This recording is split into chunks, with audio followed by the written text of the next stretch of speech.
Chapter 1. Trapped in the Mine as a Slave. Map of Crescent Valley.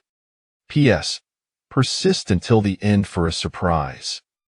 In the state of Yu, Beishan County, Heishui County, lies the Liu family spirit mine. Within a dimly lit mine shaft, Wang Tianyu gradually awakens, his mind inundated with a plethora of unfamiliar information. He is astounded to find himself transported to a mysterious realm of cultivation, yet disheartened to realize he has become an 18-year-old mine slave. Once an adventurous traveler, he had roamed the perilous mountains and enigmatic forests of the world after the tragic demise of his family in a car accident, selling off his possessions for the sake of exploration. During one of his explorations of an underground cavern, he plummeted into an unfathomable abyss. Resigned to his fate, however, upon opening his eyes once more, he found himself in this strange place. Sensing the stillness of the jade gourd within his consciousness, Wang Tianyu understands that it is the reason for his transmigration, yet, despite his attempts to connect with it, the gourd remains unresponsive. This jade gourd, discovered during his exploration of the underground cave, was the very catalyst for his fall into the abyss, truly a case of unforeseen consequences. Accepting his current situation, he resolves to make the best of it, as he has no ties to his former world. Struggling to his feet, Wang Tianyu finds himself enveloped in darkness, yet his vision remains clear. From the memories of his predecessor, he learns that he too is named Wang Tianyu. The scion of the Wang family from Hulu Mountain, he had sneaked away to wander, only to be deceived by a group of rogue cultivators, ending up here as a mine slave. Moreover, his predecessor had suffered at the hands of the mine lord Liu Yuan, who, as a warning to others, had brutally beaten him along with his lackeys, seizing the spiritual ore he had mined over the past fortnight. The fierce resistance from his predecessor ultimately led to his grievous injuries and subsequent demise, allowing Wang Tianyu to occupy this body. Feeling no pain, merely a hint of hunger, Wang Tianyu surmises that the jade gourd within his consciousness has healed his wounds. Skillfully locating a mining lamp, he channels a thread of true energy as per his memories, illuminating the dark cavern. Wang Tianyu surveys his surroundings, spotting scattered mining picks, backpacks, and the lamp in his hand, with nothing else in sight. Recalling that he possesses a storage pouch filled with food, water, a few spirit stones, and talismans accumulated over 2 years of toil, as a mine slave realizes that Liu Yuan has taken all of it. After a moment of contemplation, Wang Tianyu accepts his predicament. His immediate course of action must be to extract some spiritual ore to exchange for sustenance, for although he has attained the 5th level of qi refinement, he has yet to completely enter the state of abstaining from food, and the chaotic spiritual energy within this mine is hardly conducive to cultivation. Clang, clang, clang. Wang Tianyu lifts the mining pick and strikes the rocky wall. Crash.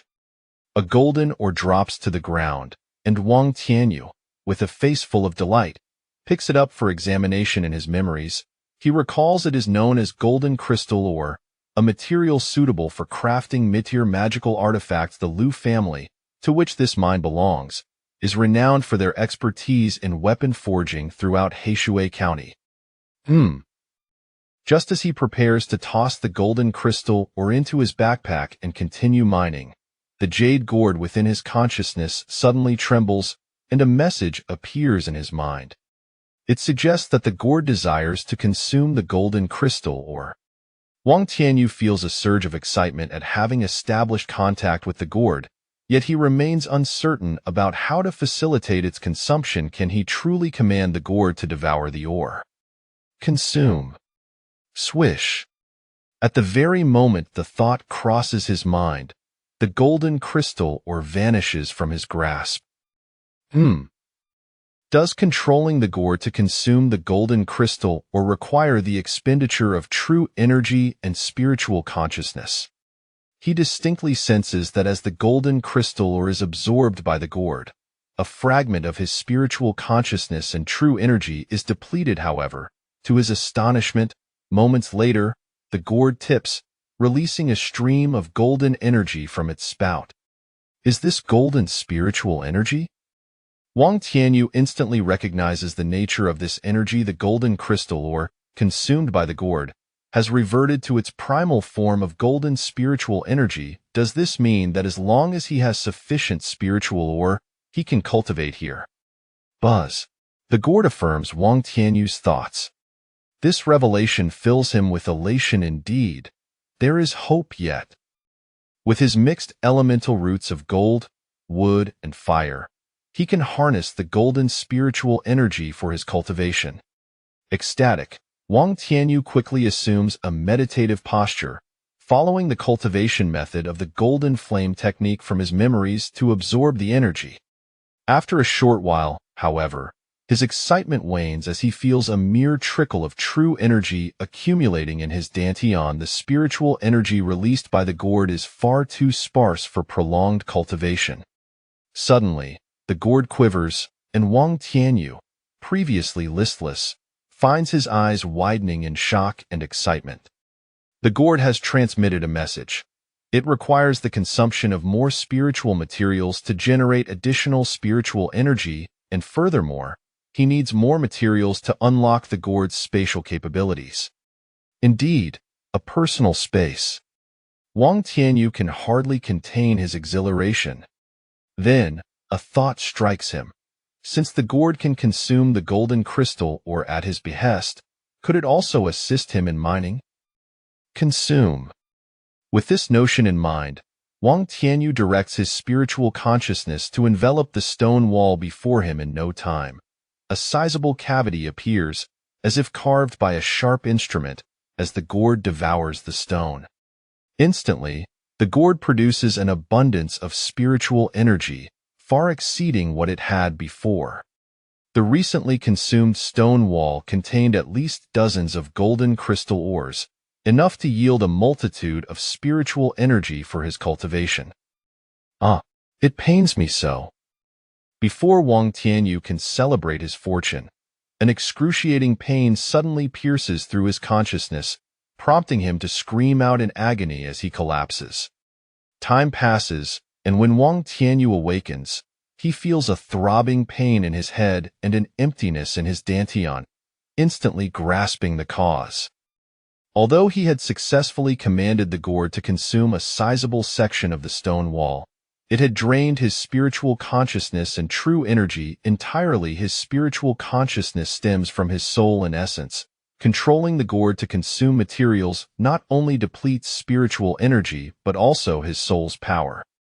Having understood this, Wang Tianyu can't help but chuckle at his own recklessness. He had dived headfirst into action, without fully comprehending the situation. That he had not perished in the attempt is a testament to divine intervention. He laboriously props himself against the stone wall, channeling the spiritual energy released by the gourd to begin his cultivation anew, focusing on replenishing his true energy. Several hours later, feeling the fullness of true energy in his dantian and having made slight progress in his cultivation, Wang Tianyu's spiritual consciousness returns to its former state. The gourd's spiritual energy has only diminished by a fraction, leaving him thoroughly satisfied. The energy is ample enough for him to cultivate for a while without his efforts being in vain. Through the gourd's consumption of the stone wall, he has discerned the limits of his capabilities. Previously, he had commanded the gourd to envelop a section of the stone wall that appeared to be a full yard in size, yet it was actually slightly shorter by about 2 inches. As long as he keeps his focus within that 2-inch margin during operations, he should avoid the earlier mishap. Wang Tianyu resumes his exploration.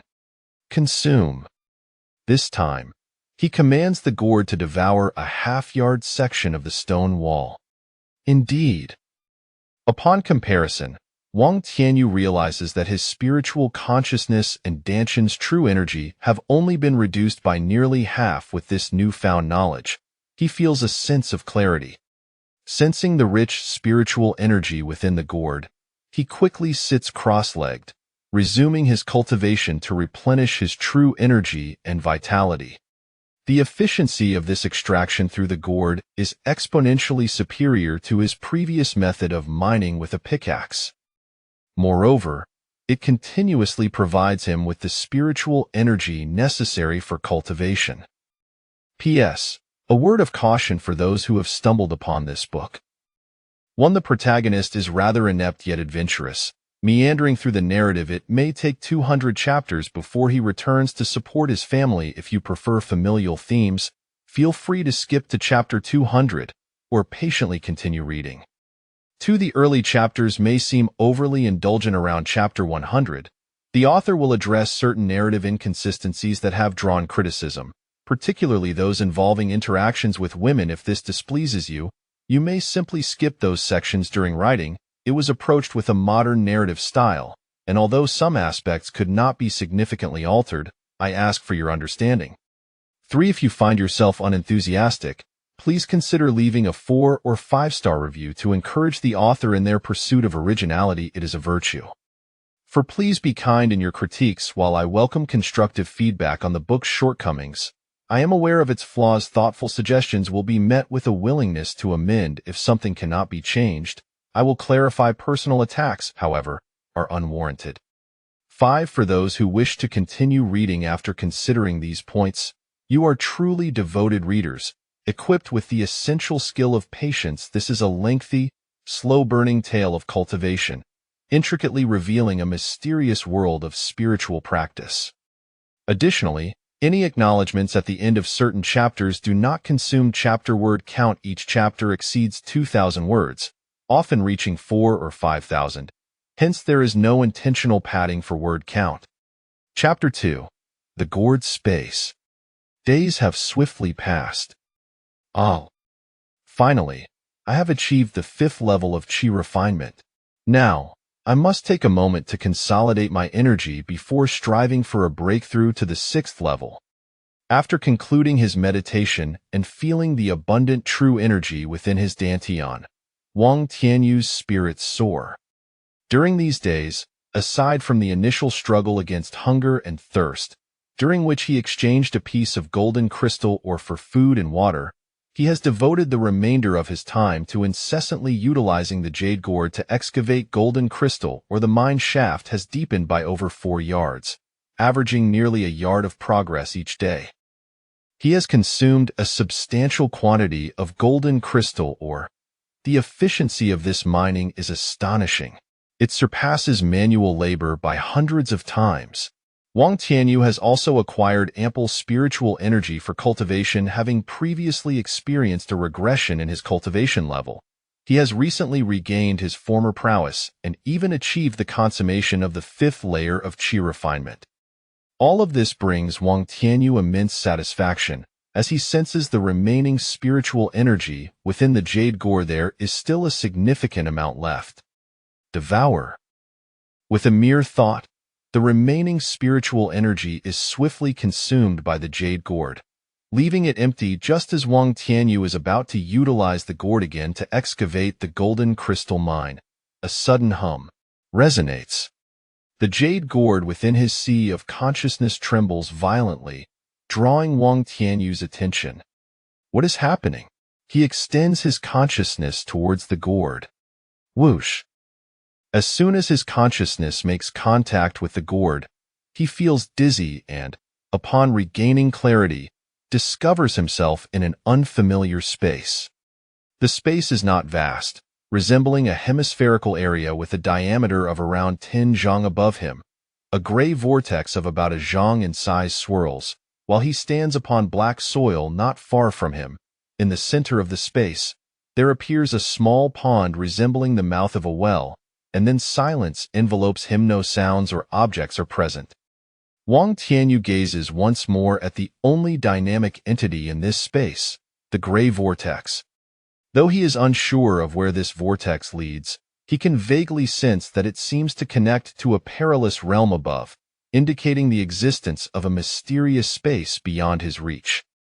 Wang Tianyu believes that the space he currently occupies is the large belly beneath the jade gourd, while the vortex likely leads to the smaller belly above the gourd. With a flicker of thought, he finds himself at the location of the pond.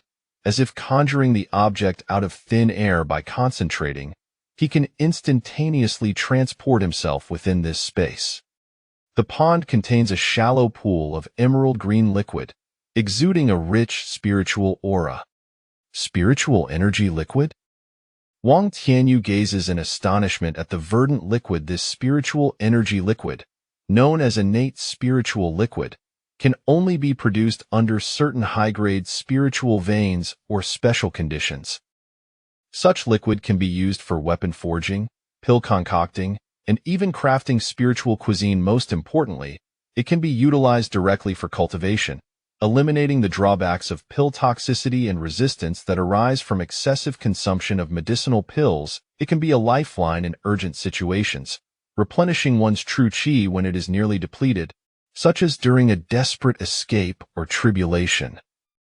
However, through the jade gourd, Wang Tianyu learns that the liquid in this pond is a higher-grade spiritual liquid known as primal spirit milk, possessing extraordinary properties. The specifics of its effects require Wang Tianyu to explore for himself. Without hesitation, he dilutes a small portion of it and swallows it, entering a state of cultivation. Having previously erred by allowing the jade gourd to devour the stone wall indiscriminately, Wang Tianyu is now exceedingly cautious, particularly after realizing the primal spirit milk's potency surpasses that of the innate spiritual liquid. He carefully separates the smallest possible strand of the milk for consumption.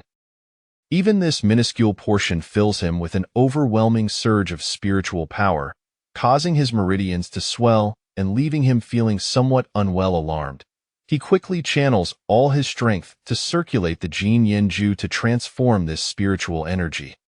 After an indeterminate time, Wang Tianyu's aura suddenly expands, and the sixth qi vortex forms within his dantian, heralding his breakthrough to the sixth layer of qi refinement. Wang Tianyu awakens, his face alight with excitement. After 2 years, he has finally ascended to the sixth layer of qi refinement. Yet, half an hour later, as his exhilaration wanes, a shadow of worry crosses his face. It is crucial to understand that the Liu family has sealed all cultivators' powers at the sixth layer of qi refinement to control the miners effectively. In the spiritual mind, any hope of breaking through is futile. A regression in cultivation would be the best-case scenario for those with deep foundations. The Liu family's mandated monthly extraction quota of 100 gene of spiritual ore is precisely calibrated to allow cultivators to maintain their level without advancement, making progress an impossibility. Now that Wang Tianyu has broken through to the sixth layer, it is glaringly obvious that he is in a precarious position. If only he possessed a technique to conceal his aura, he would not have to worry about being discovered. He could continue to bide his time, conserving his strength until the moment he could escape. This thought flickers through Wang Tianyu's mind, only to vanish swiftly. Unfortunately, he lacks such a technique. Buzz. Suddenly, the aura of his sixth layer of qi refinement diminishes to that of the fifth layer. Wang Tianyu, bewildered, feels the jade gourd envelop him in a shroud of jade-colored mist, concealing his cultivation level. The gourd is invincible. Wang Tianyu realizes that his cultivation has indeed been masked to the fifth layer, and he is instantly elated. This revelation makes him understand that this gourd accompanying him through his journey possesses astonishing capabilities, some of which he must explore further. Although this has alleviated his greatest concern, it now allows him to cultivate freely within the spiritual mind, accumulating strength and plotting his escape. Yet, the Liu family's spiritual mine is guarded by foundation-building cultivators, and the majority of qi refinement practitioners have had their powers sealed. It is likely that even the ordinary qi refinement cultivators in the mid to early stages would struggle against the Liu family's guards, let alone the prospect of fleeing. Calculating the time, Wang Tianyu's expression shifts. He realizes that his cultivation breakthrough has taken a staggering 13 days. Thankfully, he had previously exchanged for provisions and water, and the surge in his vitality due to his breakthrough allows him to endure hunger, primarily relying on willpower. However, tomorrow marks the monthly deadline for submission. At present, he has not gathered a single gene of golden crystal, or though he had long resigned himself to the expectation of failure this month, the Liu family has another requirement. If the quota is not met, at least 50 genes of golden crystal or must be submitted, or he will face 30 lashes. The Liu family's whip inflicts pain both on the body and the soul, a dual assault that is excruciating. Wang Tianyu has no desire to experience such torment. Fortunately, he still has over a day left. Others struggle to mine continuously due to the chaotic and violent spiritual energy within the mine, making absorption and refinement time-consuming and laborious. Therefore, the miners cannot easily recover without true qi. One cannot continue mining. If absolutely necessary, they can only absorb the chaotic and violent spiritual energy, wasting precious time to gradually stabilize and eliminate the more challenging energy particles.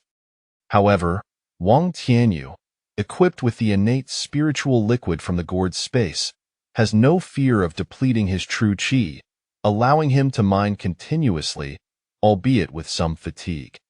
Previously, the jade gourd would consume everything in one go, but now he wonders if he can directly send the ore to the gourd space, process it, and then consume it.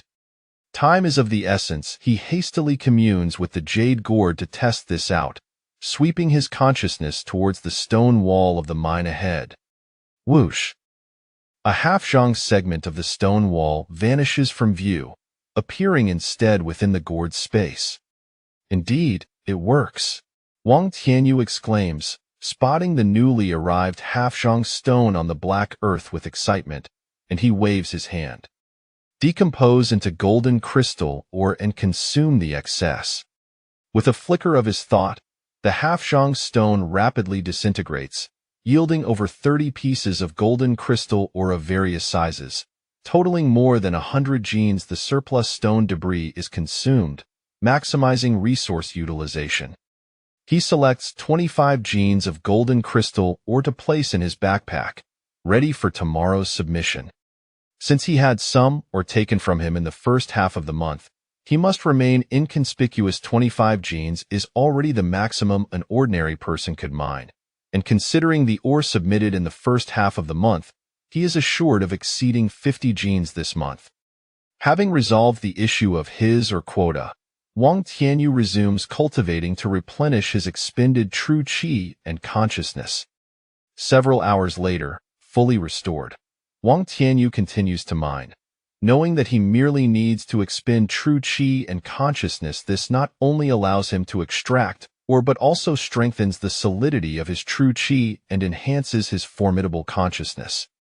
Thus, the day passes swiftly in this manner. Chapter 3. This grudge will be settled in time. The following day, Wang Tianyu, invigorated, delved into his tasks once more, observing that half of his true energy and spiritual consciousness had been depleted. He allowed himself a satisfied smile.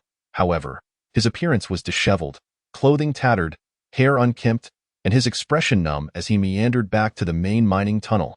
Upon reaching the cave's entrance, he found dozens of miners gathered, awaiting inspection by the Liu family.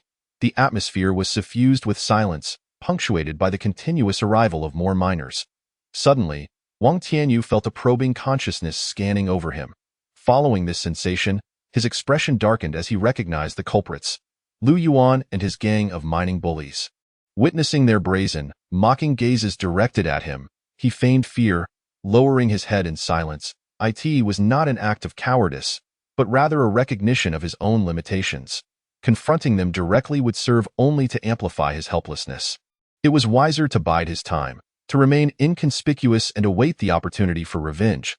It is noteworthy that in the realm of cultivation, scanning others with one's consciousness is considered a provocation. This grudge will be settled in time. A glint of cold light flickered in Wang Tianyu's eyes as he lowered his head. The jade gourd was his greatest assurance. Seeing Wang Tianyu's submissive demeanor, Liu Yuan and the others lost interest. With Liu family members monitoring the entrance, no one dared to act recklessly. Soon, it was Wang Tianyu's turn. At the tunnel's exit, 3 qi refining cultivators from the Liu family were inspecting Wang Tianyu's hall. One, a portly figure, sat behind a table recording the findings. Another, a burly man, stood wielding a whip, glaring at the miners emerging from the cave. The third, a female cultivator, cradled a treasure-seeking rat, clearly intended to ensure no hidden treasures were concealed. Wang Tianyu emptied the gold crystal stones from his backpack onto the table, permitting the Lu family to scrutinize them. After all, he possessed no storage bag, was devoid of possessions, and was destitute, leaving him unperturbed by the inspection. Wang Tianyu, you have submitted 25 gene of gold crystal stones this time, totaling 61 gene for the month. You have failed to meet the quota, marking your first failure this year. Should you fail again in the second half, your food and water supply will be halved, and the nourishing chi pills will be revoked. If you miss the quota more than twice, it will result in your eradication. Are you aware of this? The portly cultivator stated sternly. The annual allowance of one failure was a system instituted by the Lu family to prevent unrest among the miners, and while there would be no severe punishment, a warning was warranted. I understand, Wang Tianyu replied, his expression wooden as he nodded. The female cultivator collected the inspected gold crystal stones and waved him out of the cave. Wang Tianyu, in a daze, picked up his backpack and exited. Stepping into the bright midday sun after an extended period in the dim cave, his eyes took a moment to adjust. Despite possessing the memories of his previous life, he surveyed his surroundings anew. This was a valley, flanked on three sides by towering cliffs, with only one exit. The entire valley was enveloped in a second-tier lower-grade earth formation, which could not be breached without the combined effort of 3 foundation-building cultivators. The Lu family members resided near the exit, but visibility was obstructed by a sharp bend in the valley. With little of interest to behold in the valley, Wang Tianyu collected his supplies and turned back into the mine. Knowing he must complete his tasks this month to avoid dire consequences in the second half. Having taken only a few steps into the main tunnel, he was suddenly intercepted. He was pulled into a secluded corner, heightening his vigilance and prompting him to prepare for a confrontation. Brother Wang, I have heard about the trouble Lu Yuan and his gang have been causing you. The voice was somewhat familiar, and the imposing figure before him bore no signs of hostility, instead displaying an expression of guilt. Wang Tianyu paused, recognition dawning upon him. It was Zhang Dao, a fellow cultivator who had been sold into the mine alongside him. Possessing an 8th layer of chi refinement, Brother Zhang, it has been a long time. The last I heard of you was from Lu Yuan's gang. How have you fared? Those scoundrels have been inquiring about your whereabouts. Wang Tianyu responded, recalling how he had been beaten and robbed by Lu Yuan's thugs, with Zhang Dao inadvertently entangled in the aftermath. Zhang Dao, a member of the Loose Cultivators Alliance, was adept at socializing. And even after 2 years as a miner, he had managed to forge numerous connections. His discontent with Lu Yuan's tyranny had led him to resist violently, though he ultimately fled when outnumbered, causing trouble for those who had befriended him. Brother Wang, you need not worry about me. I am faring well in another tunnel. I came here hoping you would join me. Remaining here will only lead to further oppression from Lu Yuan and his gang. What do you think?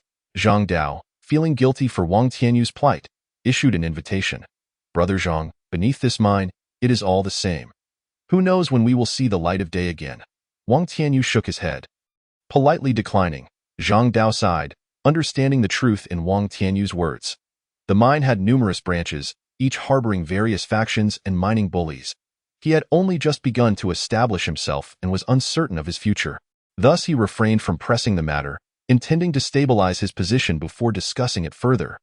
For Wang Tianyu, he felt a certain kinship with Zhang Dao, as they had both been deceived by the same demon-hunting team. Brother Wang, you should endure for a little while longer. Once I have secured my footing, we can discuss our next steps, Zhang Dao suggested earnestly. Of course, I will await your news, Brother Zhang. Wang Tianyu agreed readily. Half a month passed in the blink of an eye. After completing another training session, Wang Tianyu, bolstered by the essence provided by the jade gourd and the constant consumption of his true energy and consciousness, experienced rapid advancements in his cultivation. His 6th layer of chi refinement had stabilized, with some minor improvements.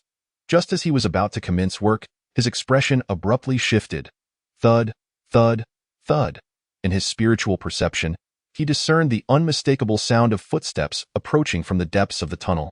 Wang Tianyu narrowed his eyes, immediately deducing the identity of the newcomers. He glanced around the cave, cluttered with mining debris. While utilizing the jade gourd for excavation was indeed convenient, it had left the walls unnaturally smooth. Typically, they should be uneven and pockmarked. Thus, He had chosen to break down the stone wall within the gourd space, leaving behind the gold crystal stones while discarding the waste into the tunnel, sealing off the excavated passage with a strategically placed rock to obscure any signs of tampering.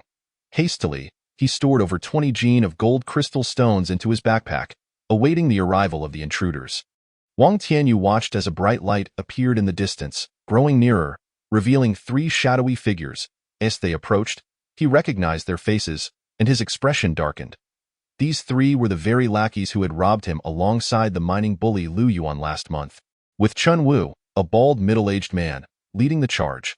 Chun Wu swaggered over, kicking at Wang Tianyu's backpack. Rubbish, just over 20 gene of gold crystal stones? I heard you handed in over 20 gene last month, which was quite commendable. It seems I underestimated you. You still have the energy to mine more. What's this? Are you feeling brave enough to resist? I could use a good sparring session. He laughed heartily. The 2 lackeys accompanying Chun Wu erupted in raucous laughter, while Wang Tianyu seethed with indignation but remained silent. Although these 3 had cultivation levels comparable to his, he was acutely aware that they wielded low-grade magical artifacts, rendering him powerless in a direct confrontation. What he needed was time. Once he advanced beyond the later stages of qi refinement, he could easily deal with them. For now, survival took precedence. Lord Wu, consider this 22 gene of gold crystal stones as my tribute to you. Take it without further ado. However, should you push me too hard, do not forget that I, Wang Tianyu, am not made of clay. While I may not be able to defeat you single-handedly, should it come to it, I will not hesitate to take us both down. As he spoke, Wang Tianyu's dantian surged with energy, his aura swelling. With a mere thought, he could unleash a devastating explosion. Chun Wu and his lackeys, witnessing Wang Tianyu's desperate stance, exchanged glances, their expressions shifting. They had come to collect protection fees and, despite their intentions, did not wish for a confrontation that could lead to their own demise. Very well. Consider it settled. From now on, you will pay 20 gene of gold crystal stones each month as protection fees, or else. Chun Wu grunted, pulling out a shield artifact from his storage bag. Wang Tianyu's expression darkened. It was a low-tier defensive magical artifact. Fortunately, Chun Wu did not appear intent on a fight to the death. Had it escalated, the outcome would have been grim. Yet, he could not show weakness now. These bullies thrived on intimidation. Humph! Wang Tianyu grunted in acknowledgement. With a final glare, Chun Wu waved his hand and departed with his lackeys. Wang Tianyu watched the fading light of their figures. His expression darkened. He resolved to hasten his training to break through to the 7th layer of qi refinement.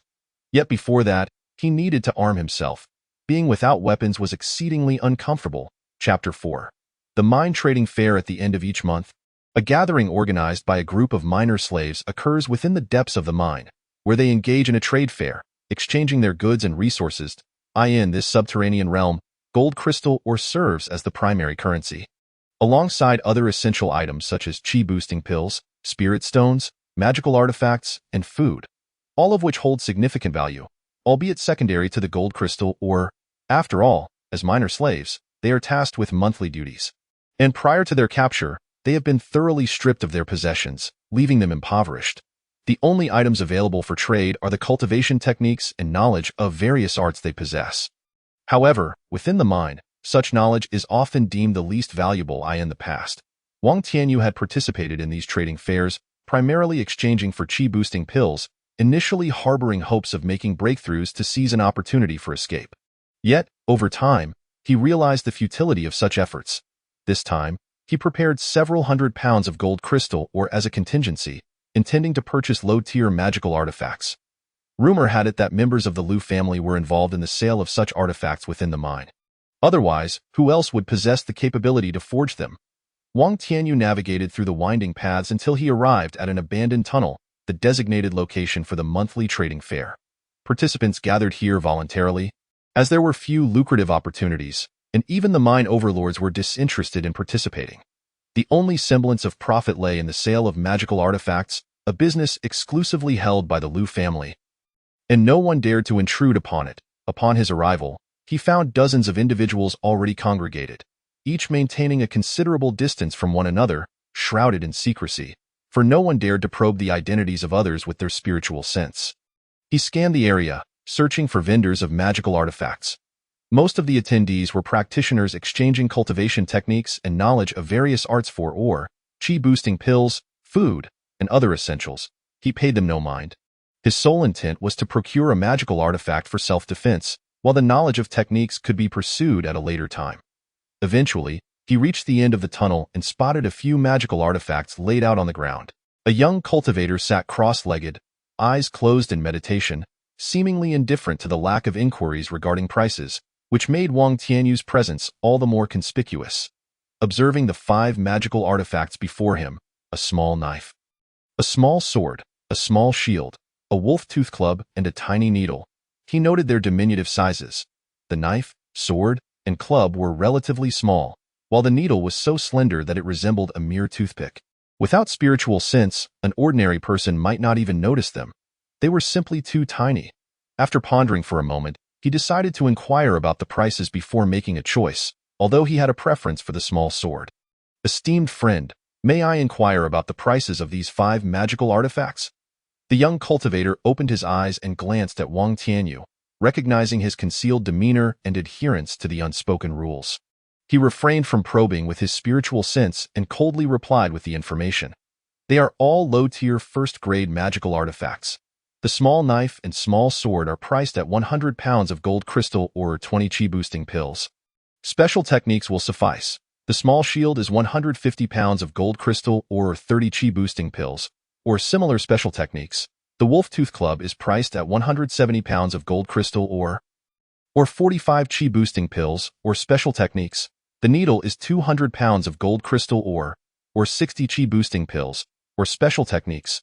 Wang Tianyu had long heard of the exorbitant prices of magical artifacts within the mine. 100 pounds of gold crystal ore was worth over 30 low-tier spirit stones outside, while a bottle containing 10 chi-boosting pills cost 15 spirit stones. A low-tier magical artifact would typically sell for about 10 spirit stones. Thus, the prices here were nearly doubled, a clear act of extortion.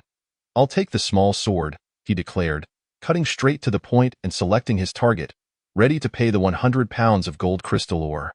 Wang Tianyu tapped the storage bag gifted to him by Zhang Dao, and a pile of gold crystal ore appeared before him. The young cultivator scanned it with his spiritual sense, nodded in approval, and waved his hand, sending the small sword floating towards Wang Tianyu. "Take it." With the transaction complete, Wang Tianyu did not linger, swiftly collecting the small sword and disappearing into the tunnel. "Theo, be cautious." He utilized his jade gourd to scan his surroundings, discovering gray particles clinging to him. At first glance, they appeared to be fragments of ore, but upon closer inspection, he identified them as the pollen of a flower known as foul-smelling blossom. Favored by poisonous insects, bearing an odor undetectable to ordinary humans, only discernible to the insects themselves, it appeared that the young cultivator had employed underhanded tactics when he handed the small sword to Wang Tianyu. The expression on Wang Tianyu's face darkened behind his stone mask, eyes glinting with cold light. Yet, he was unperturbed. The young cultivator was merely at the 6th level of chi training, perhaps possessing slightly more wealth than he. After some contemplation, he decided it was best to bide his time, focusing on enhancing his cultivation. With a swift motion, he commanded the jade gourd to consume the gray pollen clinging to him, ensuring he would not be traced. Without further delay, he navigated back to the previous mining tunnel, spending an hour familiarizing himself with the small sword artifact, which he whimsically named the gold crystal sword. As it was forged from gold crystal ore, he then resumed his monotonous life of mining. As time passed, 6 months slipped by. Wang Tianyu sat cross-legged in the tunnel, hands forming seals, emanating waves of spiritual energy. Pop, a breakthrough. Wang Tianyu's eyes shot open, feeling the 7 spirals of energy within his dantian, a glimmer of joy flashing in his gaze. After months of diligent cultivation and the consumption of pills, he had finally advanced to the 7th level of chi training. Having been captured at the 5th level of chi training, the Liu family had not placed any restrictions on him, allowing for a smooth breakthrough.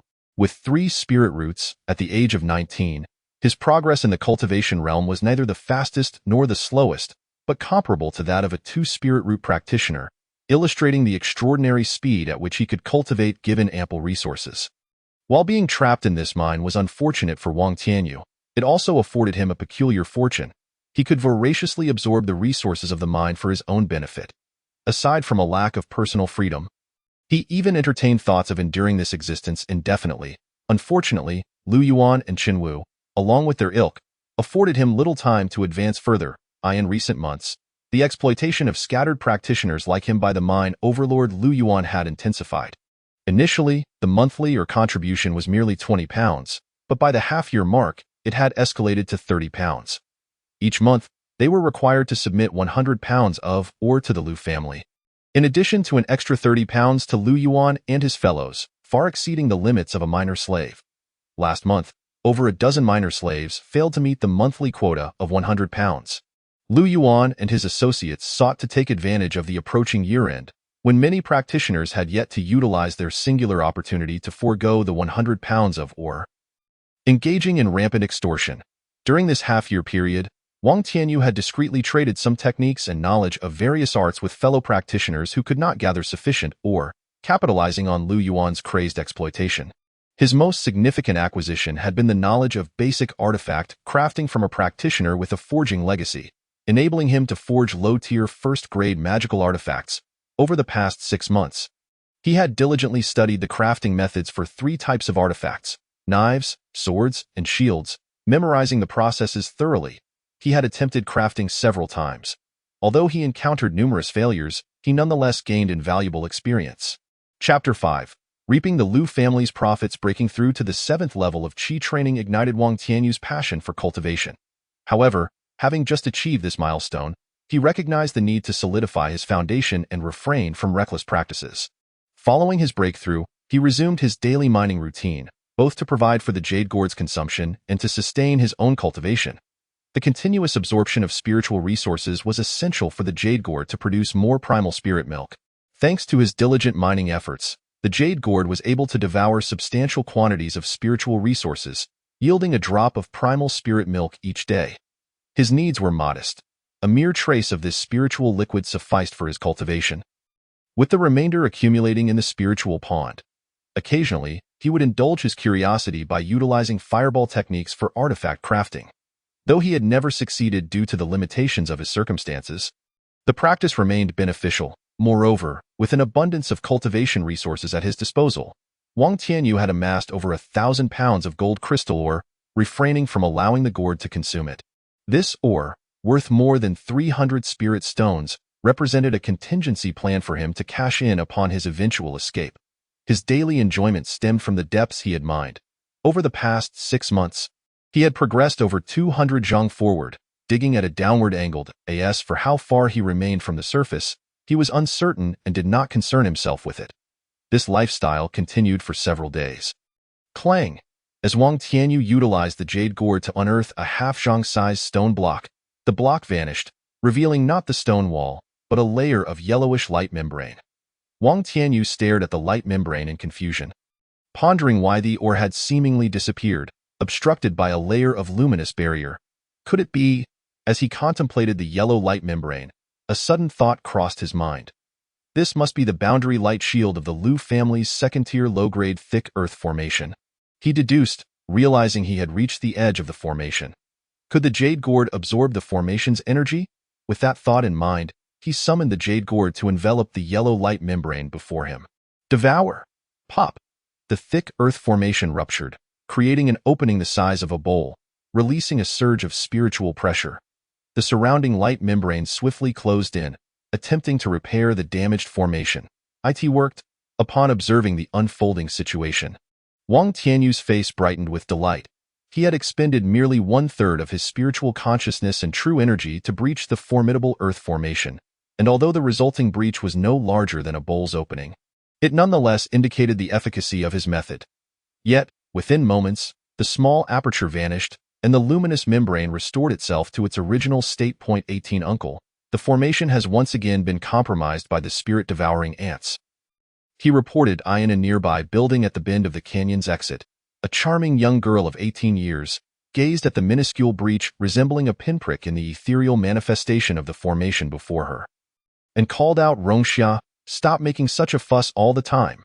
Your uncle Li Gong has been summoned away, and none of us comprehend the second-tier formations. Relying solely on those few young lads is futile. They can only manage first-tier formations, As long as the main formation remains intact, there's no need to report such trivialities until your Uncle Li Gong returns. A young man in his 20s, clad in a blue robe, sat by the bedside sipping wine, responding with a hint of exasperation. This individual was Lu Xianqing, a foundation-building cultivator assigned by the Lu family to guard this location, and the one calling out to him was the Lu family's promising young prodigy. Lu Rongxia. Understood, Lu Rongxia replied with a pout, having just broken through to the 8th layer of qi cultivation. Eager to contribute to her family, she had requested to be dispatched on a mission, perfectly coinciding with the labor shortage at the mine. Thus she had been sent here. However, she found herself confined to the formation control chamber, observing the situation, which she found dreadfully dull. With a flicker of her striking black and white eyes, an idea struck her. She dashed out of the control room, approached the window, and snatched the wine bottle from Lu Xianqing's hand, pleading pitifully, 18 uncle, it's far too tedious here. I don't want to rot in this place. Please let me go to the bustling market instead, I beg you. Lu Xianqing shot her a glare and admonished her sharply, you little imp, do you think family assignments can be whimsically changed? If everyone behaved like that, it would descend into chaos. You must stay here for at least a year. In 6 months, a batch of family cultivators will come to rotate and take away the newly mined ores. And then you can accompany them to the market, I will arrange it. Though Lu Xianqing intended to scold the spoiled girl further, her tearful expression softened his resolve. He relented slightly, but firmly stated, you must stay for a full year. Otherwise, you can forget it. Another 6 months? Lu Rongxia wanted to plead again, but Lu Xianqing snatched the wine bottle back and turned away, knowing that this was his limit. With a resigned sigh, she acquiesced, all right, 18 uncle, you mustn't deceive me. You will send me to the market in 6 months, won't you? I know. Now go and keep an eye on the formation. We can't afford any more mishaps. Lu Xianqing waved her off impatiently, eager to dismiss this little lady. After all, he couldn't scold her too harshly, given her grandfather was the clan leader, and moreover, she was his beloved niece.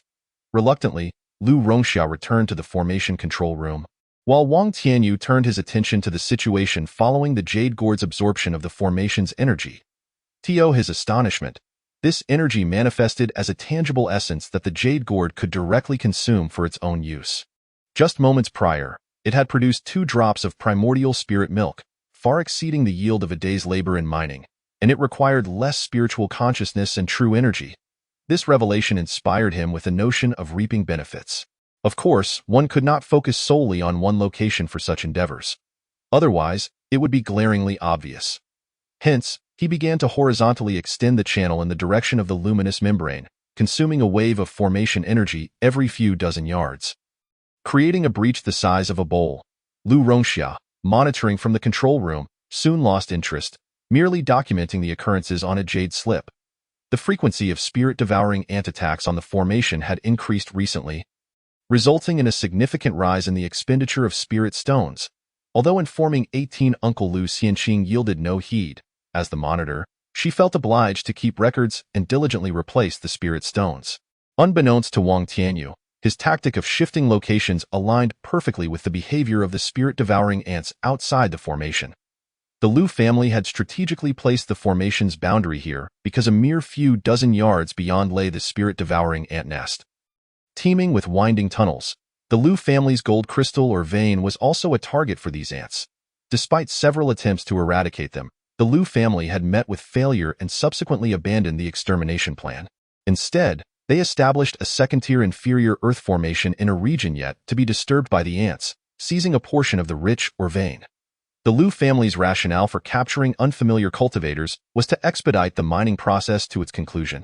Thus, Wang Tianyu's actions, though accidental, provided a layer of camouflage for his endeavors. 5 months swiftly passed. During this time, he methodically reaped the rewards, attending trade fairs monthly, exchanging useful items with the fervor of ants relocating their nest. This drew the attention of the young cultivator selling magical artifacts, yet each time, Wang Tianyu skillfully eluded detection in terms of artifacts. He had equipped himself with a weapon for offense and defense, a sword and a shield, in addition to acquiring the ambush artifact, the Shadow Needle, originally intended to be refined into a mid-tier first-grade artifact. A mishap during the crafting process resulted in it being classified as an inferior one. Nevertheless, its potency surpassed that of ordinary inferior artifacts, which justified its steep price. His cultivation had progressed significantly due to the intense consumption of true energy and spiritual consciousness, reaching the pinnacle of the seventh layer of qi. He stood on the precipice of a breakthrough, his foundation solidly established. One day, while continuing his endeavors, the outer stone wall of the damaged formation's luminous shield suddenly collapsed, revealing a swarm of black ant-like demonic beasts, each the size of a calf. Wang Tianyu immediately recognized the creatures. He had not ventured far from his mining activities over the past few months, remaining within a radius of 1 to 200 yards. When he wasn't consuming the formation's energy, he was devouring the nearby gold crystal spirit ore, resulting in a massive cavern nearly 200 yards long, over 30 yards wide, and tens of yards high at the edge of the formation. Upon seeing the spirit-devouring ants, Wang Tianyu felt an unexpected surge of joy. As a clan cultivator, he had studied the fundamental knowledge of the cultivation world extensively. These spirit-devouring ants were known to feast on spiritual materials, often drawn to formations brimming with energy. Even if they could not breach the luminous shield, they could still assist someone like Wang Tianyu in reaping benefits. Moreover, with an increase in the number of spirit-devouring ants, breaching the formation's luminous shield might become possible. The ants produced an acidic saliva, an invaluable asset for dismantling formations or restrictions, thus showcasing their formidable nature. Wang Tianyu placed his hopes for escape upon them. He retrieved a drop of undiluted primordial spirit milk and directed it towards the luminous membrane. Boom! Hiss! The moment this drop, imbued with an abundance of spiritual energy, appeared, a rich and pure aura enveloped the cavern. The spirit-devouring ants, separated by the luminous membrane, could undoubtedly sense it. The overwhelming spiritual energy within the drop of primordial spirit milk triggered a frenzy among the spirit-devouring ants, who began to shriek and assault the formation's luminous shield. Simultaneously, the surrounding stone walls were rapidly eroded by the other spirit-devouring ants, gradually revealing an increasing number of the demonic beasts. The breach widened as the ants continued their relentless assault on the luminous shield, causing it to tremble violently, waves of light rippling across its surface as a yellowish glow emanated. The spirit-devouring ants were clever enough to understand the principle of targeting weak points in their attacks. Soon, a small aperture was corroded into the luminous membrane, expanding from the size of a bowl to that of a barrel. This substantial opening was now large enough for a person to crawl through, as well as for the spirit-devouring ants to infiltrate. Wang Tianyu had achieved his objective. The spirit-devouring ants were indeed valuable allies in breaching the luminous shield of the formation. He stowed away the drop of primordial spirit milk that continued to emanate boundless spiritual energy and, with a focused thought, enveloped one of the ants that had already penetrated halfway through the breach. Devour! He refrained from consuming too much, merely allowing the jade gourd to absorb a portion of the ant's head. To his astonishment, even this minuscule fragment consumed 70 to 80% of his spiritual consciousness and true energy. The act of consuming living creatures demanded a significantly greater expenditure. This experiment elucidated the distinction between consuming living and inanimate matter. Living beings, possessing souls, resisted and struggled, thus incurring higher costs, especially when it involved the consumption of the head, which stored the spirit. Then he proceeded to experiment with the consumption of other areas. Surprisingly, the depletion of his spiritual consciousness and true energy was significantly reduced, amounting to roughly 30%, which he found rather satisfactory, deeming it a potential life-saving maneuver. However, it could not be used too frequently. While true energy could be replenished, spiritual consciousness required rest and recuperation to gradually restore. Should his spiritual consciousness be completely exhausted, it would lead to a direct fainting spell, leaving him vulnerable to slaughter. Wang Tianyu swiftly dispatched the devouring spirit ants at the breach of the luminous membrane, allowing the formation to gradually return to normal. He was keen to avoid drawing the attention of the Liu family cultivators. The size of the breach and the duration of its occurrence had already far exceeded the time he had anticipated for his covert operation. He feared that such a prolonged absence would attract scrutiny from the Liu clan. Watching the luminous membrane restore to its original state, Wang Tianyu exhaled a sigh of relief and deftly evaded the gaze of the devouring spirit ants, lest these beasts become frenzied upon spotting him alive. At the corner of the passageway, he stood momentarily, observing the swarm of devouring spirit ants that had ceased their assault on the protective formation. Resolutely deciding to gather allies and make a hasty escape. Before fleeing, however, he had scores to settle, particularly with Lu Yuan and Chen Wu, as well as the young cultivator who had persistently schemed to harm him and peddle artifacts. Yet, for now, he needed to contact potential allies. Having discovered a means of escape, he was eager to leave the lightless mine without delay. He could utilize the gourd for cultivation, but what would happen once he broke through to the 9th level of qi cultivation? With a determined resolve, Wang Tianyu turned and dashed toward the main mining tunnel. Meanwhile, Lu Rongxia, observing the formation return to its original state, also breathed a sigh of relief. The earlier breach had left a significant gap, nearly compelling her to call for 18th Uncle. However, recalling 18th Uncle's perpetual impatience upon hearing such matters, she managed to suppress her urge. Moreover, incidents of this nature had become increasingly frequent over the past year, particularly on the side where Wang Tianyu resided, directly confronting the devouring spirit ant nest and thus experiencing the brunt of the onslaught. Similar breaches had occurred previously, yet the formation had always managed to consume the ants' corrosive saliva and force them into retreat. This instance was no different.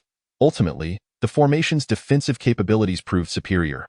The attack formation had yet to be activated, and should it be employed, the number of devouring spirit ants would be inconsequential, unless second-tier ants were to emerge. With the formation restored, Lu Rongxia could not be bothered further. She merely noted the occurrence in her jade slip before retreating to her cultivation. Had it not been for the significant breach triggering an alarm to rouse her, she would have ignored the minor alerts altogether. Especially as the year-long period drew to a close, instances of negligence had increased, and Lu Xianqing had become apathetic, for as long as the formation did not face catastrophic issues. His intervention was unnecessary. Thus, even upon noticing Lu Rongxia's lackadaisical attitude, he refrained from comment, knowing she would not remain in the mine for long and wishing to avoid aggravating her. It was precisely Lu Rongxia's realization of 18th Uncle Lu Xianqing's leniency that led her to become increasingly reckless in her negligence. Yet this, in turn, significantly enhanced Wang Tianyu's chances of escape. One cannot help but acknowledge that every action and consequence is predestined. Chapter 7. Please enter the trap, Brother Zhang. What are your thoughts on this matter? Wang Tianyu invested some time to find Zhang Dao, discussing the escape plan and the methods to breach the formation. Zhang Dao was utterly exhilarated. This is splendid news, Brother Wang. Leave this matter to me. I know a few individuals I've met over the years in this mine. You prepare yourself, and I shall seek them out. We will reconvene at your place in half a month. Very well, but I hope Brother Zhang will refrain from spreading this news. Based on my calculations, the breach can accommodate at most 9 individuals. Exceeding that number might hinder our efforts and attract unwanted attention from the Lu family cultivators. Wang Tianyu expressed his concerns, emphasizing the need for discretion. Rest assured, Brother Wang, I understand the gravity of this opportunity and will not delay our plans, Zhang Dao solemnly assured him. All right, I will return to my preparations. We shall meet in half a month. With their farewells exchanged, Wang Tianyu turned his attention toward the direction of the trading fair. He resolved to first deal with the young cultivator at the 6th level of qi cultivation who was peddling artifacts. This individual likely possessed wealth beyond that of an ordinary cultivator, sufficient for Wang Tianyu to secure a modest fortune. Wang Tianyu halted at the entrance of the abandoned shaft, with the month still in its early stages. There were not many vendors at the trading fair, yet he noted that the young cultivator consistently set up shop during the first 3 days of the month and again at the midpoint. Without fail, that I hope you take the bait, he murmured to the shadowy depths of the abandoned mine. With a swift motion, he activated the illusory spirit step and gracefully advanced forward. Soon, he reached the end of the tunnel, where he found only a handful of cultivators with stalls, facilitating his endeavors. The young cultivator was seated at the far end, eyes closed, not even acknowledging Wang Tianyu's presence. Wang Tianyu glanced over the 5 artifacts displayed on the makeshift stall: a sword, a knife, a shield, a staff, and a pair of shoes. The sword, knife, and shield were standard fare, while the latter 2 occasionally varied in design. My good friend, I am here to purchase artifacts. Please provide me with the details. He reiterated the formalities, ensuring that the young cultivator did not perceive him as a regular customer. The sword and knife are priced at 100 pounds of gold crystal stones or 20 qi nurturing pills. The shoes, named Wind Chaser shoes, are artifacts of escape, priced at 220 pounds of gold crystal stones or 80 chi nurturing pills, or other special techniques, etc. The young cultivator coldly regarded Wang Tianyu for a moment, merely reciting the prices of each artifact like a mechanical device. Wang Tianyu paid no heed to the young cultivator's aloof demeanor. The wind chaser shoes? Quite intriguing. I shall take them. With that, he tossed 220 pounds of gold crystal stones from his storage bag. The young cultivator, taken aback by Wang Tianyu's sudden generosity, hesitated for a moment before sweeping the shoes toward him while storing the gold crystal stones. Wang Tianyu donned the wind chaser shoes immediately and, turning on his heel, activated the illusory spirit step to flee into the distance. Once Wang Tianyu had distanced himself, the young cultivator opened his eyes and retrieved a bag adorned with a wild beast design from his waist. A fist-sized, dark-hued bee materialized before him. Go. The young cultivator chanted a spell, pointing in the direction Wang Tianyu had departed, and the dark bee buzzed into motion, swiftly vanishing from sight. I refuse to believe he can escape once more, the young cultivator declared, a smug smile gracing his face, evidently irritated by the previous instances where Wang Tianyu had eluded his spectral bee's pursuit. After uttering those words, the young cultivator vanished, pursuing the spectral bee. This chase and retreat traversed numerous forks in the tunnels until Wang Tianyu eventually halted in an abandoned shaft, patiently waiting. After a brief pause, he finally spotted the spectral bee appear at the edge of his spiritual perception, a distance of several dozen feet away. Over the past year, through relentless training, his spiritual consciousness had grown more potent than that of an average chi cultivator, enabling him to detect further distances. Thus, upon seeing the spectral bee, he knew the young cultivator was not far behind. He refrained from attacking the bee, opting instead to prepare for a surprise assault. With a swift motion, he rid himself of the pungent pollen clinging to his person and activated the jade gourd, concealing his presence entirely, as if he had vanished from the spot. As long as he remained still, he would not be detected. This was a newly discovered technique Wang Tianyu had devised. Once the spectral bee lost sight of Wang Tianyu, it began to flit about erratically, akin to a headless fly. The young cultivator soon arrived at the bee's location, observing its chaotic movements, which set his nerves on edge. Damn it, he has fled again. My luck has been abysmal these past few months.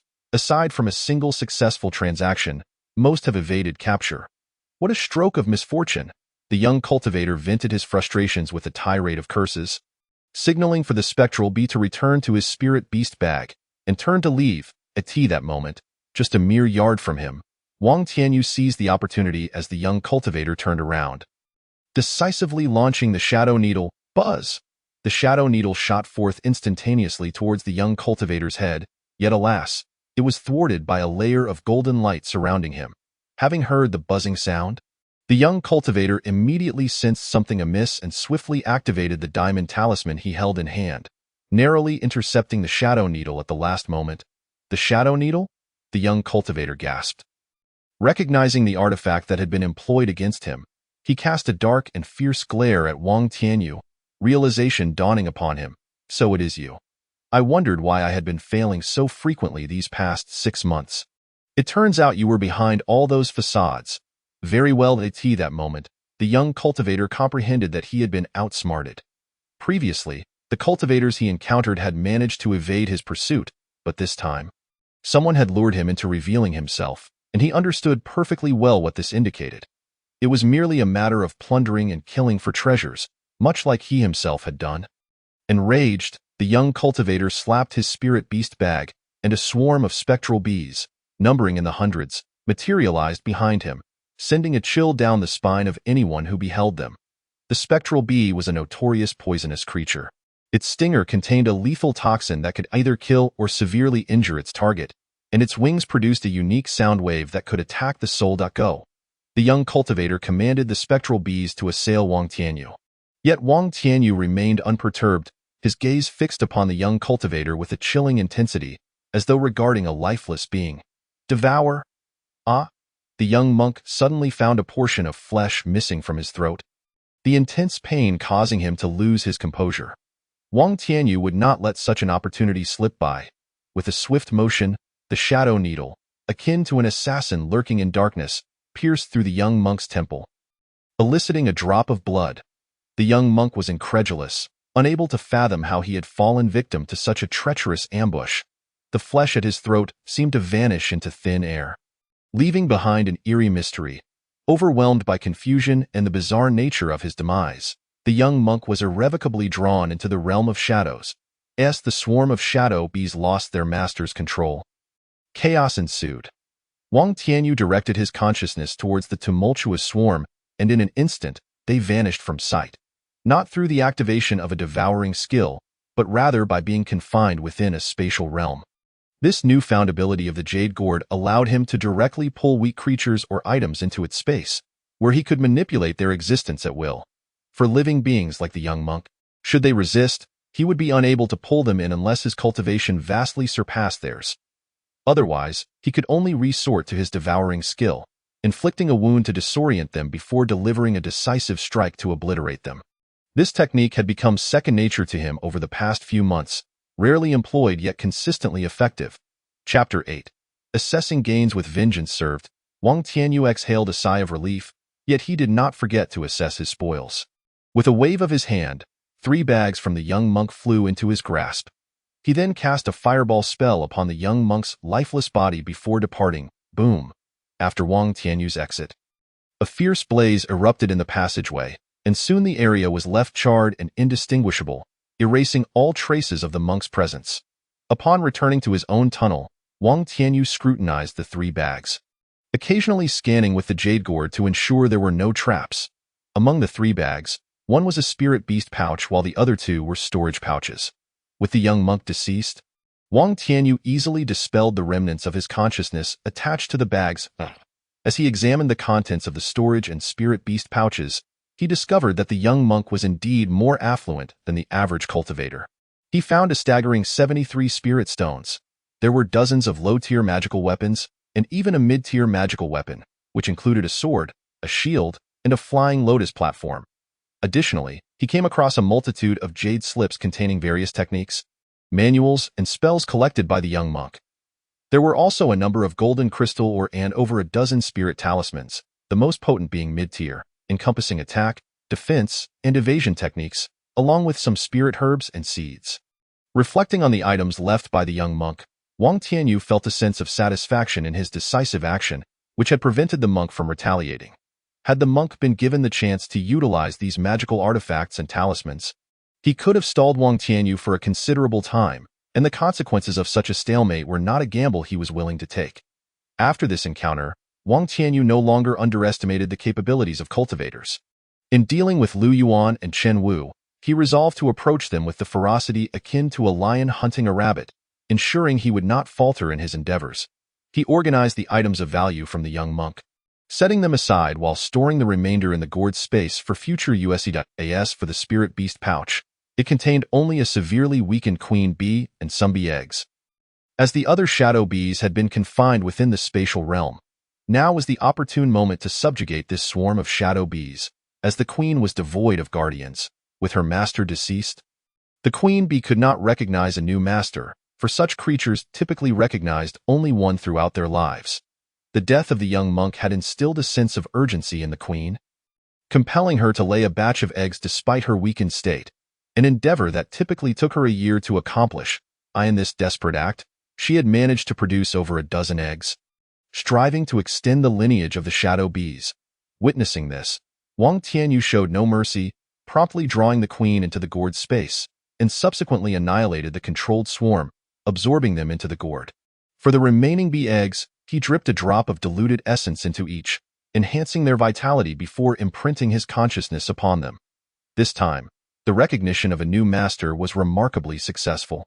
Sensing the eggs' burgeoning energy and life force, Wang Tianyu nodded in satisfaction. Next, it was time to confront Lu Yuan and Chen Wu. In the following days, Wang Tianyu lingered in locations frequented by Lu Yuan and Chen Wu, observing their movements. Eventually, he seized an opportunity when Chen Wu ventured out alone, swiftly eliminating him. With his cultivation at the pinnacle of the qi refinement stage and equipped with a mid-tier magical weapon, dealing with an unprepared opponent at the 6th level was effortlessly within his grasp. With a series of similar encounters, he dispatched several of Lu Yuan's subordinates, leaving only Lu Yuan himself. After systematically eliminating Lu Yuan's minions, Wang Tianyu advanced directly to Lu Yuan's lair. Upon his arrival at the passage leading to Lu Yuan's dwelling, he was confronted by two of Lu Yuan's underlings, who arrogantly questioned his presence. "Kid, do you not realize this is Lu's domain? Careless intrusions can cost you your life. Speak. What is your purpose here? If you seek protection, simply pay the fee if you wish to ally with Lu. Then kneel at the entrance and proclaim, 'Lu, I wish to join you.' If you are unwilling, then be gone." Having listened to the underling's taunts with a smile, Wang Tianyu responded, "Is that all you have to say?" The man was momentarily stunned, about to retort when he was gripped by a sudden terror, unable to utter a word. He would never comprehend how he had met his end. Wang Tianyu ignored him, the shadow needle swiftly piercing through the man's skull before darting towards another onlooker among Lu Yuan's subordinates. In moments, that individual too followed suit, with both men gently laid to rest upon the ground. Wang Tianyu advanced, soon finding himself in a cavern spanning several dozen feet wide. Lu Yuan was seated deep within the cave, meditating, while two of his henchmen sat at the entrance, seemingly guarding him.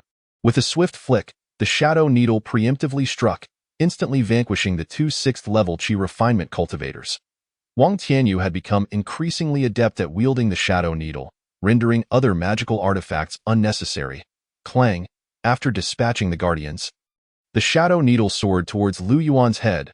A blue aura materialized around Lu Yuan, deflecting the incoming attack. Wang Tianyu felt no regret. The moment the two guardians fell, Lu Yuan had already sensed the danger. Grasping a mid-tier water barrier talisman that he activated in an instant, upon blocking the shadow needle's assault, Lu Yuan recognized Wang Tianyu and exclaimed, "You have quite the audacity. Do you think that having broken through to the 6th level makes you invincible?" Lu Yuan's consciousness swept across Wang Tianyu, his brow furrowing as he realized that Wang Tianyu had advanced from the 5th to the 6th level. Without a significant opportunity, such a breakthrough would be impossible in this mine. This revelation sparked a flicker of greed within Lu Yuan. "If you share the secret of your breakthrough with me, I might just spare your life. I could even take you under my wing. And you would enjoy a life of luxury. What do you say?" Lu Yuan brazenly unleashed his oppressive aura, revealing his cultivation at the 8th level of Qi refinement. Wang Tianyu's expression darkened at this sight. The mine truly held many surprises. He had no time for idle chatter and immediately activated his devouring skill. Pop! The water barrier talisman was breached with a small tear, causing it to collapse entirely. Lu Yuan remained composed, readying another water barrier talisman for defense, while simultaneously activating a water sword talisman. 3 swords materialized in the shape of a trinity, hurtling towards Wang Tianyu. The water barrier talisman was a mid-tier spirit talisman, worth dozens of spirit stones, as was the water sword talisman, valued at over 30 spirit stones each. Lu Yuan's rapid activation of multiple talismans left Wang Tianyu feeling a pang of anguish.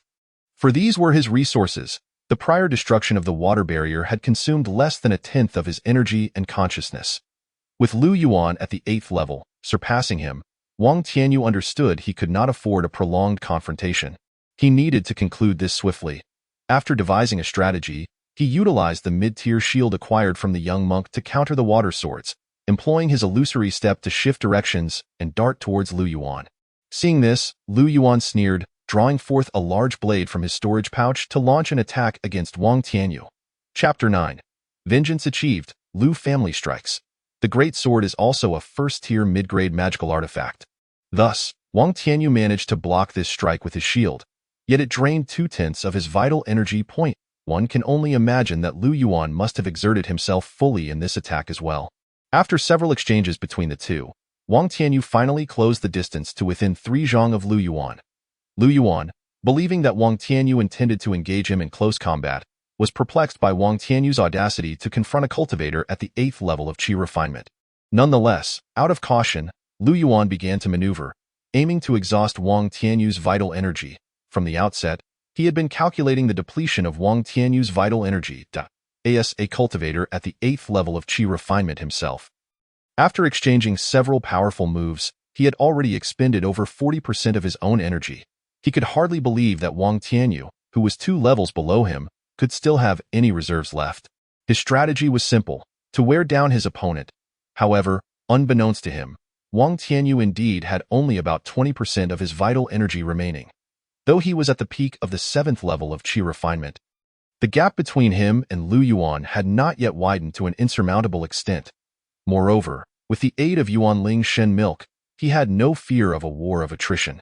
After a brief skirmish, Lu Yuan finally sensed something was amiss.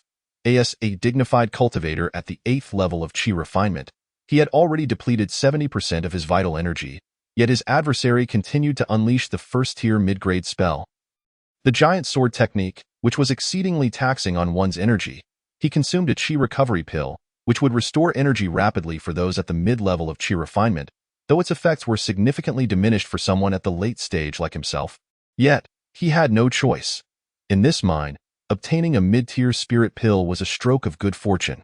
He could not afford to be greedy. After all, he was a cultivator imprisoned here for transgressions.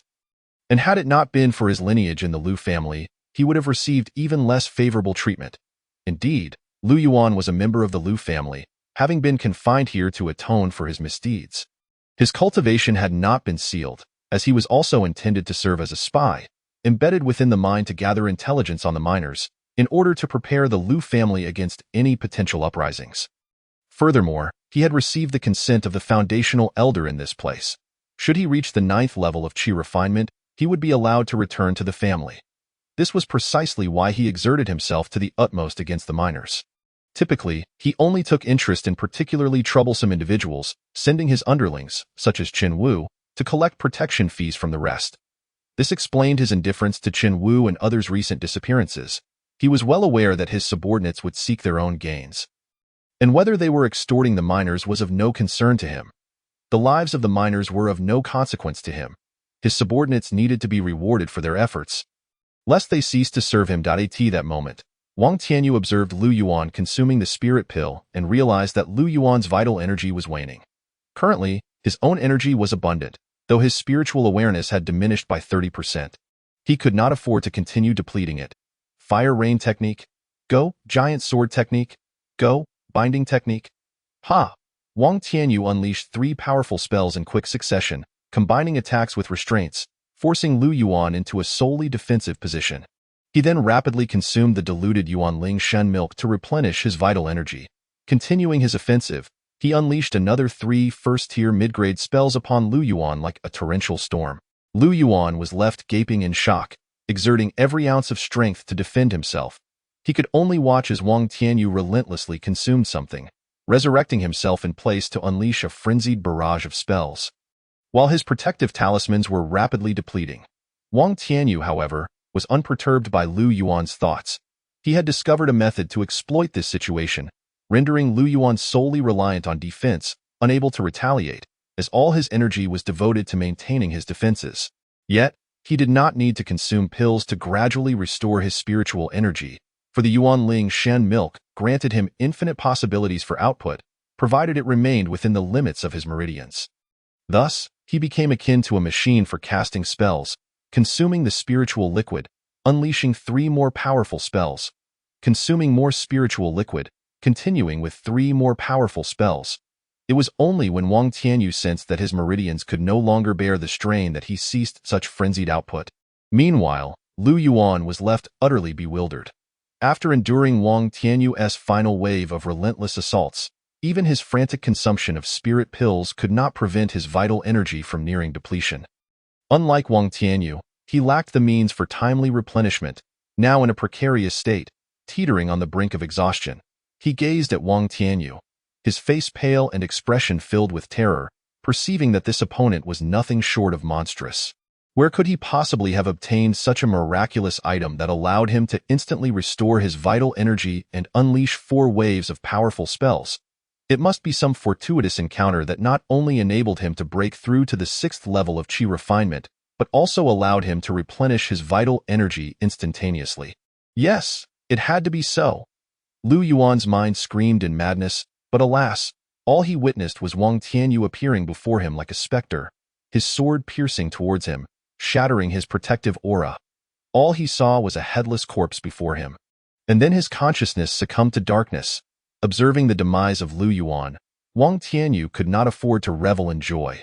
The commotion had been too great. he hastily collected his spoils and made his escape. With a flick of his hand, Lu Yuan's storage bag soared towards him. Scanning Lu Yuan's cave with the jade gourd, he discovered a hidden compartment in a corner. After swiftly dispelling its restrictions, he gathered the contents within and destroyed the body, activating the phantom spirit step to vanish into the passage like a wraith.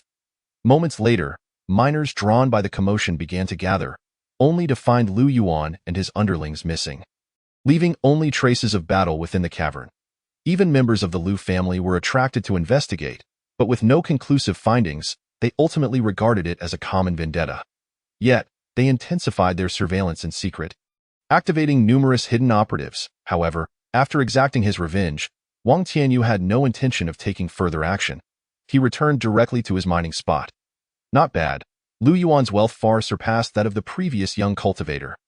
After examining Lu Yuan's 2 storage bags, he found several hundred spirit stones, a pile of golden crystal ore, along with various magical artifacts, talismans, and cultivation techniques. Nodding in satisfaction. Lu Yuan was actually a member of the Lu family. Wang Tianyu discovered a jade tablet among Lu Yuan's hidden treasures, emblazoned with a prominent Lu character on one side and the words "For Ding Mount" on the other, the very stronghold of the Lu family. Holding the jade tablet, he pondered whether eliminating Lu Yuan would provoke a chain reaction, as it was evident that Lu Yuan had been an infiltrator within the mine. After a moment of contemplation without any clear resolution, he dismissed the thought. After all, the deed was done, and no amount of speculation would change that. He could always flee alone. While the risk would increase, he still had the jade gourd to facilitate his escape. Resolute, he settled down to cultivate and mine, for soon he would be departing from this place, and such opportunities to reap benefits would be scarce in the future. Meanwhile, in the Lu family's array control building, a Lu family cultivator was reporting Lu Yuan's demise to Lu Xianqing, 18th uncle, that Lu Rongyuan fellow has been killed. Based on the scene, it appears many individuals simultaneously unleashed attacks. Should we conduct a deeper investigation? Yes, let us investigate. Clearly, Lu Yuan was targeted. He must have exploited the miners excessively, but no matter his faults, he is still a member of the Lu family. This is evidently a coordinated attack. Look into the larger coalitions among the miners and eliminate them to ensure the stability of the mine's output. The external environment has been unstable in recent years. We need to increase our extraction. Lu Xianqing issued directives with precision. The mining personnel were due to arrive soon, and he did not wish for any major upheaval to disturb their operations at this critical juncture. Understood, 18th uncle, I will take care of it right away. The Lu family cultivator felt a surge of delight.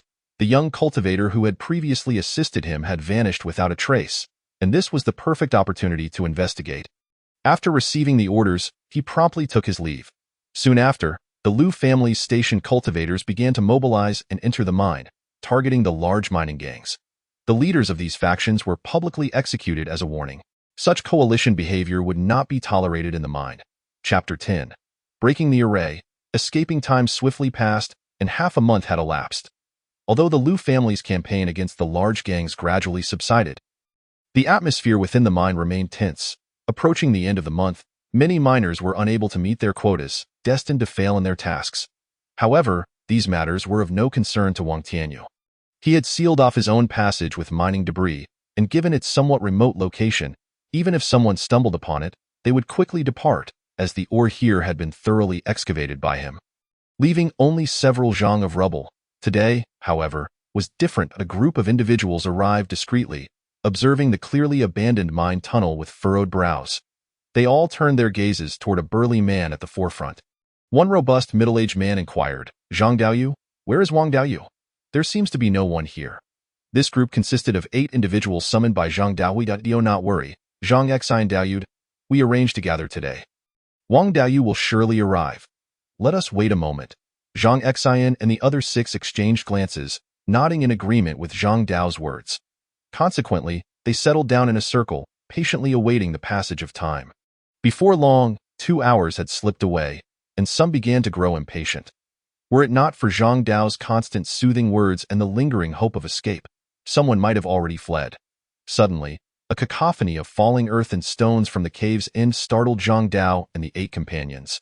Though they remained silent, their expressions turned wary as they each cast defensive spells upon themselves, ready to unleash their attack spells at the first sign of trouble. Cough, cough.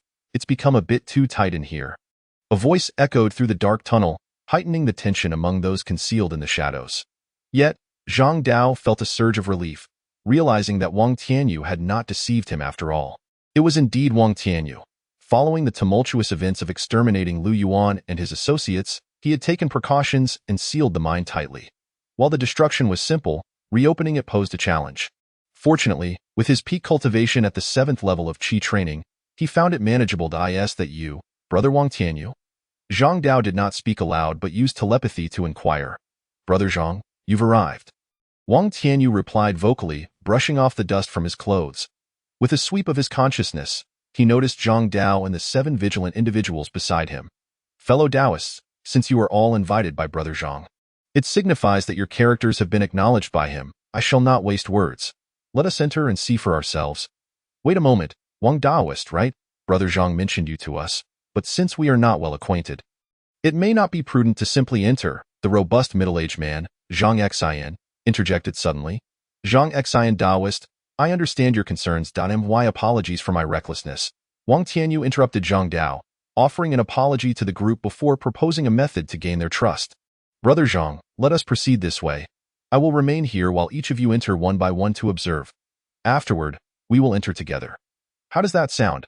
Very well, Wang Daoist, your approach is commendable. I shall go first, Zhang Xian replied with a smile. Having spent 10 years in this mine, he had learned to be cautious. Otherwise, he would not have survived so long. Many who had entered with him, or even before him, had long since turned to dust, leaving few alive. Please, Wang Tianyu gestured, unfazed by the skepticism. Once they escaped, it mattered little if they were allies or not. Open-heartedness and sincerity were the best paths to cooperation. Given their prior unfamiliarity and the ad hoc team formation, high expectations were unwarranted. Soon, everyone had taken their turn, witnessing the throngs of soul-eating ants on the opposite side and the small breach in the protective barrier of the formation. Excitement coursed through them as they recognized this as their singular hope for escape over the years. Though some questioned why the spiritual energy concentration was significantly higher within than outside, assuming it was either seeping in from the outside or a result of the formation being compromised, they failed to notice that it was actually due to the spiritual liquid Wang Tianyu had applied to the formation's membrane. Enough of the preamble. Let us proceed inside. Those at the rear, please ensure to eliminate any traces and seal the entrance. Understood. The group roared in unison, as if venting years of pent-up frustration. Wang Tianyu smiled at their response, recognizing the toll of their prolonged confinement. Once everyone was inside, Wang Tianyu scanned the group, pausing momentarily when he spotted an elderly woman. While there were indeed female cultivators in the mine, their numbers were comparatively few. Fellow Taoists, you have all witnessed the soul-eating ants breaching the barrier. Let us wait here for a moment. As we are now a team. Introductions are necessary. I shall begin. I am Wang Tianyu. At the 6th level of Qi training, he concealed a portion of his cultivation level. Wang, how is it that your cultivation has advanced? Zhang Dao exclaimed, taken aback by the revelation of Wang Tianyu's breakthrough.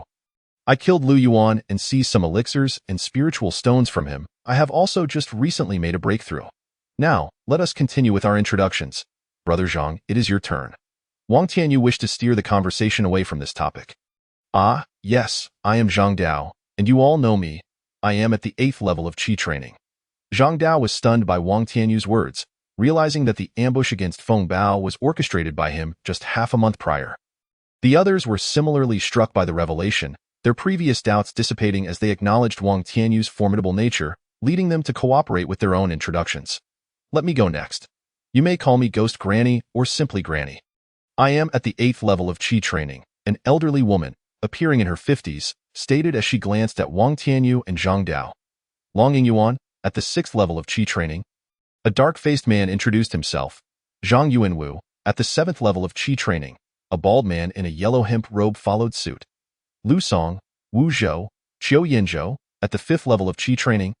A short, stout old man chimed in. Zhang Xian, at the 9th level of Qi training. Once Zhang Xian concluded his introduction, Wang Tianyu's expression darkened as he surveyed the group, warning them, now, I hope we can unite and seek a way out together. Should anyone act out of line, do not blame me for not having made my intentions clear. Seeing no one dispute him, Wang Tianyu nodded and proceeded to explain the situation on the opposite side. I have been aware of this place for several months. The soul-eating ants do not appear here at all times. Ahead lies a large cavern, excavated by the soul-eating ants, featuring 4 well-developed passages. Noticing that everyone was attentively listening, Wang Tianyu pointed to the upper left passage of the cavern's stone wall. Do you all see that hole? Over the past few months, I have discovered that only that passage has a lesser number of soul-eating ants. Since we are unfamiliar with the ant nest, we would inevitably be like headless flies, wandering aimlessly. Thus, once we make our move, we should head straight for that passage. Brother Zhang will lead the charge. Zhang Xian Daoist will cover the rear, and I will command from the center. Is everyone in agreement? Wang Tianyu surveyed the group, noting the varying expressions, and continued, Our task is to fight our way through. There are no other options. Whether we live or die depends on our fates. Now, is everyone clear about the challenges we face? Does anyone wish to withdraw? No, the group responded in a disjointed chorus. As even a fool could see that at this juncture, any who dared to refuse would find themselves collectively hunted down by the rest, as for the uncertainty of life and death. Remaining in the mine to continue mining for the Liu family was likewise a path to doom. Faced with such a dire choice, it was far better to take a chance. The path of cultivation was not without its trials and tribulations. Chapter 11. Despair. The endless onslaught of soul-eating ants, just as Wang Tianyu and the others prepared to wait for the soul-eating ants to break through the formation and escape. A black flying vessel sped toward the valley, located several dozen miles from the mining site. Inside the vessel, a middle-aged man in a white robe with long hair was controlling the craft to decelerate, for they were nearing the boundary of their family's mining site. Upon reaching the valley's skies, a large fissure suddenly opened in the earth-colored barrier that enveloped the valley, allowing the black flying vessel to enter. Rong Tian, is that you? Have you solidified your cultivation? Lu Xianqing hovered mid-air, observing the vessel land smoothly. The middle-aged man in white robes stepped out first, smiling as he greeted. Uncle 18, our family is short-handed, and since I have just stabilized my cultivation, I volunteered for this transport mission. The man was Lu Rongtian, the eldest of the Rong clan, a sword cultivator who had not used foundational pills. 65 years old, having surpassed the ideal age for foundation establishment. He had taken matters into his own hands, successfully establishing his foundation through sheer determination. Elder brother, I want to accompany you this time. Before Lu Xianqing could respond, a lively young girl of about 18 dashed out from the formation control room, revealing herself to be Lu Rongxia, 36 sister. It seems you are quite bored at this mining site. Ha ha ha. Lu Rongtian beamed at the sprightly Lu Rongxia, his smile growing warmer. Lu Rongxia, the 36th of the Rong lineage, was one of the youngest among them. Her exceptional talent for cultivation and her charming personality made her a favorite within the family. Indeed, I am absolutely suffocated here. Elder brother, hurry and prepare the supplies. Let's set off quickly. I can hardly bear to stay a moment longer. Lu Rongxia chattered incessantly to Lu Rongtian, venting her frustrations. Lu Xianqing rolled his eyes and looked skyward. Over the past few months, he had been thoroughly vexed by this chatterbox. Her incessant prattling was truly unbearable. Meanwhile, Lu Rongtian, observing Uncle 18's exasperated demeanor, couldn't help but chuckle inwardly. He knew that as a sword cultivator, Uncle 18 was typically aloof and indifferent. Yet he was utterly powerless against the charm of his 36th sister. All right, 36th sister, if you keep this up, our return journey will be delayed. Lu Rongtian found himself in a state of bemusement. How could the 36th sister be so loquacious? Did she not tire of it?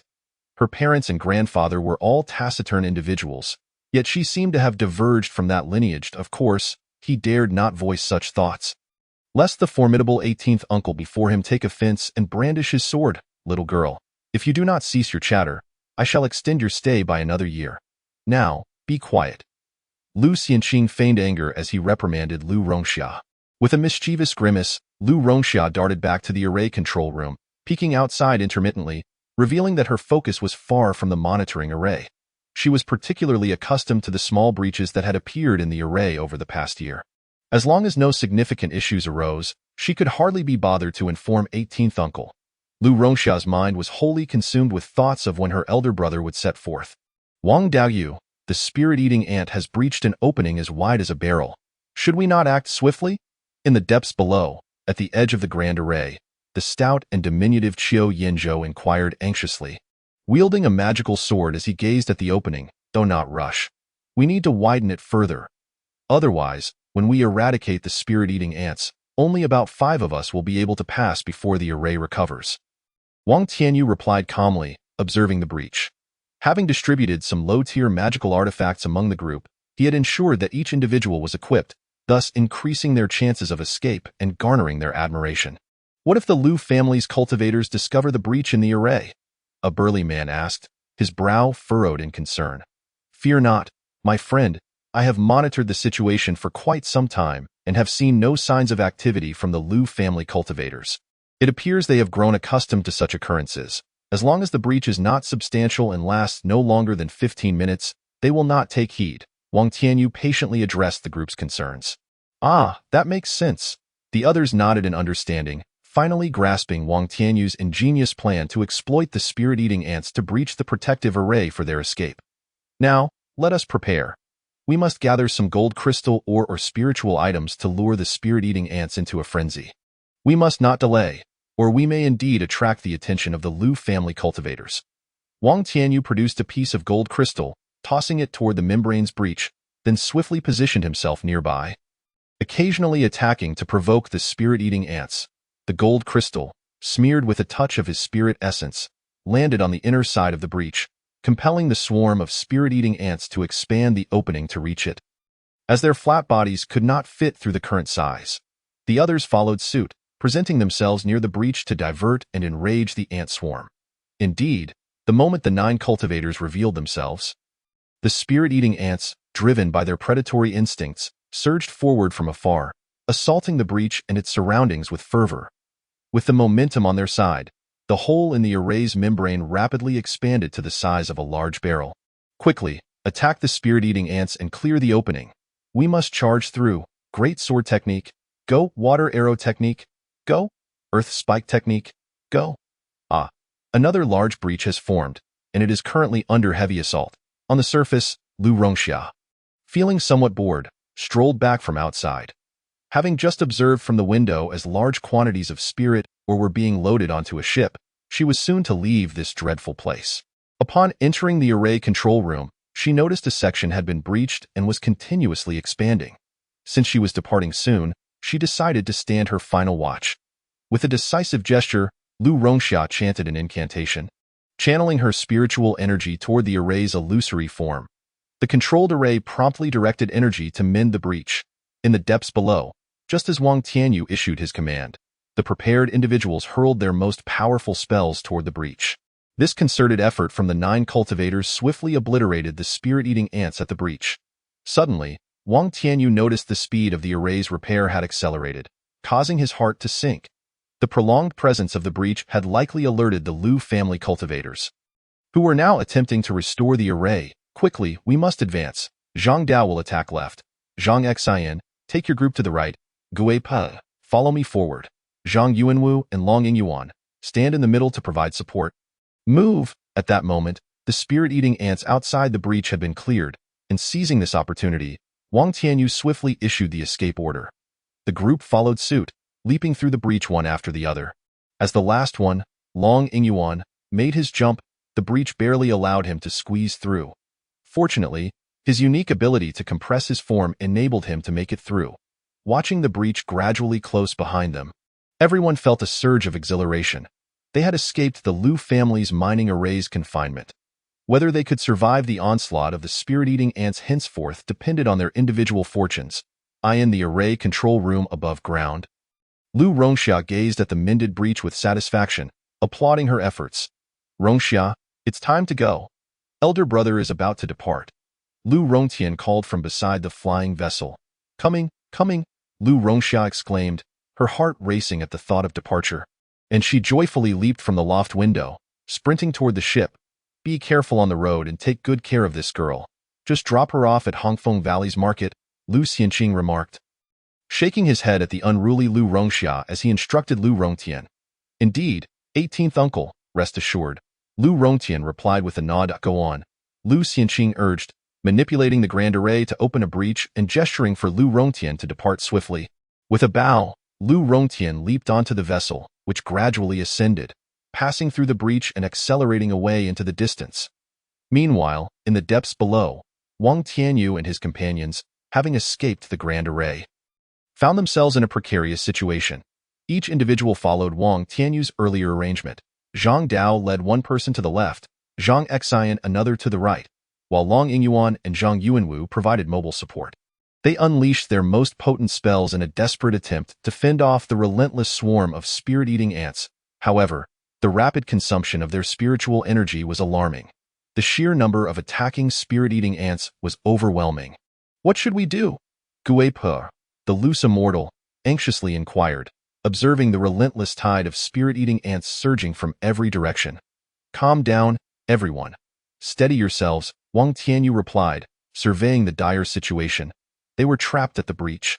Fending off a dense mass of spirit-eating ants, if they did not devise a plan, they would surely be overwhelmed.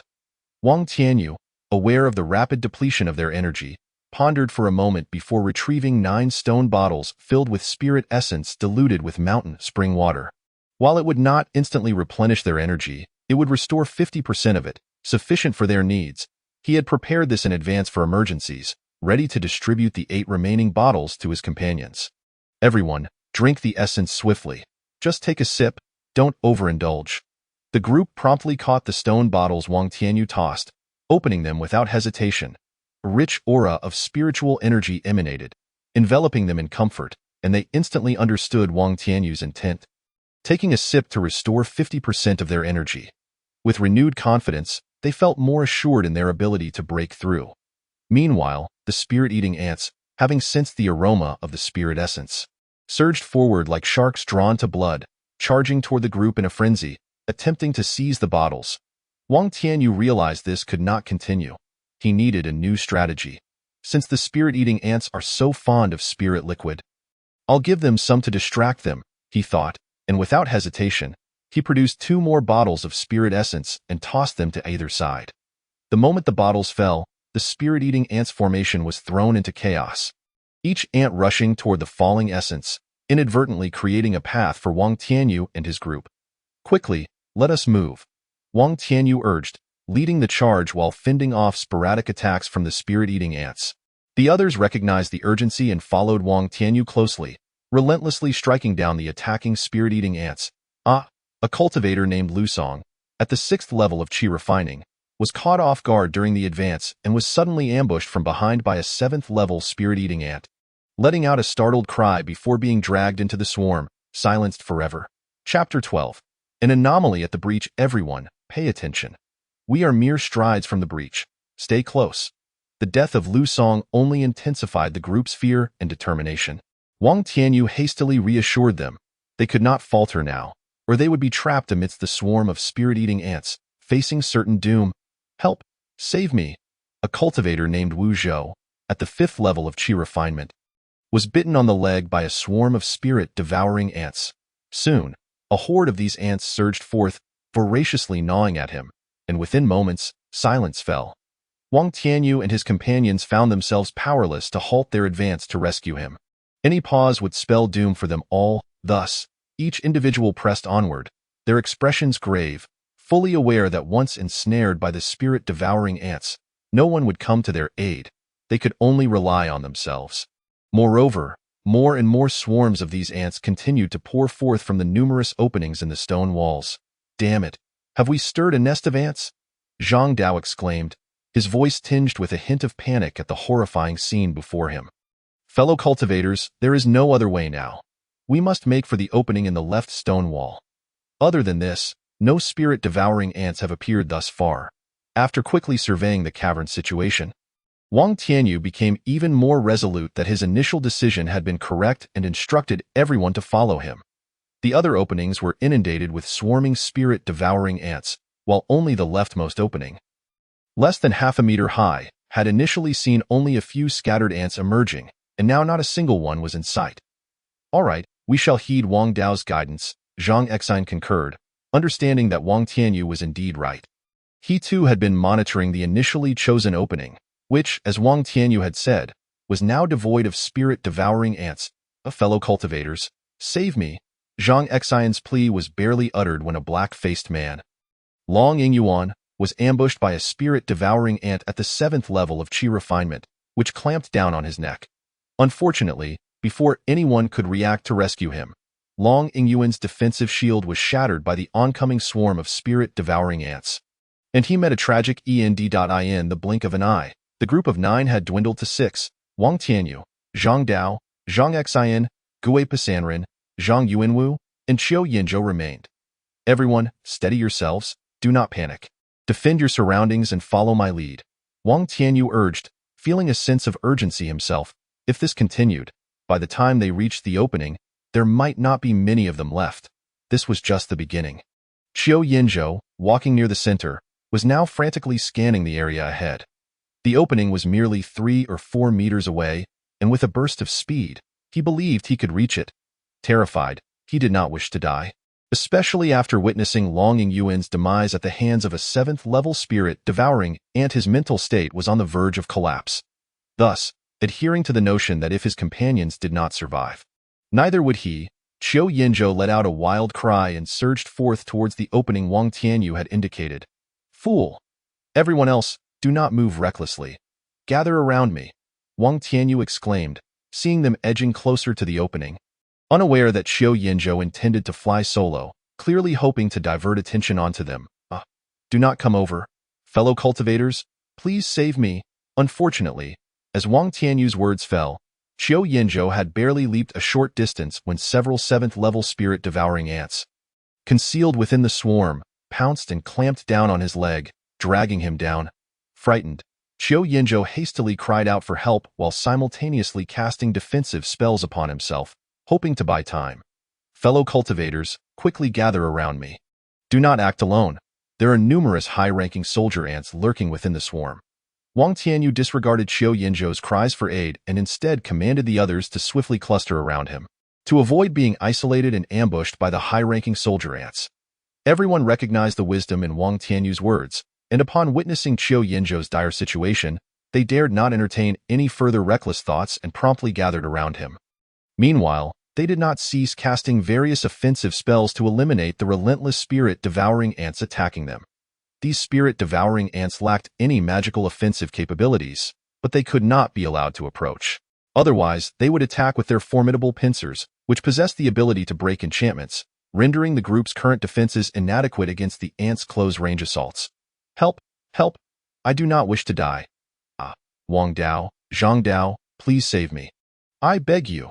Just as Wang Tianyu and the others huddled together, inching toward the leftmost cave's entrance, a sudden, desperate cry erupted from Qiu Yinzhou, followed by an utter silence. Though no words were exchanged among Wang Tianyu and the others, their expressions reflected the weight of their anxiety. 4 of their original 9 were now lost, leaving only Wang Tianyu, Zhang Dao, Zhang Xian, and Gui Pasanren. The pressure weighed heavily upon them all. Listen to my command.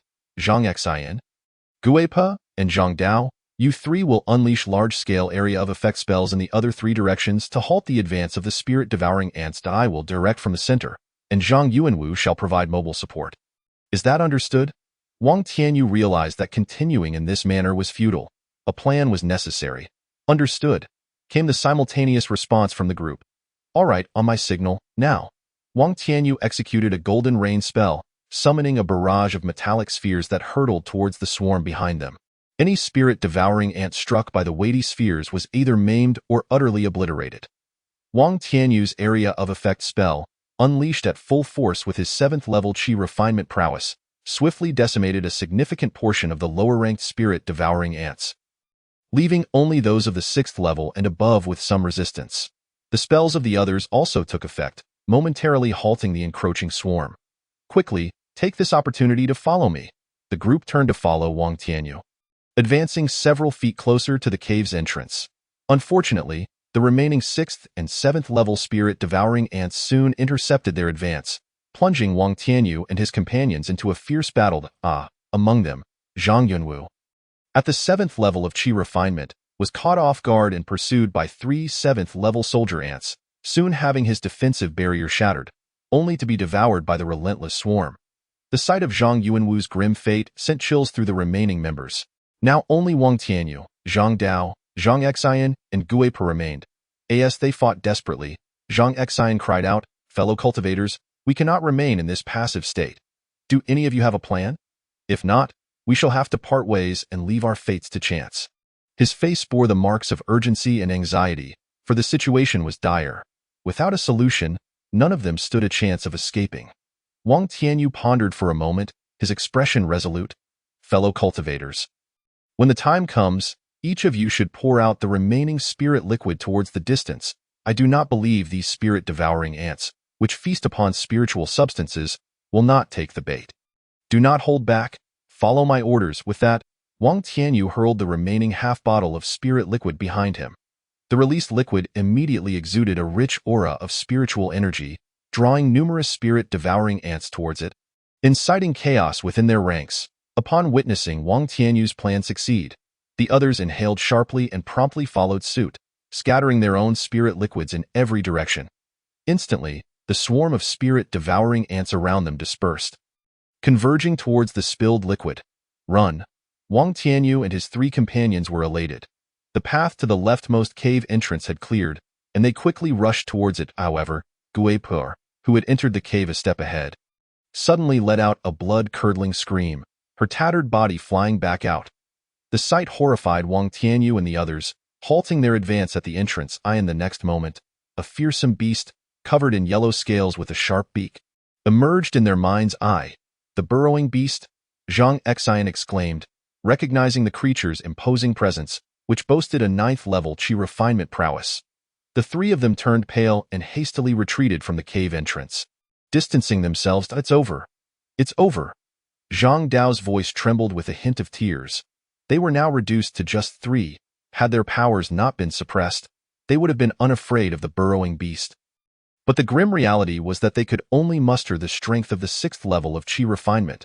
Zhang Xian's complexion turned ashen, his face a mask of despair as he gazed at the burrowing beast gradually revealing itself from the cave entrance. Chapter 13. The Clam and the Snipe Struggle. Who will benefit? Do not panic, do not panic. Although Wang Tianyu felt a flutter of anxiety, the presence of the jade gourd reassured him. He was not overly afraid. Worst case, he could hide within the gourd. His storage bag also contained numerous spirit-devouring ant corpses, albeit meager in quantity, but sufficient to afford him some time to evade. Wang Tianyu's mind raced for a solution, but every thought led to a dead end. The burrowing beast loomed ahead, while the swarm of spirit-devouring ants surged behind. Just as he was at a loss for what to do, he noticed that the burrowing beast, which had emerged from the cave, did not attack them but instead charged towards the swarm of ants feasting on the spilled spirit liquid. "Run, run! The burrowing beast is heading for the spirit liquid we scattered." Wang Tianyu quickly transmitted this to his companions, urging Zhang Dao and Zhang Xian to flee. Seeing the situation, Zhang Dao and Zhang Xian rejoiced and quickly followed Wang Tianyu into the cave. An hour later, the three had no idea how many intersections they had traversed or where they had ended up. They encountered few spirit-devouring ants along the way, and any they did confront were swiftly eliminated by their combined efforts. Phew! When they finally arrived at a junction, they paused. "Fellow cultivators, let us take a moment to rest and recover our true energy." Zhang Xian, feeling that only about 40% of his true qi remained in his dantian, suggested, "The bottle containing the spiritual liquid has just been discarded. Without further replenishment, I am uncertain about our situation." "All right, I will heed your advice, Brother Zhang. Let us rest here and recuperate," Wang Tianyu replied, though he was reluctant to linger. However, he had to consider the circumstances of both Zhang Xian and Zhang Dao. Having secretly consumed the Yuanling divine milk from his gourd space, he faced no issues with insufficient true qi. Yet, he refrained from revealing this to Zhang Xian and Zhang Dao, understanding the principle of not divulging one's wealth. Previously, he had been forced to expose this information, but now that they were safe, he preferred to keep it hidden until absolutely necessary. Both Zhang Xian and Zhang Dao were aware of this principle as well.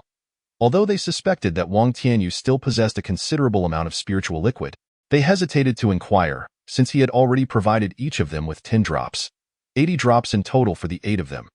Even if he had some remaining, it would certainly not surpass what he had already given. For such precious resources were exceedingly rare, with a single drop taking centuries to form. After an hour had passed, Both Zhang Dao and Zhang Xian had fully recovered, while Wang Tianyu feigned recuperation. The trio then conferred and proceeded towards the central fork in the path. At this point, they were essentially lost within the intricate labyrinth of the ant nest. Their choice of route mattered little. Thus, they traversed for several more hours, encountering numerous forks, ultimately opting for the central path once again.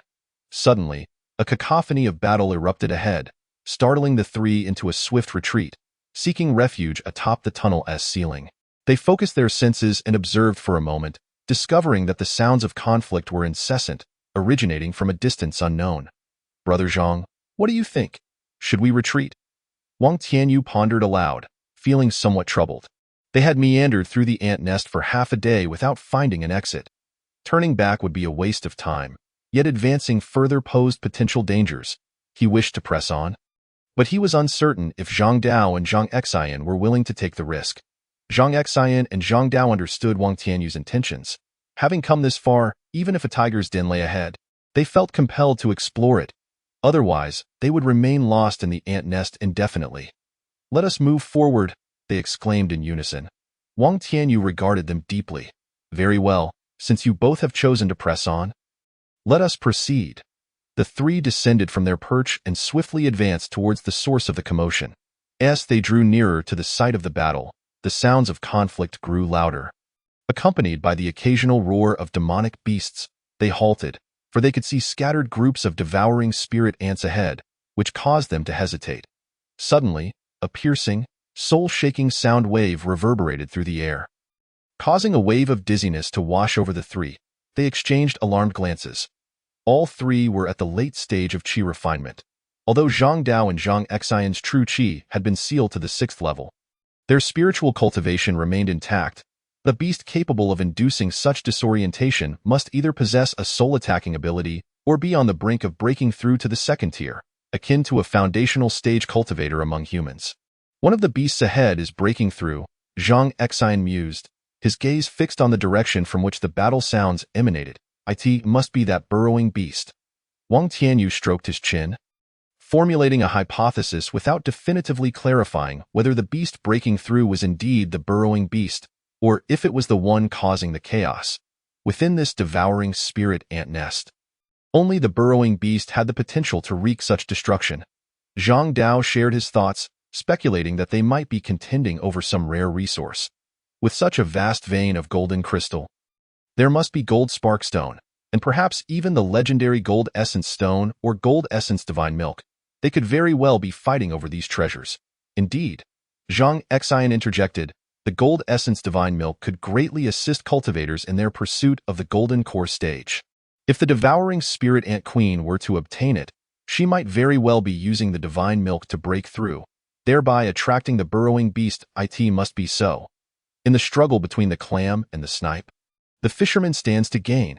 After exchanging insights, the three shared a knowing look, immediately reminded of this proverbial wisdom.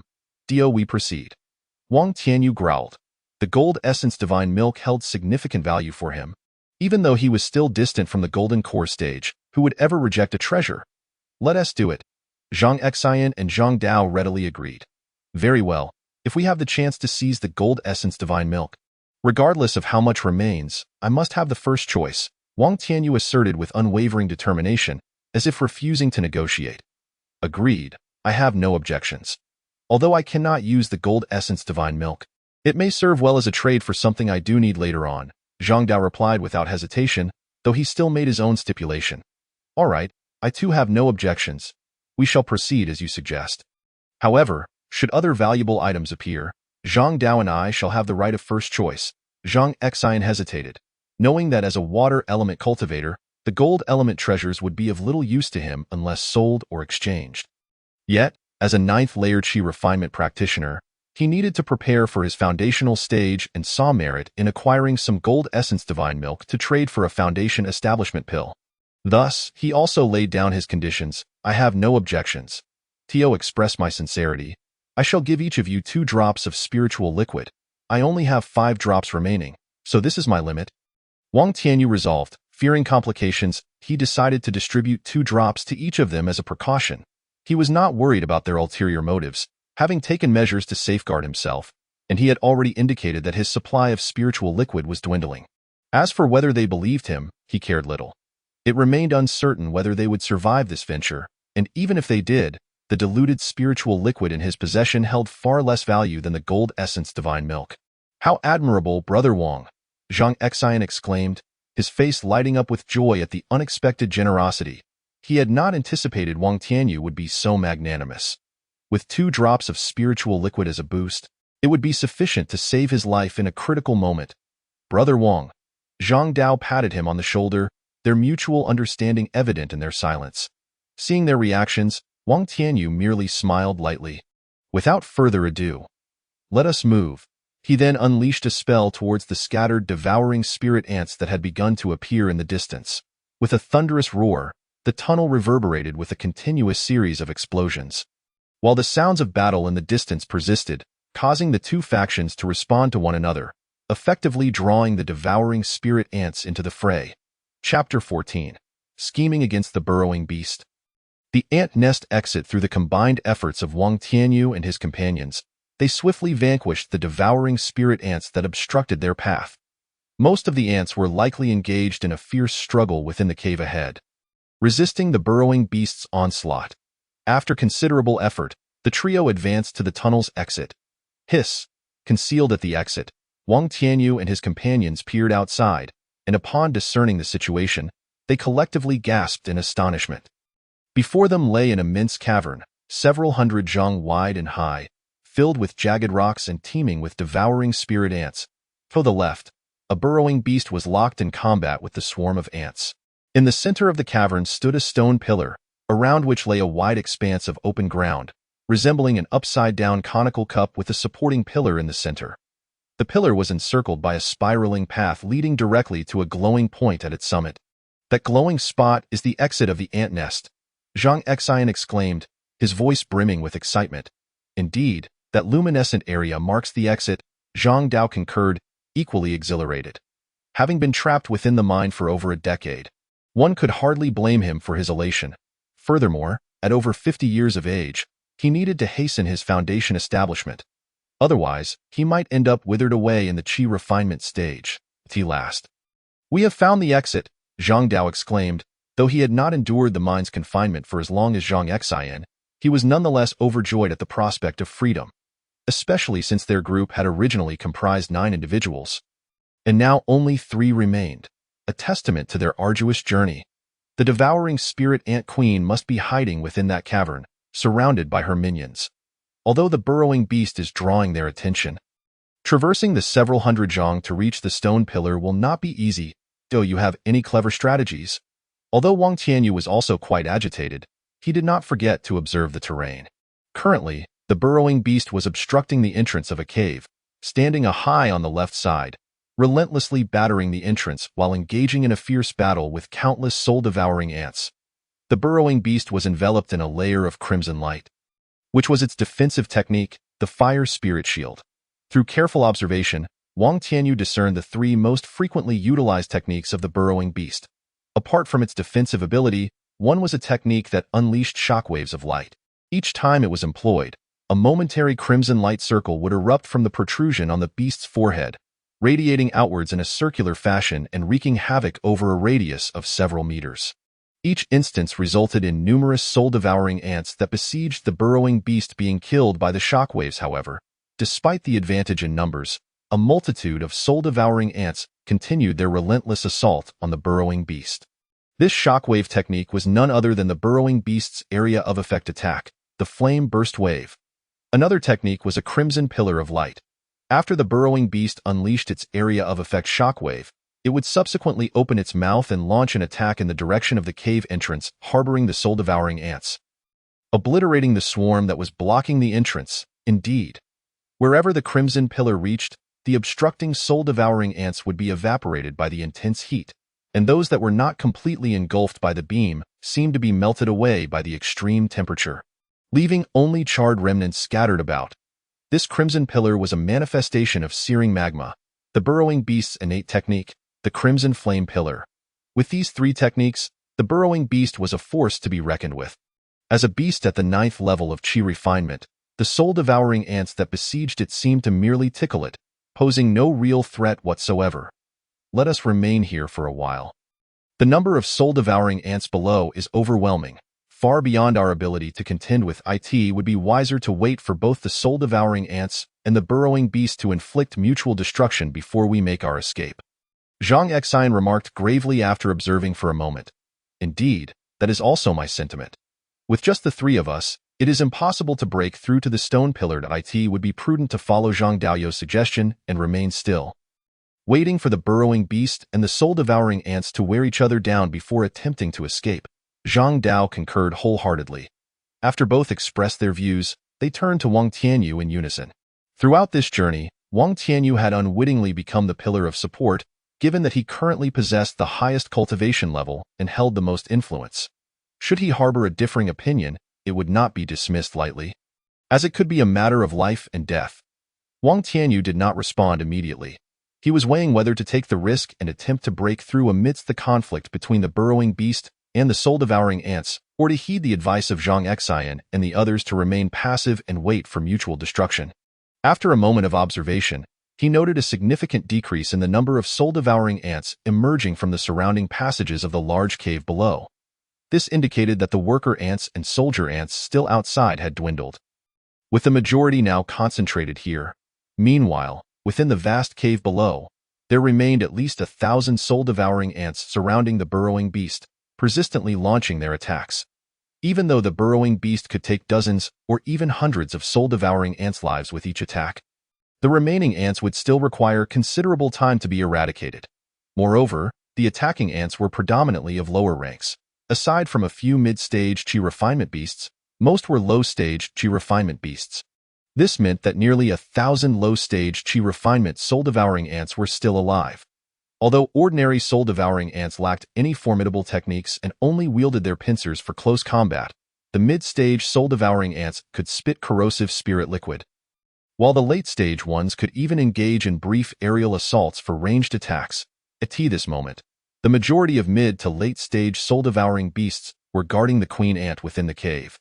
Undergoing evolution, they would not intervene until the lower-ranking ants had been sufficiently depleted, a common tactic in their attrition warfare. You are both correct. Venturing down now would only lead to our demise. It is wiser to remain still and allow them to exhaust each other before proceeding, Wang Tianyu concluded, ultimately siding with Zhang Xian and the others. However, he then produced a stone vial from his storage bag. Wang Daoyu, are you intending to? Zhang Xian had been closely observing Wang Tianyu. Upon seeing him adopt his suggestion, he felt relieved, only to be struck by the realization of the contents of the vial. Recalling his earlier actions during their escape. It seems Zhang Xian Daoyu has guessed my intentions, Wang Tianyu remarked with a faint smile upon noticing Zhang Xian's astonished expression. At this point, Zhang Dao also understood Wang Tianyu's plan. He moved his lips as if to speak. Brother Zhang, I will only use 3 drops of the spirit liquid, reserving the last 2 to ensure a way out. Wang Tianyu reassured him, placing a hand on Zhang Dao's shoulder to halt his impending protest. Very well, your decision stands, Zhang Dao conceded, realizing he could not dissuade Wang Tianyu and thus fell silent. With that, Wang Tianyu retrieved a thin-skinned stone bottle carved from rock, to avoid attracting the attention of the soul-devouring ants and the burrowing beast. He swiftly entered the depths of the passage, extracting 5 drops of spirit liquid that were merely diluted tenfold, several times more concentrated than the ones given to Zhang Dao and the others. He sealed the bottle and returned to the passage's entrance. Zhang Xian and Zhang Dao watched as Wang Tianyu infused the thin-skinned stone bottle with spiritual energy and hurled it towards the burrowing beast. With a resounding crack, the bottle shattered upon striking the burrowing beast's protective light shield, unleashing a surge of potent spiritual energy into the the rich spiritual energy emanated from the burrowing beast's earthy frame. The surrounding soul-devouring ants descended into madness. Even the mid to late-stage soul-devouring ants hiding within the cave where the queen resided buzzed with excitement. Had it not been for the queen's suppression, they would have rushed out to seize the spirit liquid. Though the presence of the spirit liquid incited the surrounding soul-devouring ants to intensify their assault on the burrowing beast, the primary beneficiary was, in fact, the burrowing beast itself. After a violent flicker of crimson light, The burrowing beast's previously depleted spiritual energy was instantaneously replenished. However, what filled the burrowing beast with dread was the overwhelming influx of spiritual energy surging within its body after absorbing the 5 drops of spirit liquid, causing it to swell alarmingly.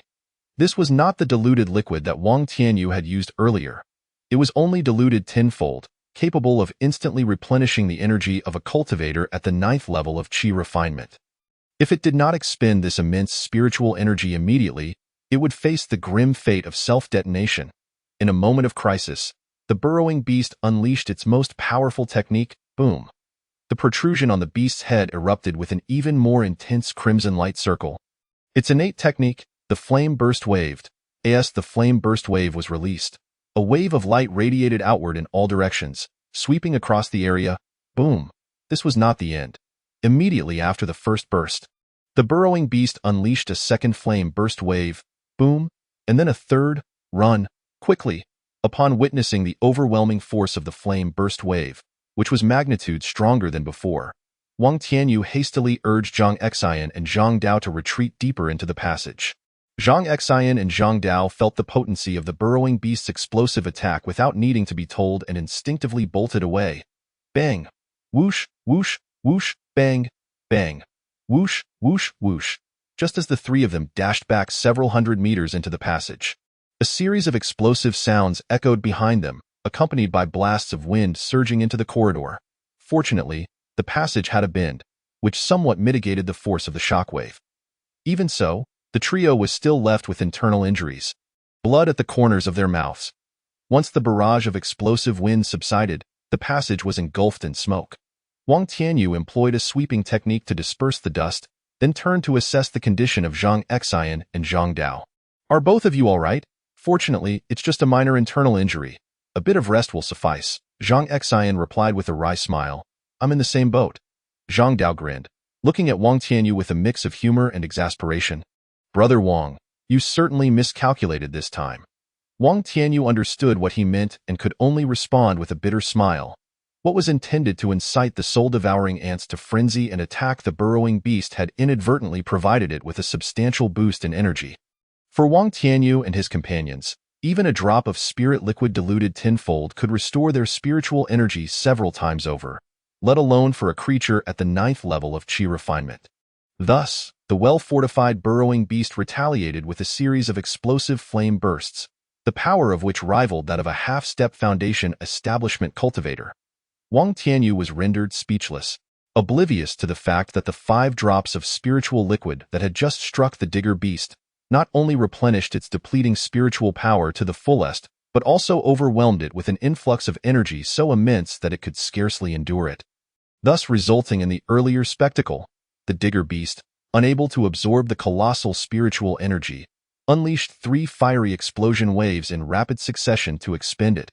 Simultaneously, it cast 2 fiery pillars of light, delivering a severe blow to the group of mid to late-stage spirit-eating ant soldiers under protection.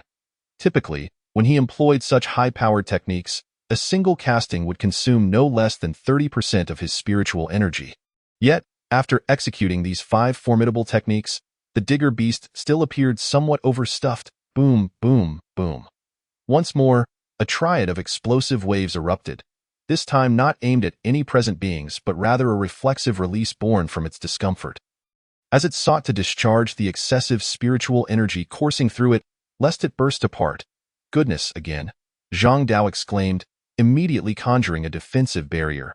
Zhang Xian and Wang Tianyu swiftly followed suit, erecting their protective shields against the impending blast of force. Moments later, the tumult subsided. Spitting and coughing, the trio dispelled their defensive spells, clearing the dust-laden passage, exchanging wry smiles. Cough, it should be fine now, right? Wang Tianyu murmured uncertainly as he gazed towards the cavern entrance leading to the vast cave. Boom! What the? Still more? Just as Wang Tianyu finished speaking, another resounding explosion echoed, causing the 3 to hastily activate their defensive barriers once more. Yet, as they waited for a moment, the anticipated blast winds did not arrive. Nor did the expected sound of waves crashing against the cave walls. They exchanged puzzled glances, unsure of the situation. hesitant to venture forward for fear of another strike that might leave them with no time to escape. It should be over, right? Zhang Dao inquired uncertainly, considering the immense energy expenditure required for such powerful techniques. After 6 consecutive explosive waves, the spiritual liquid provided by Brother Wang should have been entirely consumed. I'll take a look. Wang Tianyu felt reassured by Zhang Dao's reminder. The consumption of such high-tier techniques far exceeded that of ordinary ones. It was akin to when the digger beast, prior to receiving the spiritual liquid, could only dare to unleash explosive waves that covered a radius of merely a dozen meters. However, those 6 consecutive waves each possessed an area coverage of 40 to 50 times that of the previous ones. The expenditure was not trivial. Wang Tianyu could relate, as he too wielded such techniques. For instance, the fireball technique consumed merely 1% of his spiritual energy for 2 casts, with a small fireball covering just over a meter. In contrast, the larger fireball required 5% of his energy for a single cast, yet wielded an explosive power 30 times that of the smaller variant. The Digger Beast's 6 explosive waves were akin to casting the larger fireball, while the previous waves were comparable to the smaller ones. Thus, after executing so many, it would certainly be hesitant to do so again, even if it still had some strength left. Its meridians could not withstand such intense exertion of powerful techniques. Clearly, Wang Tianyu's thoughts were shared by Zhang Xian and Zhang Dao. As the moment Wang Tianyu darted towards the cave entrance, they too seemed to awaken to the urgency and followed suit. Chapter 16. The Soul-Settling Roar Bang. As Wang Tianyu and his companions reached the cave entrance, another explosion resonated within the vast cavern, its potency rivaling that of the previous explosive waves. However, unlike the explosive waves' area of effect, this sound distinctly belonged to another technique of the Digger Beast, the fiery pillar of light. Hiss! Upon arriving at the cave entrance, Wang Tianyu and his companions beheld the Digger Beast unleashing this strike of fiery pillar of light. The once modest-sized entrance had now expanded more than twice its original size, as the Digger Beast's powerful strike pierced through the hordes of spirit-eating ants that were foolish enough to obstruct its path, blasting into the smaller cave. Meanwhile, the low-tier spirit-eating ants within the vast cavern, having suffered the brunt of the Digger Beast's 6 consecutive strikes, were reduced to near extinction, remnants of their bodies strewn throughout the cavern. The once menacing rocky formations lay in ruins, resembling a landscape ravaged by bombs, flattened outward. Deep within the smaller cave, the spirit-eating ant queen, on the verge of a critical evolution, witnessed the devastating loss of her offspring blocking the entrance.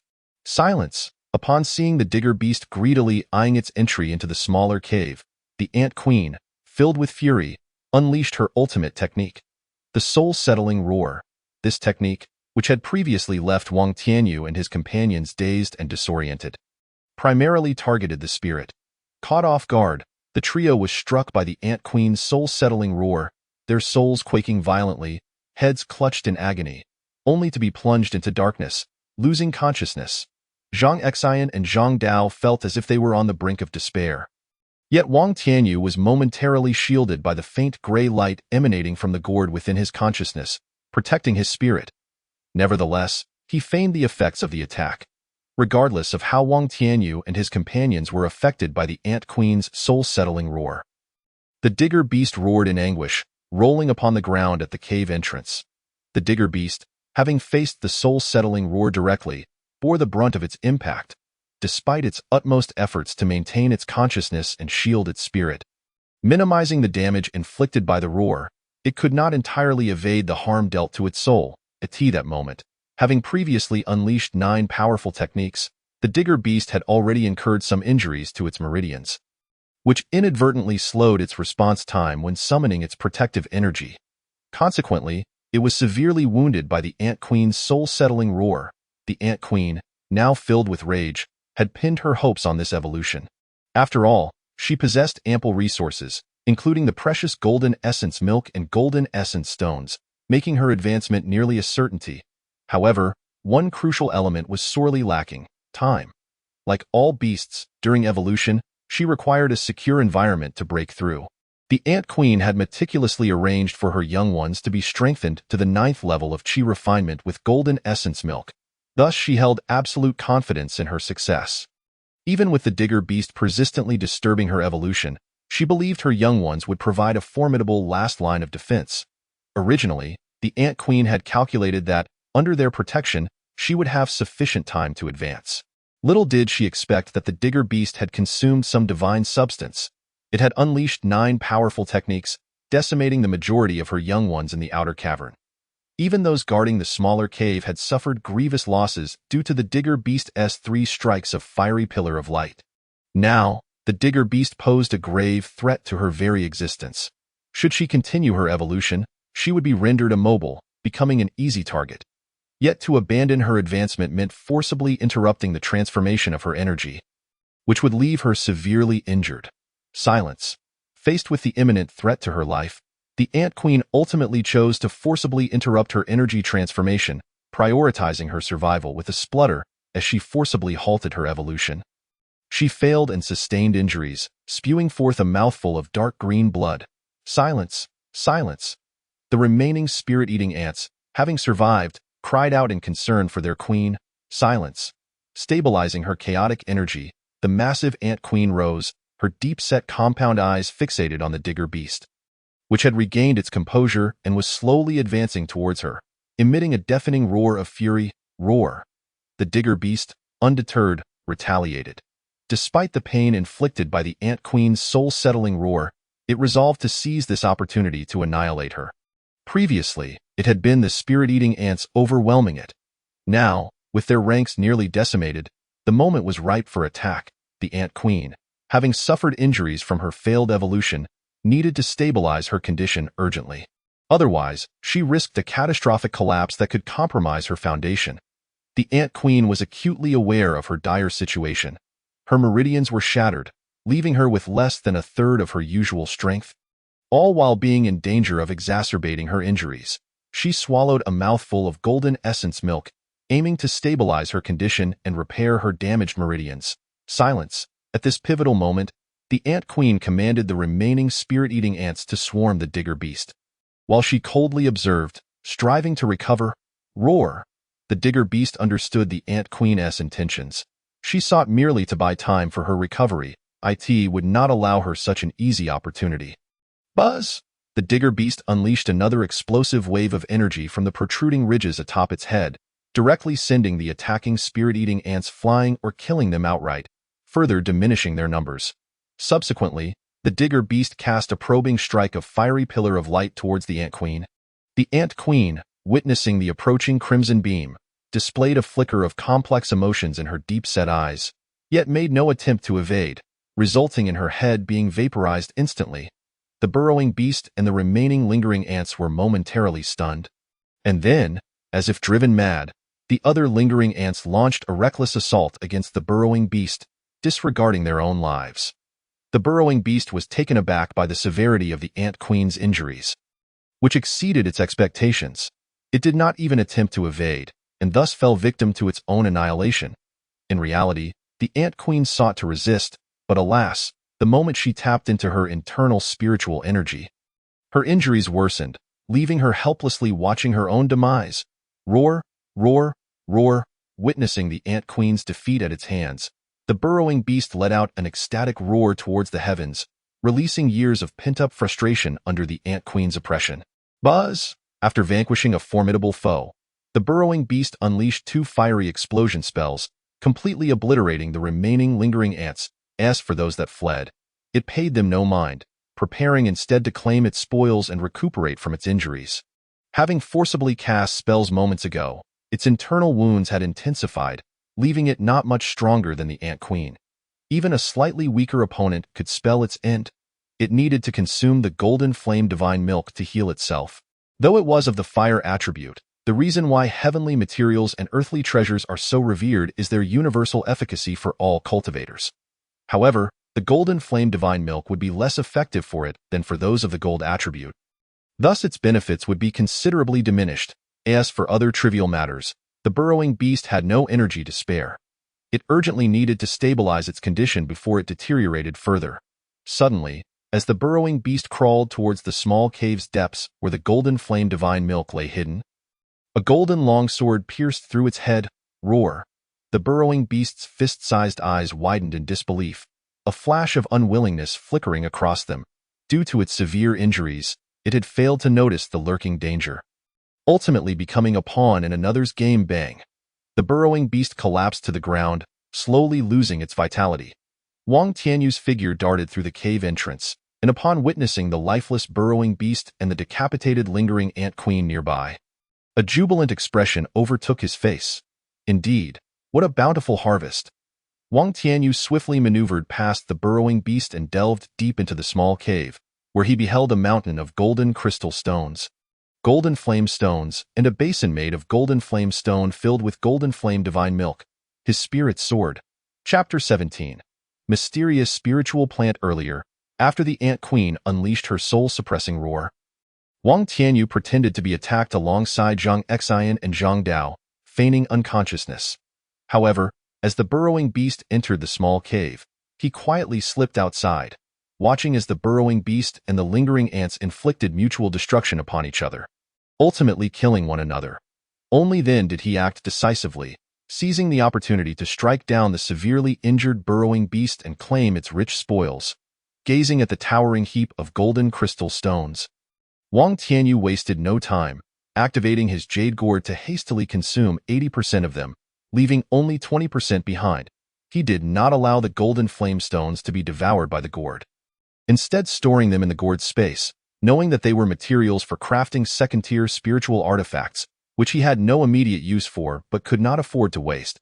He took 80% of the golden flame stones and the same amount of golden flame divine milk. After all, even if he took 80%, the remainder was still plentiful. It would barely fill the storage bags of their group.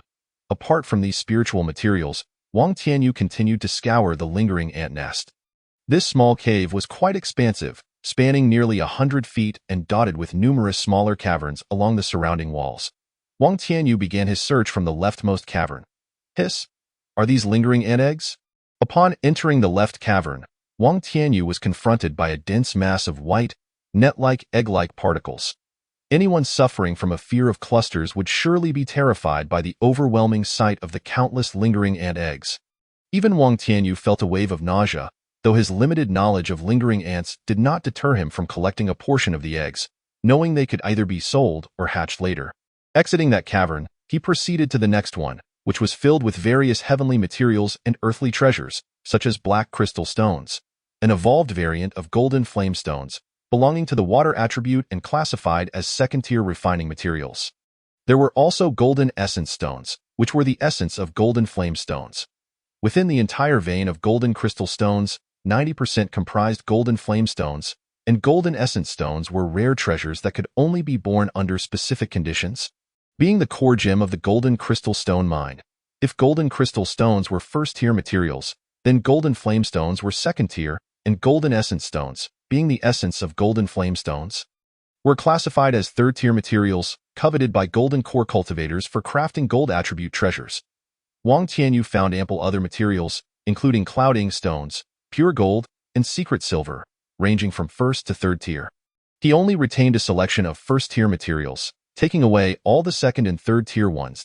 As he entered the next cavern, Wang Tianyu was surprised to find only a pool several yards wide, filled with a thick, black, viscous liquid.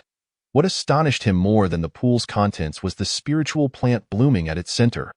Although he did not know the name of this spiritual plant, he understood its value. His research revealed that the black, viscous liquid was the saliva expelled by lingering ants, known as lingering liquid, which possessed corrosive properties and could erode protective shields and formations. Some had previously utilized lingering ant saliva to craft array-breaking spiritual items, such as lingering pearls, made primarily from this saliva mixed with other materials that possessed array-breaking effects. Lingering pearls could serve both as array-breaking tools and as thunder bombs, though the latter released lightning upon detonation, while lingering pearls released a liquid with potent corrosive properties, capable of inflicting harm on both the physical bodies of cultivators and their protective barriers. Wang Tianyu, understanding the rarity of a spiritual plant that could withstand lingering liquid, was not foolish. He recognized the significant value of this plant. Furthermore, lingering ant eggs required regular coating with lingering liquid to promote hatching, as their shells were incredibly hard, making it impossible for larvae to break free without the liquid's softening effect. This process acted as a catalyst, gradually acclimating the larvae to the corrosive properties of lingering ants. honing their pincers to develop array-breaking capabilities while preparing their bodies for future corrosion resistance, as mature lingering ants could expel corrosive saliva, an adaptation achieved through gradual mutation from youth, since it was a valuable find. Wang Tianyu would not let it slip away. He quickly activated his golden crystal sword, meticulously cutting the entire stone pool from the cavern. Then, Wang Tianyu summoned the jade gourd from his consciousness, collecting the stone pool and the spiritual plant in one swift motion, placing them in a corner of his spatial realm. As for the identity of the spiritual plant, he would seek to uncover it when the opportunity arose. Upon exiting this cavern, Wang Tianyu activated the golden crystal sword to destroy the cavern, making it appear as if a new chamber had just been carved out. After completing this task, he continued to the next cavern. In this cavern, Wang Tianyu discovered a 500-year-old soul-devouring grass, the primary ingredient for crafting second-tier mid-grade pills known as soul-enhancing pills, which enhance spiritual consciousness. In addition to the 500-year-old soul-devouring grass, he found 6 other soul-devouring grasses ranging from 100 to over 400 years in age, as well as a large cluster of those under 100 years old. Wang Tianyu only took a portion of the younger ones to plant in his spatial realm, ensuring he would never run short of soul-devouring grass in the future. Thus, he thoroughly explored all the caverns, reaping a bountiful harvest. Wang Tianyu returned to the small cave, methodically dismembering the lingering ant queen and organizing the useful materials. He also extracted valuable spiritual materials from the burrowing beast's corpse.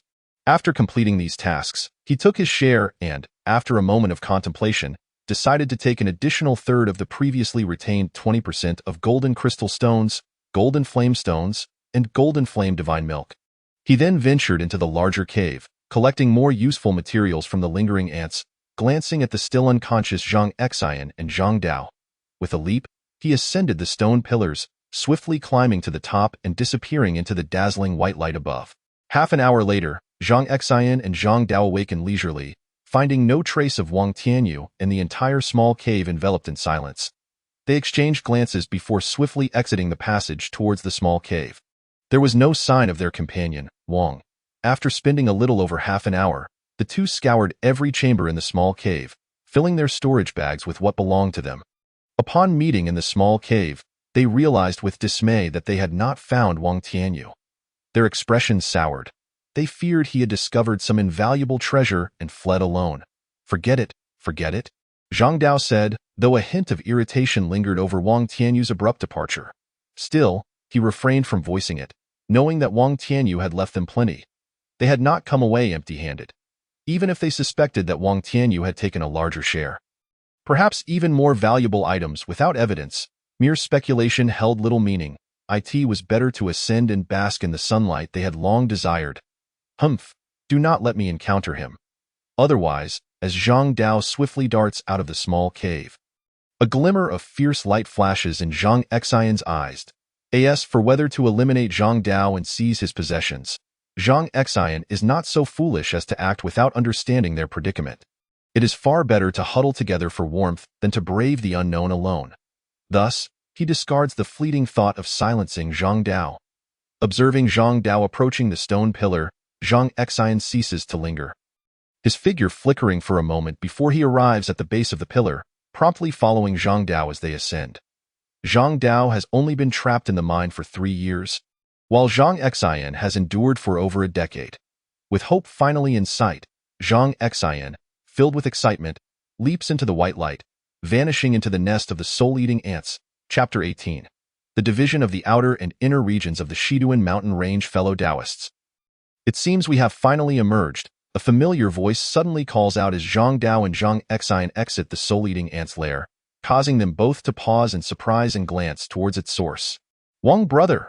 Wang Taoist! Upon landing, they see Wang Tianyu lazily leaning against the stone wall, greeting them with a wave. Before him, a campfire crackles, roasting a low-tier beast resembling a long-eared rabbit, the size of a calf. His expression a mixture of amusement and exasperation. You rascal! I thought you had absconded with some treasure. Zhang Dao exclaims with a grin, playfully punching Wang Tianyu's shoulder. It's been ages since I've had a proper meal. Wang brother, the meat is ready. Let us feast. Without further ado, Zhang Dao eagerly tears off a hind leg of the rabbit and begins to devour it that moment. Zhang Xian also glides over, taking a seat beside them, and without hesitation, he too grabs a hind leg, digging in. You too, after I prepared this feast for you. Is this how you repay me? Wang Tianyu observes, shaking his head in mock despair as the hind legs are claimed by Zhang Dao and Zhang Xian. Ha ha, who told you to vanish without a word? It made me and Daoist Zhang Xian think you had found something valuable and fled. Consider these legs a token of consolation for your abrupt departure. Indeed, indeed. No need for further discussion. Today, we have 4 legs. Zhang Dao and I will each take 2. You can have the other parts, they jest, swiftly finishing the hind legs and then dividing the front legs of the long-eared rabbit until nothing remains.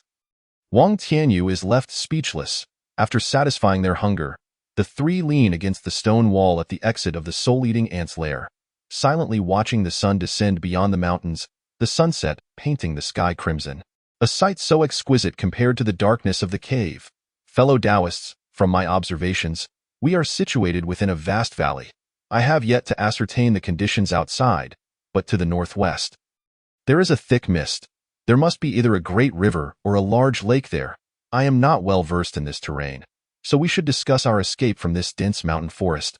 Wang Tianyu breaks the silence, recounting his previous observations of the surrounding landscape. We are likely in the deep outer regions of the Shiduan mountain range.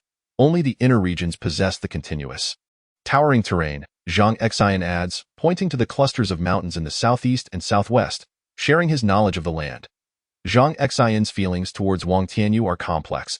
He initially believed Wang had fled with some precious treasure. Yet to his surprise, Wang remained, waiting outside the soul-eating ant's cave. Furthermore, Zhang Xian harbors doubts about whether Wang obtained any valuable items, particularly regarding a chamber that appeared newly excavated. To Zhang Xian, it seems suspiciously concealing something, which explains his earlier anger upon witnessing Wang's departure. Though he still harbors some skepticism, it has lessened considerably. After all, their storage bags can only hold a limited volume, seemingly capable of containing many items. Yet the gold crystal stones and golden flame stones left in the cave could fill nearly 2.5 bags. Much of the remaining materials would have to be discarded. Regardless of how many storage bags Wang Tianyu possesses, it is impossible for him to carry everything away, at most retrieving some high-grade materials and rare herbs like the soul-eating grass and soul-eating ant eggs. Nevertheless, what Wang Tianyu left behind is considered a significant bounty for Zhang Xian and Zhang Dao. Thus, upon seeing that Wang had not fled, Zhang Xian's resentment has faded considerably. As for the suspicion that Wang might have obtained superior items, that is merely a result of his own tardiness. Good treasures are often claimed before one arrives. At this juncture, it is imperative for the 3 of them to unite their efforts and overcome their trials together. Oh, I would appreciate it if Taoist Zhang Xian could enlighten me. Wang Tianyu, hailing from the southern region of the mountains, is unfamiliar with the northern region. His prior deception occurred near the Shanhai Pass, not far from the West Sea, where he was sold to the Liu family's mine after traversing thousands of miles. Now, witnessing Zhang Xian's conviction, he humbly seeks clarification. Zhang Dao also turns to Zhang Xian. Having often mingled within the territory of the Lu's Cultivators Alliance, he himself is but a common member. Little did he expect that while he hunted the geese, he would one day fall prey to a bird sold to the Liu family's domain thousands of miles away. Thus, he too finds himself in need of enlightenment. Very well, observe closely. Without hesitation, Zhang Xian sketches a rough map on the ground, marking the inner and outer regions of the Shiduan mountain range and the world beyond. Dividing it into 4 sections, we should be in this area. Zhang Xian indicates the region between the inner and outer boundaries. How can you be so certain, Taoist Zhang? Wang Tianyu inquires, puzzled. Haha, Wang Taoist, allow me to explain. Though I speak boldly, the reason for my confidence in our location stems from an event 10 years ago, a decade prior. He had been collaborating with 6 companions on the outskirts of the Shiduan mountain range to hunt beasts. Unfortunately, they encountered a second-tier early-stage clear-wind wolf. With no choice but to scatter, he was unfortunate enough to be targeted by the wolf, which pursued him relentlessly. Perhaps after devouring 2 of his companions, the wolf grew momentarily complacent, allowing Zhang Xian the chance to survive. In his panicked flight, he inadvertently ran towards the depths of the Liu family's mine, ultimately crossing paths with the foundational cultivators of the Liu family who came to collect the monthly or harvest. slaying the Clearwind Wolf and capturing the severely injured Zhang Xian to serve as a mind slave. This incident is the foundation of Zhang Xian's certainty. At that time, the Liu family's foundational cultivators placed a seal on him. Though they rendered him unconscious, he recalls that upon awakening, the sun was still high in the sky, indicating that he was not far from the Liu family's mind. They had escaped through the soul-eating ant passage. And since the soul-eating ants could tunnel to the Liu family's mind, it stands to reason that their current location is not far either. Moreover, the misty area Wang Tianyu mentioned is known to Zhang Xian. It is the Blackwater River, which flows out from the Shiduan mountain range. Considering these clues together, he has surmised their approximate location. After Zhang Xian's mapping, Wang Tianyu and Zhang Dao grasped the general idea of their position. Although somewhat rough, it points them in the direction to navigate out of the outer regions. I believe we should proceed in this manner. Zhang Xian continues, suggesting that they avoid heading towards the northwest and the Blackwater River, instead opting for a northeastern route. This way, they can evade the Liu family's cultivators who routinely travel to the mine, thereby reducing the likelihood of detection. Most importantly, his past hunting expeditions were also directed towards the northeast. While the detour carries its own dangers, if they travel a few thousand miles outward, they will reach a safer buffer zone. The outer region of the Shiduan mountain range spans merely a few thousand miles, serving as a buffer between the inner regions and the territories inhabited by humans, where primarily first-tier beasts roam, and second-tier beasts are seldom seen. Those that do appear have been driven out from the inner regions. Encountering them would merely be a stroke of misfortune. Chapter 19. An ambush in a secluded mountain hollow of the dense forest. Bang! A wind-chasing leopard collapses to the ground as Wang Tianyu, Zhang Xian, and Zhang Dao swiftly converge upon the leopard's carcass, exchanging wry smiles. Since their agreement on an escape plan over a month ago at the valley entrance of the spirit-eating ant cave, they first spent several days dismantling the Liu family's restrictions that had bound their cultivation. Only after familiarizing themselves with the surrounding environment did they depart from the vast valley housing the spirit-eating ants. In the subsequent days, Zhang Xian and Zhang Dao, having regained their cultivation, demonstrated their extensive experience as seasoned practitioners, guiding Wang Tianyu to evade one peril after another. During one of their most perilous encounters, they stumbled upon a low-tier second-grade unicorn yellow line python and a low-tier second-grade explosive earth bear battling over a millennium-old windsoul grass, which could enhance their spiritual essence. Moreover, the potent medicinal properties of the grass could hasten their breakthrough to mid-tier second grade. It is well known that the ascension of demon beasts is an exceedingly slow process, particularly as they favor consuming rare natural treasures to augment their power. Consequently, an earth-shattering battle erupted between the two demon beasts. The violent energy waves emanating from their clash could be felt even from dozens of miles away. Such a chaotic confrontation was beyond the capabilities of the 3-Chi refinement stage practitioners, prompting them to hastily retreat to a safe distance. However, the skirmish between the two second-grade beasts triggered a minor beast tide, which threatened to ensnare the trio. Had it not been for Wang Tianyu's prompt decision to enter an unknown beast cave and subsequently collapse the entrance, sealing off their connection to the outside world, they might have perished amidst the beast tide. After several days of waiting, the trio cautiously excavated the cave entrance to survey the area, and only then did they resume their journey. Thus, with trepidation, they traversed over 300 miles, yet to reach a safe zone, they still needed to cover nearly 1,000 miles in a straight line. This distance would extend significantly should they encounter formidable demon beasts along the way. Fortunately, the primordial forest abounded with food, spiritual herbs, and abundant spiritual energy, providing a far superior experience compared to the mine, despite the inherent dangers. During their journey, they encountered numerous low-tier demon beasts, which they dispatched with little effort. Collecting useful materials, when faced with powerful or social demon beasts, the trio preferred to take a longer route to avoid confrontation. Lacking effective magical artifacts, they were equipped only with low-tier ones, leaving them somewhat deficient in offensive capabilities. They could only augment their attack strength with spells, which consumed considerable amounts of true energy and spiritual power. Overall, it was still less efficient than using magical artifacts. Furthermore, it was imperative to maintain a reserve of true energy and spiritual power within the dense forest, so they refrained from excessive recklessness. Yet, even with such caution, while standing atop a small hill surveying the terrain, Zhang Xian suddenly pointed excitedly at a river several dozen miles away, exclaiming that he had been here a decade ago. He then eagerly led Wang Tianyu and Zhang Dao towards the river, oblivious to the fact that they were traversing the territory of a late-stage, first-grade wind chaser leopard, and were approaching its lair. This wind chaser leopard, measuring over 30 feet in length, was a formidable creature, yet its speed was remarkably agile, and its strength was comparable to that of a ninth-layer Qi refinement practitioner, making it quite formidable. As the trio approached, the wind chaser leopard stealthily ambushed them, targeting Wang Tianyu, who was running on the right side. Had it not been for Wang Tianyu's swift reflexes in using a mid-tier first-grade shield to block, he would have faced severe injury or even death. The three engaged in a fierce battle, with Wang Tianyu utilizing Zhang Xian and Zhang Dao to distract the wind chaser leopard while he launched a glob of spirit-eating liquid at it from behind. The unprepared wind chaser leopard was instantly enveloped by the dispersing liquid, which dissolved its protective barrier and began to corrode its flesh.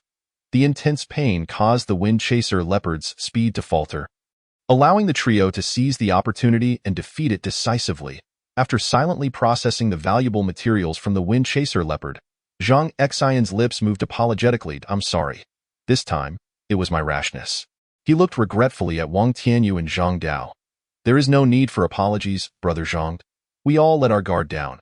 Let us rest for a moment to recover our true energy." Wang Tianyu replied, visibly fatigued. "Brother Wang is right. Enough talk. Let us quickly recuperate and continue our journey. Since Brother Zhang has found familiar ground, it indicates we are nearing the exit of this perimeter." "I have had enough of this wretched place," Zhang Dao said, stuffing his share of wind chaser leopard materials into his storage pouch before darting into a nearby cave embraced by a sturdy tree, where he settled down to cultivate and regain his strength. In this outer region, they needed to keep their true energy replenished at all times. The battle with the wind chaser leopard had drained half of their true energy, and if they did not recover before setting off again, they could easily meet a grim fate if they encountered similar situations. As a late-stage first-grade demon beast, the wind chaser leopard's scent would not dissipate immediately, providing them a temporary refuge.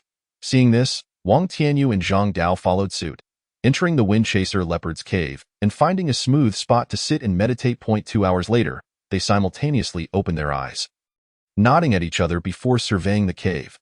The cave was over 100 feet wide, serving as the lair of the wind chaser leopard. After slaying it, the trio naturally intended to search for treasures within. The cave was spacious, littered with remnants of beast bones, and they even discovered 2 human skeletons, regrettably without storage pouches.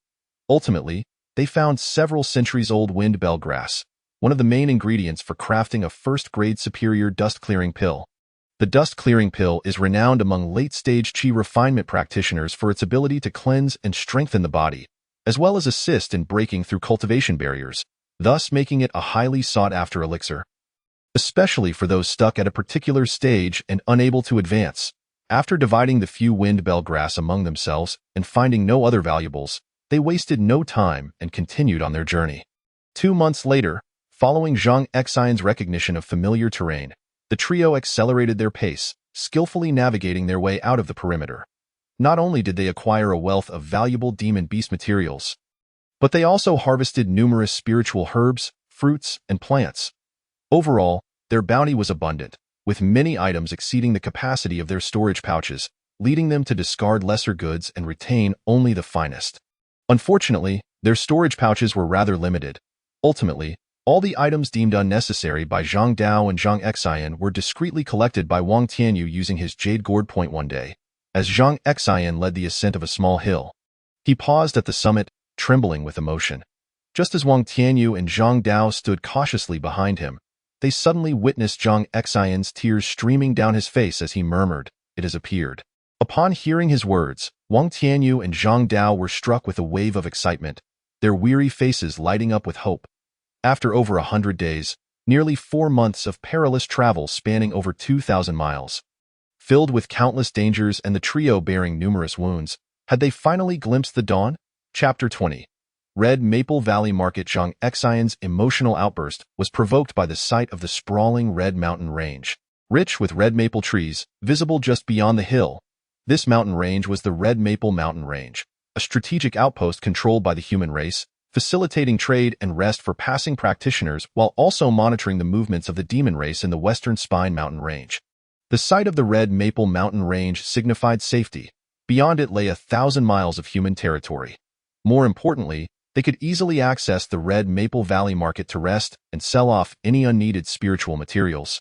Allowing them to rearm themselves, the Red Maple Valley market was established within the outer regions of the Western Spine Mountain Range by the 5 major families of Haishue County, in conjunction with other foundational families. The mountains surrounding the Red Maple Valley were abundant with a low-tier spiritual tree, the red maple, hence the name Red Maple Mountain Range and the market's designation as the Red Maple Valley Market. Old Zhang, are you certain there is a market in this mountain? After Zhang Xian stood atop the small hill, tears streaming down his face, the trio hastened towards the Red Maple Valley Market. The journey of several hundred miles was straightforward, as they traversed mountains, crossed rivers, and vanquished any demon beasts in their path without any hindrance to the resolute chi refinement practitioners. Yet, without flying artifacts. It took them 9 days to reach the outskirts of the Red Maple Mountain Range. After all, the terrain was riddled with hills, canyons, and rivers, making it quite treacherous. As the saying goes, one can die from merely gazing at mountains. Fortunately, perseverance pays off, and they finally arrived at the foot of the Red Maple Mountain Range. Upon hearing Wang Tianyu's inquiry, Zhang Xian chuckled, pointing towards the sky. Xiao Yu, do you see what's up there? Having shared life and death experiences over the past few months, their bond deepened, allowing for a more casual form of address. Huh. Wang Tianyu was taken aback, glancing in the direction Zhang Xian pointed, along with Zhang Dao. That's a flying artifact. Wang Tianyu exclaimed upon spotting a faint black silhouette soaring in the sky. It seems we are not far from the Red Maple Valley Market that old Zhang mentioned. Zhang Dao squinted his eyes and spoke slowly. This flying artifact appeared out of thin air above the mountain range, indicating it must have originated from somewhere, Zhang Xian remarked, gesturing towards a towering mountain several miles away. Then what are we waiting for? Let us go. Wang Tianyu, being young and not a native of this world, was eager to witness the essence of the cultivation civilization. Since Xiao Yu could hardly contain his excitement. Let us set forth. Zhang Xian chuckled heartily and took the lead, leaping towards the mountain, with Wang Tianyu and Zhang Dao following closely behind. After 2 hours, the trio circled around the Grand Mountain, arriving at a cliff on its reverse side. A sweep of their divine senses revealed that this was indeed the entrance to the market. Just as they were about to step inside, the cliff suddenly rippled, and 5 cultivators emerged. Upon encountering Wang Tianyu and his companions, they merely exchanged glances before parting ways. Wang Tianyu gazed enviously at one female cultivator who summoned a crimson flying vessel. The other 4 promptly boarded, and in mere moments, the vessel soared into the distance, vanishing from view. Back in the day, I too possessed a flying vessel crafted from the rare Kong Sang wood. It has been years since I experienced the thrill of flight. Zhang Xian mused wistfully, watching the group depart.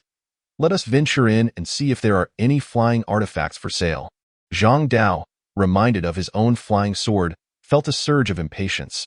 The cliff was merely an illusionary formation designed to obscure vision. The 3 leaped into the cliff, swiftly navigating through the intricate array and entering the market.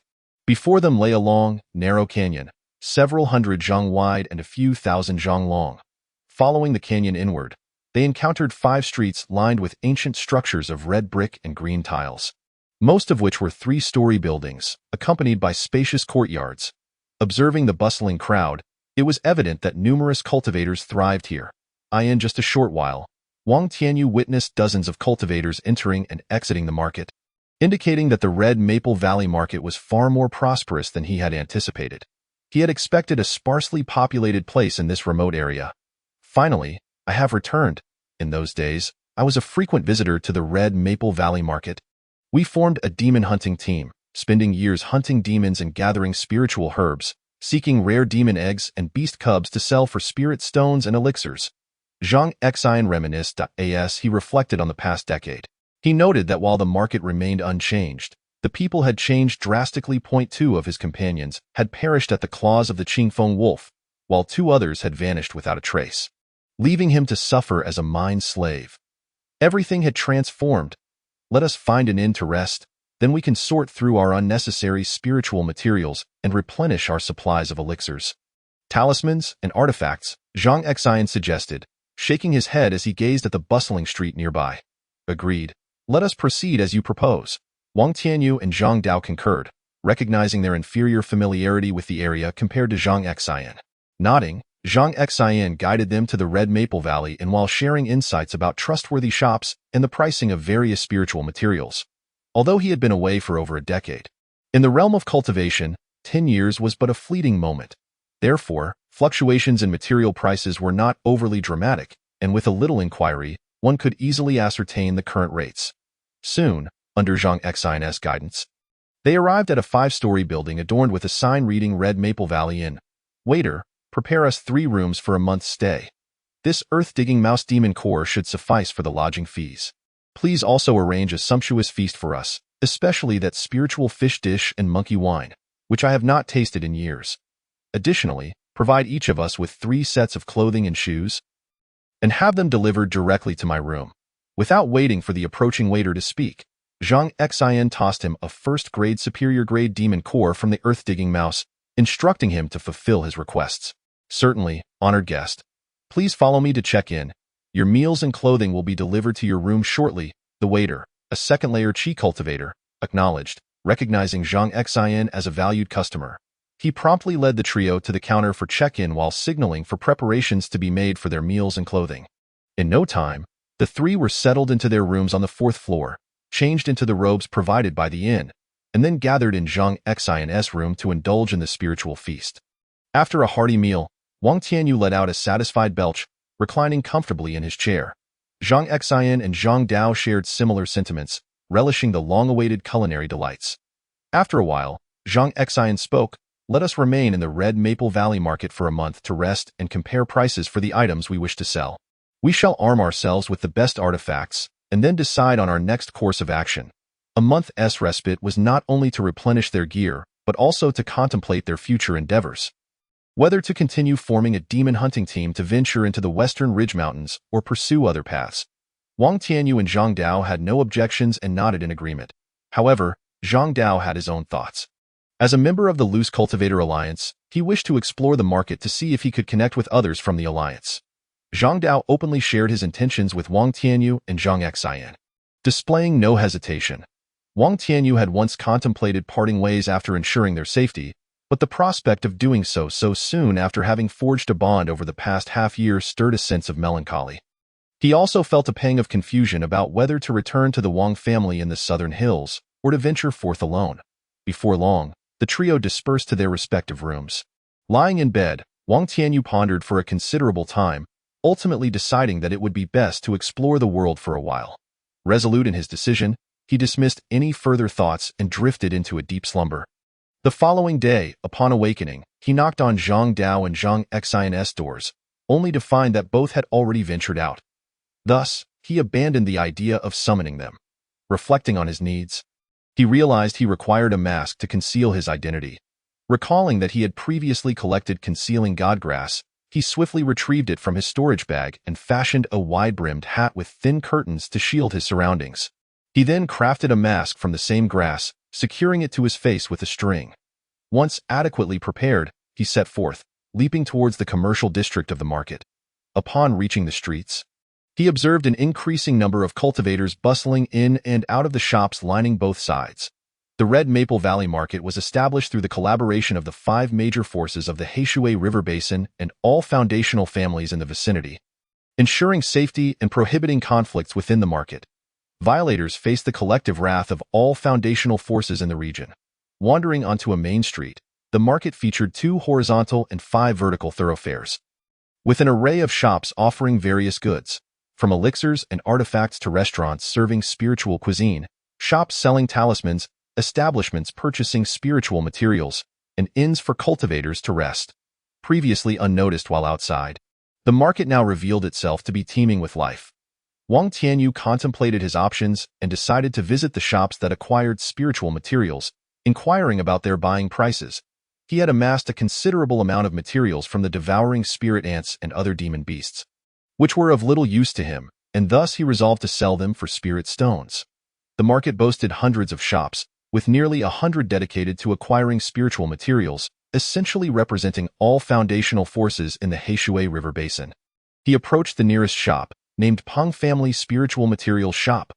Upon entering, he surveyed the establishment, which spanned approximately 30 square meters, with walls lined with cabinets displaying various materials and their purchase prices. As Wang Tianyu stepped inside, a young assistant rose from his seat and approached him. "Greetings, esteemed guest. Are you here to sell spiritual materials or to request our shop's services for material acquisition?" "I wish to sell spiritual materials." "What prices does your shop offer for devouring spirit ant pincers, first-grade superior-grade wind-chasing leopard fur, first-grade mid-grade sunlight chicken beaks, and first-grade superior-grade black water camel crocodile hide?" Wang Tianyu wasted no time and directly inquired about the prices for the demon beast materials he possessed. "Esteemed guest, the devouring spirit ant pincers are effective in breaking armor and formations. For first-grade inferior-grade pincers, we offer 3 low-grade spirit stones per pound. For first-grade mid-grade pincers, we offer 9 low-grade spirit stones per pound, and for first-grade superior-grade pincers, we offer 18 low-grade spirit stones per pound. As for the first-grade superior-grade wind-chasing leopard fur, it can be refined into defensive armor. Pricing depends on the size you provide. For a palm-sized piece, we can offer 13 low-grade spirit stones. The fur can also be used to create first-grade superior-grade talisman brushes, for which we would pay 20 spirit stones. The sunlight chicken beak is priced at 7 low-grade spirit stones, while for a complete piece of black water camel crocodile hide, we would offer 35 low-grade spirit stones. The assistant meticulously listed the prices for each of Wang Tianyu's materials, to which he nodded in acknowledgement, remaining silent. The assistant, being astute, recognized that Wang Tianyu was a newcomer unfamiliar with the market prices. Hence his desire to compare offers. "Are you intending to inquire about prices from various shops before making your decision?" the assistant asked with a knowing smile. "Indeed, this is my first visit to the Red Maple Valley market, and I am not well acquainted with the current market rates. What insights can you share, young man?" Upon seeing the expression of the young attendant, Wang Tianyu immediately discerned that he had something to convey. Thus, he refrained from beating around the bush and directly inquired, "Haha, esteemed guest, you may be unaware, but at the Hongfeng Valley Marketplace," the young attendant began to articulate extensively about the regulations governing this particular market. He expounded on matters such as the unified pricing for spiritual materials, stating that the entire marketplace adheres to a standard price. The most one might encounter is a slightly elevated price offered in a discreet manner by someone in urgent need. Yet rampant price hikes are strictly prohibited. Should one engage in high-priced acquisitions, others would follow suit, leading to market chaos, which would ultimately undermine the interests of the 5 major factions. Consequently, the pricing for these fundamental spiritual materials is collectively determined by the 5 factions, who establish a price that other shops are not permitted to exceed by more than 10%. The same principle applies to the procurement of spiritual herbs and elixirs, with the 5 factions collaborating on a uniform purchasing price, exempting only finished products such as magical instruments, spiritual tools, elixirs, talismans, and spirit beasts. After the young attendant's thorough introduction, Wang Tianyu experienced a moment of enlightenment. It was akin to the manipulation of raw material prices by major corporations in his previous life. However, he realized that he could not rely solely on the attendant's word to sell to him. He needed to inquire further. The young attendant did not deter Wang Tianyu's inquiries, but merely hinted that if he wished to sell a substantial quantity of spiritual materials after his rounds, their establishment could offer a price that was half a notch above market value. Conversely, for smaller quantities, such a concession would not apply. Nodding in acknowledgement, Wang Tianyu exited the Peng family's spiritual materials shop and began to inquire about prices at various establishments, occasionally visiting shops that dealt in elixirs, magical instruments, talismans, and spirit beasts. After spending 2 hours traversing most of the shops, he found that, as indicated by the attendant from the Peng family, the pricing for fundamental raw materials was remarkably consistent, with some shops suggesting they could raise the procurement price by 10%. Pondering his options, Wang Tianyu decided to sell the materials at various shops to keep the quantities small and inconspicuous.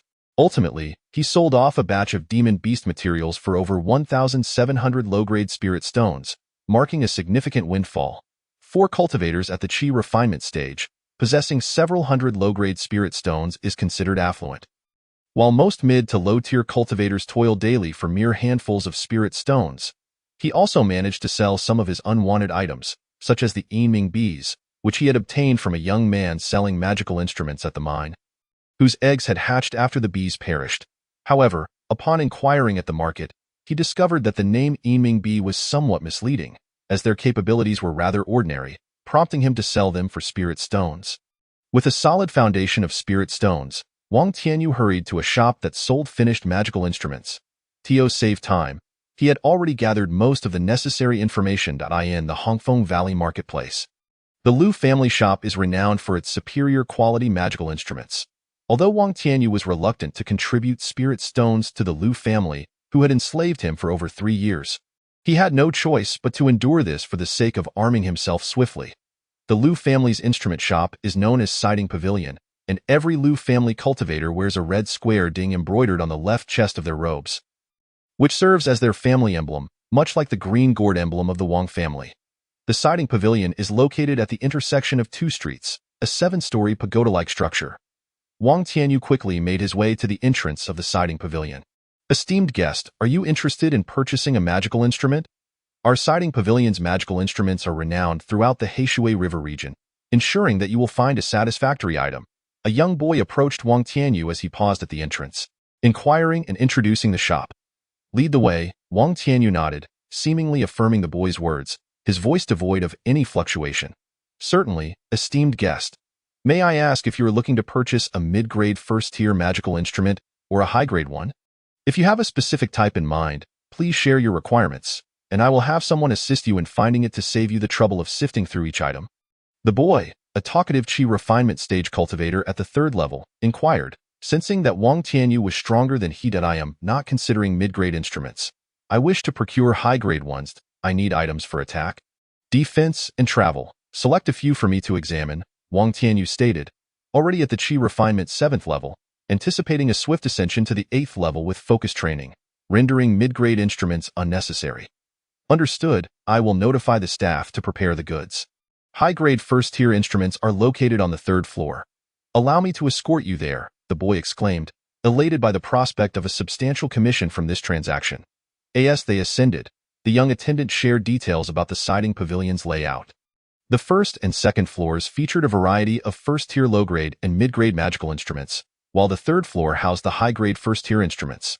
The 4th floor was dedicated to spiritual tools, accessible only to cultivators above the foundation establishment stage, while those at the Qi refinement stage could only reach the 3rd floor. 3rd Ant, this esteemed guest wishes to purchase magical instruments for attack, defense, and travel. I leave the rest to your expertise, the young attendant respectfully addressed a female cultivator waiting at the top of the 3rd floor. Very well, Xiao Lu, you may return downstairs, she replied. Wang Tianyu scrutinized the female cultivator, who was adorned in a striking red palace gown, appearing to be in her late 20s, possessing both beauty and formidable cultivation at the 8th level of Qi refinement. This lady, seemingly of similar age to himself, was indeed more powerful, leading Wang Tianyu to realize the Lu family's strength was not to be underestimated. As Wang Tianyu assessed Lu Rongxia, she too observed him. After leaving the Lu family's Jinjing stone mine, she had been in the Hongfeng Valley marketplace for several months, acclimating to her role through training. Accustomed to encountering well-disguised cultivators, she knew better than to indiscriminately inquire about a guest's background. Thus, with a warm smile, Lu Rongxia addressed Wang Tianyu. Might I inquire your name, esteemed friend? I am Lu Rongxia. I have prepared the types of magical instruments you seek, but the prices for high-grade ones are considerable. I must verify your strength, as the least expensive high-grade magical instrument starts at over 500 low-grade spirit stones. I am Wang Lin, and I have over 1,000 low-grade spirit stones here. Wang Tianyu replied succinctly, offering a fictitious name and retrieving his storage pouch to allow Lu Rongxia to inspect it without his mark, having previously transferred other items into his gourd space. Lu Rongxia scanned his storage pouch with her divine sense and nodded. Please follow me to a private room, where I will present the magical instruments to you.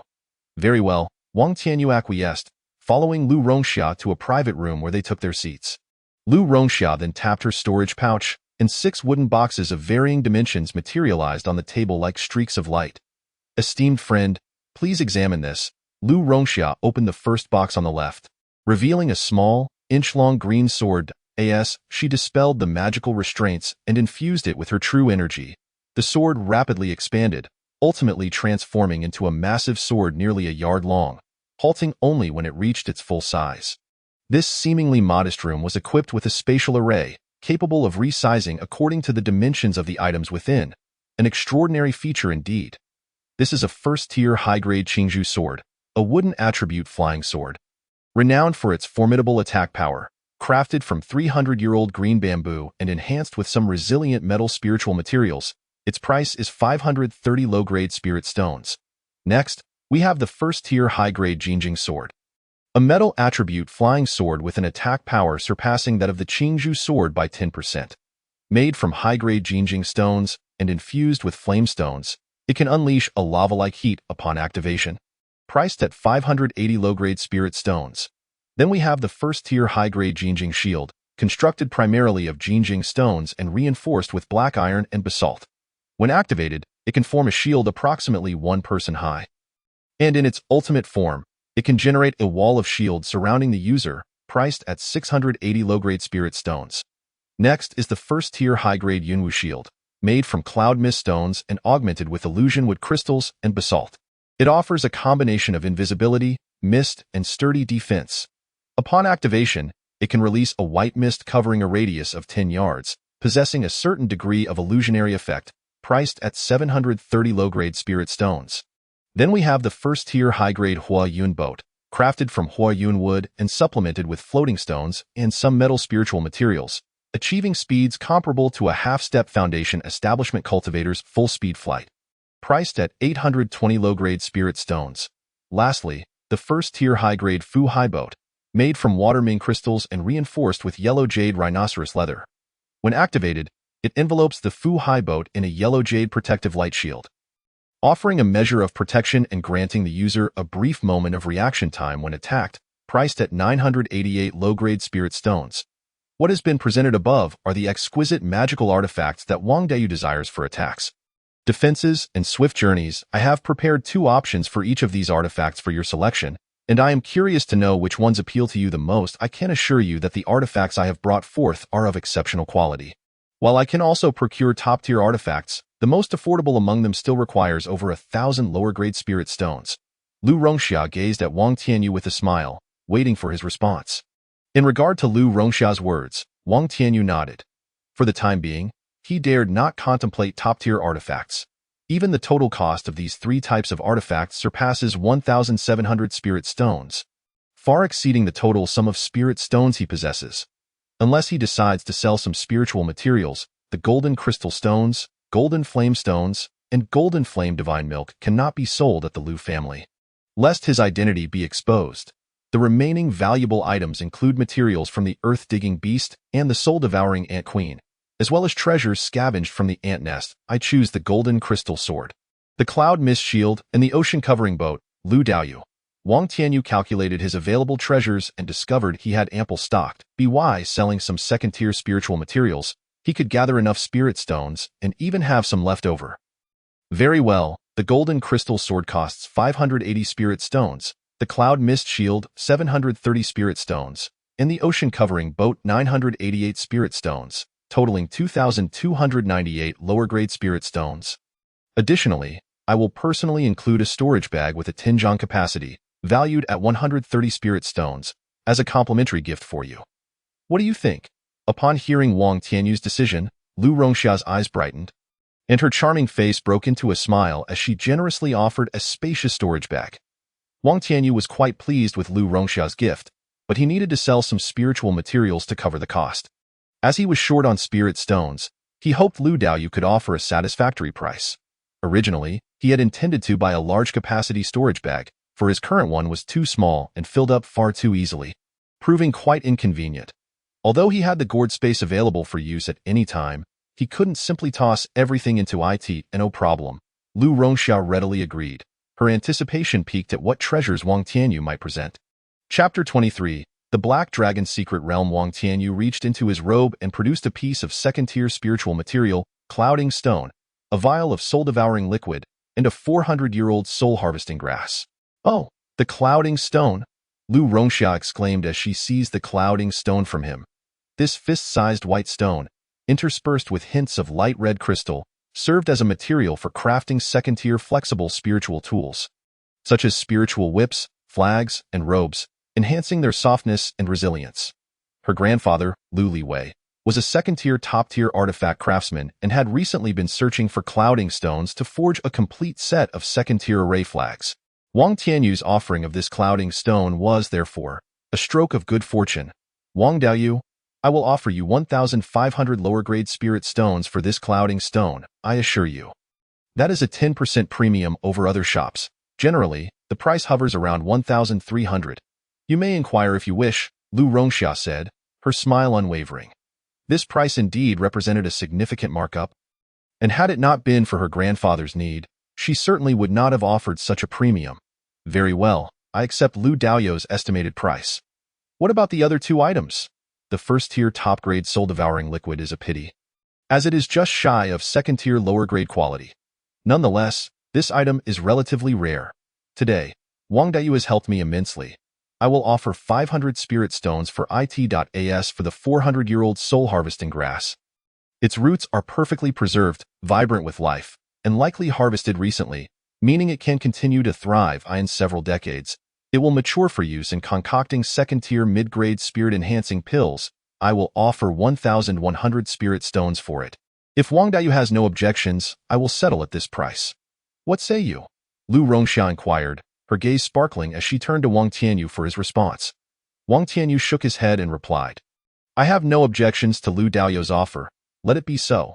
Previously, Wang Tianyu had familiarized himself with the market prices of various spiritual items in Hongfeng Valley, and Lu Rongxia's prices were generally just slightly above the fair market value among the 5 major factions. After much deliberation, he decided it was best to agree directly.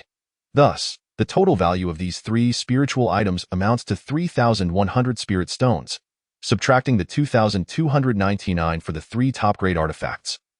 I shall owe you 802 lower-grade spirit stones. Is that agreeable? Lu Rongxia asked formally, her expression earnest. That is agreeable, Wang Tianyu confirmed. Here is the storage bag I promised you, within which you shall find the 3 top-grade artifacts you purchased along with the 802 spirit stones. Please inspect it, and if all is in order, we can settle our transaction, Lu Rongxia said with a radiant smile as she tucked her hair behind her ear, her demeanor joyful, as this was one of the few substantial deals she had successfully completed in recent months. Ahem, very well. Wang Tianyu was nearly captivated by Lu Rongxia's enchanting smile and quickly accepted the storage bag. He made no pretense, taking out each of the top-grade artifacts in turn, channeling his spiritual sense to examine them, confirming their authenticity before preparing to take his leave. Thank you for your hospitality, Lu Daoyu. My objectives have been achieved, and I shall take my leave. Very well. I hope to have the opportunity to meet with you again. Wang Daoyu, Lu Rongxia said as she escorted him to the staircase, her tone polite. Until we meet again. Wang Tianyu expressed without a hint of reluctance, turning to descend the staircase. Upon reaching the entrance of the Si Ding Pavilion, he noticed a young attendant engaged in conversation with a cultivator on the main road. Wang Tianyu smiled but said nothing as he made his way toward the shop selling elixirs. The finest elixir shop within the Hongfeng Valley marketplace was not any of the 3 major families of the Heishui River region, but rather the Si Hai Pavilion, operated by the Loose Cultivators Alliance. The highest-ranking cultivator within the Loose Cultivators Alliance was the only Foundation Establishment P cultivator, Xianming Daoren, a second-tier top-tier alchemist whose concocted second-tier elixirs were highly sought after, with even the 3 major families and the Qingliang sect frequently inviting him to produce second-tier elixirs. Particularly noteworthy was the Foundation Establishment Pill, which facilitated Qi cultivators' breakthroughs to the Foundation Establishment stage. Only Xianming Daoren could reliably produce more than 5 Foundation Establishment pills in a single batch, occasionally even exceeding 6. Although the other 4 major factions employed alchemists, none could match Xianming Daoren's skill. Furthermore, aside from Xianming Daoren, no other alchemist in the Heishui River region could concoct elixirs exceeding second-tier mid-grade quality. Only the Qingliang sect had an alchemist capable of producing second-tier mid-grade elixirs, while the other factions could only concoct first-tier elixirs or, at best, second-tier lower-grade elixirs, demonstrating a significant limitation in their overall capabilities. The Foundation Establishment Pill is categorized as a second-tier lower-grade elixir. However, due to its uniqueness, it is even more challenging to concoct, primarily due to the scarcity of its main ingredients, such as Foundation Establishment flowers, Yusui grasses, and Tianling fruits, which are difficult to find in the wild, typically existing within specially modified secret realms. For instance, the most renowned secret realm in the Heishui River region, the Black Dragon Secret Realm, is said to be the resting place of a mutated black dragon that fell from the heavens and landed in Heishui, ultimately transforming into the river itself. It is rumored that the obsidian stones found within the Heishui River are remnants of the dragon's scales. The Dragon's Pearl became the Black Dragon Secret Realm, which opens once every 100 years. The last opening occurred 95 years ago, meaning it will open again in 5 years. As for the location of the secret realm, it is not situated within this Hongfeng Valley marketplace, but rather on a small island in the Heishui River several thousand miles away, known as Heishui Fengshe. It is said that the small island formed due to the dragon's reverse scale being here. Returning to the matter at hand, Wang Tianyu arrived at the Sea-High Pavilion of the Loose Cultivators Alliance, where he was promptly welcomed by a young attendant. "Welcome, esteemed friend, to the Sea-High Pavilion. I am the sales representative, Xiaoyuqing. May I inquire your name? I believe you have heard of our esteemed elixirs, which are renowned throughout the Heishui River region. What elixirs are you in search of?" A female cultivator at the 5th level of Qi refinement, clad in a green robe, approached him with a warm inquiry. Wang Tianyu glanced at her. She was a middle-aged beauty. He noted that the female cultivators he had encountered, aside from the old crone who had perished during their escape, were all remarkably lovely, and even those with lesser beauty radiated an extraordinary aura due to their cultivation, exuding an ethereal quality. "My surname is Wang Lin. I wish to purchase some elixirs that expedite the cultivation for the latter stages of Qi refinement. Might you have any recommendations, Xiaodaoyu?" Wang Tianyu expressed his needs, eager to see the varieties of elixirs available at the Sea-High Pavilion suitable for late-stage Qi refinement cultivators. "Ah, Wang Daoyu. We have various elixirs such as the Yuanyang pill, Ningbai pill, Fire Scale pill, He Qi pill, Qiyu pill, Ice Heart pill, and Gold Ring pill, among others. These dozen or so elixirs are particularly suitable for late-stage Qi refinement cultivators to enhance their cultivation speed. The effects of these elixirs vary. For instance, the Yuanyang pill is the most potent, with a bottle containing 10 pills priced at 150 lower-grade spirit stones. The Gold Ring pill, more specifically tailored for cultivators practicing gold attribute techniques, is priced at 130 lower-grade spirit stones per bottle. "Do you see any elixirs here that meet your requirements?" Xiaoyuqing enthusiastically introduced the relevant elixirs to Wang Tianyu, finally inquiring which type he sought. Wang Tianyu pondered briefly. Since he was practicing a gold attribute technique, with his spiritual root predominantly gold, he decided to select 2 bottles of Gold Ring pills, 1 bottle of Yuanyang pills, 1 bottle of Ice Heart pills, and a single Breaking Barrier pill, which was indeed sold individually and quite expensive, at 120 lower-grade spirit stones each. 2 bottles of Jinhui Dan cost 270 spirit stones each, 1 bottle of Yuanyang Dan is 150 spirit stones, and 1 bottle of Bingxin Dan is 145 spirit stones. Additionally, there is the Pajang Dan valued at 120 spirit stones. In total, this amounts to 685 spirit stones, a price deemed quite reasonable. Wang Tianyu readily paid and then purchased several antidotes. The illusory divine Dan to enhance his spiritual awareness, and the dust-sweeping Dan to cleanse impurities from his body, among other auxiliary elixirs.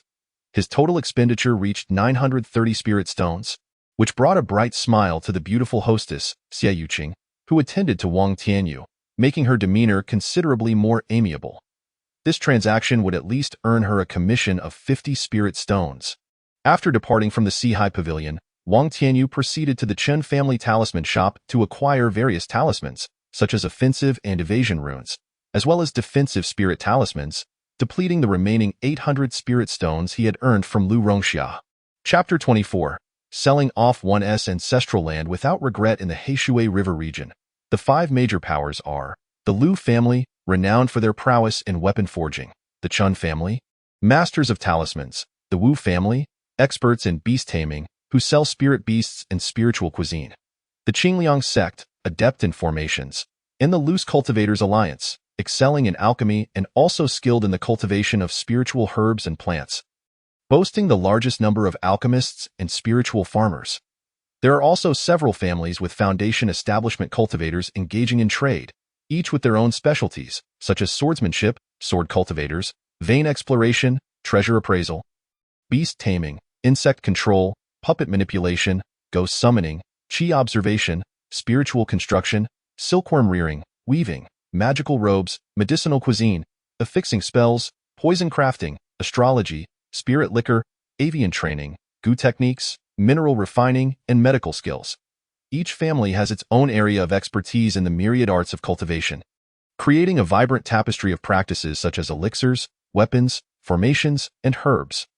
Once Wang Tianyu had procured all the items he desired, he wandered to the area where loose cultivators set up stalls, purchasing maps of Heishui County and its affiliated Shanbei County, detailing the distribution and introductions of various major powers.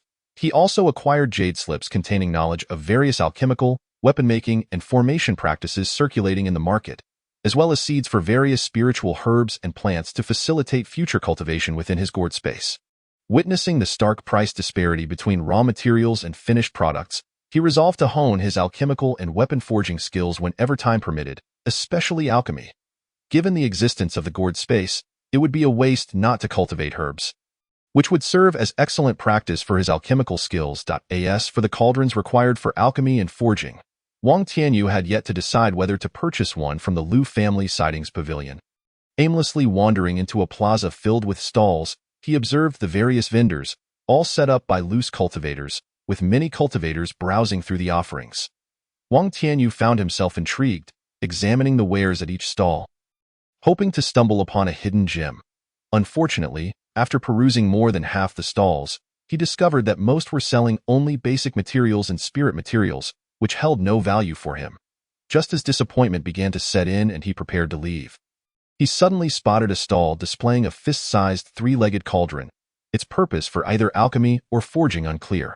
Approaching the stall, he noticed the vendor was a young man in a blue robe, surprisingly possessing the cultivation of the 9th layer of qi refinement. Wang Tianyu discreetly scanned the items on display, which included several jade slips, spiritual herbs, and ores, along with the striking red three-legged cauldron. Picking up a jade slip, he probed it with his spiritual sense, only to find it inscribed with restrictions that allowed him to view only the title and a brief introduction, while any attempt to delve deeper would trigger a trap, damaging the slip and erasing its contents. To his astonishment, it turned out to be a legacy of alchemy. After perusing the title list, Wang Tianyu was somewhat taken aback, realizing that many of the formulas contained within were clearly not meant for public dissemination, as he had not encountered them in any of the bookstores. Although the highest grade of elixirs detailed was merely mid-tier first grade, there were still over a dozen methods and insights for crafting mid to low-tier first-grade spiritual elixirs, which piqued his interest. He examined several jade slips, which contained foundational alchemical knowledge, diagrams of spiritual herbs, charts of spirit beasts and insects, insights into crafting low-tier first-grade magical artifacts, and methods for producing low-tier first-grade talismans, all of which expanded upon what he had previously acquired from the bookstores. He began to suspect that this blue-robed youth might be a scion of a fallen family, selling off his heritage, a classic case of selling off one's ancestral land without regret. Wang Tianyu sifted through the items, selecting those he did not already possess while bypassing those he had previously purchased. Gathering 4 jade slips together, he inquired of the blue-robed vendor, "How much for these 4 jade slips?" Each of these slips is 30 spirit stones, totaling 120 low-tier spirit stones. If you wish to purchase that mid-tier first-grade cauldron, I can let it go for 120 spirit stones as well. It is a rare artifact suitable for both alchemy and forging, the blue-robed youth stated emotionlessly, his gaze fixed on Wang Tianyu without a hint of fluctuation in his tone. "Very well, please lift the restrictions on the jade slips." Wang Tianyu replied decisively, handing over 120 spirit stones. "Do you require any legacy jade slips?" the blue-robed youth asked as he removed the restrictions, and Wang Tianyu prepared to leave. Suddenly, a voice reached his ears. Wang Tianyu raised an eyebrow, turning to the blue-robed youth, who had not spoken aloud but was clearly transmitting a message to him. "There is a jade cuisine pavilion ahead. I will be waiting for you there in half an hour." Wang Tianyu responded telepathically, leaving his contact information before departing to continue his browsing at the market stalls. Having acquired a wealth of valuable items from the blue-robed youth, Wang Tianyu felt invigorated. Alas, after wandering for another quarter of an hour, he found nothing worthwhile and began to head toward the exit with a disappointed expression. Bang. "I'm sorry. I'm so sorry. I was walking too hastily and bumped into you. My sincerest apologies." Just as Wang Tianyu was making his way out, a middle-aged man with a haggard expression collided with him, clutching a silvery, honeycomb-like stone. Wang Tianyu initially intended to chastise him for his lack of awareness. But suddenly, a buzzing vibration emanated from the jade gourd in his mind, preventing him from voicing his complaint. The jade gourd appeared to have a reaction to the stone in the middle-aged man's possession. Wang Tianyu quickly altered his tone, speaking gently, "It's quite all right. Just be more mindful in the future, as some cultivators can be rather temperamental, as you know. Please don't mock me. Normally, I wouldn't be so careless." The middle-aged man sighed, as if he had found a confidant, and began to recount his woes. "Not long ago, near the inner periphery of the Shiduan mountain range, I discovered this piece of secret silver ore. Though it appeared rough and pitted, it glimmered with spiritual light, confirming it to be second-tier secret silver material.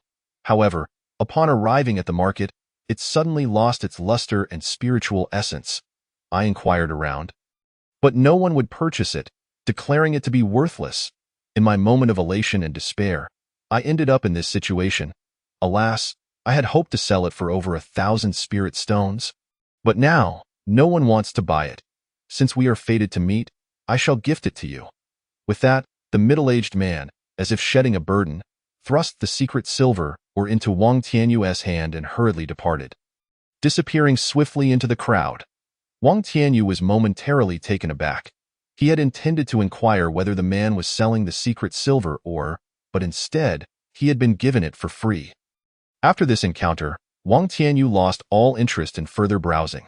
He resolved to finish his business with the blue-robed youth and then find an inn to rest, intending to hand over the secret silver ore to the jade gourd for it to consume.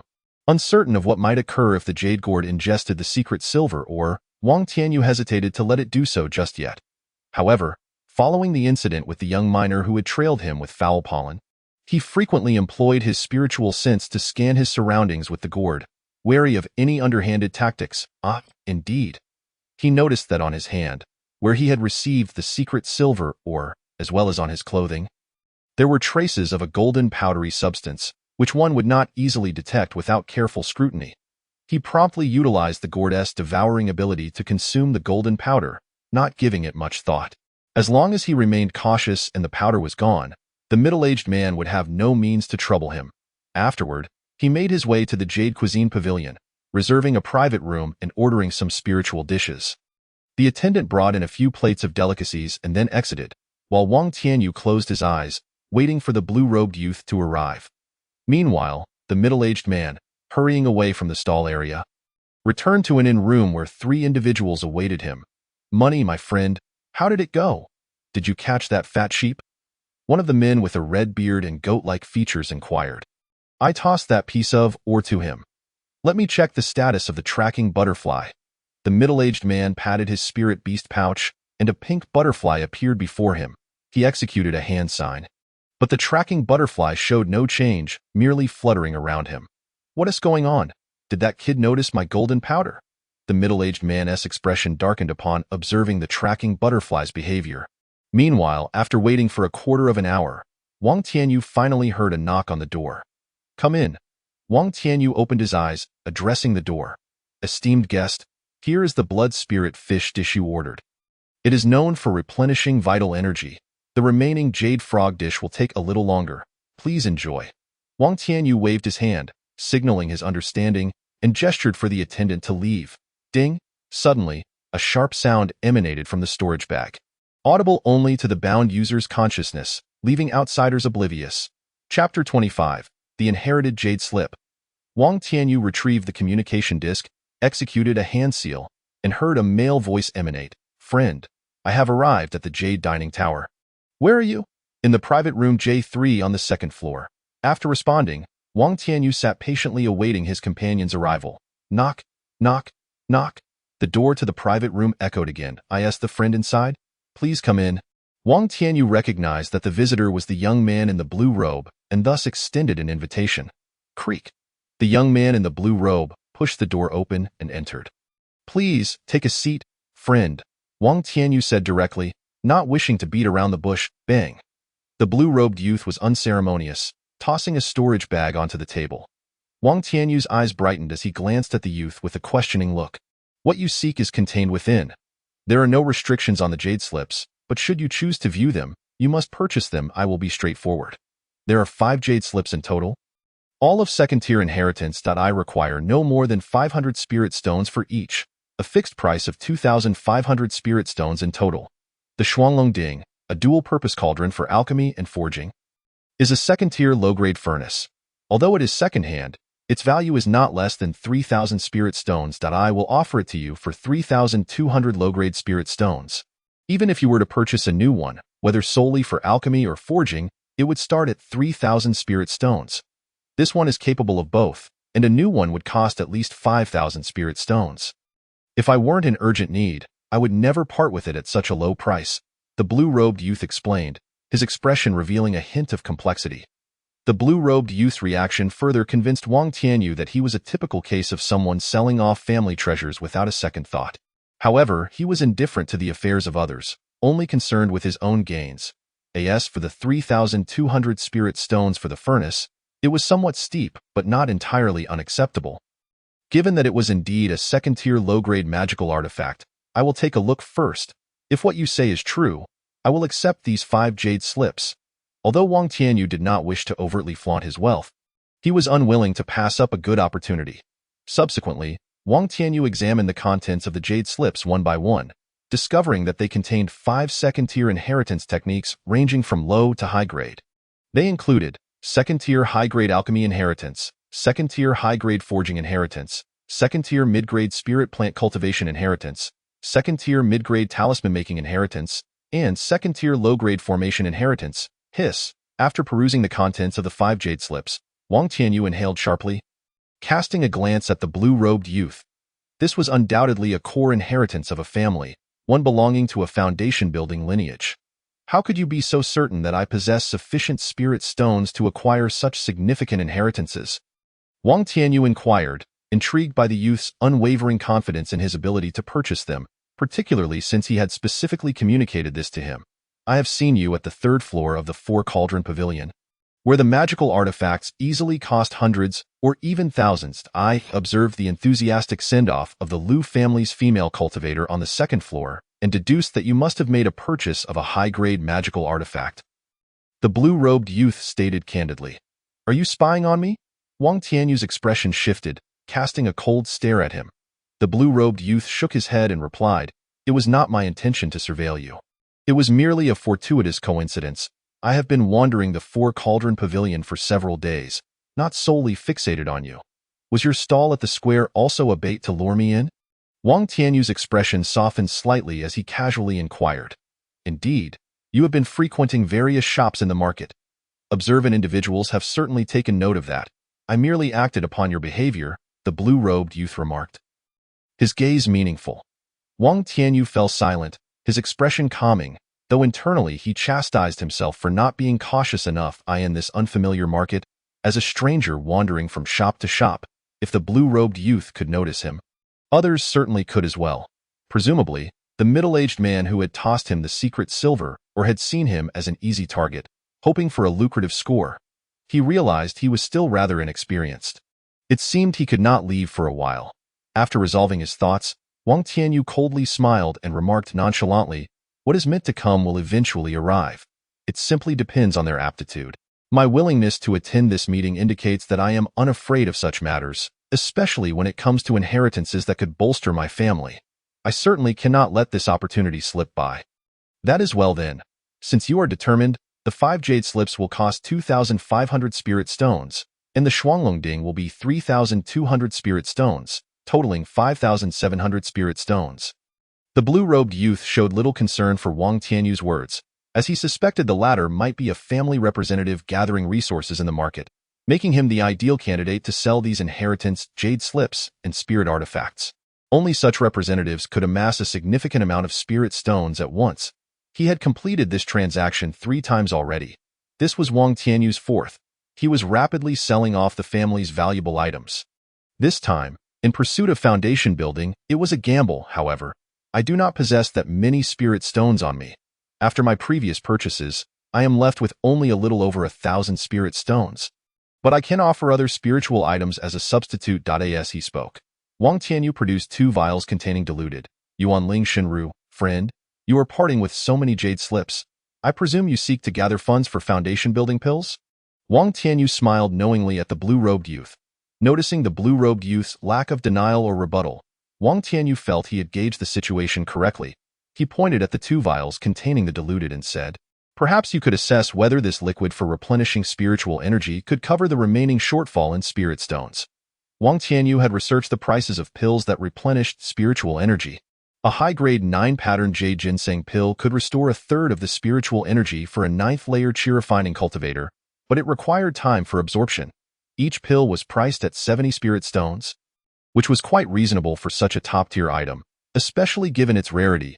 A bottle containing 10 pills would cost 700 spirit stones without discount, as it was a hot-selling item in high demand.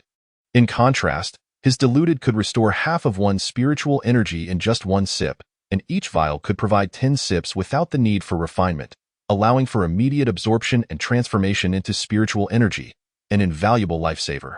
Particularly for someone like the blue-robed youth, who was aiming for foundation building, it was exceptionally useful. If he possessed a second-tier spiritual mountain, it would suffice. Otherwise, he would require more spiritual items to compensate for the lack of spiritual energy during foundation building, or he risked failure. Thus, the arduous journey of foundation building demanded all aspects: wealth, companions, methods, and the right environment. The he presented, with its 2 sips equating to 3 ginseng pills and 20 sips correlating to 30 pills, was worth 2,100 spirit stones. This meant he only needed to supplement with another 1,500 spirit stones. The blue-robed youth, somewhat taken aback, took a vial of the diluted and opened it. Instantly, a rich aura of spiritual energy wafted forth, invigorating him and subtly enhancing the spiritual energy in his dantian. The blue-robed youth, being knowledgeable, recognized that Wang Tianyu spoke the truth.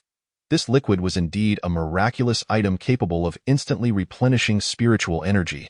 He dared not let the liquid continue to evaporate and quickly capped the vial, filled with uncertainty about the source of such a precious item. Deep within, a flicker of greed began to stir. Chapter 26. The Devouring Spirit Fruit Tree. "Friend, may I inquire about this spiritual liquid?"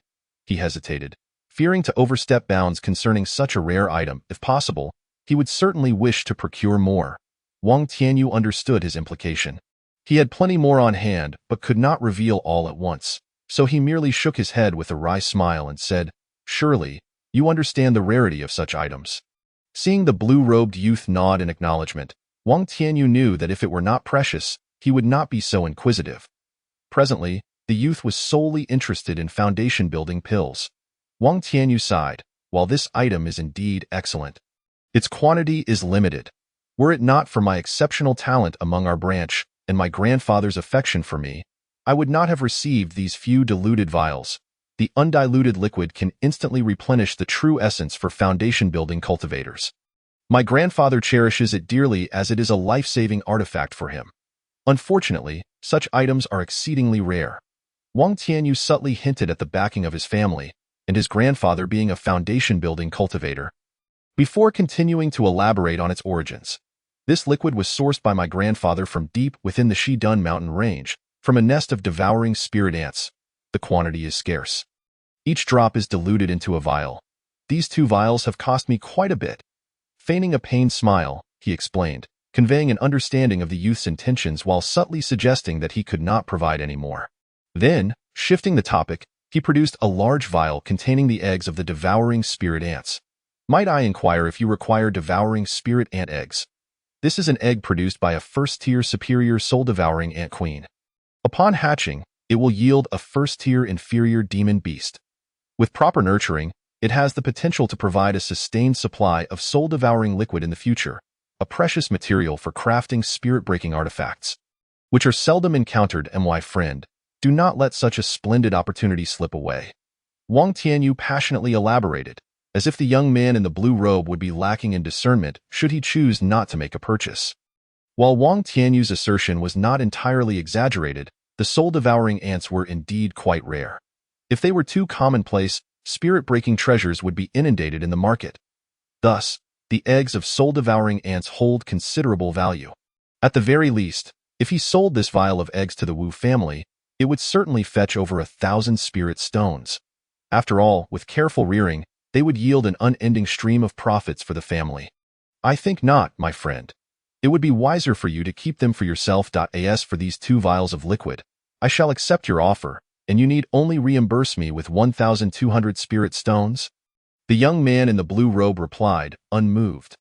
Though he lamented the missed opportunity to extract more liquid, his singular focus was on successfully establishing his foundation. He had no intention of dividing his attention, even willing to sell off the core inheritance of his family. Moreover, the various cultivation techniques he was selling could be resold repeatedly, appealing only to those who were willing to buy. This was precisely why he was reluctant to seek out the 5 great powers or directly approach other foundational families. Selling to them might yield higher returns than dealing with Wang Tianyu, yet they would insist on an oath forbidding him from relaying the information to others, creating a risk of annihilation. Thus, it was far more advantageous for him to sell flexibly and independently, free from such constraints. Wang Tianyu was neither the first nor the last person he would sell to. Very well, Wang Tianyu feigned disappointment as he stored the items away, then handed over 1,200 spirit stones, marking the completion of the transaction. The young man in the blue robe politely declined Wang Tianyu's invitation to sample the spiritual cuisine and took his leave. Wang Tianyu, however, did not rush off. He waited until he had consumed all of the ordered dishes and refined them before rising to exit the Jade Cuisine building. Upon returning to the Red Maple Valley Inn, he discovered that Zhang Xian and Zhang Dao had yet to return, so he retreated to his own room. In this marketplace, he could relax without worry, for no one dared to breach the sacred peace of the bazaar. He was eager to understand why the Jade Gourd had taken an interest in that piece of honeycomb-like secret silver, or bang. Wang Tianyu closed the door to his guest room and activated the magic formation to isolate the space from external scrutiny. He meticulously examined every corner of the room before finally feeling at ease. However, he had no intention of revealing the Jade Gourd's presence. Instead, he focused his thoughts, allowing the Jade Gourd to devour the honeycomb-like secret silver, or gifted by the middle-aged man. Reflecting on the middle-aged man, Wang Tianyu recalled the blue-robed youth's earlier remarks, leading him to ponder deeply. Buzz! A resonant humming emanated from his consciousness, drawing his attention. Wang Tianyu attempted to contact the Jade Gourd to ascertain what had transpired. However, the Jade Gourd conveyed a message that left him momentarily stunned. The Jade Gourd was about to evolve. Wang Tianyu murmured in disbelief. He found it perplexing that the honeycomb-like secret silver, or possessed such extraordinary properties that it could trigger an immediate evolution in the Jade Gourd. He had other pieces of secret silver, or, previously, he had obtained 2 from the soul-devouring ant nest, which remained untouched in the gourd's space without eliciting any strong reaction from it. Since he could not enter the gourd's space to investigate further, Wang Tianyu redirected his focus to the various cultivation techniques, spiritual herbs, spiritual minerals, spiritual beasts, spiritual insects, and the cultural knowledge he had acquired that day, striving to familiarize himself with the essential knowledge required for cultivation. Otherwise, he would not even recognize the spiritual plant discovered in the soul-devouring ant nest. Had it not been growing in the soul-devouring liquid, it would have hardly caught his attention. In this manner, it felt as though he was amidst a treasure mountain yet remained blissfully ignorant of its riches. Soon, Wang Tianyu became engrossed in the vast and colorful array of knowledge, unable to extricate himself. A night swiftly passed. Buzz! The Jade Gourd within his consciousness emitted a chime, pulling Wang Tianyu from the labyrinth of intricate cultivation knowledge. The enigmatic and vibrant world of cultivation had indeed captivated him. By now, he had acquired a preliminary understanding of various cultivation techniques and other knowledge. Information regarding spiritual herbs, minerals, beasts, and insects was widely disseminated throughout the cultivation realm. Such knowledge was not hoarded by anyone. There were even individuals who specifically compiled these various forms of knowledge into books for broad distribution. For the major powers, sharing this knowledge was beneficial, as those who acquired these resources would inevitably find themselves in need of trading them. Ultimately, while it could not be guaranteed that all major powers would gain from it, a majority certainly would. As for the spiritual plant he discovered in the soul-devouring ant nest, Wang Tianyu recognized it in the spiritual herb compendium. It was known as the soul-devouring fruit tree. The fruits it bore were used as materials for refining substitute tribulation treasures, flowering every 100 years, bearing fruit every 100 years, and maturing every 100 years. When the fruits matured, they took on 2 distinct shapes, each with different effects. Only the soul-devouring fruit that resembled a small human could be used to refine substitute tribulation treasures, suitable solely for chi refining and foundational cultivators during tribulations. The other variety, resembling insect eggs, could only serve as nourishment for the cultivation of soul-devouring ants. With reluctance, Wang Tianyu set aside the jade slip in his hand and turned his attention to the jade gourd. Upon inspection, he was utterly astounded. Chapter 27. A miscalculation. What is this? Wang Tianyu instinctively probed his consciousness into the gourd's space, and to his astonishment, he smoothly entered without the obstruction he faced yesterday. However, as soon as his consciousness entered the space, he was left speechless. It turned out that the gourd's space was not large. It was a circular space with a diameter of about 10 zhang. Now, however, it had transformed into an inverted bowl-shaped space measuring a square mile, a significant increase in size. The gray vortex at the top of the space, which had previously measured 1 or 2 zhang, had now expanded to a vortex spanning over 10 zhang in diameter, and its height had also increased by over 10 zhang. Additionally, the small pond in the center, which had been the size of a well, had transformed into a small lake measuring 10 zhang across. However, while it had previously brimmed with primordial spiritual milk, now only a shallow layer remained in the low-lying center of the lake, indicating that it required further consumption of spiritual materials to replenish it. The ground remained as flat and fertile as ever, and with such a vast expanse of land, it felt like a gross waste to leave it unutilized. Wang Tianyu had a thought. He planted all the various spiritual herbs and seeds he had collected in his storage pouch from yesterday into the black soil, dividing them into plots.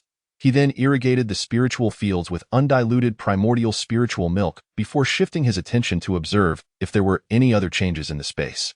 Oh! At this moment, Wang Tianyu noticed that the soul-devouring fruit tree, which had been tossed in a corner of the space, had melded seamlessly into the corner. The rocks he had previously cut were now integrated into the space, evolving into a small hill measuring several meters across. This small hill resembled a volcanic crater, with a low center and elevated surroundings. In the hollow pit, there lay a shallow pool of soul-devouring liquid, with the soul-devouring fruit tree positioned at its center. Yet, this was not the most crucial part. The most astonishing revelation was that the soul-devouring fruit tree had evolved into a second-tier spiritual plant. Wang Tianyu carefully observed the soul-devouring fruit tree and the shallow pool of soul-devouring liquid, realizing that not only had the soul-devouring fruit tree evolved into a second-tier spiritual plant, but the soul-devouring liquid also seemed to have undergone some changes, becoming denser and exhibiting a stronger corrosive quality. Second-tier soul-devouring liquid. Could it be that the evolution of the gourd's space could also enhance some items within it? A thought flickered through Wang Tianyu's mind. Swish! Wang Tianyu moved to the area where he had stored the golden crystal stones, golden flame stones, and golden milk, along with other spiritual materials, and sure enough, he was met with a remarkable sight. The first-tier golden crystal stones had transformed into second-tier golden flame stones, while the second-tier golden flame stones had evolved into third-tier golden milk stones, which contained a few drops of liquid resembling amber at their center. Could this be golden milk? He gazed at the liquid at the center of the third-tier golden milk stone, unable to suppress his curiosity. Further examination of the secret silver, fine gold, and other second-tier spiritual materials revealed that they had all advanced to third-tier materials. Wang Tianyu was profoundly astonished by the effects brought about by the evolution of the gourd's space. If that were the case, did it mean that as long as he placed certain items within the space, all of them would ascend in rank when the gourd's space evolved? Buzz. At that moment, the gourd's space relayed some information to Wang Tianyu, confirming his hypothesis. However, it also made him realize that the evolution and upgrade of the gourd's space were not easy feats. It required a rare spiritual material known as honeycomb crystal. This honeycomb crystal only appeared at the dawn of creation, resembling the honeycomb-like secret silver ore with flickering spiritual light. This was the reason the middle-aged man had been filled with spiritual light when he acquired it. Yet it dimmed upon arriving at the Red Maple Valley Bazaar. Moreover, everyone in the bazaar had failed to recognize its value, much like how Wang Tianyu had been oblivious to the treasures within the soul-devouring ant nest. The honeycomb crystal was a treasure coveted even by immortals. Possessing spatial attributes, it was widely applicable in the crafting of various high-tier spatial spiritual treasures. Just 1 gram was sufficient to forge a personal cave-dwelling artifact. And the piece of honeycomb crystal Wang Tianyu had acquired was far beyond a gram. It was roughly the size of an adult's fist, weighing at least a pound or two. It was no wonder that the jade gourd experienced such a dramatic transformation after consuming it. Upon comprehending the source of the transformations within the gourd space and the ensuing chain reactions it incited, Wang Tianyu felt an overwhelming sense of delight, akin to the sensation of wealth descending from the heavens while one remains comfortably at home. "What a blunder! What a blunder!" he suddenly exclaimed, slapping his forehead in frustration. It occurred to him that had he planted the various seeds of spiritual herbs and plants he had recently acquired in advance, he could have reaped a bountiful harvest of second-tier spiritual plants and herbs during this wave of spatial upgrades. However, with the past behind him, Wang Tianyu could only exit the gourd space with a heavy heart. As soon as he stepped out, he heard the communication disc chime. "Xiao Yu, upon your return, please come to my room. I wish to introduce you to an old friend of mine." "All right, I shall be there shortly." With a creak, Wang Tianyu pushed open the door to Zhang Xian's room. Inside, he discovered two individuals engaged in lively conversation over drinks. "Oh, it's you?" Wang Tianyu exclaimed, surprised to see the young man in the azure robe seated across from Zhang Xian, the very same extravagant fellow who had sold him the inheritance jade slips. "You?" The young man in the azure robe was equally astonished. He had not anticipated encountering Wang Tianyu again after their previous parting. "I didn't expect that the person Zhang Xian wished to introduce was you." "Ha ha, it seems our fates are intertwined," he remarked with a knowing smile. Wang Tianyu, recognizing the implications in the azure-robed youth's expression, understood that Zhang Xian had likely divulged his previous charade of posing as a family cultivator. Nevertheless, he resolved to remain cautious and focus on elevating his cultivation for the time being. "Zhong Yuan, do you know Xiao Yu?" Zhang Xian inquired, his surprise evident. "Not exactly. We've merely crossed paths a couple of times. Brother Wang purchased a few items from me," Zhong Yuan replied, deliberately omitting specifics about the transaction. Zhang Xian then introduced Zhong Yuan to Wang Tianyu, the two sharing a knowing smile while conveniently avoiding mention of their prior dealings. After several hours of amiable conversation among the trio, Zhang Dao returned, his face beaming with joy. Wang Tianyu jestingly asked, "Brother Zhang, have you perhaps found an old flame, judging by your radiant smile? Get out of here. You can't expect anything valuable from a dog's mouth." Zhang Dao retorted, having received a message from Zhang Xian and heading straight to his room upon his return. Bang! What a thrill! Zhang Xian poured a drink for him, and Zhang Dao gulped it down, setting the cup on the table before a shadow of sorrow crossed his face. This outing was not in vain. "I've established a connection with the Loose Cultivators Alliance. By chance, I encountered an elder from the Foundation establishment stage who has recently been stationed in the Heishui River region to bolster the Alliance's strength. In 10 days, I am to accompany him on a mission, but once I leave, who knows when we shall meet again." Chapter 28. The Evil Cultivator. "What, Brother Zhang, so suddenly? When will you depart?" Wang Tianyu was taken aback. Having anticipated a longer time together, Zhang Dao's imminent departure was indeed unexpected. He had hoped to inquire if Zhang Dao wished to accompany him to search for an ancient cultivator's cave dwelling. It appeared that hope was dashed. Zhang Xian shared his disappointment, having just reunited with his old friend Zhong Yuan and learned of an ancient cultivator's cave. He had hoped to join Zhong Yuan in exploring it. However, despite his joy at reuniting with Zhong Yuan, Zhang Xian was wary. After 10 years apart, he could not be certain that Zhong Yuan would not set a trap for him. Thus, he contemplated forming a team with Wang Tianyu and Zhang Dao for safety in numbers. All three were at the late stages of qi refining, and even if they encountered an ambush, they would be capable of holding their ground. A Foundation establishment, ancient cultivator's cave? Zhang Dao frowned, casting a glance at the unfamiliar cultivator across from Zhang Xian. They had just escaped from the outskirts of the Shiji Mountains, making it implausible for them to have any knowledge of ancient cultivator caves. It seemed this information had come from the azure-robed youth. Zhang Xian, noticing Zhang Dao's gaze on Zhong Yuan, smacked his forehead and said, "Ah, how could I forget? Zhang Dao, this is Zhong Yuan, a friend from my hunting team 10 years ago. The news of the ancient cultivator's cave comes from him." Oh? Zhang Dao exchanged glances with Zhong Yuan and nodded. "Old Zhang, heed my advice. Refrain from wandering aimlessly for the time being. The outside world is chaotic. I've heard rumors of evil cultivators causing disturbances. The timing of this information regarding the ancient cultivator's cave is rather suspicious. I implore you to consider it carefully." Zhang Xian, noticing Zhong Yuan's sudden change in expression, frowned and asked Zhang Dao, "Have you received any specific news?" "Indeed, which is precisely why I advise against acting recklessly," Zhang Dao confirmed. his mission to combat the evil cultivators could not be disclosed. He could only vaguely acknowledge having insider knowledge. I shall give this matter careful consideration. Compared to Zhong Yuan, who had not been seen for a decade, Zhang Exine placed more trust in Zhang Dao's words. Zhong Yuan, I also advise you to think this through. Perhaps it would be wiser to wait for the Black Dragon's secret realm to open in 5 years and venture together then. Zhong Yuan, being an old acquaintance, was also urged by Zhang Exine to avoid impulsive actions.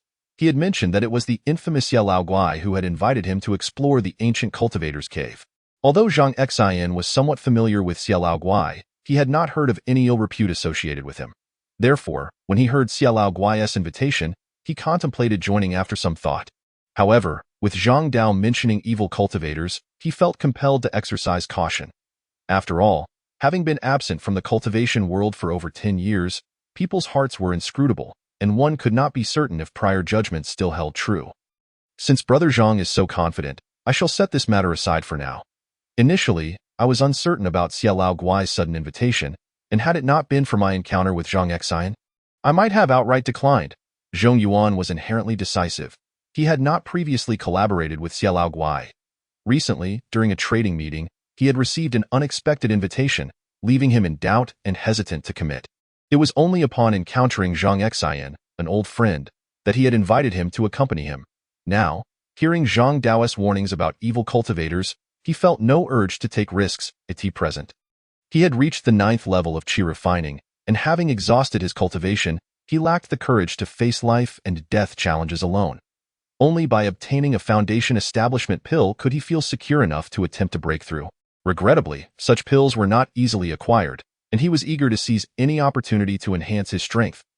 This eagerness was what had drawn him to Xie Lao Guai's invitation to explore the ancient cultivator's cave. After Zhong Yuan sent a message declining Xie Lao Guai's invitation through the communication disk, the four began to engage in profound discussions. Meanwhile, within a cave in a marketplace, a red-haired elder frowned as he read the message sent by Zhong Yuan. A flicker of displeasure flashing across his face, he performed a hand seal, murmuring a few words to the communication disk before stowing it away and resuming his meditation. Having bid farewell to Zhang Exine, Wang Tianyu returned to his room, hung a do not disturb sign, activated the formation, and prepared to cultivate for a while, hoping to break through to the 8th level of qi refining. After all, it had been nearly half a year since he had reached the pinnacle of the 7th level, and during that time, he had largely spent his days fighting for survival, his true energy having become exceptionally refined. With a solid foundation ready for a breakthrough.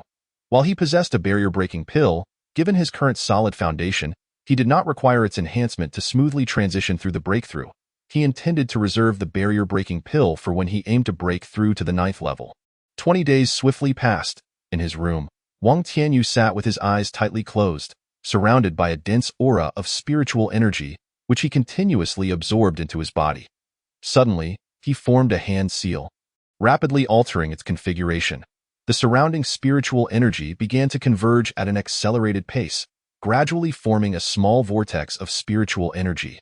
With a crack, a specific acupoint within Wang Tianyu's body was breached, and simultaneously, the 8th qi rotation in his dantian was formed, successfully advanced to the 8th level of qi refining. Wang Tianyu suddenly opened his eyes, a look of joy illuminating his face.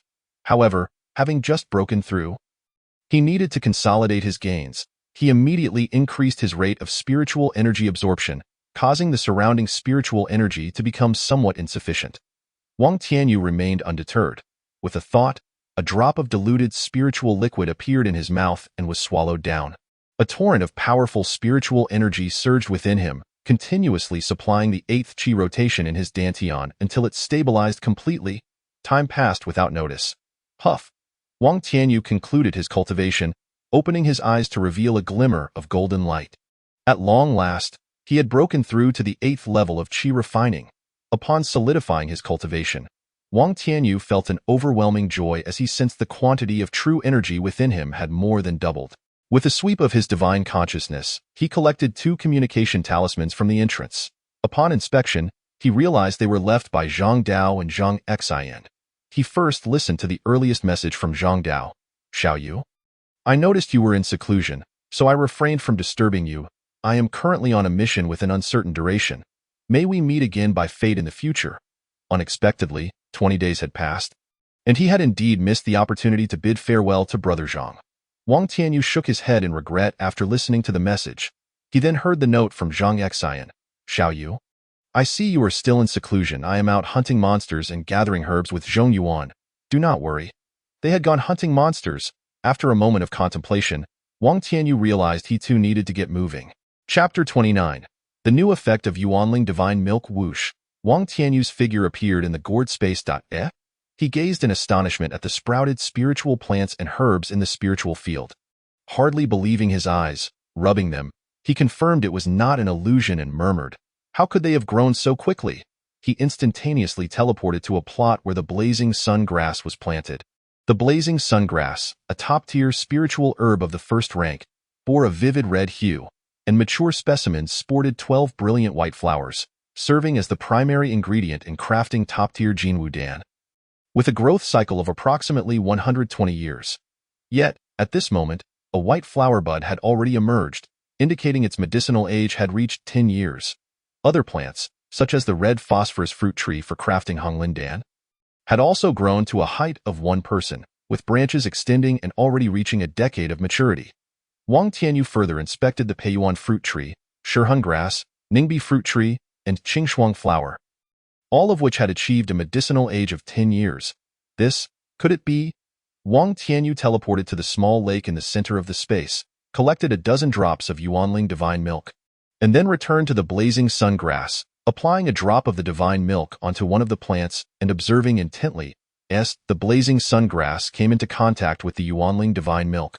The entire plant radiated a warm reddish glow, as if invigorated. Wang Tianyu, who had been focusing his divine consciousness on it, immediately sensed that this red glow was formless spiritual energy. Once the blazing sun grass absorbed this energy, it instantaneously sprouted another white flower, increasing its medicinal age by another 10 years to a total of 20. Unconvinced, Wang Tianyu applied 10 drops of Yuanling divine milk to the blazing sun grass, witnessing an even richer reddish glow enveloping the plant. In no time, the glow receded into the plant, revealing one white flower bud after another. Before long, the blazing sun grass had blossomed into 12 white flower buds, exuding a scorching fragrance, truly matured. Wang Tianyu gazed at the hastened growth of the blazing sun grass with fervent eyes, astonished by the miraculous effects of the Yuanling divine milk. Wang Tianyu then began experimenting with diluted Yuanling divine milk for its ripening effects. After several days, he finally derived some results. 1 drop of Yuanling divine milk could be diluted up to 50%. If diluted below that, it would lose its ripening efficacy. The lower the dilution, the more effective the ripening. Undiluted Yuanling divine milk had the best ripening effect, equivalent to 10 years. Following that, a 90% dilution could equate to 8 years, and an 80% dilution could correspond to 6 years. Continuing this pattern, a 50% dilution would only yield a 1-year ripening effect. Below 50% concentration, the liquid would merely replenish spiritual energy without any ripening miracle. After his experiments with the ripening efficacy of Yuanling divine milk, Wang Tianyu resolved that unless in urgent need, he would use diluted liquid no more than 50% for lower-tier spiritual herbs, allowing the rest to grow at their natural pace. After all, the spiritual energy in the gourd space was abundant, far surpassing that of the first-tier cave dwelling he resided in, making growth rates significantly faster even without the aid of Yuanling divine milk. Next, he became adept with the golden crystal sword, cloud mist shield, and sea-covering boat he had purchased. He then studied the jade slips of inheritance acquired from the young man in the blue robe. Engaging in quiet contemplation, eager to attempt alchemy, the market featured dedicated locations for cultivators to refine tools and concoct pills. Wang Tianyu left the inn and headed to the rental area for furnace rooms. "Friend, may I inquire about the procedure for renting a furnace room?" He approached an elderly cultivator seated behind the counter, who appeared to be meditating with eyes closed.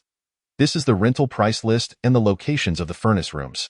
Just choose one and inform me," the elderly cultivator replied without opening his eyes, gesturing to a jade slip and a magical compass on the counter. Wang Tianyu, unfazed, picked up the jade slip for review. In no time, he understood the rental situation. If one provided their own alchemy furnace, the price would be lower. However, if the market provided the furnace, the price would increase by 30%. Generally, alchemists brought their own furnaces. So few utilize the market's offerings. The rental duration typically began at 1 month, with options for 6 months, 1 year, 5 years, or 10 years. The month cost 10 spirit stones, 6 months 50 spirit stones, a year 100 spirit stones, 5 years 500 spirit stones, and 10 years 1,000 spirit stones. Thus, if rented sporadically, the fixed rate remained 10 spirit stones per month, but discounts applied for consecutive rentals. Wang Tianyu then picked up the magical compass. The jade slip contained instructions indicating that simply inputting true energy would reveal available furnace rooms for rent. Upon inputting his true energy, the compass projected a three-dimensional map displaying the layout of the market's furnace rooms. With red dots indicating occupied rooms and white dots denoting vacancies, he selected a suitable cave dwelling located halfway up a small mountain, ideal for late-stage qi refinement cultivators. After extracting 50 spirit stones and placing them on the counter, he addressed the elderly cultivator. "Friend, I have made my selection.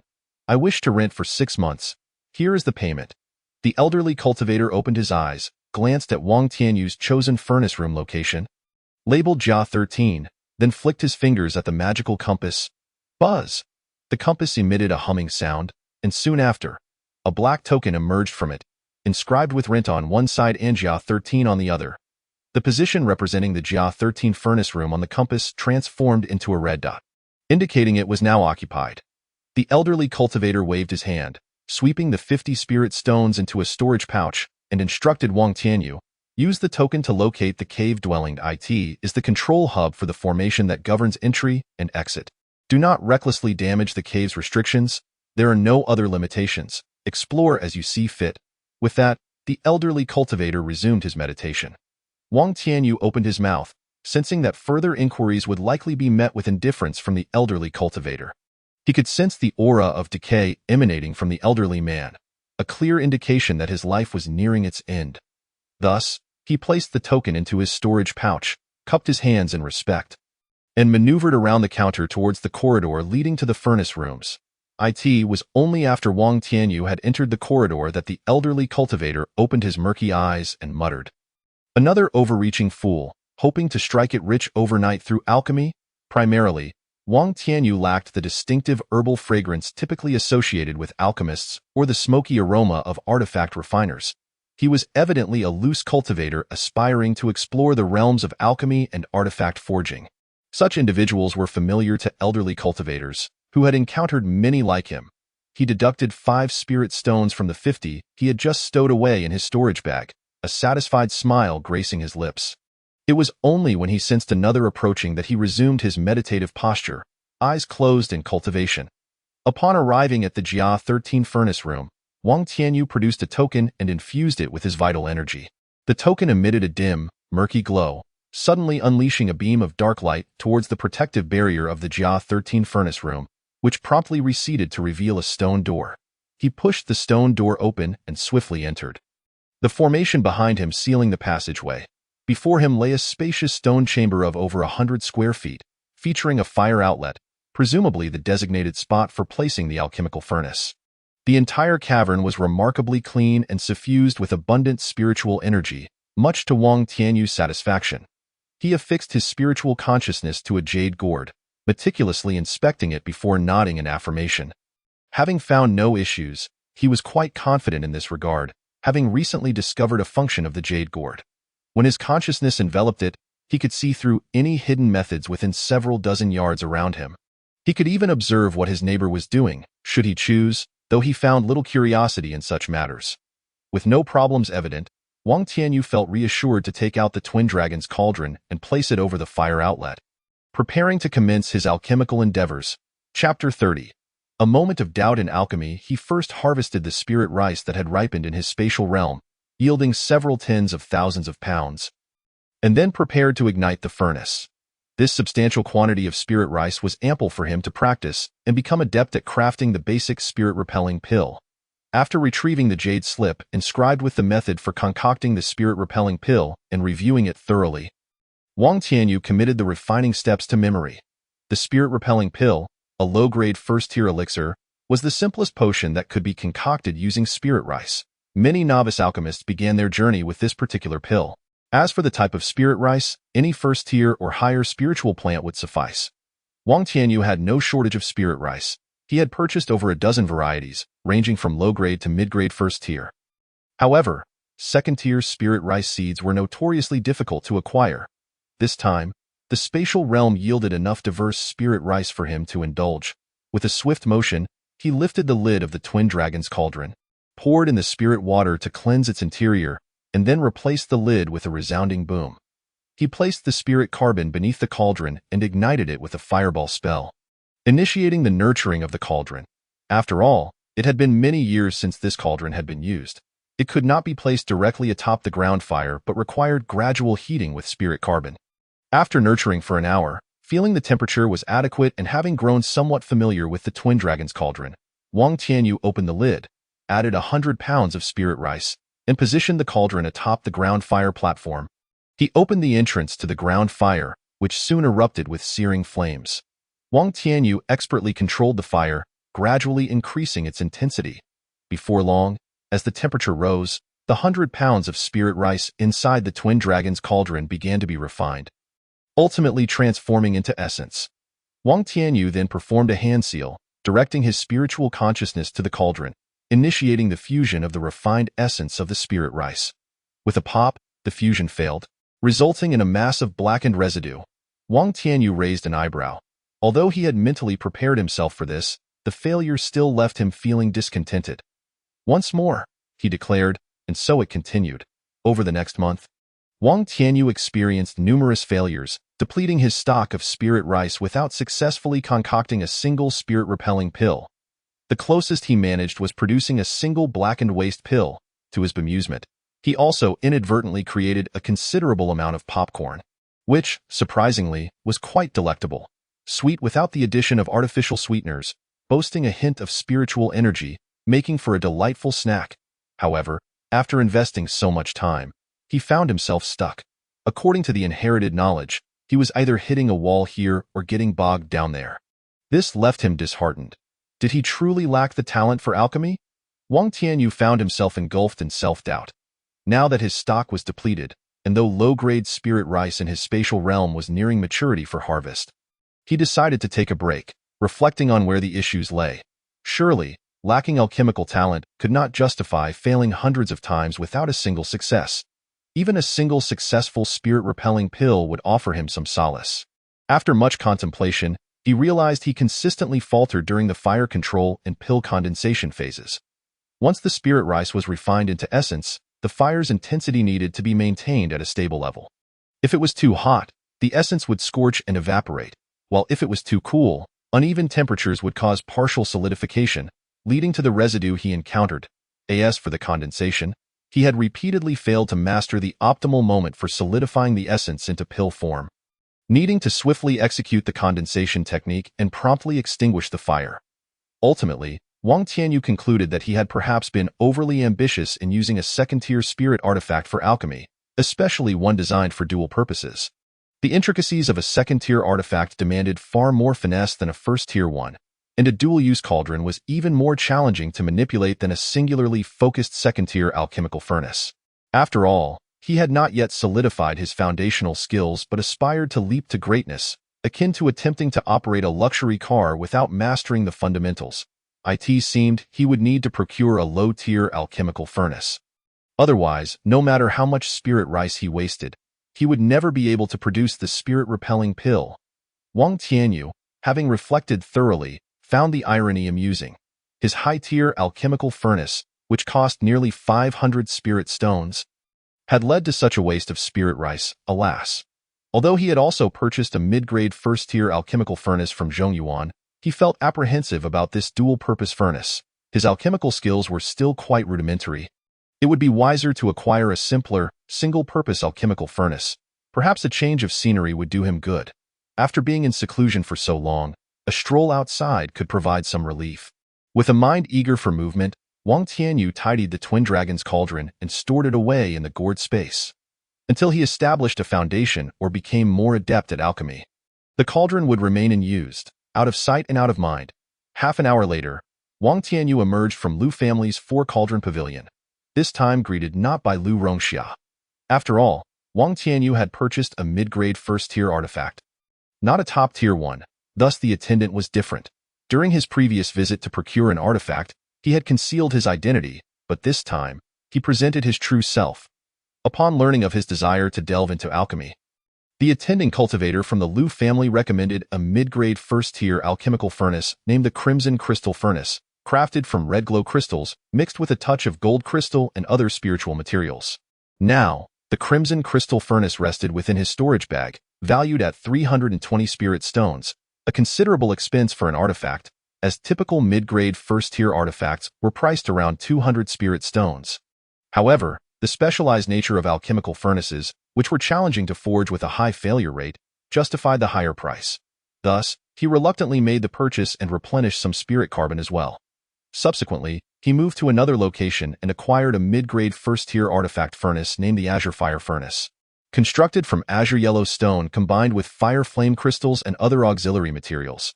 Its quality, of course, fell short of that of the Crimson Crystal Furnace, and its price was relatively lower at 290 spirit stones. Next, Wang Tianyu visited a materials shop that sold spiritual mines, ordering a batch of low-tier spiritual mines valued at 500 spirit stones, intended for practicing the creation of low-grade first-tier artifacts and also to prepare supplies for the spirit-devouring ants. Buzz! Just as Wang Tianyu was lost in thought, making his way back to his cave dwelling, the communication disc in his storage bag emitted a sharp, buzzing sound. He took out the disc and performed a hand seal. A voice emerging from it, Zhang Xian's, Xiao Yu, I've just returned to the market. Are you at the inn? Oh? Old Zhang has returned after more than 2 months? Wang Tianyu executed a hand seal to reply. Old Zhang, I have vacated my room at the inn. I have been researching alchemy in the furnace room lately. All right, you carry on. I will come find you in half a month. Sure. After he received the response, he returned to the furnace room. Upon returning to the furnace room, Wang Tianyu eagerly retrieved the Crimson Crystal Furnace, enlarged it, and washed the interior walls with spring water. After nurturing it for an hour, feeling that it was nearly ready, he summoned the low-tier spirit rice from his gourd space that had matured but not yet been harvested, collecting it all into his storage bag. This time, he had only 30,000 pounds of spirit rice, half the amount of the previous harvest of over 60,000 pounds. The previous yield had resulted from unrestrained growth without planning, which could easily deplete the land's vitality. This time, he had meticulously spaced the seedlings, ensuring adequate gaps between each spirit rice plant. With a swift motion, Wang Tianyu tapped his storage bag, and immediately, 100 pounds of spirit rice soared into the Crimson Crystal Furnace. Boom! As the ethereal flames ignited, Wang Tianyu was particularly attentive to the control of the fire, refining, merging, and precisely balancing the 6 steps of dividing the elixir, solidifying the pill, and extinguishing the flames. Before long, the spiritual rice within the Crimson Furnace was transformed into a viscous essence. Wang Tianyu then gestured a spell to commence the even amalgamation of all the refined spiritual rice essence. Ideally, a single batch could yield up to 10 pills, yet few could achieve this feat. A novice alchemist of the first rank need only produce 1 pill to be considered initiated. Creating 3 would merely break even with a slight profit, while exceeding 3 would signify substantial gain. Most alchemists, even at their peak, could manage only 7 pills, which would classify them as master-level practitioners. Achieving 8 would elevate them to the status of a grandmaster, while 9 would denote a grandmaster of the highest order, and 10 would be the realm of the pill saints, an aspiration few dared to entertain. Naturally, for a first-tier, upper-grade alchemist crafting low-tier elixirs such as the bypassing pill, producing 10 pills from a single batch was relatively straightforward. Wang Tianyu, after completely merging the essence, proceeded to the delicate process of dividing the elixir. He first equally partitioned the large mass of essence into 10 portions, then shaped and rolled them into spheres, completing the division. Next came the solidification. He carefully executed the solidification spell. With a sudden puff, 3 portions of essence were inadvertently scorched and reduced to ash due to a slight delay in his spell. Undeterred, Wang Tianyu continued to exert control over the essence, allowing it to gradually solidify while the furnace's heat diminished. Yet again, 3 more portions succumbed to the flames, as Wang Tianyu failed to evenly distribute the heat among the 7 portions, resulting in the overheating of 3 essence spheres. 4 essence spheres remained, now beginning to solidify. Another puff echoed as 3 more essence spheres were lost to the fire, prompting a frown of urgency from Wang Tianyu. In the end, The last portion too fell victim to inadequate temperature control, becoming a half-solid, half-liquid blackened failure. Though this initial batch was a disappointment, Wang Tianyu remained undaunted, reflecting on his previous process. The 6 steps of alchemy: controlling the flame, refining, merging, dividing the elixir, solidifying the pill, and extinguishing the flames. He had mastered the first 4 steps, yet it was during the solidification phase that failures occurred. Whether it was a delay in casting the spell or the hastiness of solidification, witnessing the essence spheres deteriorate had unsettled his mindset. After this contemplation, he took a moment to meditate, restoring his true energy while calming the tumult within, striving for a balanced state of mind. A quarter of an hour later, having prepared himself adequately, Wang Tianyu resumed the alchemical process. This time, he proceeded with caution, and although he experienced several failures during the solidification phase, each setback enriched his understanding of maintaining the delicate balance required. Finally, after the 6th attempt, he triumphed, successfully crafting his first completed bypassing pill. Undeterred, he pressed on, achieving a substantial yield through relentless effort, ultimately stabilizing his production rate at 3 to 4 pills per batch, amassing a remarkable total of 230 bypassing pills. Each 10 pills could fetch 3 spirit stones, so his haul amounted to merely 69 lower-grade spirit stones, considering that he had only consumed 1/3 of the spiritual rice for this endeavor. The price of spiritual rice stood at 1 spirit stone per 100 pounds, with 1,000 pounds costing a mere 100 spirit stones. Thus, when accounting for the total, this round of crafting yielded a loss. However, on a per-batch basis, he had reached the break-even point, and with diligent practice, profitability was surely within reach.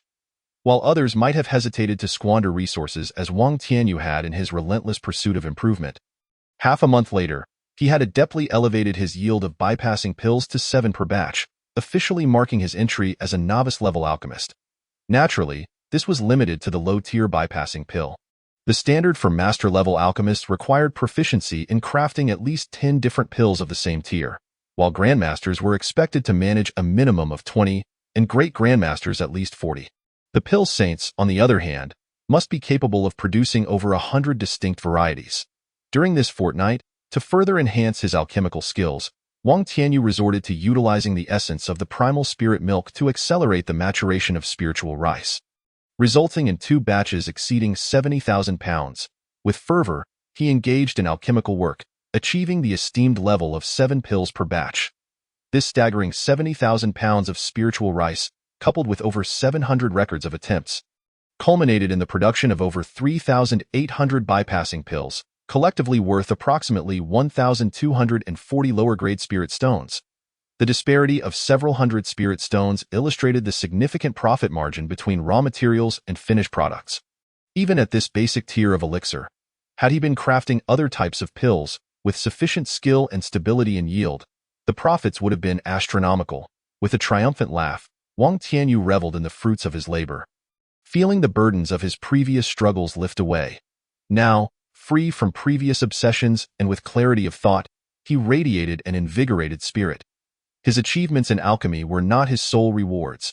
The continuous cycle of expending and replenishing his true energy had fortified his foundation, strengthened his meridians, solidified his true energy, and bolstered his resolve, resulting in significant progress in his cultivation. A double blessing indeed. With a deep exhale, Wang Tianyu calculated that the time for his rendezvous with Zhang Xian was approaching. He waved his hand to cleanse the alchemical furnace and stored it away for the bypassing pills he had produced. He felt no urgency in their sale. After tidying up the furnace room, he settled down to meditate. The following day, Wang Tianyu opened his eyes, feeling refreshed after a night of rest and cultivation. Sensing a slight enhancement in his spiritual awareness, which lifted his spirits, he performed a dust-clearing spell, banishing the accumulated grime of recent days, and donned a new dark blue robe. Suddenly, the communication disc emitted a sharp sound. Upon retrieving it and casting a spell, Zhang Xian's voice resonated. "Xiao Yu, I'm at the entrance of the furnace room. Please come out." Wang Tianyu responded and closed the door to furnace room 13. Making his way outside as he stepped out, he spotted Zhang Xian and Zhong Yuan engaged in conversation with 5 unfamiliar individuals. Upon noticing Wang Tianyu, they waved him over. "Old Zhang, is this your assembled monster hunting team?" "Indeed. It's been a few months since we last met. and I see you've broken through to the 8th layer of Qi training. Congratulations. Zhang Xian observed Wang Tianyu's advancement with genuine delight. Come, Xiaoyu, allow me to introduce you to a few fellow practitioners. Over the past 2 months, we braved the elements and achieved considerable success. Wang Tianyu recognized Zhong Yuan and did not require an introduction, but he surveyed the 5 unfamiliar faces, 3 men and 2 women, all of whom were sizing him up with a mixture of curiosity and polite nods. Zhang Xian began the introductions, first pointing to a rotund middle-aged man in a red robe. This is Peng Dehai, a fellow practitioner at the 9th layer of Qi training. Wang Tianyu smiled and nodded, sensing he was a loose practitioner. Next, Zhang Xian gestured towards a young man adorned in a simple robe. This is Xiao Lifei, invited by Peng, currently at the 8th layer of Qi training. Wang Tianyu greeted him warmly, while internally noting their apparent familiarity, warranting caution. Then he introduced a charming young woman in a white palace gown. This is Hu Dai, a companion of Xiao, at the 7th layer of Qi training. Zhang Xian continued, presenting the last 2 individuals. A middle-aged man in a blue robe, Su Qingyun from Yangtai Mountain, also at the 8th layer, and a lively girl in black gauze, Shi Miaoyan from Scorpion Valley, who appeared to possess a whimsical spirit, also at the 8th layer. Turning to Wang Tianyu, Zhang Xian introduced him, esteemed companions, this is Wang Tianyu, my comrade through trials and tribulations, currently at the 8th layer of Qi training. We can trust one another. After the introductions concluded, Zhang Xian's expression turned serious. Esteemed friends, we are preparing to explore a sect's ruins, specifically, the remnants of the renowned Golden Core sect, Liuguang Mountain, from a millennium ago. Chapter 32. The multicolored gales and the spiritual tide of the West Sea. Zhang Xian provided an introduction to the situation of the Liuguang sect, which had flourished a millennium ago before meeting its demise at the hands of the blood-red beast tide. This information was primarily intended for Wang Tianyu and Hudi, as Zhang Xian and the others, being seasoned members of the demon hunting team, were already well acquainted with it and had readily agreed to join the expedition. Only Wang Tianyu and Hudi were newcomers to this venture. The purpose of visiting the relics of the Liuguang sect was due to their recent encounter with a band of rogue cultivators whom they had dispatched. Upon searching the remnants of the rogues, they had discovered a map indicating the location of the Liuguang sect. The map revealed a secluded cave concealed beneath a second-tier inferior-grade Qian Kurin meteor array, located at the edge of the core Liuguang mountain range. This cave had been stumbled upon by the rogue cultivators, who had kept it a secret, suspecting it to be the abode of a foundation-building cultivator or a spiritual herb garden. The array was still operational, and the rogues had intended to plunder it for spiritual stones to purchase treasures capable of dismantling the array, but ultimately, fortune favored Zhang Xian and his companions. After recounting the events to Wang Tianyu and Hudi, Zhang Xian inquired if they would be willing to join them in this exploration. Very well, I am willing to accompany you, Wang Tianyu replied after a moment's hesitation, nodding in agreement. Given the abundance of treasures at his disposal and the presence of a jade gourd for safety, he felt prepared to face any dangers that might arise. He was also somewhat eager for an adventure. Hudi readily concurred, having already been informed of the expedition by Xiao Lifei. Zhang Xian was pleased with Wang Tianyu's acceptance of his invitation. Excellent, that makes 8 of us. I shall assume the role of captain of the demon hunting team, and the spoils will be distributed based on merit, following the 3-2-1 principle. Does anyone have any objections? No. The others chimed in unison, as they were accustomed to this method of distribution from their previous hunts. Additionally, with Zhang Xian's prowess as a perfected 9th layer Qi refinement cultivator, no one dared to challenge his leadership. The 3-2-1 principle dictated that the individual contributing the most would receive 30% of the spoils. The second highest contributor would receive 20%, and the remaining 50% would be equally divided among the other 6 members. Good. Since there are no objections, let us set forth. Daoist Peng, I would appreciate your assistance. Zhang Xian smiled, signaling to Peng Dehai. Certainly, esteemed friends, please wait a moment. With a swift motion, Peng Dehai produced a boat-shaped magical artifact from his storage bag, which rapidly enlarged before the group, transforming into a 10-meter-long azure canopy boat. Peng Dehai, basking in the envious gazes of his companions, grinned, for such a flying vessel was not something everyone could afford. Please, board the Qingyun boat. It will expedite our journey. With that, he leaped aboard, and the others followed suit. Peng Dehai then performed a hand seal, channeling his spiritual energy into the boat. Whoosh! The Qingyun boat soared towards the Liuguang mountain range, carrying the 8 companions with it. Half a month later, they arrived at the Liuguang mountain range, a sprawling expanse spanning tens of thousands of miles, where the spiritual energy was somewhat sparse. The mountains held a unique geographical position with an unusual magnetic field, enveloped by a kaleidoscope of gales that whipped through the area with mournful howls. It was said that a millennium ago, this place was a convergence of 5 elemental spiritual veins, with Liuguang referring to the radiant manifestation of rich elemental spiritual energy, not the current multicolored gales. 1,000 years prior, this location boasted a top-tier 4th-grade spiritual vein, but it was shattered during the blood-red beast tide, resulting in chaotic elemental energies that now manifested as the perilous multicolored gales. Should one fall into these gales, no amount of struggle would avail. Flesh, soul, and treasures would be obliterated, resulting in instant death. Here we are, Zhang Xian declared, standing aboard the Qingyun boat, gazing apprehensively at the vibrant mountains ahead. His belief that the rogue cultivators would not attempt an ambush stemmed from the inherent dangers of this place. Any lapse in caution could lead to catastrophe. If the rogues truly possessed the audacity to set a trap here, he would concede defeat. Though fraught with peril, this place also harbored great opportunities. After millennia of elemental cleansing, many rocks within the mountain range had spiritualized, giving rise to unique spiritual mines alongside rare flowers, herbs, and spiritual plants scattered throughout. The journey into the mountains would be arduous, for the gales would whip through the area, posing a lethal threat to those who dared to encounter them on their journey.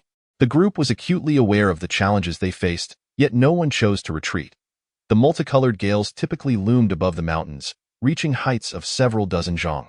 Each October, influenced by the spiritual tide of the West Sea, the gales intensified, particularly in the western mountains facing the sea.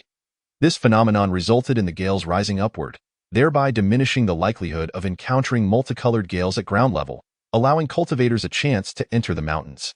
The gales only enveloped the periphery of the mountains. Once within, their prevalence diminished significantly. Provided one did not suffer from misfortune, it was unlikely they would encounter these gales. They acted as a protective barrier for the Liuguang mountain range, fostering the growth of rare flora and fauna within. Of course, every October, many cultivators would flock to the Liuguang mountain range. Wang Tianyu and his companions reached the western section and observed numerous cultivators, some concealed, others standing or reclining, awaiting the arrival of the West Sea's spiritual tide to surge into the mountains. There are quite a number of adventurers here, Shi Miaoyan remarked. Wang Tianyu surveyed the surroundings, noting that hundreds of cultivators were present, all eager to seize this opportunity to venture into the mountains in search of fortune. The surge of gales lasts for a month, and it was certain that many sought to explore the relics. Even though the Liuguang sect's ruins had been thoroughly scoured by countless adventurers over the millennia, leaving little of value behind. Yet, there would always be those clinging to hope, such as themselves, Pang Dehai chuckled. Glancing around, indeed, the ruins are located in a remote area of the Liuguang Peak within the core of the Liuguang mountain range. It stands to reason that fewer will venture there. Let us circle around the outskirts of Liuguang Peak first. If we encounter any tales, we shall deal with them accordingly. Zhang Xian conveyed his thoughts to the group. Agreed. Everyone responded, and they settled in to await the arrival of the West Sea's spiritual tide. The West Sea's spiritual tide was a unique natural phenomenon of the Yueya Valley. The valley itself was a vast canyon stretching over 100,000 miles in width, flanked by towering mountains that reached into the clouds. The western sea winds flowed through the valley's mouth, carrying countless spiritual energies into the Yueya Valley, causing the overall density of spiritual energy to rise dramatically. The spiritual tide persisted for a month, during which countless cultivators and beasts seized the opportunity to break through their cultivation levels.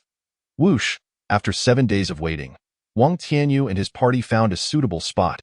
Suddenly, the winds picked up within the mountains, with the western winds howling louder and the spiritual energy in the air steadily increasing.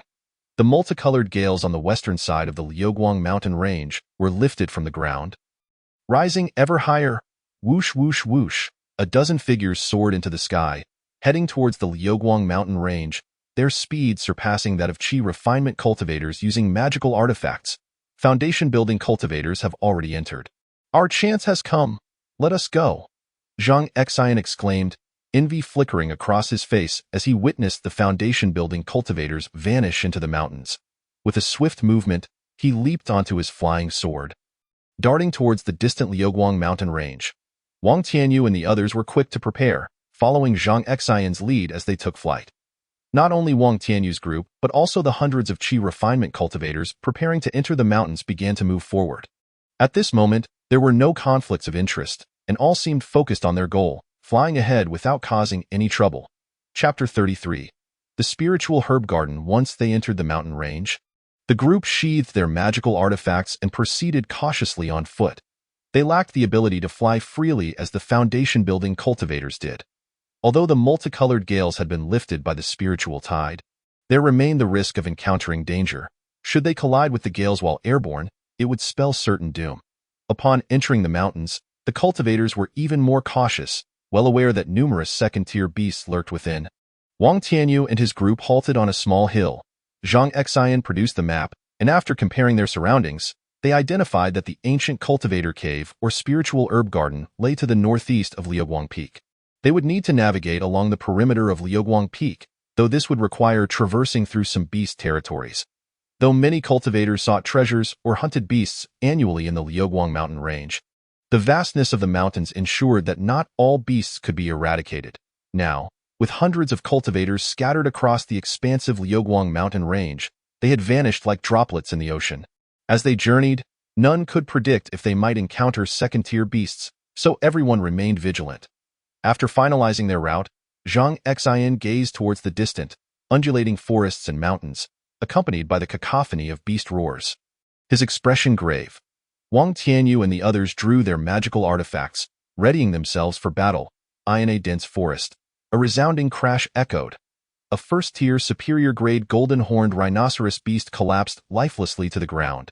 As they traversed the area, Wang Tianyu and his companions encountered various beasts, but under the assault of 8 late-stage qi refinement cultivators, the beasts could not endure for long and soon became mere corpses. Not only did this provide them with various materials, but they were also able to collect some spiritual herbs, 1100-year-old cloud mist flowers, the primary ingredient for the illusionary god pill, were gathered, along with several others of lesser age, which held little value. Su Qingyun acquired 3, Shi Miaoyan 2, and the rest shared 1 each. The battle concluded, and Zhang Xian swiftly allocated the spoils of war. During this confrontation, Su Qingyun's yin-yang chain lock struck the target, rendering the golden-horned rhinoceros utterly weak and feeble. Coupled with Shi Miaoyun's phantom divine bell, which disoriented the mind and incited anxiety. Preventing focus in combat, the simultaneous use of both techniques effectively countered the strength of the golden-horned rhinoceros. Hence, the duo exerted the most effort, adhering to the principle of a 3-2-1 distribution, allowing them to secure a substantial 50% share. With the remaining spoils of the cloud mist flower evenly divided among the others, garnering no objections. Generally, if the quantities were insufficient for equitable distribution, the others would compensate the recipients of spiritual herbs with an equivalent value in spirit stones. After meticulously gathering their respective spoils and completing the division of the golden-horned rhinoceros materials, they resumed their journey. 3 days later, within a cave, having engaged in multiple skirmishes, Wang Tianyu and his companions prepared to rest and tend to their injuries. For days later, they encountered a swarm of red-tailed hummingbirds, creatures the size of water tanks. The group opted not to confront them head-on, instead carving a path through the fray without further entanglement. 7 days later, they finally arrived at the location marked on the map, at the base of a small hill on the edge of Liuguang Peak. "We have arrived." The group collectively exhaled in relief. Over these past days, they had been embroiled in combat, scarcely finding moments of respite. The Liuguang mountain range was typically well protected, conducive to the growth and flourishing of demon beasts. Thus, ordinary wild animals roamed freely. With first-tier demon beasts being as common as dogs, and second-tier demon beasts often exuding an oppressive aura. Before them lay a valley shrouded in a formation, visually appearing as a sheer cliff. Boom! Wang Tianyu struck the cliff with his golden crystal sword, causing the surrounding space to warp, confirming the location's significance. After some experimentation, it became evident that this area was indeed enveloped by a second-tier low-grade Shinkoan meteor array. Next, they all commenced an assault on the formation. Given the passage of millennia, the array's power had likely diminished. fellow cultivator Pang had even prepared a first-tier high-grade earth-shaking talisman, hoping to dismantle the formation in one fell swoop. Zhang Xian stepped forward to direct their collective efforts against a specific point in the array. Boom, boom, boom. After 5 consecutive hours of alternating attacks, they could all distinctly sense the massive stones released by the Qinkuan meteor array shrinking in size. Initially, they had been as large as water tanks, but now they had diminished to the size of a human head, suggesting their efforts were bearing fruit. As they pushed forward, the array's potency waned. Once the size of the released meteoric stones was reduced to that of a fist, it would signal their moment of triumph. Pang, be ready to unleash the earth-shaking talisman at any moment. Upon witnessing the array's diminished power, Zhang Xian eagerly delegated tasks, and everyone gladly complied with his instructions. 3 more hours passed, and the array's strength had decreased sufficiently for the talisman to be deployed. Pang, now is the time. Release the earth-shaking talisman, Zhang Xian called out, sensing the array's weakening. Without hesitation, Pang Dahai produced a talisman radiating a white light, which he skillfully directed towards the now-revealed Qinkuan meteor array. Bang! Following Pang Dahai's activation of the earth-shaking talisman, Wang Tianyu and the others intensified their assault, accompanied by a resounding cacophony, ultimately shattering the formation. As the array crumbled, the true visage of the valley emerged. A rich aura of spiritual energy wafting forth at the moment of its dissolution. It was a valley several hundred feet wide and nearly 1,000 feet long, meticulously divided into sections of spiritual fields. Teeming with numerous spiritual herbs, a fragrant wave washing over them. Let us swiftly ascertain the types of herbs present. If we find second-tier spiritual herbs, this expedition will be a tremendous success.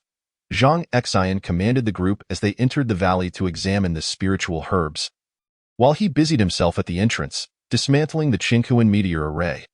Although it had been destroyed, it could be reconfigured with sufficient spirit stones, as a second-tier low-grade array was worth 2,000 to 3,000 spirit stones. Among the herbs were many first-tier varieties: Qi Vitality Grass, Partridge Flower, Purple Ginseng, 100 Herb Dew, Celestial Fairy, Star Spirit Grass, Poison Demon Vine, Fiery Apricot, 8-pointed Ice Grass, and Extraordinary Mushroom Chrysanthemum, many of which were over 100 years old and immensely valuable. Wang Tianyu, having recently embarked on the path of alchemy, was well acquainted with the array of spiritual herbs, and he was exceptionally excited upon witnessing such a bounty of first-tier herbs. At the valley's end lay a cave. I, Zhong Yuan, and Pang Dahai shall investigate further. The rest of you should hurry and harvest the mature spiritual herbs, he instructed. Wang Tianyu, as you've recently been self-studying alchemy, you should be familiar with the herbs. Guide everyone to avoid damaging the roots, ensuring we retrieve them in their entirety for maximum value. Understood, Wang Tianyu responded with assurance, proceeding cautiously to excavate the mature spiritual herbs, stealthily collecting some immature ones as well. Prioritizing those absent from his gourd space, Zhang Xian surveyed the expansive herbal fields. Despite having been neglected for millennia, many herbs thrive like wildgrass, with a significant number exceeding 100 years in maturity. This place appeared to be a spiritual herb garden once utilized by the Liuguang sect for refining qi-enhancing elixirs a millennium ago. What surprises might lie within that cave, he wondered. Chapter 34. Dividing the spiritual herbs and second-tier spiritual water. Old Pang, let us venture into the cave together, Zhang Xian suggested, turning to the two who had approached him. All right. Zhong Yuan and Pang Dahai nodded in agreement. Zhong Yuan summoned his Inyang Canli shield, while Pang Dahai unveiled his Ran Water Qinkuan tower, which hovered above him, casting a veil of water around his form. Zhang Xian invoked his newly acquired Bagua 4 symbols diagram, which hung above him, emitting a chaotic aura of luminescence that enveloped his entire being. Once prepared, Zhang Xian boldly entered the cave. Boom! Indeed, the cave was fraught with traps. As Zhang Xian stepped a yard deep into the cave, a multitude of ground spikes erupted beneath his feet. Zhang Xian summoned his Sun Moon Pearl, unleashing a large Taiji symbol that swiftly spun, generating a formidable 2-in-1 force, from which streams of sword energy shot forth. Severing the protruding spikes, boom, boom, boom. The ground spikes surrounding him were instantly obliterated, and soon after, Zhong Yuan and Pang Dahai caught up, forming a triangular formation for defense. After neutralizing the spikes, Zhang Xian led Zhong Yuan and Pang Dahai further into the cave. It was not particularly deep. After advancing 3 yards, the ceiling sparkled with luminous stones, illuminating the passage as if lit by a lamp. As they proceeded a few more yards, they soon entered the heart of the cave. Apart from the initial spike assault, they encountered no further dangers, as if it were merely a casual obstacle set by the cave's owner. However, the trio remained vigilant. The more benign the surroundings seemed, the more cautious they became. Careful now.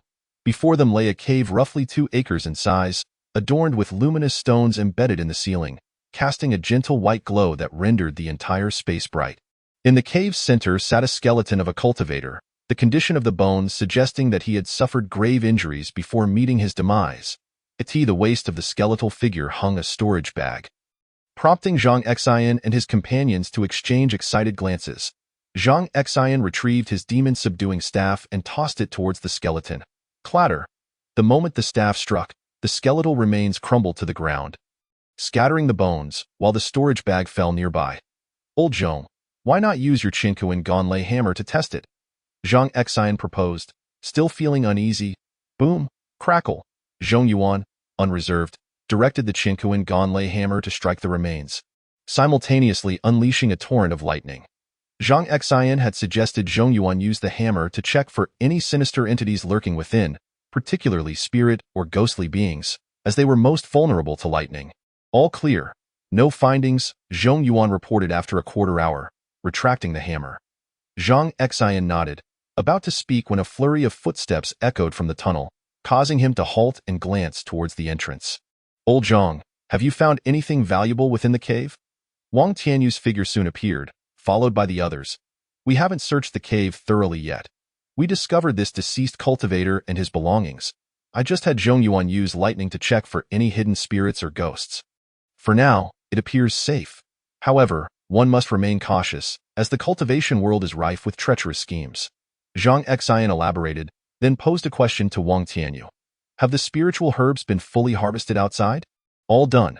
Shall we distribute the spiritual herbs now? Wang Tianyu replied, patting his storage bag, where all the herbs were neatly organized, awaiting allocation. Upon seeing Zhang Xian's inquiry, he promptly removed it and tossed it to him. Agreed. Let's divide the spiritual herbs to ensure everyone secures their share, Zhang Xian affirmed, accepting the storage bag and scanning its contents, his face lighting up with joy. Whoosh! He clapped his storage pouch, releasing all the spiritual herbs stored within the jade boxes, which flooded the ground. This time, our harvest is substantial. Although they are all first-tier spiritual herbs, they range from inferior to superior quality, and their quantity is quite considerable. All the spiritual herbs contained in these jade boxes are fully matured. Upon seeing Zhang Xian release the herbs, Wang Tianyu took the initiative to introduce the findings. In total, there are 22 varieties of spiritual herbs, 6 inferior herbs amounting to 68 stalks, 8 middle-tier herbs totaling 43 stalks, and 8 superior herbs with 22 stalks. All have been categorized and stored neatly, culminating in a grand total of 133 stalks of spiritual herbs. How do you propose we distribute them? Zhang Xian pondered for a moment, acknowledging that everyone had contributed significantly along the way. However, since Pang Dehai had provided a shocking earth-shattering talisman, he proposed the following distribution. 133 stalks of spiritual herbs are sufficient for us to share equally. Thus, for the superior herbs, we will each select 2 according to our needs, leaving 6 for Taoist Pang, considering he contributed a first-tier superior earth-shattering talisman valued at over 400 spiritual stones, while the 6 superior herbs are worth only 700 to 800. For the middle-tier herbs, we shall each choose 5, with the remaining 3 to be taken by Zhong Yuan. As for the inferior herbs, we will each select 8, leaving 4 for me. Does anyone have any objections? Following this distribution method, Zhang Xian found himself at a slight disadvantage, for the value of inferior herbs pales in comparison to that of middle and superior herbs. Apart from him, the others deemed the distribution fair, and thus no one voiced any dissent. According to Zhang Xian's proposed plan, everyone claimed the spiritual herbs they needed, leaving only the cave yet to be searched. This cave, in addition to the 2 acres they currently occupied, contained 4 smaller caverns. Therefore, Zhang Xian promptly divided the 8 individuals into pairs for the search, ensuring no one would suspect another. I will partner with Shi Miaoyun and investigate the leftmost cavern. Zhong Yuan and Hudi will search the second left cavern. Peng Dehai and Wang Tianyu will explore the far right cavern. Xiao Lifei and Su Qingyun will inspect the second right cavern. All right, everyone, let us hasten our search. Once completed, we shall reconvene here. I will keep this storage pouch for now and distribute the contents later.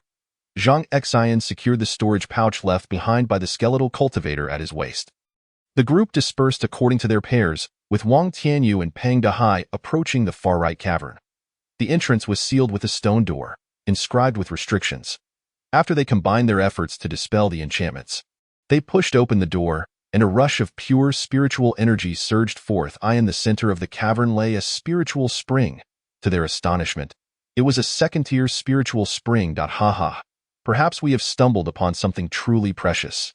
Peng Dehai exclaimed, hardly able to contain his excitement upon witnessing the second-tier spiritual water. While Wang Tianyu shared in the thrill, he was aware that the Yuanling divine milk within his gourd space, when diluted, surpassed this second-tier spiritual water by far. Yet, who would not delight in something freely given? It was no wonder that the second-tier inferior Qinkuan meteor array, which protected the spiritual herb garden, could operate for over 1,000 years without depleting its spiritual energy. The richness of the spiritual aura must be sustained by this second-tier inferior spiritual spring. Wang Tianyu contemplated as he gazed at the spring. By extending his divine sense to the jade gourd, he discovered an opening beneath the spring that led to the external spiritual herb garden. Additionally, he noted distinct traces of formation patterns below, certainly linked to the Qinkuan meteor array. Taoist Wang, this second-tier spiritual water is truly the only valuable item here. Let us each gather some, as there is more than enough for all 8 of us. After Peng Dehai's initial excitement subsided, he conducted a thorough inspection of the cavern and, upon finding nothing else besides the spiritual spring, expressed his mild disappointment. All right, I have no objections. Gazing at the expansive pool of second-tier spiritual water, Wang Tianyu was unpretentious and promptly retrieved a magical gourd, collecting several hundred pounds of the precious water, valued at 4,000 to 5,000 spiritual stones. Just the worth of this second-tier spiritual water made their expedition through the Liuguang mountain range worthwhile. Not to mention the 20 or so spiritual herbs that also held value in the thousands. Furthermore, the various monster materials and spiritual herbs they had gathered along the way would also amount to several hundred spiritual stones. Considering their current harvest, each person among them had acquired spiritual items valued at over 6,000 spiritual stones. Peng Dehai also collected several hundred pounds of spiritual water, although he had no other finds. The value of this second-tier spiritual water had rendered his haul most fruitful, even surpassing that of Wang Tianyu, given his greater exertion and subsequent share. Chapter 35. Unexpected gains. The two returned to the hall to await the others, who soon emerged from their explorations, each reporting their findings. The leftmost cavern turned out to be a den for spiritual beasts, but it contained only bones, presumably from avian monsters. Zhang Xian summarized their search results. The second left cavern was a pill refining room, housing a second-tier pill furnace and several ineffective pills.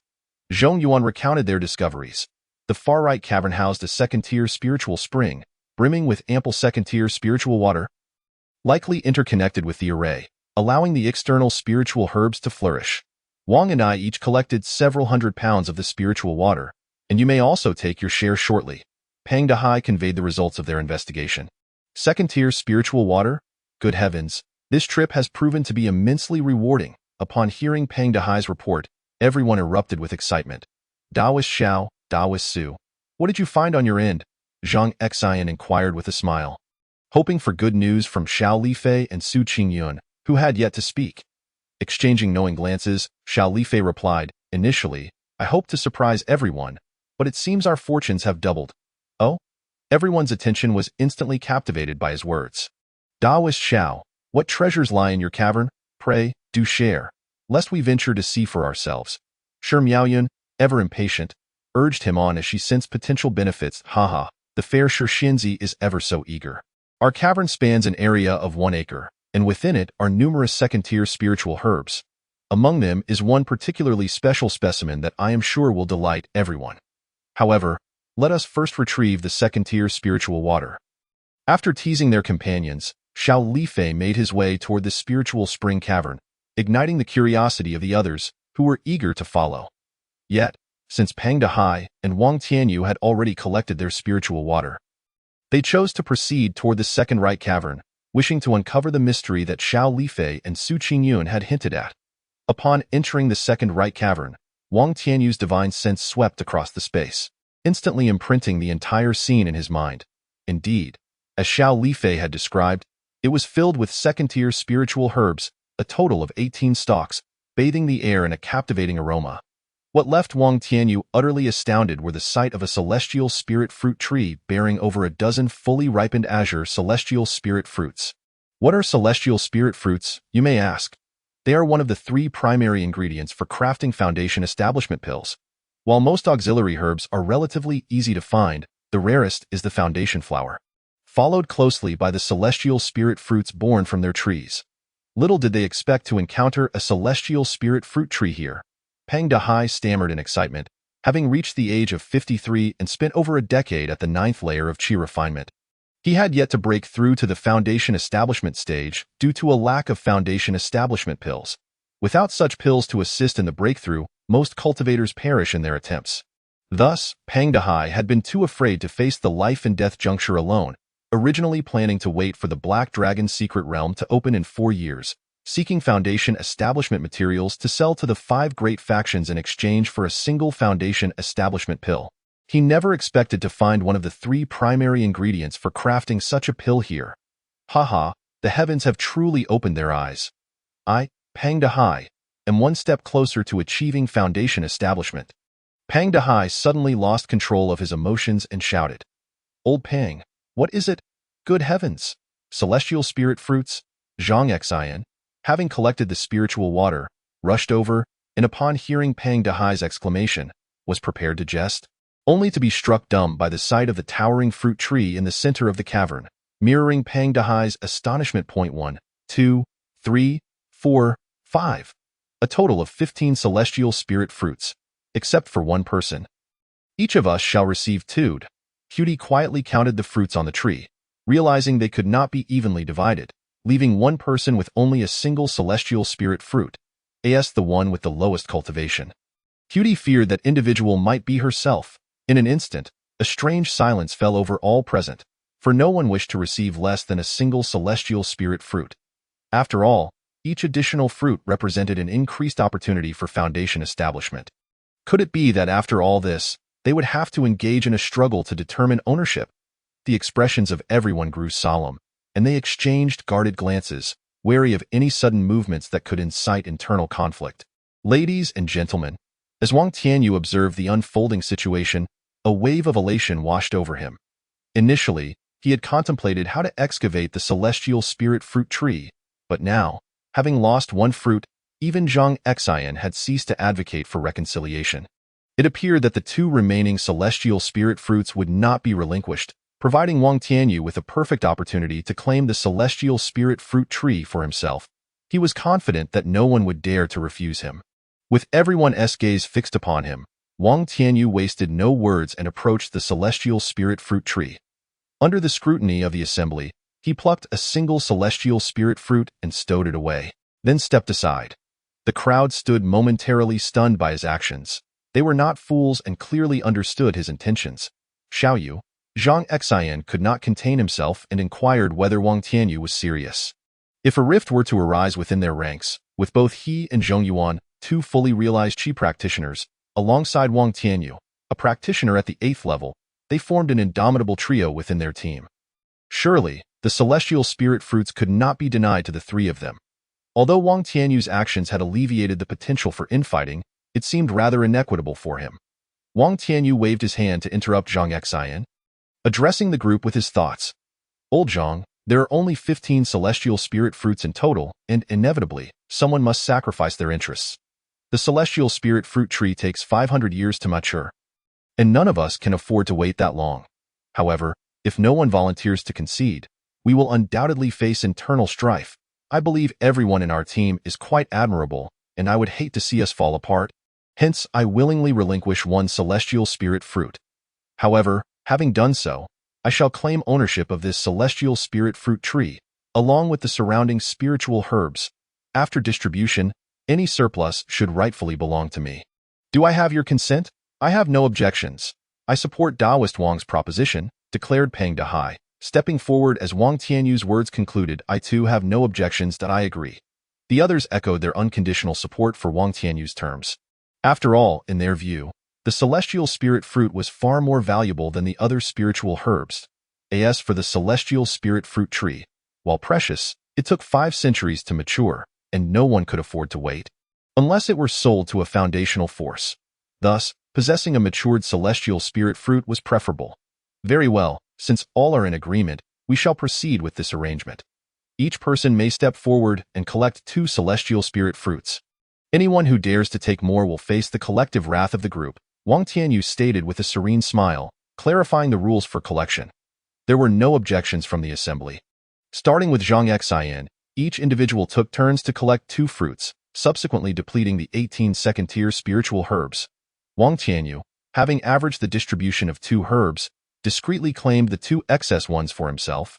He then meticulously excavated the soil surrounding the celestial spirit fruit tree within a radius of 10 feet, sealing it within a jade box and storing it in his spatial pouch, effectively transferring it to the gourd space for cultivation.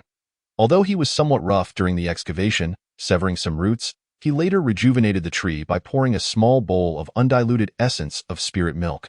Remarkably, the once wilting celestial spirit fruit tree revived, taking root in the soil, soon sprouting buds that began to develop into celestial spirit fruits. Chapter 36. Bountiful Spoils, Golden Crow Tai Art after the equitable distribution of the celestial spirit fruits and herbs. The mood among the group lifted. With no conflicts of interest, the threat of internal discord dissipated, paving the way for the allocation of the alchemical furnace. Watching his camaraderie return to the group, seemingly forgetting the previous tension, Wang Tianyu shook his head, disinterested. It seems I may have overpoured the essence of spirit milk, he mused, following the others back to the main hall while discreetly monitoring the condition of the celestial spirit fruit tree in the spatial realm. To his astonishment, after merely pouring a small bowl, the tree not only restored its damage but also rapidly produced buds as if time itself had accelerated. Soon, green fruits emerged from the buds, swelling in size. The remarkable efficacy of the essence of spirit milk ensured that Wang Tianyu need not worry about the quantity of celestial spirit fruits. In fact, as his alchemical skills improved, he could even concoct foundational pills himself once he acquired the requisite flowers. Why, fellow Taoists, it is now time to discuss the allocation of the alchemical furnace. As you have all seen, it is a second-tier mid-grade furnace, valued at no less than 5,000 to 6,000 spirit stones. For the moment, we cannot assign it, unless one of you wishes to purchase it directly. Otherwise, we shall have to wait until we return to the market to sell it and divide the proceeds.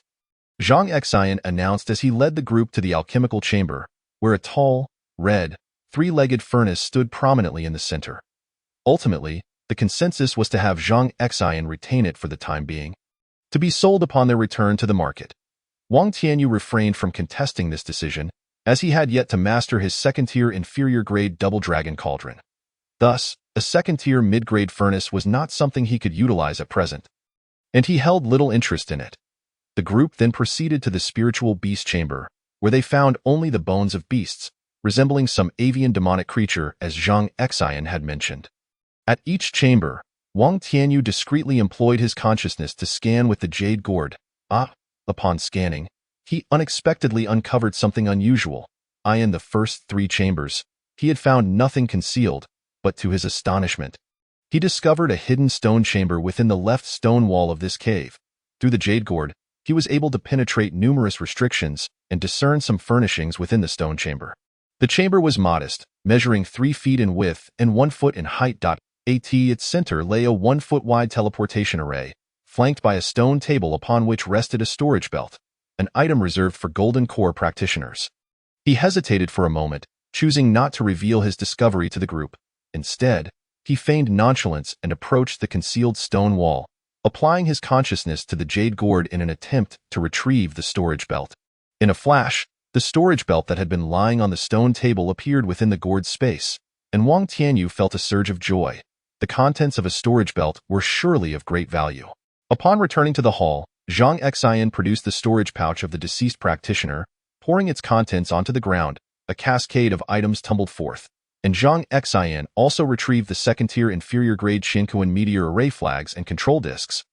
Along with the second-tier mid-grade alchemical furnace, the group first directed their attention to the items that had been emptied from the storage pouch.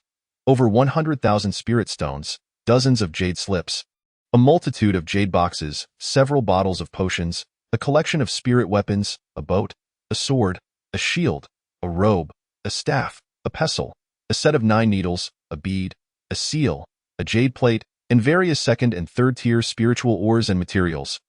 Along with 3 second-tier formations, such a diverse array of items was astonishing and left everyone in awe. Is this truly the kind of wealth a foundational practitioner possesses? Zhong Yuan stared incredulously at the heap of spiritual items on the floor, swallowing hard in disbelief. Indeed, the quantity was overwhelming to the point of incredulity. Let us first examine those jade slips. Perhaps they contain answers to our inquiries, Zhang Exine suggested, equally astonished by the bounty within the storage pouch. He picked up a jade slip and began to peruse them one by one, with the others following suit. Even Wang Tianyu pondered how a foundational practitioner could accumulate such an abundance of valuable items. The storage belt must contain even more. An hour later, they had collectively reviewed the 45 jade slips, all breathing heavily and flushed with excitement. Among these slips, 20 contained records of techniques and spells, with 5 methods capable of cultivating to the pinnacle of foundational stage. The remaining 15 were methods for reaching the later stages of foundational cultivation. There were also 10 slips documenting the inheritance of various alchemical arts, including the refinement of third-tier mid-grade pills, weapon forging techniques for third-tier inferior-grade treasures, talisman crafting methods for second-tier top-grade talismans, and array formation techniques for setting up second-tier superior-grade formations. Other inheritances included puppet crafting, worship forging, spiritual herb cultivation techniques, swordsmanship, and more, all of which were at least second-tier. The remaining slips contained information about sect inheritances, descriptions of certain secret realms, and details of personnel infiltration, covering a wide array of topics. At the same time, they understood why the deceased foundational practitioner had possessed such a wealth of items. This individual, named O Xiaoyang, was a promising golden core seedling cultivated by the Liuguang sect. With a cultivation level at the later stage of foundational cultivation, given 1 or 2 decades, he could have achieved complete mastery and transcended the golden core tribulation. Unfortunately, during the blood-colored beast tide a millennium ago, the Liuguang sect was besieged by a horde of demonic beasts, ultimately succumbing to overwhelming numbers. In a desperate attempt to save a portion of their elite practitioners, they had to allow some to escape through teleportation. Hoping to rejuvenate the sect in the future, O Xiaoyang was one such elite, fleeing with a portion of the sect's techniques, alchemical arts, talismans, and other spiritual treasures, along with some spiritual herbs, pills, and talismans. Regrettably, he encountered foundational demonic beasts shortly after escaping. And though he fought his way through, sustaining severe injuries, he managed to reach this location only to hastily record some details before meeting his demise. Wang Tianyu could not help but feel fortunate that the details had been inadequately conveyed. Otherwise, the hidden chamber would have been exposed. However, he soon reasoned that even if it were discovered, it would not matter, as the greatest prize, the storage belt, had already been secured by him. Moreover, while the others reveled in their newfound wealth, he had quietly browsed the contents of the storage belt within the gourd space. At this moment, Wang Tianyu's joy was palpable. While others assumed his excitement stemmed from the discovery of numerous foundational techniques and cultivation arts, the true source of his elation lay in the wealth contained within the storage belt, far surpassing what he had gleaned from O Xiaoyang's pouch. What is obtained from the storage bag of O Xiaoyang? The legacy jade slip is merely an inheritance that barely reaches the foundation establishment stage.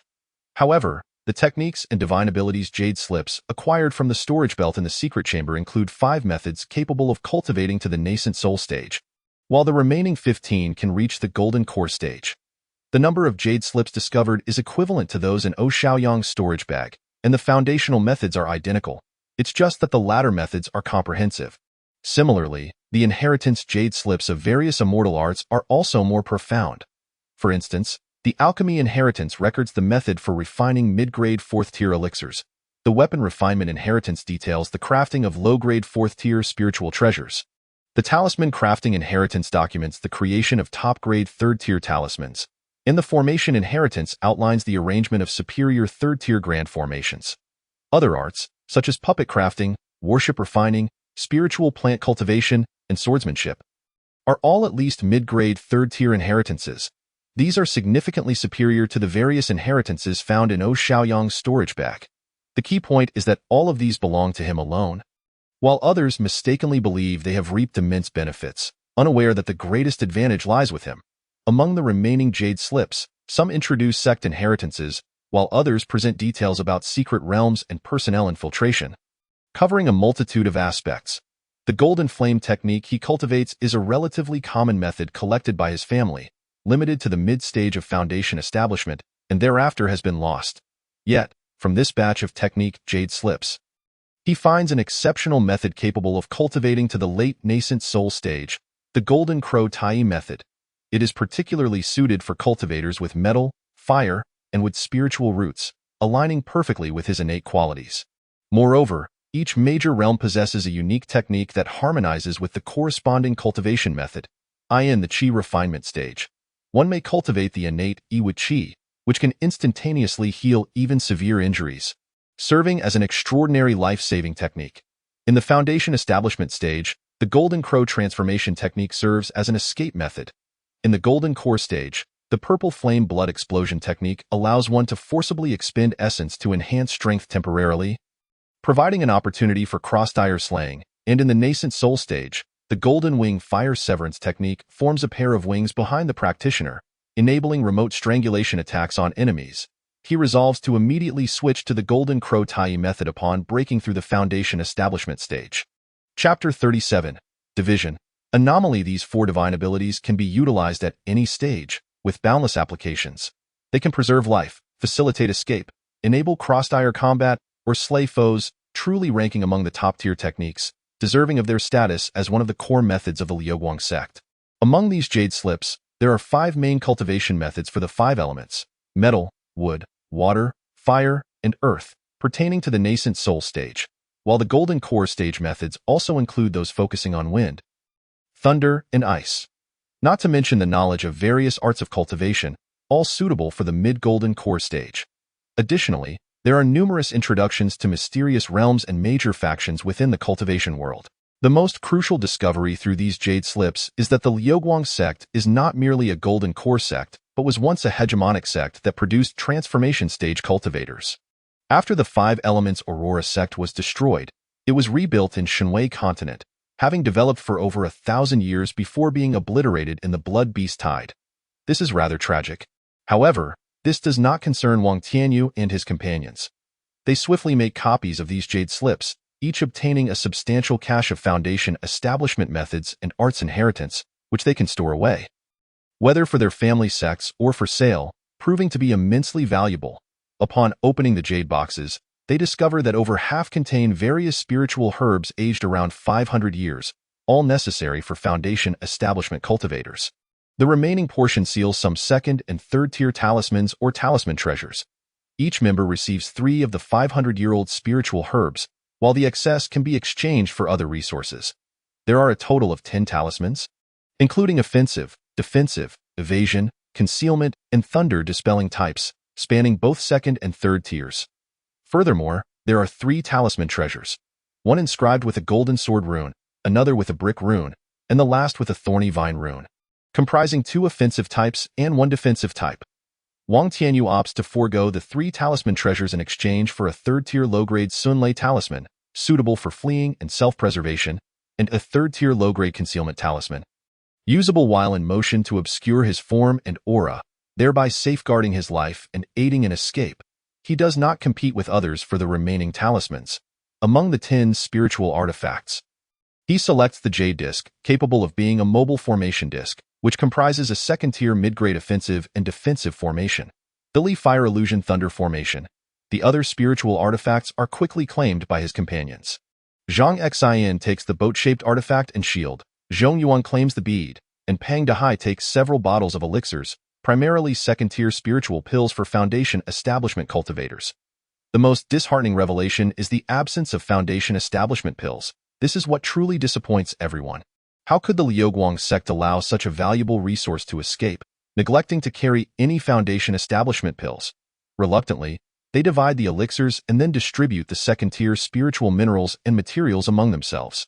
In the end, the alchemical furnace falls into Wang Tianyu's hands, as he is the only one among them who knows how to refine pills. The furnace is named the Qiankurenli Fire Furnace. Originally, this second-tier mid-grade alchemical furnace was difficult to divide, but now that everyone is satiated and has acquired third-tier spiritual talismans, treasures, formations, and spiritual artifacts, this Qiankurenli Fire Furnace seems rather inconspicuous. Given Wang Tianyu's earlier gesture of relinquishing the Tianling fruit, his companions generously grant him the alchemical furnace. A total of 110,000 spirit stones are available. Because Wang Tianyu refrains from being overly competitive and even voluntarily withdraws from the contest for the Tianling fruit, spiritual artifacts and talismans, they each receive 10,000 spirit stones, and Zhang Xian suggests that the remaining 30,000 spirit stones be allocated to Wang Tianyu, which everyone agrees to without objection. The gains from this expedition have far exceeded everyone's expectations. Tianling fruits, mid to superior grade spiritual artifacts, second and third tier talismans, second tier spiritual pills, spiritual herbs aged hundreds of years, second tier spiritual water, materials from demon beasts, second and third tier spiritual minerals, and more. Each person's haul amounts to at least over 100,000 spirit stones, balancing out to a value comparable to what Wang Tianyu received. As for the 3 sets of formations, alongside the second-tier low-grade Qiankuren meteor formation, there are a total of 4 formations, all of which possess both offensive and defensive capabilities. The 4 formations are distributed among Zhang Xian, Zhong Yuan, Peng Dehai, and Hu Dai, of course necessitating compensation to others for any price discrepancies. Consequently, Wang Tianyu receives a compensation of 3,000 spirit stones. This journey to the Liuguang sect ruins has yielded an abundance of cultivation resources, practically overwhelming them, entirely sufficient to support their cultivation to the mid-foundation establishment stage. Everyone, as all resources are completely divided. Zhang Xian gazes solemnly at his companions. The harvest from this expedition surpasses our expectations, but he pauses, observing the collective attention directed at him. Before continuing, there is simply too much. Even a casual disclosure could expose us all and put everyone in peril. Thus, I propose that we swear by our souls to prevent internal strife and conflict, for we have gained too much to worry over resources any further. Furthermore, we must not disclose the gains from this expedition. I possess a peculiar technique that, once cultivated, allows one to seal away memories they do not wish others to know. Even if one falls victim to soul collection, they would remain undiscovered. I hope everyone will cultivate this technique. As long as Daoist Zhang's technique poses no issues, I am willing to cultivate it to seal away today's memories and vow to never engage in internal strife. Hu Dai, being the lowest ranked among them, beams with joy upon hearing Zhang Xian's words, as it benefits her the most. The gain she acquired today would make even Foundation establishment cultivators envious, and Golden Core cultivators would pay attention as well. Thus she must be cautious. What about the others? Zhang Xian smiles at Hu Dai, recognizing that this arrangement only serves her interests. It is obvious that anyone would support this. I have no objections. Wang Tianyu also expresses his agreement, as he is accustomed to being low-key and nurturing in silence, preferring not to draw attention. Naturally, he hopes everyone adopts the same approach to avoid the risk of exposure leading to their downfall. Count me in, Zhong Yuan concurs, as his gains are sufficient for him to bid on Foundation establishment pills at the Black Water Workshops auction in a few years, and he certainly does not wish for any mishaps. I agree. There is no need for anyone to worry. This is beneficial for us all. Peng Dehai chuckles, patting his belly as he suggests this. The 3 fully realized Qi refinement cultivators readily agree, and no one dares express dissent. Everyone concurs except for Su Qingyun, whose eyes flash with a hint of anxiety, prompting Wang Tianyu, who has been vigilantly observing the surroundings through the Jade Gourd, to notice his unease. Due to the Jade Gourd's properties, he can merge his consciousness with the void, monitoring the situation within a radius of several dozen feet without the fear of detection. Upon noticing Su Qingyun's unusual demeanor, Wang Tianyu immediately becomes cautious. Meanwhile, after everyone agrees to Zhang Xian's proposal and learns about the memory sealing technique he presents, they realize it poses no harm and begin to cultivate it, subsequently sealing away the memories of today's gains. They each take an oath, vowing never to engage in internal strife and to never disclose their harvests from this expedition, with severe consequences for any violations. All in all, everyone feels reassured, and this team no longer fears betrayal. Thus, they collectively lower their guard. With their mission accomplished, they are eager to return home. Therefore, after completing their oaths, they prepare to retreat. Although they have sworn an oath, Wang Tianyu remains vigilant, keeping a close watch on Su Qingyun. While everyone relaxes, as soon as they exit the cave, they immediately become alert again, for they have not forgotten the perilous environment they find themselves in. The Liuguang mountain range is fraught with danger, and a moment's inattention could lead to their demise. Wait! As everyone was about to leave the valley and venture into the dense forest, Wang Tianyu suddenly noticed Su Qingyun discreetly releasing a dark green two-winged beetle from his spiritual beast pouch, concealed within his long hair, using a large tree for cover. Upon seeing this dark green two-winged beetle, Wang Tianyu's heart sank with unease. Chapter 38. The two-winged beetle. The foundation-building heretic. Though this spirit insect possessed some offensive capabilities, its primary function was to establish contact and locate others. With only a pair of male and female two-winged beetles, they could distinctly sense each other's position and aura, even across vast distances. The purpose of Su Qingyun producing this two-winged beetle was clear: to summon his accomplices. Old Zhang, there's an issue with Su Qingyun. I just spotted him with a two-winged beetle. You should understand its significance, right? Wang Tianyu swiftly conveyed this to Zhang Xian, who was at the forefront. Upon receiving Wang Tianyu's message, Zhang Xian halted momentarily, extending his spiritual sense to scan the surroundings, sweeping over everyone present. He abruptly turned to face Su Qingyun, his expression grim. The sudden, unrestrained probing of Zhang Xian's spiritual sense unsettled Hu Dai, Shi Miaoyun, and the others, causing them to pause and look at Zhang Xian with caution. The direct scanning of others was acceptable among men. But if it were women, such blatant scrutiny would feel akin to openly invading their privacy. Naturally, Hu Dai and Shi Miaoyun were displeased. Fortunately, Zhang Xian merely scanned briefly and did not peer through their garments. Moreover, they had promptly enveloped themselves in a layer of protective spiritual light, preventing Zhang Xian from seeing through. Zhang Xian, undeterred by the discontented glances from Hu Dai and the others, fixed his spiritual sense on Su Qingyun. The group remained puzzled by his intentions but suppressed their frustrations. Zhang Daoyu, this is too much. Although Pang Dehai was also displeased by Zhang Xian's indiscriminate scanning, he could not help but inquire about Zhang Xian's intentions as he approached Su Qingyun. Zhang Xian disregarded Pang Dehai and confronted Su Qingyun directly. Su Daoyu, reveal the two-winged beetle concealed in your hair and destroy it. We just pledged not to turn against one another, but that does not preclude us from subduing you.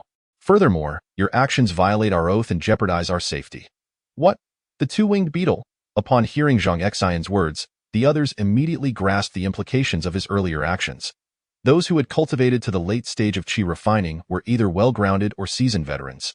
They were all aware of what the two-winged beetle signified. Quickly, subdue Su Qingyun. If he dares to resist, eliminate him. Our earlier oath clearly states that should anyone pose a threat to our safety, we are permitted to exterminate them. If he possesses one two-winged beetle, there is certainly another within 1,000 miles. We must act swiftly.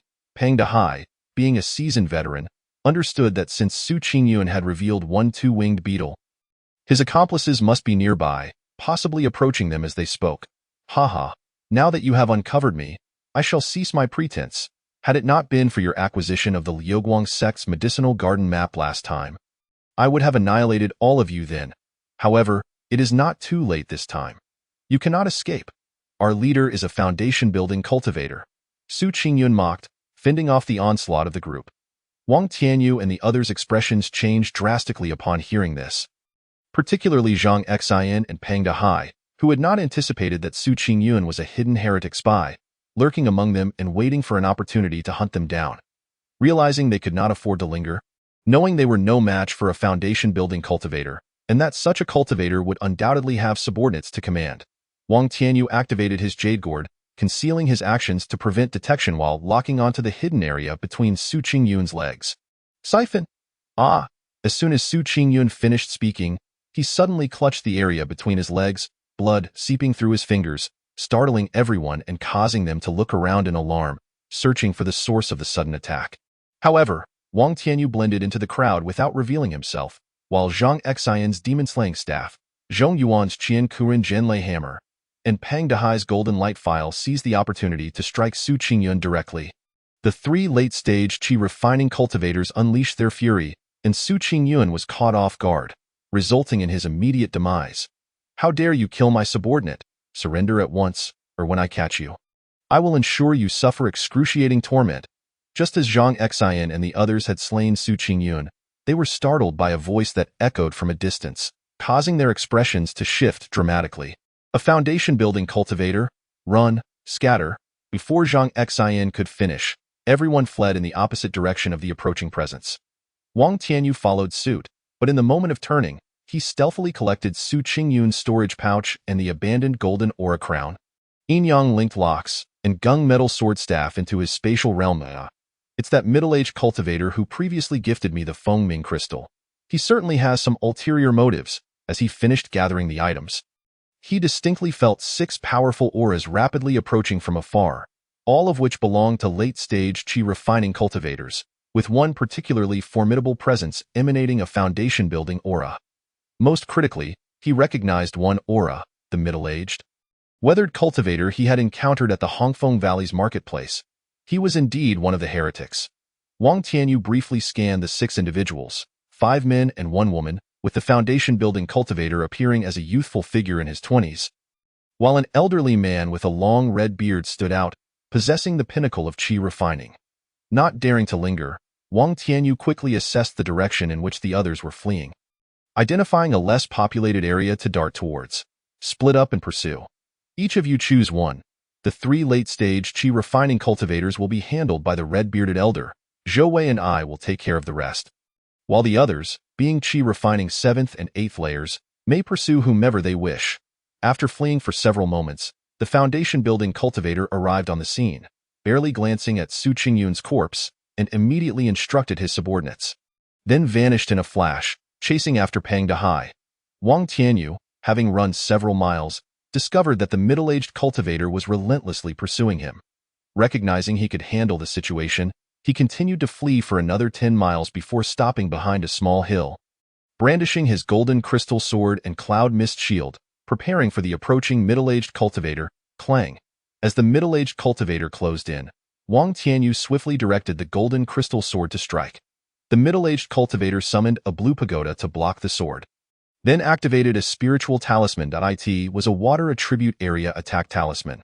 Once activated, a flurry of water droplets enveloped him, and with a quick hand gesture, the droplets surged towards Wang Tianyu. This large-scale area attack talisman was impossible for Wang Tianyu to evade. He could only summon the Cloud Mist Shield.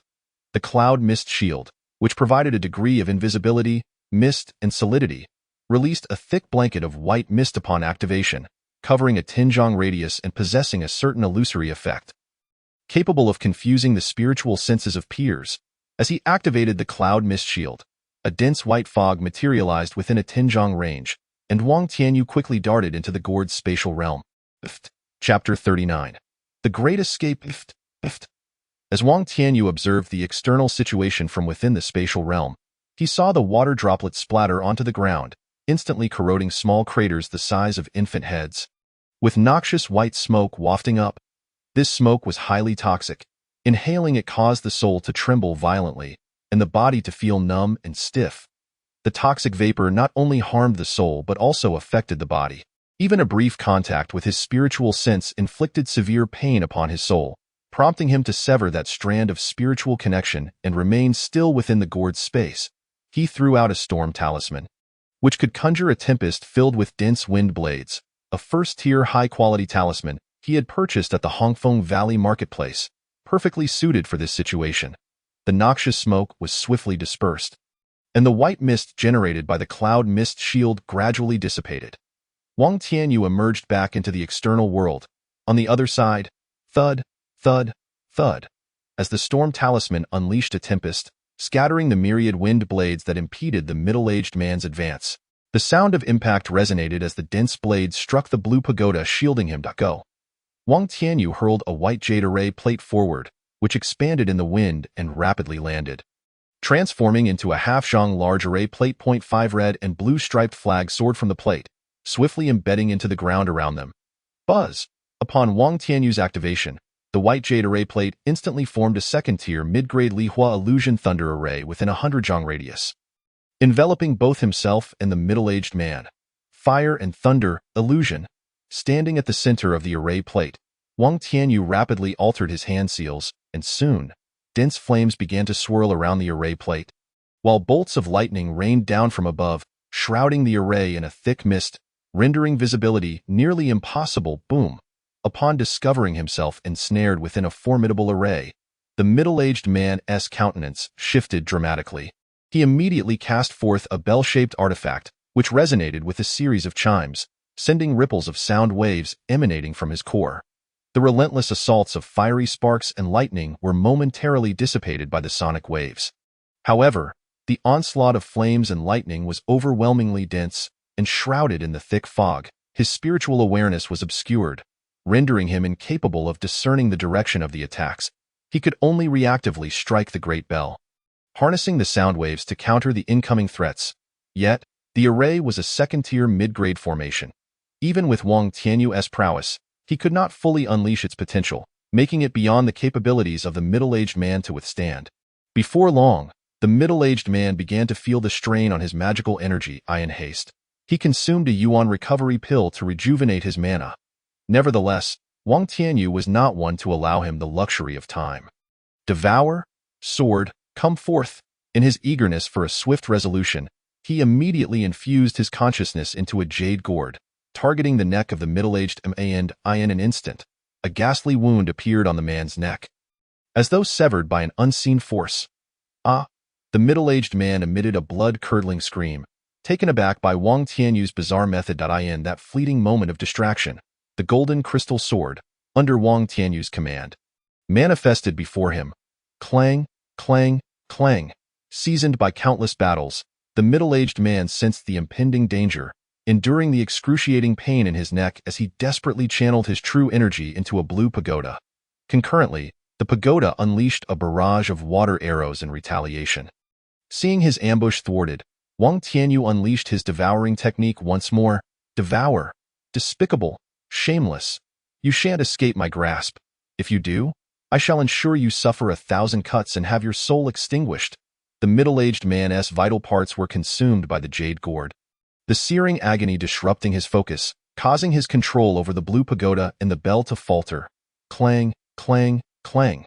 The golden crystal sword's attempts were met with resistance. Yet Wang Tianyu, undeterred, intensified his devouring assault. However, after several uses of this ability, he had expended nearly 70% of his spiritual awareness. Should it prove ineffective once more, he would be forced to retreat. The middle-aged man could no longer vocalize his torment. His spine had been devoured from the back of his neck. In that instant, his head and body were barely connected by a sliver of flesh, causing his head to droop, with his spine shattered. He could not even scream, his spirit shattered by fear of Wang Tianyu's enigmatic and supernatural powers that could erase crucial parts of his body. Wang Tianyu recognized that the middle-aged man was a veteran warrior, seasoned in conflicts, who remained composed even in chaos. Thus, he resolved to strike decisively at the man's spine. This crucial blow indeed broke through the man's defenses, prompting the golden crystal sword, hidden within the surrounding mist, to strike with blinding speed. Clang. Though the man's head was severed, the grievously injured middle-aged warrior managed to use the great bell to deflect the golden crystal sword's attack, yet he was ultimately obliterated in a final blow. Wang Tianyu swiftly gathered the middle-aged man's storage pouch and discarded artifacts, then incinerated the corpse with a fireball, turning it to ash. Without hesitation, he stowed away the white jade array plate and downed a mouthful of diluted yuan spirit milk, before retrieving a third-tier low-grade Sunlei talisman and channeling his spiritual energy into it.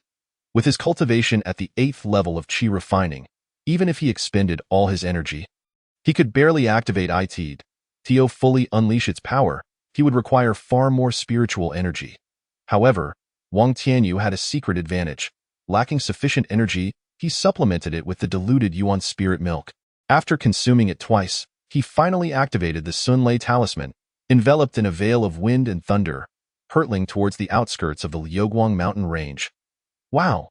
Wang Tianyu reveled in the exhilarating speed, far surpassing his own flight, as he soared over vast expanses of forest and mountainous valleys. Numerous foundational beasts attempted to intercept him but were swiftly left behind. What a thrill! The third-tier talisman indeed proved formidable. Albeit with rapid energy consumption. In a short span, he had consumed the diluted yuan spirit milk twice. Were he an ordinary chi refining cultivator, he would have been drained dry by now. Moreover, maneuvering turned out to be particularly taxing on his spiritual awareness, compelling him to fly straight towards the mountainous edge without unnecessary deviations. Such audacity! While Wang Tianyu careened recklessly through the skies, a beleaguered foundational cultivator, pursued by two second-tier mid-grade white-headed eagles, cast an envious glance at his receding silhouette. What treasures has he acquired to employ a third-tier escape talisman? How frustrating that I cannot keep pace. A foundational late-stage cultivator, fresh from vanquishing a second-tier superior unicorn elephant, watched Wang Tianyu zoom past overhead and scoffed. When shall we attain such prowess? Several chi refining cultivators, digging for spiritual herbs, gazed at the azure comet streaking across the sky, with a young female cultivator murmuring, "How splendid!" Regardless of the thoughts of those below, Wang Tianyu found himself in a predicament, uncertain of his next course of action. Chapter 40. The Hidden Belt, a safe return to the valley during his flight. The substantial consumption of spiritual energy and consciousness weighed heavily on Wang Tianyu. He felt his meridians straining under the intense output, with his awareness depleted by over 20%. The recent extensive use of the devouring technique had already exhausted much of his consciousness, and he had not anticipated that controlling a third-tier talisman would be so depleting. Fortunately, he was nearing the mountain's edge and resolved to withdraw the Sunlei talisman. Adjusting his flight angle slightly downward, he formed a hand seal to disperse the talisman. Boom! However, the speed of the Sunlei talisman was too great. Just as he dispelled it, the residual escape light enveloping Wang Tianyu shot toward the ground. Leaving him no time to react, in desperation, Wang Tianyu dove into the jade gourd. Though his physical form vanished, the gale generated by his rapid descent whipped through the treetops, causing them to sway violently. Not long after, several figures emerged, searching the vicinity. Finding nothing amiss, they soon dispersed. After several such waves, the area fell silent. Though Wang Tianyu was concealed within the jade gourd, he maintained his spiritual awareness tethered to it, covering an area of several dozen feet. Observing that his earlier commotion had attracted considerable attention, coupled with the intense battle that had drained his spiritual awareness, he decided to remain in the space for half a month to recuperate. Situated near the edge of the Liuguang mountain range, even when the spiritual tide of the Western Sea subsided and the colorful gale returned, he would remain largely unaffected. With some leisure time, he first retrieved the storage belt acquired from the secret chamber. The storage belt was unclaimed, allowing anyone to examine its contents. Previously, he had only glimpsed the various spiritual items and jade slips within from a distance. Now, with them laid out before him, the experience was truly delightful. Goodness, there's a plethora of items. I knew it. Thankfully, that foundational cultivator, Xiaoyang, did not keep high-tier techniques, comprehensive arts, or various millennium herbs and advanced talismans on his person. Otherwise, these treasures would not belong to me. He imprinted his consciousness onto the storage belt, ensuring that only he could access it henceforth. The internal dimensions of the storage belt measured hundreds of feet in length, width, and height, categorizing it among the finest of its kind. Upon a cursory inspection, he discovered 30,000 spiritual stones, hundreds of bottles of elixirs suitable for cultivation from chi refining to golden core stages, including a bottle containing 10 foundational elixirs long coveted by Zhang Xian and the others. Even the necessary materials for advancing to golden core, such as golden core formation elixirs, were present, 3 in total. There were 10 artifacts, spiritual tools, and magical treasures alike. Swords, spears, staves, bows, and flying vessels, all in abundance. Talismans, arrays, technique manuals, rare spiritual herbs, seeds, and a cornucopia of other items filled the space to the brim. If the resources carried by that foundational cultivator amounted to 100, then those within this storage belt undoubtedly surpassed 500. This led him to ponder the fate of the Liuguang sect's predecessor, the Nanhai Five Elements Aurora sect, which had been annihilated. Was the preparation of such ample resources within the secret chamber a contingency against the sect's destruction, ensuring that fleeing elite disciples could use these resources to rebuild their sect? Shaking his head, He meticulously organized the items and found a suitable corner within the space to convert it into a storage area where all future acquisitions would be placed.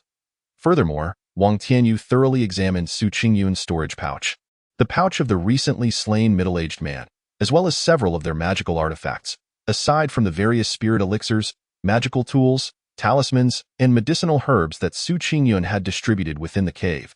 The only items of interest remaining were 3 magical artifacts.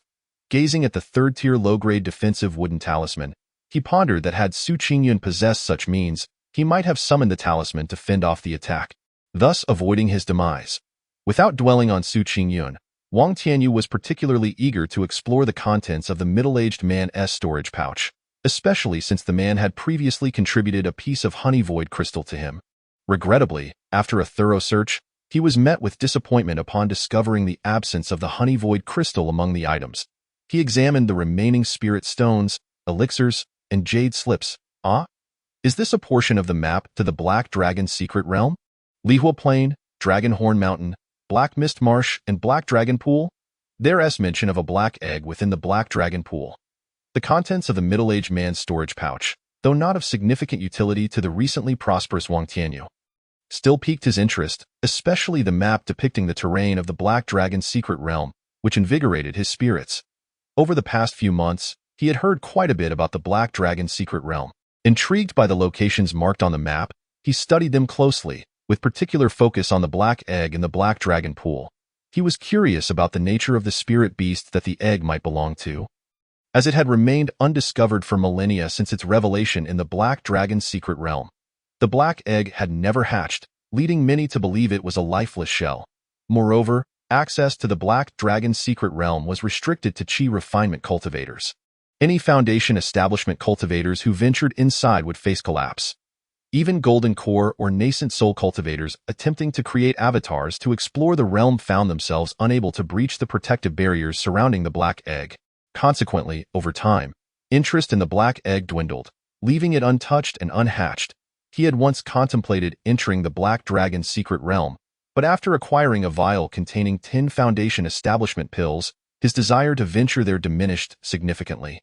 After all, with 10 Foundation establishment pills, even with mediocre talent, he could ensure his progression into the Foundation establishment stage. Once he had organized all the items, he proceeded to inspect the spiritual herbs in his spiritual field, which were thriving well. He planted some newly acquired second and third tier spiritual herbs and seeds alongside the heavenly spirit fruit trees, then dripped a drop of undiluted primordial spirit milk onto them. Observing the spiritual herbs and plants sprouting and growing rapidly from the soil, Wang Tianyu smiled. With such a divine artifact at his disposal, he would no longer need to worry about acquiring spiritual herbs. As long as he had seeds, he could cultivate them effortlessly. After inspecting his private space, he prepared to enter a period of secluded cultivation for half a month, waiting for the spiritual tide of the Western Sea to subside before emerging from the mountains. Time flew swiftly. Half a month later, while in seclusion, Wang Tianyu opened his eyes, calculating the passage of time. After confirming that half a month had elapsed, he decided it was time to venture outside. Peering through the jade gourd to observe the external environment, he noted that the entire perimeter of the Liuguang mountain range was once again enveloped by the multicolored gale. However, the plants within the dense forest had adapted to the unique characteristics of the multicolored gale over centuries of evolution, giving rise to many special spiritual entities. This was precisely why countless cultivators flocked here every year during the spiritual tide of the Western Sea. He felt no fear of the multicolored gale, as the jade gourd could consume all things. Though the external area was filled with the multicolored gale, as long as the jade gourd was activated, the gale would vanish within a radius of several dozen feet. The multicolored gale was an anomalous manifestation of elemental spiritual energy, and regardless of its mutation, it remained beneficial energy to the jade gourd. Wang Tianyu reappeared in the dense forest where he had landed half a month prior. The multicolored gale, a peculiar blend of wind and mist, could unpredictably shift from fog to gale. This was the most terrifying aspect of the multicolored gale. One could not discern its patterns of appearance. The mist had corrosive properties, while the gale could erode any material. Wang Tianyu determined his direction and began to walk towards the mountain's edge, wary of using flying artifacts in such an environment. He couldn't help but wonder about the situation with Lao Zhang and the others. He could only walk while continuously utilizing the jade gourd to consume the mist and occasional gales that approached him, pondering whether Zhang Xian and the others had managed to escape. Chapter 41. The return journey, reunion, and departure. A day later, he finally emerged. While navigating the multicolored gale was perilous for others, it had proven rather effortless for him, allowing him to discover several unique spiritual herbs along the way. Glancing back at the mountains shrouded in multicolored brilliance, Wang Tianyu couldn't help but feel a sense of pride. A month later, Wang Tianyu returned to the Hongfeng Valley marketplace. Equipped with the map and familiar with the terrain, he cautiously engaged in battles, fighting those he could defeat while fleeing from those he could not. The third-tier low-grade Xuanlei talisman was reusable multiple times. Once activated, it rendered him untraceable by anyone below the Golden Core realm. Despite his limited strength and inability to traverse long distances, the consumption of the Xuanlei talisman was minimal. As long as the talisman was activated, its third-tier low-grade evasion technique was beyond the reach of ordinary cultivators and beasts below the Golden Core realm. Thus, after a series of trials and tribulations, his first solo adventure in this world came to a perfect conclusion. Upon returning to the Hongfeng Valley marketplace, he did not venture anywhere else. Instead, he discreetly disposed of a batch of low-grade spiritual herbs and materials from magical beasts that he no longer needed before retreating into the alchemical chamber within the marketplace. Having paid rent for half a year, and with only 4 months having passed, he still had 2 months left, during which he planned to focus on alchemy. After more than a month without practicing alchemy, he first took a moment to refine the fasting pill, honing his skills before preparing to concoct the Qi recovery pill. A basic elixir. 2 months swiftly passed, and with the foundational experience gained from crafting the fasting pill, coupled with the alchemical knowledge inherited from the Liuguang sect during the nascent soul stage, he acquired numerous techniques, enhancing his alchemical expertise significantly. Although he still faced some difficulties when crafting the Qi recovery pill, he was no longer in the embarrassing position of failing hundreds of times as he had with the fasting pill. He managed to fail only a dozen times before successfully producing pills, gradually increasing his proficiency, with the yield rising to around 30 to 40%. Once he had mastered the Qi recovery pill, he attempted to concoct a series of first-tier low-grade elixirs, including the Gathering Spirit pill, the Pulse Protection pill, and the Wood Element pill. Through cross-referencing, he quickly became adept at crafting first-tier low-grade elixirs, achieving a yield of 30 to 40%, which proved to be profitable. Having overcome the challenges posed by first-tier low-grade elixirs, he then ventured into crafting the first-tier mid-grade Harmony pill, a potion designed to enhance magical power, which could be sold for 8 spirit stones each. The ingredients required for the Harmony pill, aside from the Harmony grass, which took 10 years to mature, were all low-tier herbs with growth periods of less than 10 years, valued at just around 20 spirit stones. As the saying goes, the cost of raw materials was lower than the price of the finished product. Thus, alchemy, artifact forging, and other skills of cultivation, once mastered, became highly lucrative industries. Another failure. Wang Tianyu, unfazed, began to clean up the aftermath. Including the recent attempt, he had tried a total of 10 batches, of which 6 had been entirely wasted, including the latest one. The remaining 4 batches yielded 1 or 2 pills each, indicating that he still needed to enhance his proficiency. As the current success rate for the Harmony pill was unsteady, with a failure rate exceeding 80 to 90%, alas, the issues lay in the separation and condensation of the pills. Separation was manageable now, with the failure rate significantly reduced. However, he still struggled to maintain that delicate balance during the condensation process. A slight increase in the furnace's heat would scorch the essence of the herbs into waste, while a slight decrease would lead to incomplete coagulation, resulting in failed pills. As he tidied up the alchemical furnace, he mentally reviewed the errors from his recent attempt, washing the interior of the furnace with spring water. After performing a hand seal, the furnace swiftly shrank and, under his control, entered his storage pouch.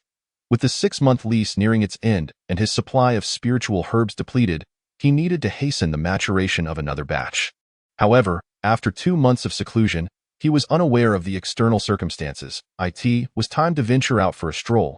A month prior, Lao Zhang had sent word that he had returned, albeit with some injuries and in need of recuperation. He wondered how he was faring now. Wang Tianyu stood up, casting a cleansing spell upon himself before changing into a fresh set of clothes and stepping outside. After deactivating the formation, He approached the rental counter to return his doorplate and then proceeded toward the rental cave area. A moment later, Wang Tianyu arrived outside the courtyard of rental unit A13. Observing the courtyard enveloped in arrays of protective light, he took out a communication plate. Lao Zhang, I'm outside door 13. Buzz. Just as Wang Tianyu completed his message, the formation enveloping the courtyard receded, revealing a portal leading into the cave. Wang Tianyu swiftly entered the courtyard, and the formation automatically sealed behind him. Upon entering, he found himself in a spacious courtyard of over 100 square meters, with a 3-story building at its rear, which was not a stone chamber. The entire area brimmed with spiritual energy, and the flora flourished, making it a delightful place. Xiaoyu, just come up to the 3rd floor. Coincidentally, Taoist Zhong Yuan and Taoist Peng Dehai are both here. As he admired the beauty of the garden, Zhang Xin's voice resonated in his ears. Sensing the vitality in his tone, Wang Tianyu felt reassured. It seemed that his injuries were not too severe. Thud, thud, thud. He arrived on the 3rd floor, which served as a cultivation room, spanning an area of around 40 to 50 square meters. Apart from the soft couch in the center, it was furnished only with a few tables and chairs. At that moment, Zhang Xin, Zhong Yuan, and Peng Dehai were seated around a square table, enjoying tea and engaging in leisurely conversation.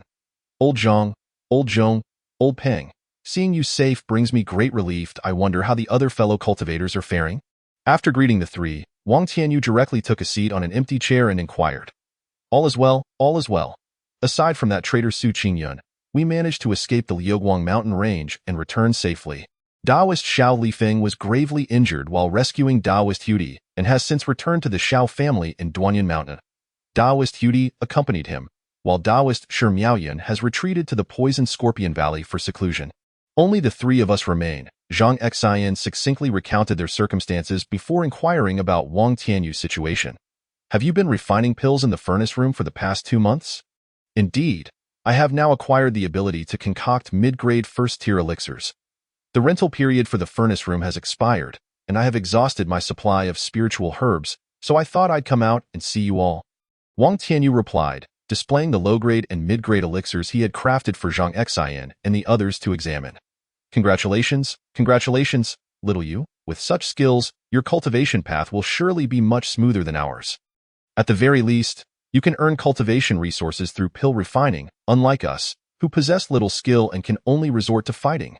Zhang Xin remarked, a mixture of congratulation and sighing in his tone.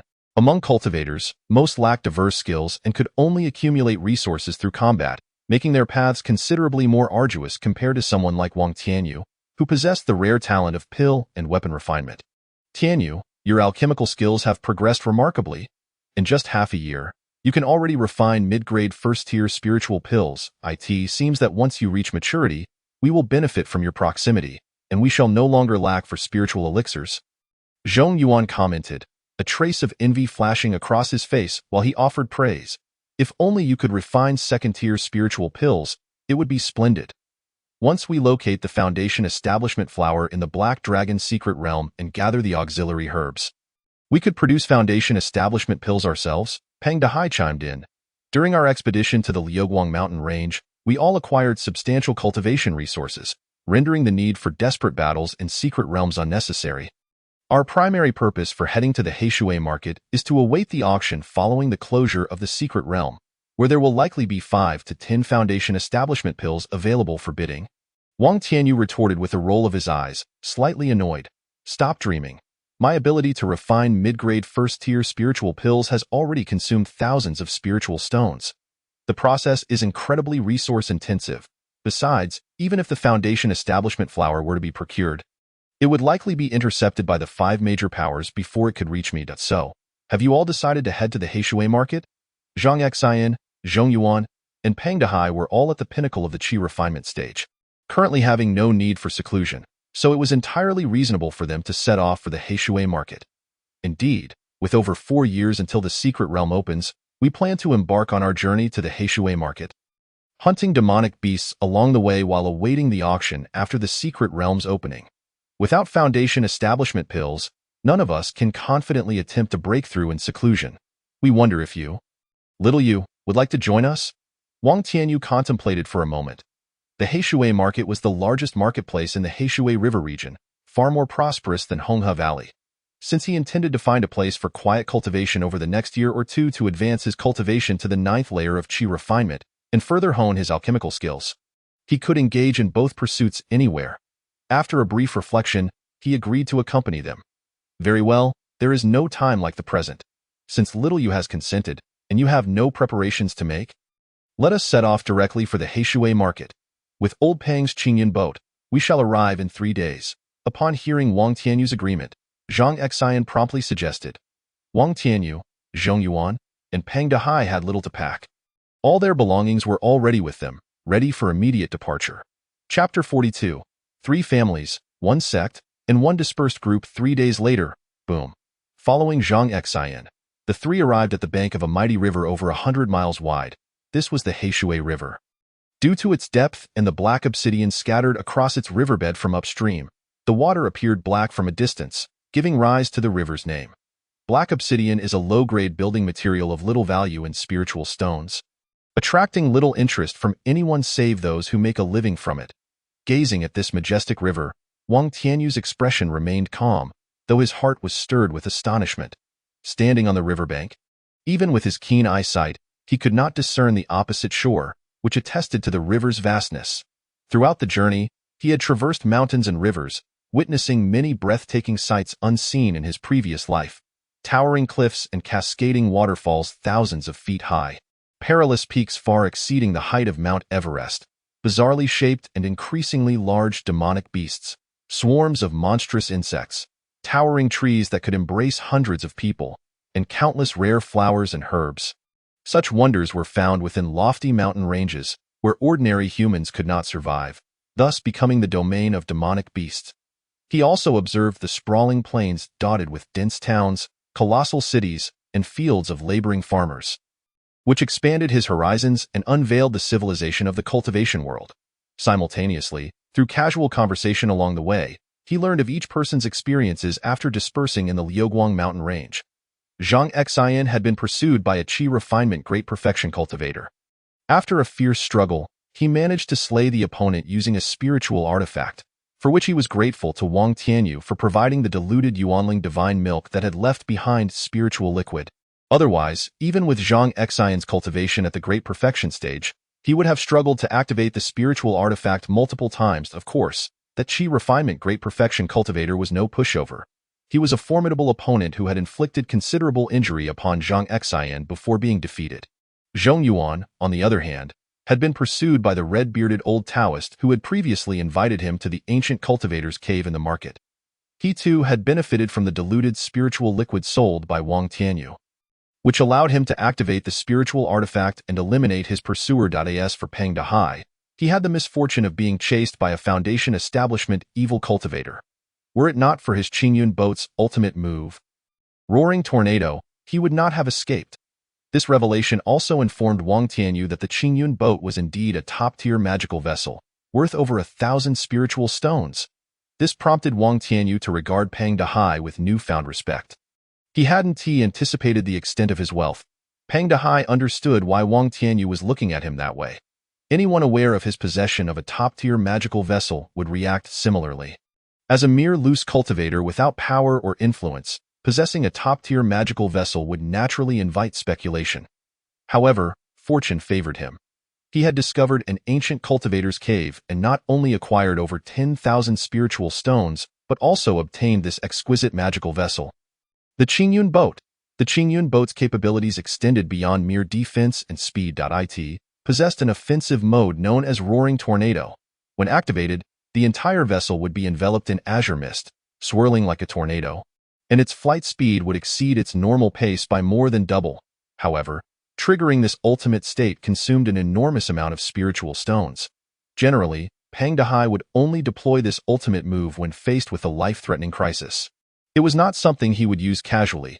This time, having secured over 10,000 spiritual stones and being pursued by a Foundation establishment evil cultivator, he reluctantly activated this ultimate move. The typical flight speed of a top-tier magical vessel was comparable to that of a Foundation establishment cultivator at full power during their initial stages. But when the ultimate move Roaring Tornado was triggered, The Qingyun boat could match the full-speed flight of a mid-stage Foundation establishment cultivator. This was the reason Peng Dehai managed to escape from the clutches of the Foundation establishment evil cultivator. Among the 7 of them, Shi Miaoyan was the luckiest. She was spared by all 6 evil cultivators. The unluckiest was Xiao Lifeng, who had fled with Hudi, only to be pursued by 2 Qi refinement 9th-layer cultivators. During the struggle, in an effort to protect Hudi, he was struck by one of the 9th-layer cultivators, sustaining serious injuries, which compelled Hudi to unexpectedly detonate her magical artifact, the Qinkuan confounding net, which concealed a toxic mist of peach blossoms. This toxic mist, formed in the peach orchards of miasma-ridden lands, was a high-grade first-tier poison, capable of paralyzing the spirit and body of any living being, making it quite rare. Hudi's sudden detonation of her magical artifact deceived her pursuers into thinking she had exhausted her options. Little did they know, the confounding net harbored the peach blossom mist, and the 2 Qi refinement 9th-layer cultivators chasing Xiao Lifeng and Hudi were immediately ensnared, their bodies rendered numb. Thankfully, in their haste to escape, both Xiao Lifeng and Hudi managed to survive, leaving the 2 9th-layer pursuers behind. Of course, that group of 7 evil cultivators did not fare well either. The middle-aged man who had pursued Wang Tianyu, along with the 2 Qi refinement great perfection cultivators who had pursued Zhang Xian and Zhong Yuan, were all slain in turn, compounded by the earlier deaths of Su Qingyun. This group of 7 evil cultivators suffered considerable losses, leaving not a single one behind. It remains uncertain how the Foundation establishment evil cultivator would react upon learning of such a result, whether he would be enraged to the point of madness. Turning to the Heishui market, it is located along the banks of the Heishui River, established by the 5 major Foundation establishment powers in the Heishui River region. These 5 powers consist of 3 families, Lu, Qian, Wu, 1 sect, Qingliang sect, and 1 dispersed group, a coalition of loose cultivators seeking mutual support. Notably, the Lu family reigns as the undisputed dominant power in the Heishui River region, holding the largest stake in the Heishui market. The triad of families, 1 unified and 1 scattered, serves as a testament to the hierarchical prowess of the 5 dominant forces. Zhong Yuan elucidated to Wang Tianyu the distribution of strength among these families. The Lu family boasts a pinnacle Foundation establishment cultivator, 4 late-stage, 6 mid-stage, and 5 early-stage practitioners, totaling 16 Foundation establishment cultivators. It remains uncertain whether they have advanced further in recent years, necessitating further inquiry. The Qin family possesses 1 pinnacle Foundation establishment cultivator, 2 late-stage, 5 mid-stage, and 3 early-stage cultivators, amounting to 11 in total. The Wu family consists of 3 late-stage Foundation establishment cultivators, 4 mid-stage, and 1 early-stage. Summing up to 8, the Qingliang sect has 1 pinnacle Foundation establishment cultivator, 2 mid-stage, and 4 early-stage practitioners, totaling 7. The Loose Cultivator Alliance includes 1 pinnacle Foundation establishment cultivator, 1 mid-stage, and 3 early-stage cultivators, totaling 5. Notably, one of these cultivators was reassigned from the Alliance's headquarters to bolster the local strength. After Zhong Yuan's comprehensive exposition, Wang Tianyu was left astounded. Each of these 5 forces surpassed the Wang family in strength by several folds.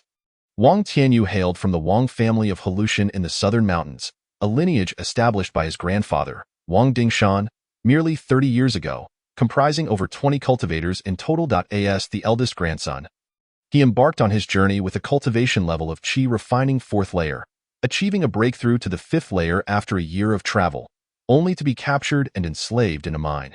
Currently, his family is propped up solely by his father, Wang Chuanwu, the only Foundation establishment cultivator left, while his grandfather, Wang Dingshan, mysteriously vanished 12 years prior.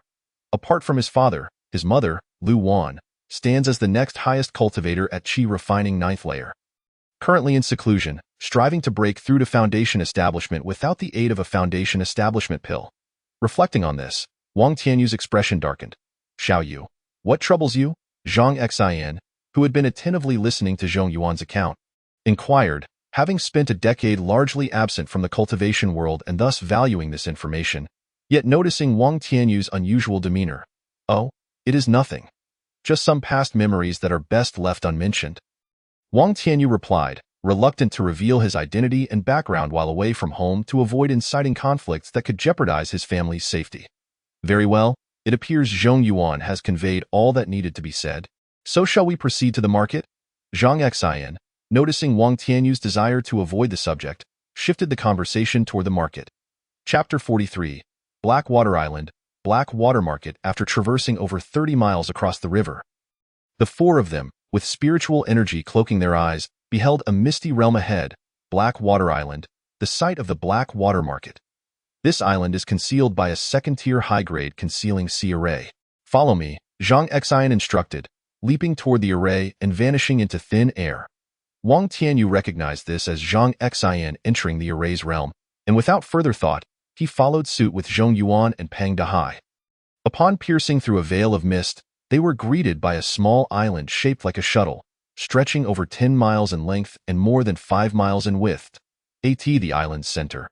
A cluster of buildings marked the Black Water Market, where numerous cultivators could be seen entering and exiting through various entrances. Zhang Xian awaited them at a stone archway constructed from obsidian. Inscribed with 5 bold black characters, East Gate of Black Water Market. We shall be residing here for the next few years, so it would be prudent to rent a cave dwelling. Moreover, Xiaoyu, your cultivation is still too low. It would be best to break through to the 9th layer before the Black Dragon's secret realm opens. I suggest you refrain from wandering for the next couple of years and instead focus on seclusion and cultivation within the Black Water Market. Zhang Xian advised solemnly, observing the influx of cultivators. Having shared the same trials and triumphs, Zhang Xian was determined to accompany Zhong Yuan and Peng Dahai on expeditions to hunt demons and gather herbs over the next few years. As they had already reached full mastery of the qi refining stage and no longer required cultivation. However, Wang Tianyu was not in the same position. He still had room for advancement. Indeed, that aligns with my intentions. Wang Tianyu agreed, not wishing to argue, as he had already planned to seclude himself here for a period to break through to the 9th layer of qi refining. Let us first go and rent a cave dwelling, he proposed. The four made their way to the rental area for cave dwellings in Black Water Market, where prices were slightly higher than those at the Hongfeng Valley Market, yet still manageable. Wang Tianyu opted for a 3-year rental, perfectly timed with the impending opening of the Black Dragon's secret realm in 4 years. He was confident that within this span, he would successfully break through to the 9th layer. Especially with a barrier-breaking pill in his possession, after securing their cave dwellings, they dispersed. Wang Tianyu arrived at his cave, situated in a stone chamber carved out of a small mountain that stood over 100 feet tall at the island's center. This mountain was a second-tier high-grade spiritual vein, rich in spiritual energy, while the rented dwellings were primarily located at the foot of the mountain, encircling it with hundreds of chambers. The layout was quite straightforward. One main chamber accompanied by 3 auxiliary chambers flanking it. Akin to a 3-bedroom apartment, the central auxiliary chamber served as the cultivation room, a focal point for gathering spiritual energy. The cave Wang Tianyu rented was tailored for late-stage qi refining cultivators. Categorized as a Type B dwelling, while Type A was reserved for foundation establishment cultivators. Naturally, qi refining cultivators could also rent them if they didn't mind standing out. Upon entering the cave, Wang Tianyu activated the protective array and proceeded to the central auxiliary chamber, preparing to rest before commencing his cultivation. As the seasons changed, a year swiftly elapsed. During this period, Wang Tianyu dedicated the first year to solidifying his foundation and refining his true qi. Now, having successfully reached the peak of the 8th layer of qi refining, he was poised for a breakthrough. Having invested a year in fortifying his foundation and refining his true qi, and without the hindrance of pill toxicity from frequent pill consumption, he had solely utilized diluted Yuanling divine milk for his cultivation. It could be said that Wang Tianyu had meticulously prepared for this pivotal moment to break through to the 9th layer of qi refining. With the outcome of today's endeavor hanging in the balance, Wang Tianyu retrieved the barrier-breaking pill he had purchased a year prior and swallowed it whole. Almost instantaneously, he entered a profound state of cultivation. Currently, the accumulation of true qi in his dantian surpassed that of an ordinary 8th layer qi refining cultivator by more than double. Others, who merely sat in meditation to absorb spiritual energy, could hardly match Wang Tianyu's efficiency. He had ample Yuanling divine milk for absorption and refinement, rendering the fluctuations of spiritual energy within the cave inconsequential to him, while others could only cultivate for 3 or 4 hours a day before their meridians required respite. Wang Tianyu consumed diluted Yuanling divine milk directly, absorbing spiritual energy through his body rather than through his meridians, thereby extending his cultivation time 2 to 3-fold compared to others. Thus, Wang Tianyu's method of solidifying his foundation, though rather rudimentary, proved exceedingly effective, compressing, and further compressing the ethereal true qi. According to the cultivation knowledge he acquired, the foundation establishment stage is essentially the process of transforming true qi into liquid form. For qi refining cultivators to achieve this transformation, boundless true qi and time are required for absorption and refinement. Ordinary individuals find it nearly impossible to achieve complete true qi liquefaction, regardless of how favorable the conditions or abundant the resources may be. As this transcends mere resource allocation, it is a matter of overcoming tiered challenges. Hence, even if Wang Tianyu exerted all his effort to compress true qi, he remained within the gaseous state transitioning toward a liquid state.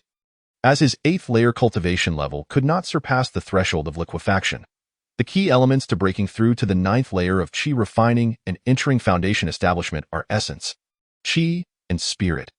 Essence pertains to the completeness of the physical body, which, in essence, means the meridians are unobstructed, ready to bridge the connection between heaven and earth. Qi refers to the fullness of true qi, while spirit signifies the completeness of the soul. For the soul to achieve completeness, the physical body must rupture the barriers between heaven and earth, allowing the soul to communicate with the heavenly gate, effectively linking the two bridges with the heavenly gate, akin to the operation of water pipes. The heavenly gate serves as a valve. Once opened, the flow is unimpeded.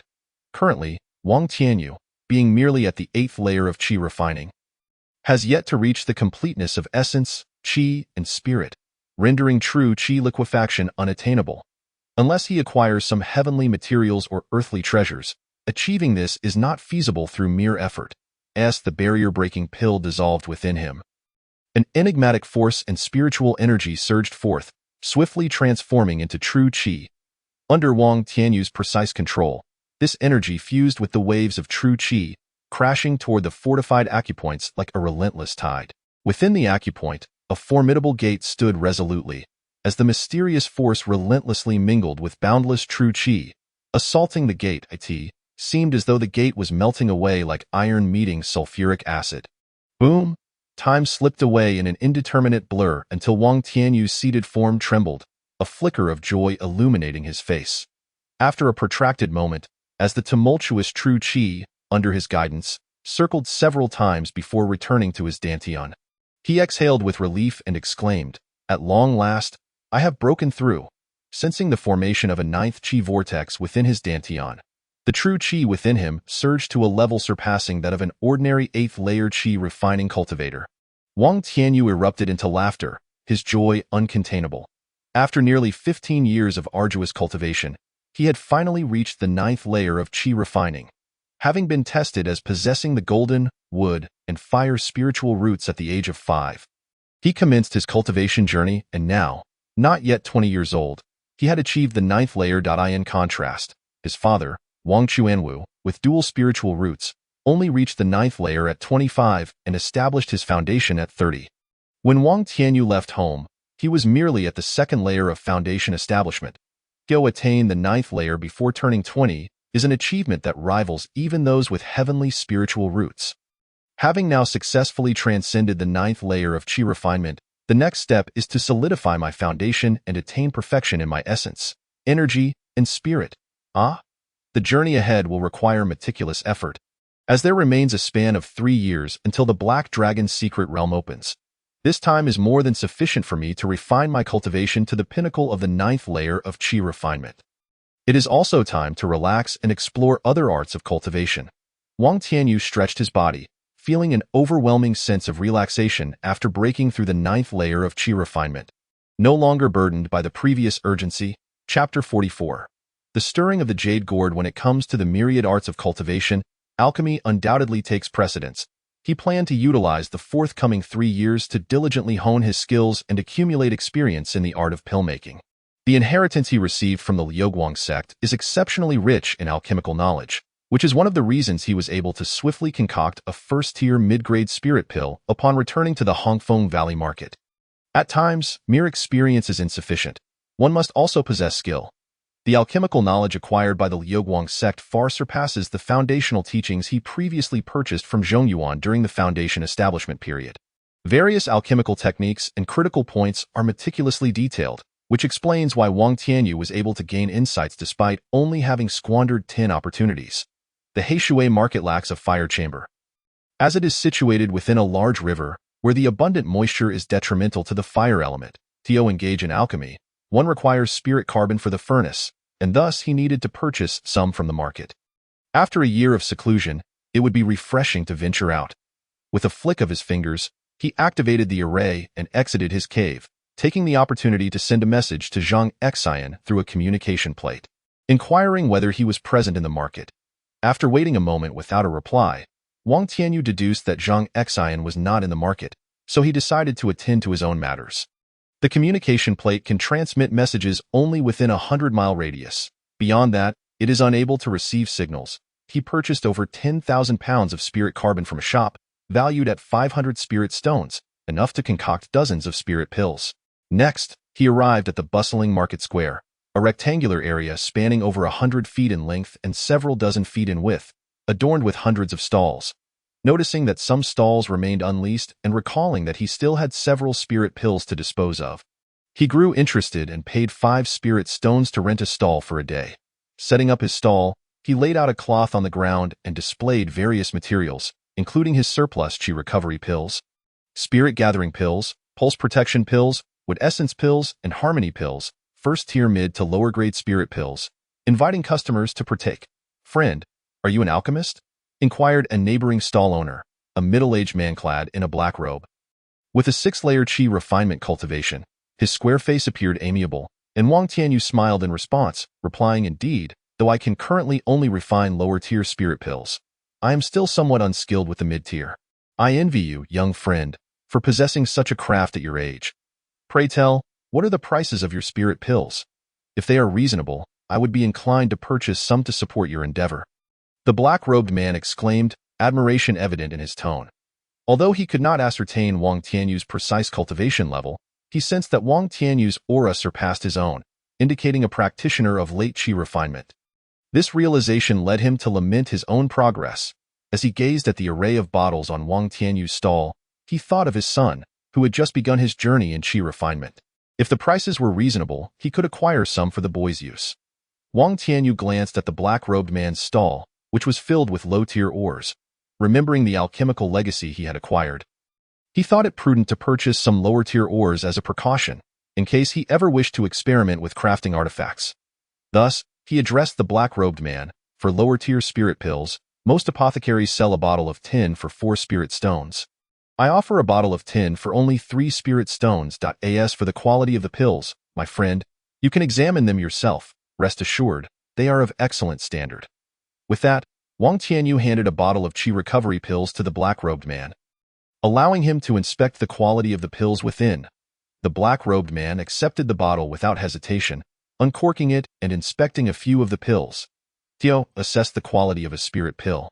One only needs to observe the pill patterns. A qualified pill must exhibit at least 1 to 3 patterns, while mid-grade pills display 4 to 6, and high-grade pills boast 7 to 9. Wang Tianyu's bottle of chi recovery pills featured at least 6 patterns, with many showcasing 7, categorizing them as mid to upper-grade spirit pills. "Impressive. I did not anticipate your alchemical skills to be so refined. Yielding mid to upper-grade spirit pills. Given time, you shall undoubtedly ascend to the heights of a master alchemist," the black-robed man praised. Wang Tianyu merely smiled, choosing not to engage with the compliment. Whether he would attain mastery was uncertain. As long as the gourd's spatial abilities remained, he could endlessly refine his alchemical skills. "My friend, aside from chi recovery pills, I possess a variety of pills suitable for early-stage practitioners. The quality of my lower-tier spirit pills is relatively uniform. Feel free to choose," Wang Tianyu continued, seizing the opportunity to recommend other spirit pills to the black-robed man. "Very well. I shall take 3 bottles of chi recovery pills, 3 bottles of pulse protection pills, and 1 bottle each of spirit gathering pills and harmony pills," the black-robed man declared, recognizing the quality of Wang Tianyu's offerings and their affordability. Without hesitation, he made his purchases, providing Wang Tianyu with a return of 57 spirit stones. With the black-robed man's patronage, word of Wang Tianyu's reputation as an alchemist quickly spread among the surrounding stall owners, most of whom were early to mid-stage chi refinement practitioners. Thus, Wang Tianyu's spirit pills were perfectly suited to their needs. And with such competitive pricing, they flocked to his stall. Wang Tianyu hastened to expedite his sales, relieved that he had ample stock, with dozens of bottles of lower-tier spirit pills available. The Harmony pills, however, were scarce and had already sold out.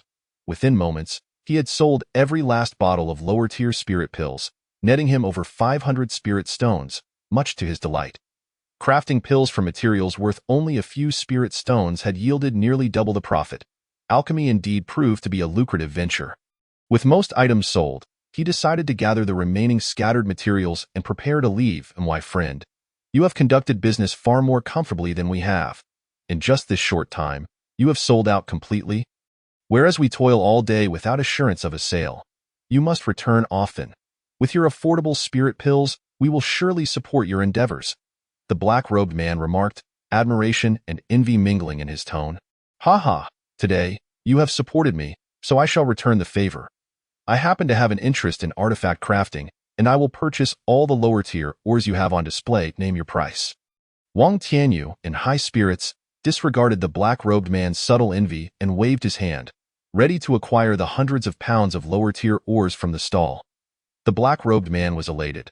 The lower-tier spirit ores at his stall had not been selling well, and Wang Tianyu's willingness to purchase them made his task considerably easier, enabling him to recoup nearly half of the funds spent on spirit pills. 27 spirit stones will suffice. Agreed. Wang Tianyu, disinterested in haggling, promptly handed over the spirit stones to the black-robed man. With a sweep of his consciousness, he stored the lower-tier spirit ores into his storage bag before departing. Having come thus far, he decided to peruse the market square further, hoping to uncover hidden treasures. During his last visit to the Hongfeng Valley Market, he had stumbled upon numerous valuable items, and he hoped for a similar stroke of luck this time.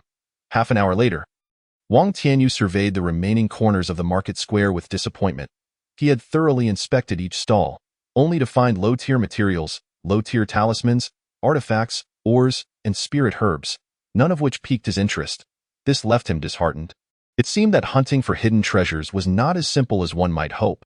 Nevertheless, he resolved to finish his exploration of the last few stalls in the corner before departing to return to his cave for alchemical pursuits. Buzz! Just as Wang Tianyu was halfway through inspecting the stalls, the jade gourd suddenly began to tremble violently, igniting a spark of excitement within him. As the gourd vibrated, a treasure was surely at hand. Chapter 45. The tricolor glazed crystal. Following the jade gourd's tremors, he pinpointed the source to a stall manned by a girl of about 13 years, who was at the third layer of chi refinement. Her stall contained little of value, merely an assortment of low-tier spiritual items, ores, herbs, and materials from spirit beasts. Senior, would you like me to introduce my wares? The girl inquired, her fair skin and delicate features complemented by the green attire she wore. Noticing Wang Tianyu's presence at her stall, she greeted him with enthusiasm. This stall, costing 5 spirit stones for the day, had required her to accumulate goods over 10 days or more. Otherwise, it would be a waste of resources. Today, however, she had yet to open for business and was anxious to sell. Seeing Wang Tianyu showing interest in her items filled her with hope. What is that tricolored stone you have in hand? Wang Tianyu asked, certain that the object causing the jade gourd's reaction was the 3-colored stone the girl was holding: gold, silver, and purple. Despite his extensive knowledge, he could not identify this particular stone, leading to his curiosity. Huh? The girl, looking at the direction Wang Tianyu pointed, hesitantly opened her hand and questioned, "Are you referring to this?" "Indeed. I have never encountered such a stone before, which is why I am curious," Wang Tianyu replied. Smiling as he gazed at the tricolored stone in the girl's palm, the girl extended her hand towards him. The humming of the jade gourd intensified. It also illustrates that these 3-colored stones indeed hold significant value for the jade gourd, much like the piece of honey crystal obtained earlier at the Hongfeng Valley Market. These 3-colored stones are known as Sankai Luli Jing. Aside from providing a degree of comfort when held, they possess little practical utility. This particular item was brought back by my grandfather from the Black Dragon's secret realm. He consulted numerous individuals regarding its worth, yet all declared it to be of no use, neither suitable for weapon forging nor capable of being melted down. With time, it fell into neglect, and I merely regard it as a playful trinket. Should the esteemed elder find it appealing, I would gladly gift it to you. Upon confirming that the youthful figure before her was indeed inquiring about the 3-colored stone in her possession, The maiden experienced a tinge of disappointment as she handed the stone to Wang Tianyu.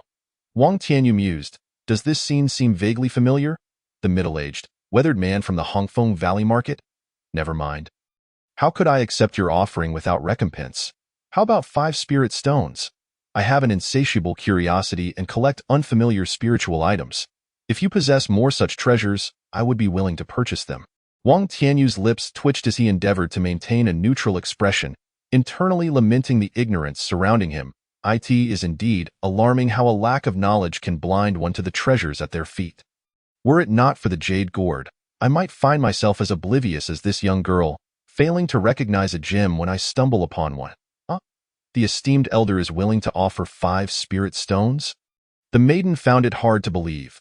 This seemingly worthless stone had previously been disregarded, yet this elder was prepared to pay for it, instantly allowing her to recoup her stall fees. Esteemed elder, please accept this. Perhaps fearing that Wang Tianyu might change his mind, the girl quickly thrust the 3-colored stone into his hands, her large eyes sparkling with anticipation as she gazed up at him. Very well. Wang Tianyu smiled at the girl's exuberant demeanor, handing her 5 spirit stones to complete the transaction. While others may have thought they had gained an advantage, they were blissfully unaware that the true beneficiary was himself.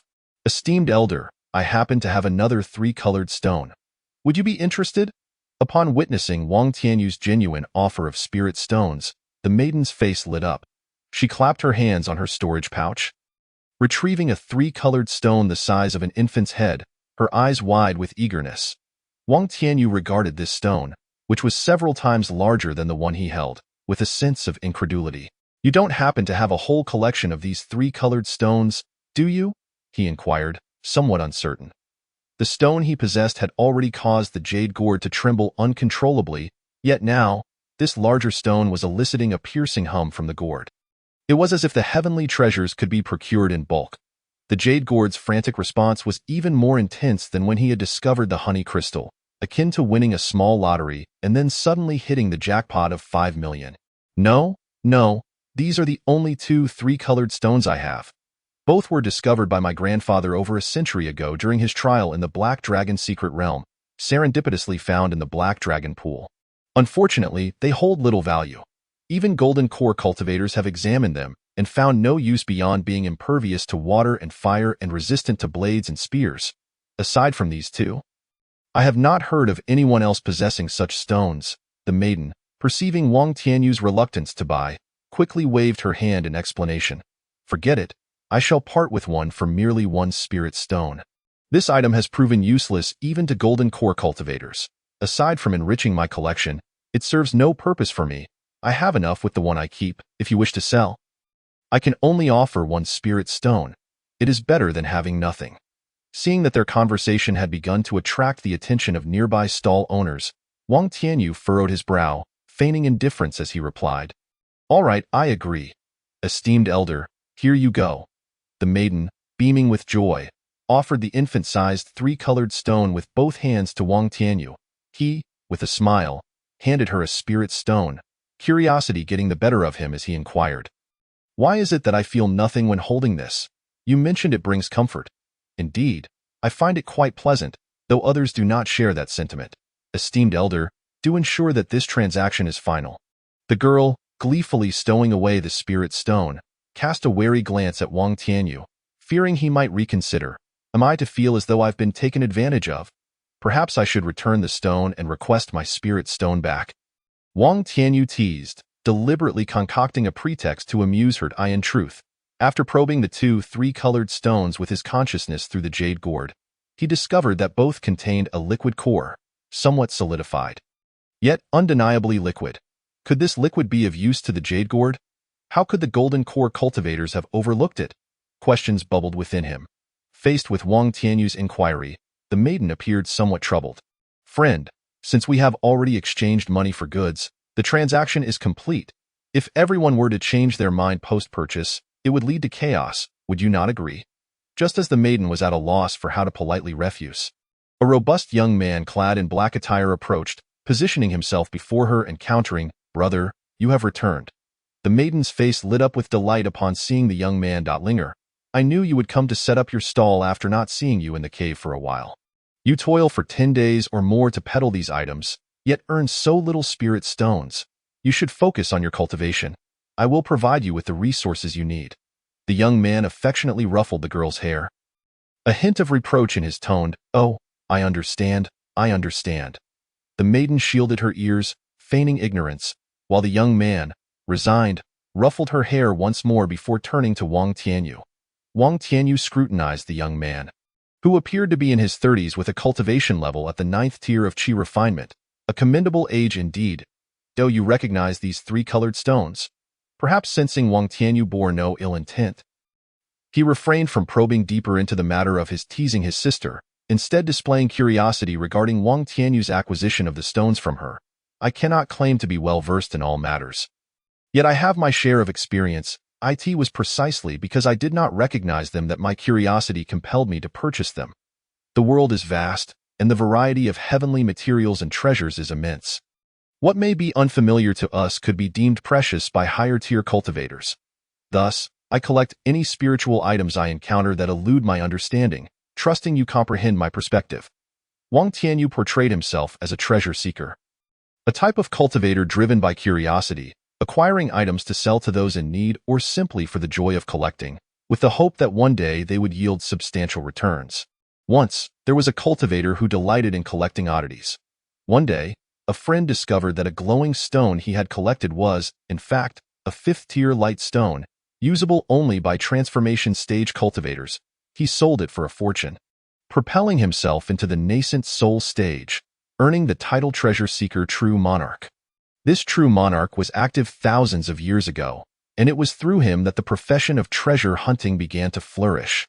The robust young man nodded in agreement with Wang Tianyu's words, then led the girl, Linger, back to their dwelling. Meanwhile, after browsing through the other stalls and finding nothing further of interest, Wang Tianyu lost his desire to linger. He hastily sold several thousand previously crafted fasting pills at a small alchemy shop for a few hundred spirit stones before returning to his cave, where he continued his regimen of alchemy and refining true energy. Thus passed a monotonous half-year. Chapter 46. The Three Light Divine Water Bang. Wang Tianyu meticulously cleaned the alchemical furnace before replacing the lid and storing it back in his pouch. He felt the need for a respite after half a year of relentless alchemical work, which had left him utterly exhausted. He had been in a constant state of rapidly increasing alchemical experience, driving him to engage in fervent alchemy. Now, he could maintain a success rate of over 70% for the first-tier mid-grade He Qi pill. For other first-tier mid-grade pills such as Xian Yuan pill, Huanglong pill, Ding Yin pill, and Puri Dan, he could achieve a success rate of around 30 to 40%. In addition to consistently using vast amounts of spiritual herbs to amass experience, he had also stumbled upon a unique alchemical insight. This insight currently served only him. Once the success rate of a particular pill reached 70%, he could swiftly adapt to crafting other types of pills of the same tier, akin to the principle of gaining insight through repetition, leading to a breakthrough in understanding. This method was particularly suited to Wang Tianyu, as he could expedite the growth of spiritual herbs infinitely. Repeatedly engage in alchemy without concern for cost. In short, it was all about familiarity. Through this approach, his alchemical experience and the variety of pills he could produce continued to expand, with success rates steadily improving. For instance, during this half-year of intensive alchemical practice, he had consumed spiritual herbs worth tens of thousands of spirit stones. What alchemist could boast of such audacity, conducting hundreds of alchemical sessions over 6 months? Swish! Wang Tianyu materialized within the gourd space. During this time, he had accelerated the growth of numerous spiritual herbs, and the herbs he had planted previously were now ready for harvest. Oh, the vitality here feels even more robust. Since acquiring the 2 3-colored stones from the maiden at the market 6 months prior, which had been consumed by the jade gourd, he had sensed a change each time he entered and exited the gourd space. Previously, he had been so engrossed in alchemy that he merely entered to cultivate the necessary herbs, leaving him little time to observe the happenings within the gourd. He had only noted that the vitality in the space was gradually intensifying and had attributed it to his frequent cultivation of spiritual herbs. However, upon entering the gourd space this time, he felt that the situation was not as he had assumed. Additionally, what treasures do those 2 blocks of gold, silver, and purple tricolor stones represent that could pique the interest of the jade gourd? This is a question he has yet to find an answer to. After a meticulous examination, he realized that the size of the gourd's space remained unchanged. However, the concentration of spiritual energy within seemed to have increased. A sense of vitality surged. Huh? No, that is not right. Why does this vitality feel as if? A vague conjecture flickered through Wang Tianyu's mind, yet he couldn't grasp the crux of it. The gourd? Indeed, could it be that this vitality emanates from the jade gourd itself? Suddenly, Wang Tianyu felt a jolt throughout his body, contemplating a possibility. He then directed his consciousness towards the jade gourd for a closer inspection. Buzz! Just as Wang Tianyu's consciousness latched onto the essence of the jade gourd to explore. The gourd trembled violently, transmitting a wealth of information. The sheer volume was so staggering that Wang Tianyu felt as though he could swallow a whale from the information conveyed by the jade gourd. He finally confirmed the source of this vibrant life force. It originated from the jade gourd itself. In simple terms, the vitality of the jade gourd had been activated by the semi-congealed liquid within the tricolor glass crystal. Upon acquiring the tricolor glass crystal, he had previously discerned through his consciousness that the jade gourd concealed intricacies within. There existed a substance that was neither entirely solid nor entirely liquid. While the outer solid crystal was completely solidified liquid, misleading ordinary cultivators who sought to probe its mysteries. This explained why golden core cultivators could not uncover the enigma within it was only due to the jade gourd's unique properties that Wang Tianyu could see through it. Moreover, the liquid within the tricolor glass crystal bore a resounding name: 3 Light Divine Water. This divine water, a miraculous healing elixir formed by the amalgamation of 3 divine waters, could detoxify, heal all wounds and ailments, even resurrect the deceased and mend shattered bones. It was a top-tier treasure difficult for even immortals to obtain. Those who possessed 3 Light Divine Water could recover from even the gravest injuries. A single drop could work wonders, making it a true divine artifact. The 3 Light Divine Water consisted of 3 divine waters, each serving distinct functions. The golden sunlight divine water, which erodes blood and flesh. The silver moonlight divine water, which corrodes the primordial spirit and soul. And the purple starlight divine water, which devours the true spirit and consciousness. Each, when separated, is a potent poison, yet together they form a comprehensive healing elixir. The 3 Light Divine Water is widely renowned for its healing properties, but it possesses another profound effect. It can rejuvenate the vitality of weakened spiritual roots of heaven and earth. The vibrant life force that Wang Tianyu sensed was indeed nourished by the 3 Light Divine Water within the tricolor stones, especially at the base of the jade gourd, where the vitality was most abundant. This indicated that one day, the jade gourd might sprout vines from its central base. Simultaneously, the reason Wang Tianyu felt the spiritual energy within the gourd's space had intensified was primarily due to the gourd itself. The gourd, with its 2 bellies, one small above and one large below, had always puzzled Wang Tianyu regarding the purpose of the smaller upper belly. Furthermore, there was a chaotic vortex at the top of the gourd's space, the function of which remained a mystery. However, today he discovered that the upper belly also constituted a space, yet it was the origin space of the jade gourd, exuding a jade-colored gaseous substance, akin to the soul of a person. This time, the 3 Light Divine Water not only activated the vitality of the jade gourd, but also significantly enhanced the gourd's innate spirit, possibly leading to the emergence of consciousness in the future. With the origin greatly strengthened, Wang Tianyu had previously been continuously pouring various substances into its origin space, which were then absorbed back into the gourd, allowing it to grow stronger. However, this was a passive enhancement. Now, the jade gourd's essence was capable of autonomously drawing in spiritual energy from the outside world, converting it back into the jade-colored origin gas to bolster its essence.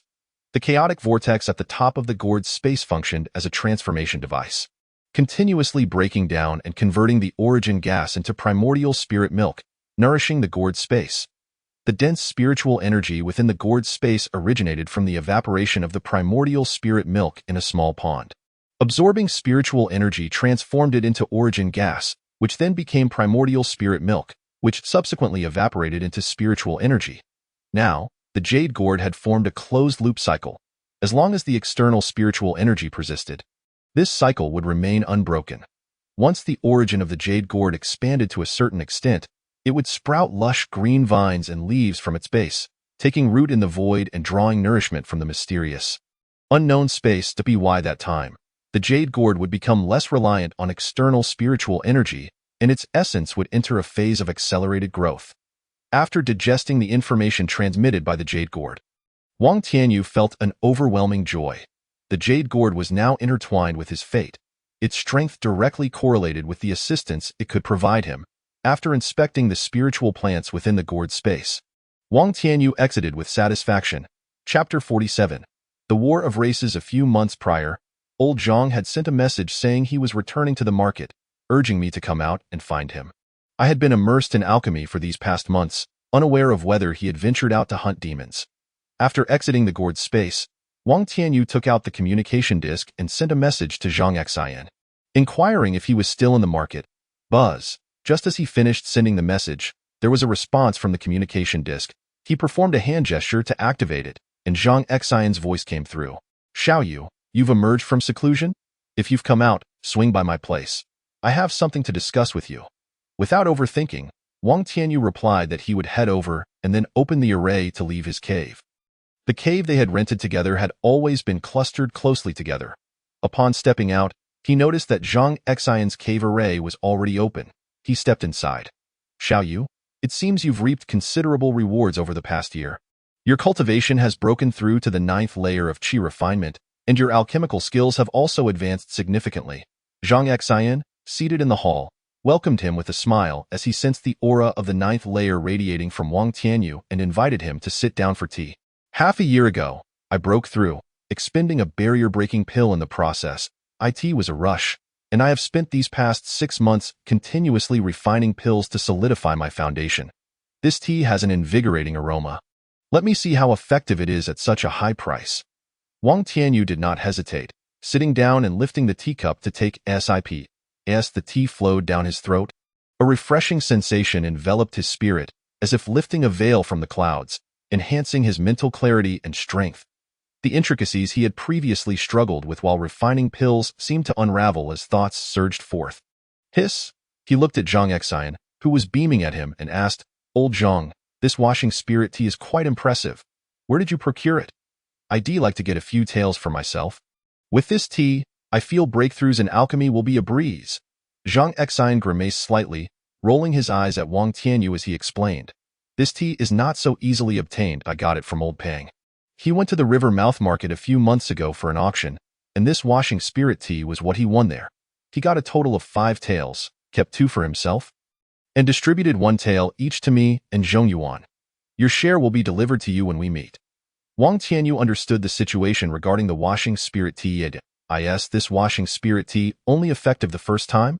Upon hearing this from Zhang Xian, Wang Tianyu immediately grasped the implication. It seemed that drinking it multiple times would yield no further benefits. Otherwise, the ability to enhance spiritual strength would signify its preciousness. Even if Pang Dehai was generous, he wouldn't be so altruistic as to let others benefit endlessly, right? That left only one possibility. After the first consumption, it would no longer enhance the spiritual strength of those who had already partaken. Smart observation. The washing spirit tea is most effective upon first consumption. Subsequent servings provide diminishing returns, merely refreshing your spirit. Zhang Xian was not surprised by Wang Tianyu's quick insight into the core issue. He understood how rare spiritual items that could enhance spiritual strength were. If it were possible to continuously improve, even the mightiest would not distribute it so freely. Well, Wang Tianyu said, not dwelling too much on the washing spirit tea. He felt a hint of disappointment. If the tea could be effective long-term, he would certainly seek out the seeds to cultivate it, thus ensuring a steady supply of leaves for himself. Old Zhang? You mentioned you had something to discuss. Now that we've enjoyed the tea, let us get to the matter at hand.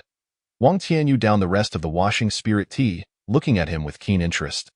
You've been in seclusion for the past 6 months, so you probably haven't kept up with the news from the market. The situation has changed. Originally, I intended to watch the storm unfold, waiting for the auction of Foundation establishment pills at the Black Water Market in a few years.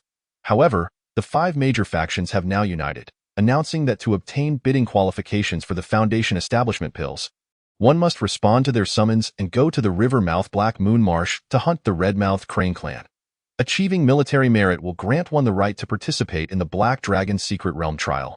Only those who obtain the 3 main ingredients for the Foundation Establishment Pill, Foundation Establishment Flower, jade marrow grass, and heavenly spirit fruit, or several auxiliary herbs, will qualify to bid in a few years.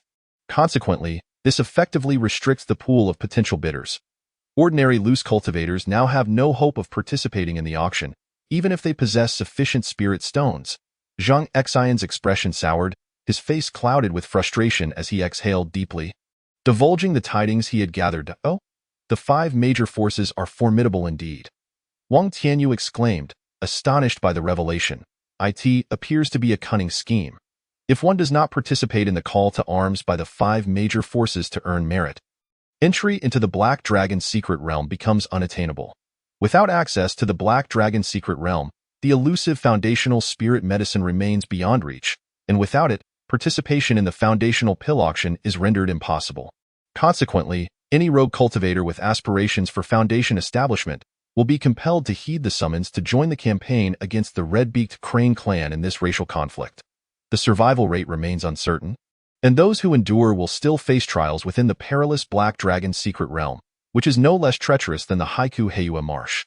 Zhang Xian's discontent stemmed from his initial belief that the expedition to the Liuguang mountain range would provide ample resources for foundation establishment. Little did he anticipate such unforeseen circumstances. He proceeded to elucidate the specifics of the campaign against the red-beaked Crane clan. It was revealed that Peng Dahai had visited Haiku Fengshe several months prior, where he learned that the Guwang sect was intensifying its recruitment efforts, encompassing all foundational forces within the Heishui River and Yueji River basins, mobilizing troops to eradicate the beasts occupying the Heiua Marsh. The red-beaked Crane clan had claimed dominion over the Heiua Marsh, and it was rumored that their newly appointed chieftain, Sun Fenghe, was on the verge of advancing to a third-tier beast as the sovereign of the surrounding territory. The Guwang sect could not permit any beast to exceed their control. After all, the red-beaked Crane clan already possessed a third-tier beast, the water spirit crane. Should another third-tier beast of golden core caliber emerge, it would entirely escape the grasp of the Guwang sect. For millennia, the human forces of the entire Yueya Valley have diligently suppressed beast populations, achieving notable success. Upon confirming that the new chieftain of the red-beaked Crane clan was indeed preparing to break through to a third-tier beast, the Guwang sect swiftly reacted, summoning all foundational forces into action 2 to 3 years in advance. Initially, the recruitment yielded few participants, with foundational forces merely appeasing the call. However, for reasons unknown, the Guwang sect abruptly altered its strategy, seeking to leverage this opportunity to decisively eliminate the beast problem in the Heiua Marsh, necessitating a substantial manpower commitment. Such extensive deployment would inevitably result in significant casualties. The 5 major forces in the Heishui River Basin were understandably reluctant to expend their personnel without recompense. Thus, they collectively agreed to entice rogue cultivators and other foundational forces with foundational pills. The number of survivors was of little concern to them, even if some were to survive and secure eligibility for the auction. Whether they could afford sufficient spirit stones to purchase foundational pills remained a significant hurdle. At the very least, the lion's share would undoubtedly be claimed by the prominent foundational forces and qi cultivation factions. This predicament left individuals like Zhang Xian, who lacked backing, feeling as though they had swallowed a bitter pill. Upon grasping the situation, Wang Tianyu suddenly recalled the 3-color glazed crystal, which flowed from the Black Dragon's secret realm's Black Dragon pool. He was not overly concerned about foundational pills, as he possessed 10 adequate ones for his needs. However, the 3-color glazed crystal was something he desperately required. Zhang Xian's mention of the campaign was an invitation for him to join a team to participate in the racial conflict for the chance to earn merit for entry into the secret realm. After some contemplation, he accepted Zhang Xian's invitation, intending to procure additional resources for self-preservation, such as talismans, in abundance. Having made the decision to join, Wang Tianyu wasted no time, directly inquiring about the movements of the 5 major forces and Zhang Xian's plans. "I can participate in the team. I have just broken through to the 9th level of qi cultivation, and the subsequent progress will merely take time. Since foundational pills require merit for entry into the secret realm, I must partake in this racial conflict. What are the specific terms of the 5 major forces summons, and what are your thoughts?" Upon hearing Wang Tianyu's agreement to form a team, Zhang Xian eagerly began to relay the information he had acquired. Joining the summons from the 5 major forces necessitated the formation of various teams, which could either be self-organized or arranged by the 5 major forces. Each team would consist of 10 individuals, with one being a peak Qi cultivation practitioner appointed as the captain. Zhang Xian suggested that he would organize a team, taking on the role of captain, while also inviting Peng Dehai and Zhong Yuan, both peak Qi practitioners, to join, given their previous collaborations and familiarity with each other. Additionally, he reached out to several late-stage Qi practitioners he had met over the years to complete the team of 10. The assembly point would be in Haiku Fengshe, a considerable distance away, as the front lines were situated there. Isn't it a bit reckless to send scattered troops to Haiku Fengshe? Wang Tianyu inquired after Zhang Xian's explanation. Without a unified organization, won't that just make it easy for them to be picked off? There is no way to unify. This recruitment is rather complicated, involving numerous forces and personnel, so the assembly point has to be at Haiku Fengshe. Remember the reduction of station cultivators at the Liu family mine? Those reduced personnel were reassigned to Haiku Fengshe. With this large-scale recruitment underway, we cannot ascertain the extent of the upcoming racial conflict. Should the Guwang sect be determined to decisively conquer the Heiyue Marsh, then Zhang Xian trailed off, shaking his head in silence. Wang Tianyu understood his implication. If the scale of the conflict were vast, they, as Qi practitioners, would undoubtedly be the vanguard, mere cannon fodder. Yet, if they forsook the recruitment, they would evade the threat to their lives but simultaneously lose the opportunity for foundation establishment. Faced with such a choice, most practitioners would opt to join the fight for that slim chance at foundation cultivation. Zhang Xian, having decided to form a team, was evidently resolute in his determination. Chapter 48. Team Assembly, Tianfu Pavilion. When are we departing? I need to prepare adequately. After a brief silence, Wang Tianyu asked, as he lacked neither spirit stones nor medicinal resources, only requiring to bolster his safety measures before setting out. I'll gather everyone together so we can get acquainted and discuss the departure timeline. Zhang Xian replied, producing a communication disc and employing a hand seal to contact the other 8 individuals. He then settled down with Wang Tianyu to enjoy some tea while awaiting their arrival. Before long, Peng Dehai and Zhong Yuan arrived, having been relatively close by. After exchanging greetings, Peng Dehai recounted his previous journey to Haiku Fengshe, where he had participated in a transport escort mission. Initially unaware of the cargo's nature, he only learned upon arrival that it consisted of wartime supplies. He soon discovered the Guwang sect's recruitment order had yet to circulate in Heishui Fengshe and the inland regions. Upon returning to Heishui Fengshe, he learned of the connection between the recruitment order, military achievements, and the Black Dragon secret realm trials, along with the foundational pill auction. Thus, he, Zhang Xian, and Zhong Yuan deliberated that, in pursuit of foundational pills, evasion was not an option. Instead, they would form their own team, selecting suitable members to take the initiative. Over the past few months, the 3 had identified 6 practitioners, all at the late stage of Qi cultivation, with the lowest being at the 8th level and more than half being at the 9th level.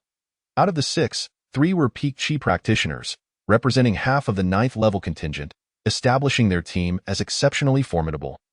As time passed, the remaining 6 individuals gradually joined Zhang Xian in his cave dwelling. Once everyone had arrived, Zhang Xian activated the formation, enveloping the cavern. Observing the 9 individuals gathered within, he felt adept at leading, especially since among them, besides Wang Tianyu, 3 had prior collaboration experience, making them relatively familiar. The other 3 were acquaintances of Zhong Yuan and Peng Dehai, ensuring a sense of camaraderie. Everyone, this is our final team member. Wang Tianyu, Zhang Xian introduced. Wang Tianyu exchanged names with the other 6 practitioners, allowing for mutual acquaintance. To Wang Tianyu's surprise, among the selected practitioners was a male cultivator he had met once before, the brother of the girl who had sold him 2 pieces of 3-color glazed crystal. Through the introduction, he learned that this individual was Zhao Tianqi, one of the 6 practitioners at the 9th level of Qi cultivation. Another 9th level practitioner was a 30-something woman in palace attire named Lan Xian. The remaining 4 were at the 8th level of Qi cultivation, 3 men and 1 woman. The men were Ding Jian, a former acquaintance of Peng Dehai, Hu Song, an old acquaintance of Zhong Yuan, and Jiang Ping. Zhao Tianqi had known Zhang Xian for over a decade, while Lan Xian had accompanied him, and the female practitioner was Lan Xian's younger sister, Lan Yun. Once everyone became sufficiently acquainted, Zhang Xian spoke up. I have gathered everyone today to discuss our departure date. The 5 major forces have allotted us 6 months. All participating practitioners must reach Haiku Fengshe within this time frame. Over 3 months have already passed, and if we delay any longer, unforeseen circumstances might prevent us from arriving on time. I propose we set off in 3 days. During these 3 days, let everyone prepare accordingly. What do you think? After introducing Wang Tianyu to the group, Zhang Xian shared his proposed departure date and sought their opinions. That works for me. I have no objections. I feel the same way. I agree. Having previously discussed with Wang Tianyu, Zhong Yuan, and Peng Dehai, Zhang Xian's words prompted immediate agreement from the three, with 4 of the 6 9th level Qi practitioners in favor, in the presence of 3 peak Qi practitioners.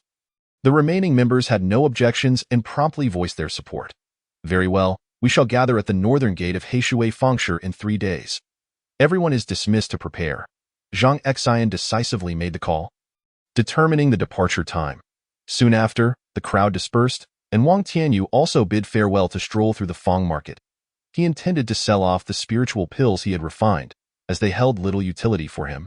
He sought out a dozen or so obscure pill shops in batches, selling the low-grade and mid-grade spiritual pills he had concocted over the past 6 months, amassing over 20,000 spirit stones. With ample spirit stones in hand, Wang Tianyu embarked on a shopping spree. His first priority was acquiring spiritual talismans. He required some exceptional talismans with formidable defensive and offensive capabilities, even second-tier talismans. Although he had obtained a few second- and third-tier talismans and talisman treasures from the ruins of the Liuguang sect, it was always beneficial to have more. For the time being, he lacked no magical tools. As the batch of spiritual instruments he acquired from the Liuguang sect's ruins could already be utilized by him at his current cultivation level, he was also disinclined to purchase medicinal pills. For those that enhance cultivation were less convenient than simply consuming a few more mouthfuls of Yuanling divine milk. Thus, he focused on replenishing a variety of spiritual talismans. When it comes to the most successful talisman business in Heishui Fang market, it undoubtedly belongs to the Tianfu Pavilion under the Jin Dan Power, Tianfu sect.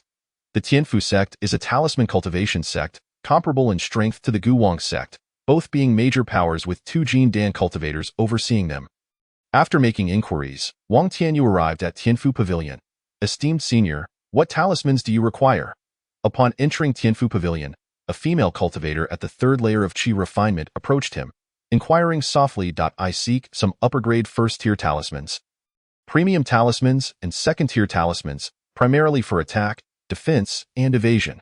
Should there be other suitable types that meet my satisfaction, I wouldn't hesitate to purchase them. Please have someone in charge come to discuss, Wang Tianyu replied.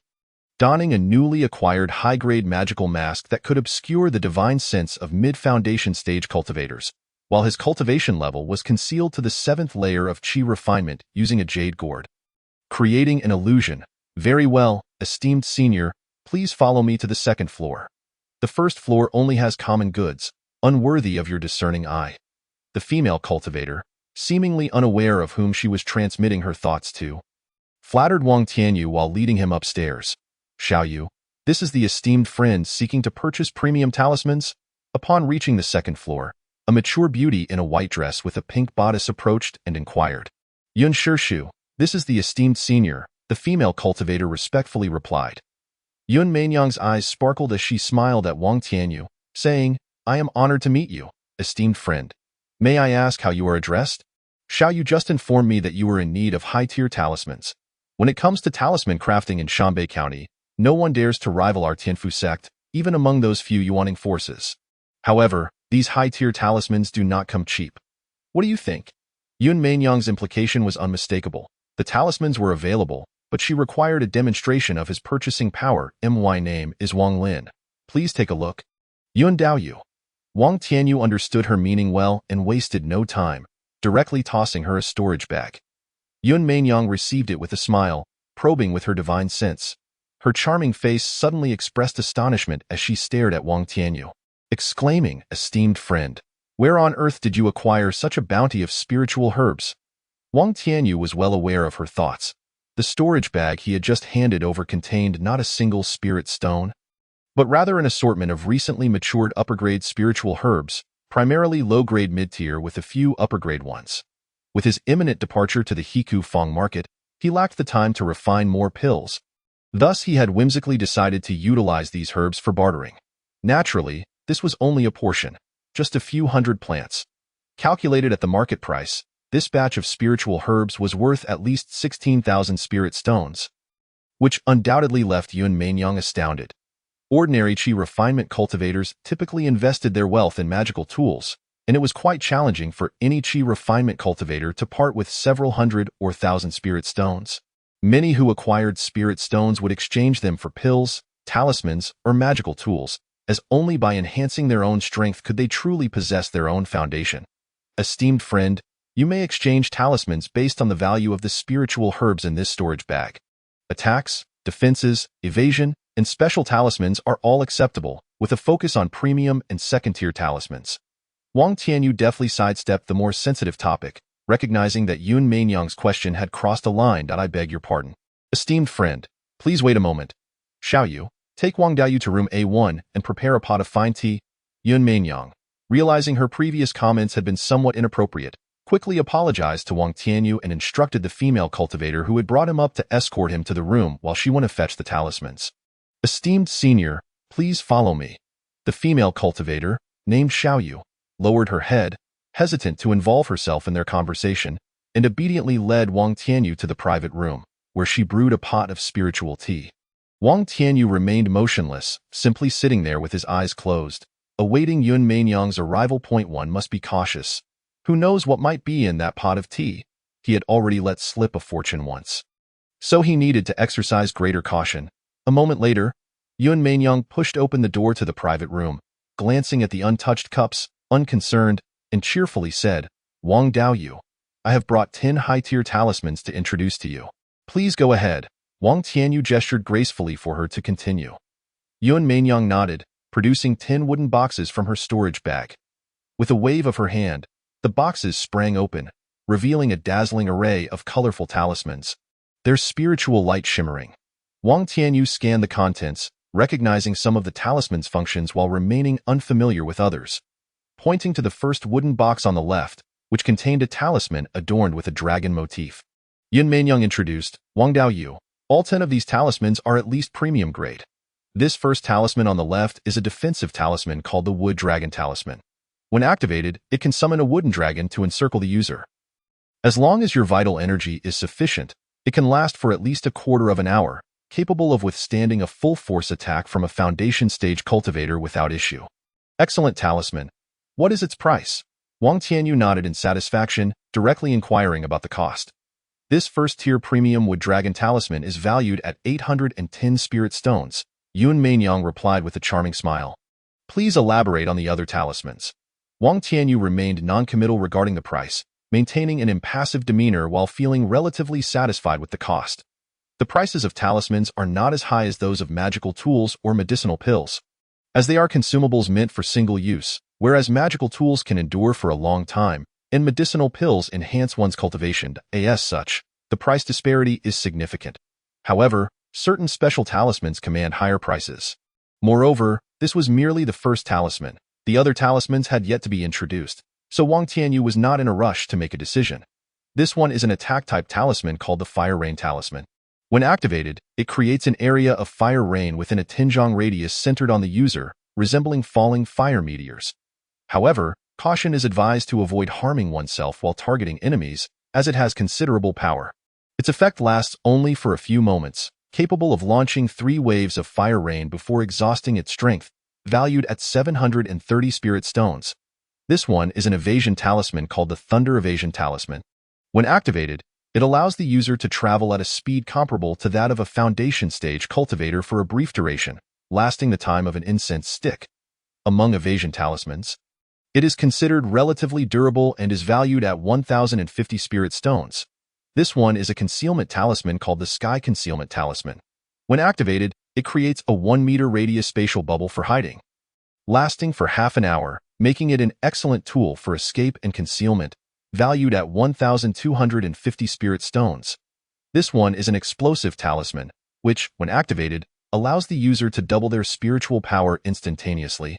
A necessary item for combat, priced at 1,230 spirit stones. This is the Golden Bell Talisman, a defensive talisman. When activated, it creates a golden bell around the user for protection, which can be summoned and dismissed as needed. Regardless of how it is used, its total power lasts for the time of an incense stick. As long as the user has sufficient spiritual energy, it can withstand attacks from foundation stage cultivators for a moment without issue, valued at 1,330 spirit stones. This one is the Gravity Talisman, an area attack talisman. When activated, it generates numerous fist-sized droplets of 1 yuan heavy water surrounding the user, which move in tandem with the user's movements, making it a highly flexible weapon for striking enemies, lasting for a quarter of an hour. Priced at 1,450 spirit stones. This is the Wind Evasion Talisman, a wind attribute talisman. When activated, it allows the user to move faster than an average foundation stage cultivator. Lasting for 2 incense sticks, valued at 1,520 spirit stones. After introducing these 8 talismans, Yun Mainyang paused, pointing to the last 2 talismans on the far right, saying, "All of the above are first-tier premium talismans, while these 2 are second-tier low-grade talismans, 1 defensive talisman and 1 offensive talisman." The defensive talisman is called the Water Curtain Talisman. When activated, it creates a water curtain wall in front of the user, lasting for an hour, valued at 1,800 spirit stones. The offensive talisman is called the Golden Sword Talisman. When activated, it forms a small golden sword that can be controlled by the user's divine sense, making it a lethal weapon, valued at 1,900 spirit stones. Well then, Wang Daoyu, this concludes the introduction of these 10 talismans. May I inquire which ones you are interested in? Yun Mainyang, having finished her introduction, closely watched Wang Tianyu, eager for his response. She could ascertain that the cultivator demonstrating the 7th layer of qi refinement had likely mastered a concealing technique, as this level of cultivation was not his true capability. However, having encountered many cultivators who concealed their true cultivation levels, she held no curiosity. Are there no second-tier evasion talismans available? Wang Tianyu listened intently from beginning to end. The attack-type talismans were relatively inexpensive, while the defensive, evasion, and special talismans held greater value, thus commanding higher prices. However, upon hearing Yun Mainyang's introduction of low-tier defensive and offensive talismans of the 2nd rank, he noticed she did not present any evasion-type ones, which caused him to furrow his brow and inquire, "My friend, are you jesting? Evasion-type talismans are highly coveted even among foundation-building cultivators, and they are seldom circulated outside." Yun Mainyang smiled gently and elucidated the matter to Wang Tianyu. "Very well," Wang Tianyu replied, somewhat resigned at it seemed that even items for escape were rare. After a moment of contemplation, he decided to purchase all 10 talismans, recognizing the opportunity as a valuable addition to his resources. "Yun Daoyu, I will take these 10 talismans. Please exchange the remainder for first-tier superior attack, defense, evasion, or some special talismans in a ratio of 3, 3, 3, 1, ensuring to include a selection of elemental talismans. Is that agreeable?" "Certainly, certainly." Wang Daoyu, even after purchasing these 10 high-tier talismans, the elixirs in your storage bag still hold considerable value in spirit stones. Since you are so considerate of our business at the Tianfu Pavilion, I shall additionally gift you a first-tier superior defensive talisman array, the 5 elements copper wall iron bastion array, worth 1,500 spirit stones. Although the name of this array may seem mundane, it is a newly researched talisman array developed by one of our foundation-building sect uncles, the 5 elements Taoist. Upon hearing that Wang Tianyu intended to purchase everything, Yun Mainyang was elated, knowing that this substantial transaction worth over 10,000 spirit stones would yield her a commission of at least 100 spirit stones. Eager to solidify her relationship with such a significant client, she hastily offered a complimentary gift. She did not believe that all these would be for Wang Tianyu's personal use, considering the recent summons from the Guwang sect. She speculated that this cultivator, named Wang Lin, was likely purchasing for a battle team. "All right, Yun Daoyu, please expedite the procurement of the other talismans. Additionally, fetch me a talisman brush, a stack of talisman paper, and several boxes of talisman ink. The art of talisman crafting is quite lucrative, and I cannot resist the urge to experiment." Wang Tianyu had previously purchased low-tier talisman brushes at the Hongfeng Valley Market, but those were of inferior quality. It is essential to note that a talisman brush is not better simply because it is of a lower tier. Rather, the higher the tier, the greater the success rate of crafting the talismans. "Absolutely, no problem. Talisman brushes, paper, and ink are not worth much. I will consider them gifts for Wang Daoyu." Yun Mainyang was pleased to do this favor, as the combined cost of these 3 items was only a few hundred spirit stones. At most, she would deduct a few herbs from the elixirs, which she would recover easily as long as the discrepancy was minimal. She believed that Wang Lin Dao you would not mind in the worst-case scenario. She could simply prepare more low-tier talisman paper and ink. High-tier talisman paper was unnecessary, as this Wang Dao you might just be acting on a whim. Learning to craft talismans requires a substantial amount of basic talisman paper and ink, which is of utmost importance. Soon, Yun Mainyang prepared all the items Wang Tianyu required. Over 10 first-tier superior talismans of various types, along with 10 high-tier talismans, an additional gift of the 5 elements copper wall iron bastion array worth 1,500 spirit stones, and a first-tier superior talisman brush, along with several low-tier talisman papers and inks. The total value reached approximately 17,000 spirit stones, undoubtedly marking it as one of the largest transactions in recent times. However, the elixirs in Wang Tianyu's storage bag were valued at over 16,500 spirit stones, indicating that, on paper, this deal incurred a loss of several hundred spirit stones. Yet, the accounting was not so simple. Their batch of talismans would certainly cost them significantly less than the retail price. Even at a 50% discount, they would just about break even on costs. However, should these elixirs be refined into pills, their value could multiply several times over, making this transaction advantageous for both Yun Mainyang and the Tianfu sect. Most importantly, given the recent large-scale summons from the Guwang sect, prices for elixirs, magical artifacts, talismans, and formations in the market were all on the rise, leading to increased profits across various factions. Chapter 50. Initial foray into talisman crafting. After purchasing the talismans, Wang Tianyu returned to his cave dwelling. His visit to the Tianfu pavilion had sparked his interest in talisman crafting. Once back, he retrieved the newly acquired talisman brush, paper, and ink from his storage bag, preparing to embark on his initial venture into the art of talisman crafting. Over the years, he had acquired considerable knowledge regarding talisman crafting, but aside from understanding some theoretical aspects, he had yet to engage in practical application. This time, he intended to utilize the final 3 days to experiment with talisman crafting. He laid a piece of beginner talisman paper on the table, crafted primarily from the bark of a 10-year-old Qing Sang tree, processed into a pulp and tanned with additional materials, the paper exhibiting a green hue. Wang Tianyu ground the talisman ink, positioned the talisman brush, and closed his eyes to calm his turbulent thoughts, recalling the detailed explanations he had studied regarding the art of talismans from the Liuguang sect's teachings. Talismans, also known as Dao talismans, require the same tools for crafting as painting, including brush, ink, paper, and inkstone, with each item needing specialized refinement, as ordinary materials cannot suffice. Moreover, the most crucial aspect is the runes. Though the runes are intricate and complex, they can be categorized into 4 main types: characters, seals, incantations, and combat symbols. Characters, or talismanic characters, are the special symbols inscribed on the talisman, each bearing specific meanings and inherent abilities. Seals are the unique marks or restrictions left by the talisman maker, commonly manifested as fingerprints, handprints, or stamps. The longevity of a talisman is attributed to the presence of seals, and to utilize a talisman, one must first unlock its seal. Incantations consist of spells inscribed in special rune forms on the talisman. Each incantation embodies a certain power that significantly enhances the talisman's effectiveness. Combat symbols, or Tiangang Do 1, embody the laws of creation and evolution in the world, serving as a conduit for connecting with the elemental energies of the universe. Combat symbols are the most intricate, encompassing a variety of forms such as Taiji, Yin-Yang, 3 talents, 4 symbols, 5 elements, 6-pointed star, 7 stars, 8 trigrams, and 9 palaces. Each of these symbols is a treasure passed down through generations of talisman masters who painstakingly deciphered the mysteries of the cosmos over many years. One could say that the proficiency of a talisman master is primarily gauged by how many combat symbols they can master. Crafting talismans necessitates a clear mind and unwavering focus. One must remain calm and composed throughout the process to concentrate their spirit and guide the talisman brush to apply the ink onto the paper.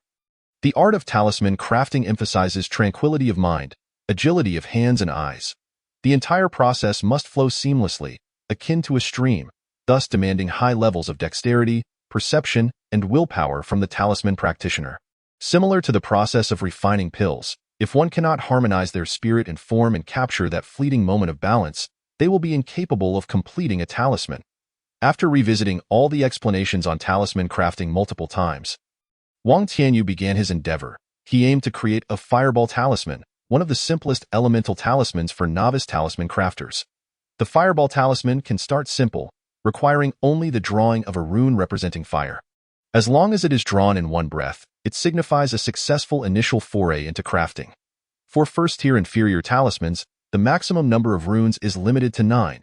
Exceeding 9 runes on the paper elevates it to a first-tier middle-grade talisman, while surpassing 18 runes classifies it as a first-tier superior talisman. The quantity continues to increase in multiples of 9, with 27 runes needed for a second-tier inferior talisman. Bang! Wang Tianyu's first attempt at drawing a talisman failed. Although he was well acquainted with the state of unifying spirit and body in alchemy, he still struggled to draw it in one breath, his hand movements somewhat sluggish and out of sync with his spirit. However, he did not succumb to discouragement. It was merely a matter of practice. With a success rate of 70% in refining pills, he had garnered some insight into the unity of spirit and form. Thus, he resolved to refine his skills through repetition. Bang, bang, bang. After a series of failures, Wang Tianyu had wasted numerous sheets of talisman paper. Yet, instead of feeling disheartened, he grew increasingly invigorated. Over the years, his willpower, honed through the trials of alchemy, had become remarkably resilient. Following those failures, he felt he was on the verge of grasping that elusive sensation of unifying spirit and form, and his hand's speed gradually aligned with that of his spirit. With a final deep breath, Wang Tianyu laid the talisman paper down once more, dipped the talisman brush into the ink, exhaled to center himself, closed his eyes for a brief moment, and then opened them wide, his hands moving with remarkable speed.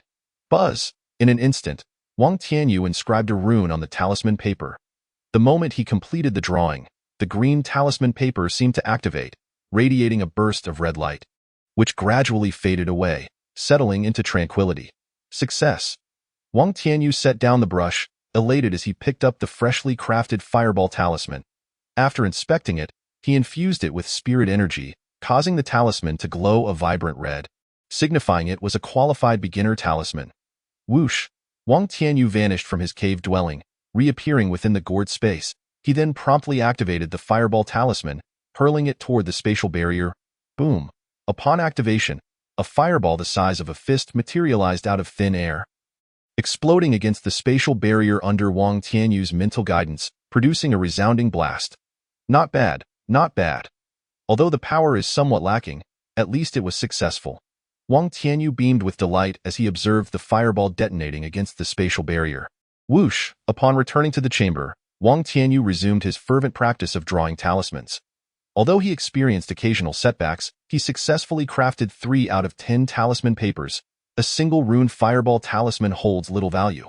Only talismans adorned with 5 or more runes can fetch a decent price, approximately 1 spirit stone for a basic one, which many novice cultivators would readily purchase.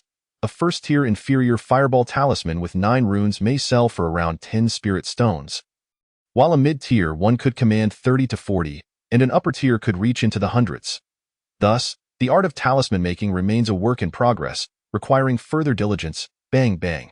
After becoming somewhat proficient with the inferior Fire Spirit Talisman, Wang Tianyu sought to amplify the challenge by attempting to create a 2-rune Fireball Talisman. Although failure was frequent, the visible progress brought him joy. Days passed in a blissful haze of talisman crafting. On the morning of the 3rd day, with bloodshot eyes, he gazed at the hundreds of inferior Fireball Talismans within his storage bag, a deep sense of satisfaction welling within him. Through a night of rigorous training, he had honed his success rate for the 2-rune Fireball Talisman to over 30%, occasionally achieving 40. However, he still struggled with the 3-rune Fireball Talisman, managing to produce only 1 out of 20 attempts, with a notably high failure rate. Nonetheless, this was merely the fruit of his 2 days and 3 nights of relentless effort.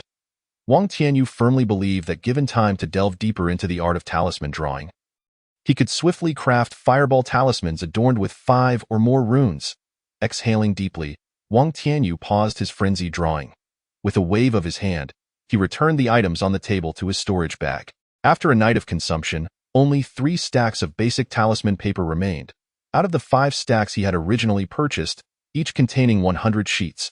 Were it not for the imminent assembly time, he would have loathed to stop.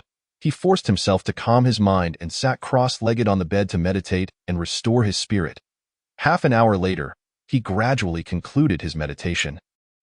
His eyes slowly opening, a glimmer of brilliance flashing through them. In just a few days, the continuous depletion of his spiritual energy had enhanced its purity due to the high-intensity consumption, and coupled with his burgeoning skill in talisman making.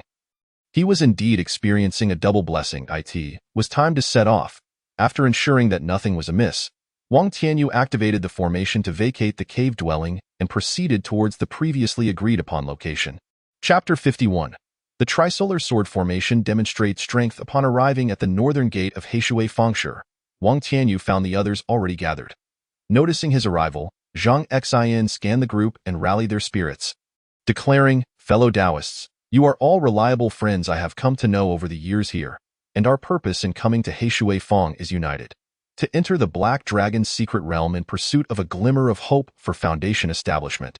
However, to secure our qualifications for entry into the Black Dragon's secret realm, we must accept the call to arms. I have organized this battle team so that we will have trustworthy companions during the upcoming racial war, thus increasing our chances of survival. During our expedition to Heishui Fengshi, I hope we can quickly familiarize ourselves and enhance our coordination. I shall take on the role of team leader, and all hunting activities will be distributed based on merit, adhering to the 3-2-1 principle. Does everyone agree?" Indeed. The majority, having cooperated in the past, expressed their acceptance of this popular distribution method within the cultivation world, leading to a unanimous agreement. Excellent. Since there are no objections, let us set forth. Pang Dayu, it is time for your assistance, Zhang Xin remarked with a smile, gesturing for Pang Dahai to release his Qingyun boat. Very well, esteemed friends, please hold on. With a clap of his storage bag, Pang Dahai summoned a boat-shaped magical artifact that swiftly enlarged before them, ultimately transforming into a 10-meter-long azure canopy boat. Please board, dear friends. Traveling by Qingyun boat will expedite our journey. With that, Pang Dahai leaped aboard, followed by the others, who swiftly joined him. Pang Dahai then formed a seal and infused his mana into the Qingyun boat. Whoosh! The Qingyun boat, carrying 10 individuals, soared through the Heishui Feng array, heading towards the northern crescent-shaped ancient river.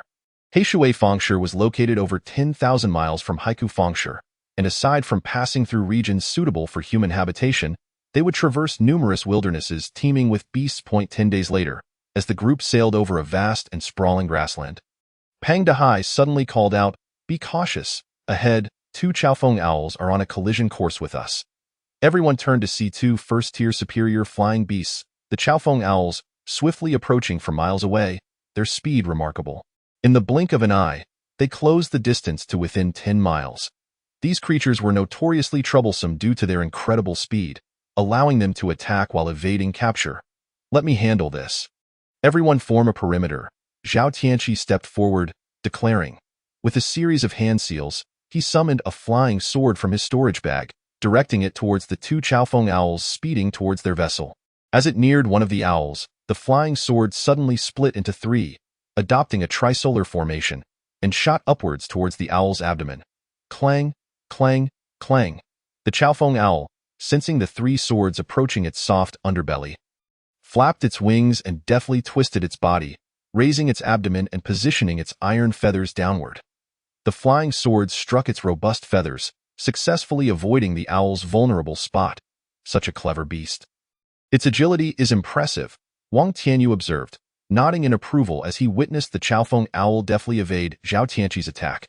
Zhao Tianqi's 3 flying swords had been remarkably swift, striking the owl's back within moments. Had the owl been just a moment slower, it would have met its demise. Yet Zhao Tianqi was not merely skilled. He quickly ensnared the Chaofeng owl in the trisolar formation. Buzz! A massive light sword emanated from the formation, slashing towards the trapped Chaofeng owl. The owl, sensing the threat of the light sword, emitted a piercing cry as a protective azure glow enveloped its body. Simultaneously, it opened its beak, unleashing a fierce wind towards the incoming light sword.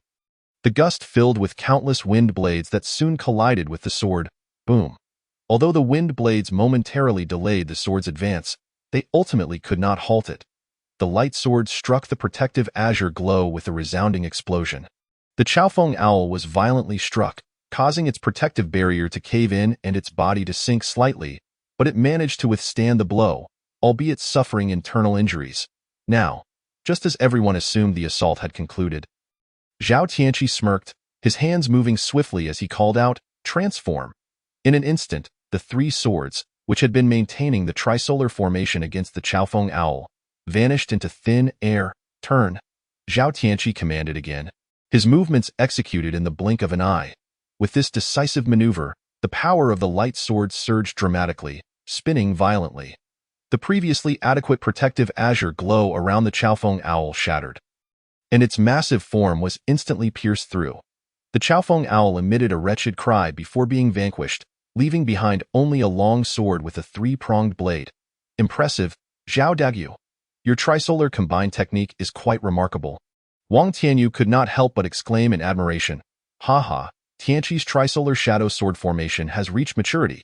It took mere moments to dispatch that first-tier superior Chaofeng owl. Well done," Zhang Xian chimed in, his face beaming with joy. Having known Zhao Tianqi since childhood, Zhang Xian felt a deep camaraderie with him.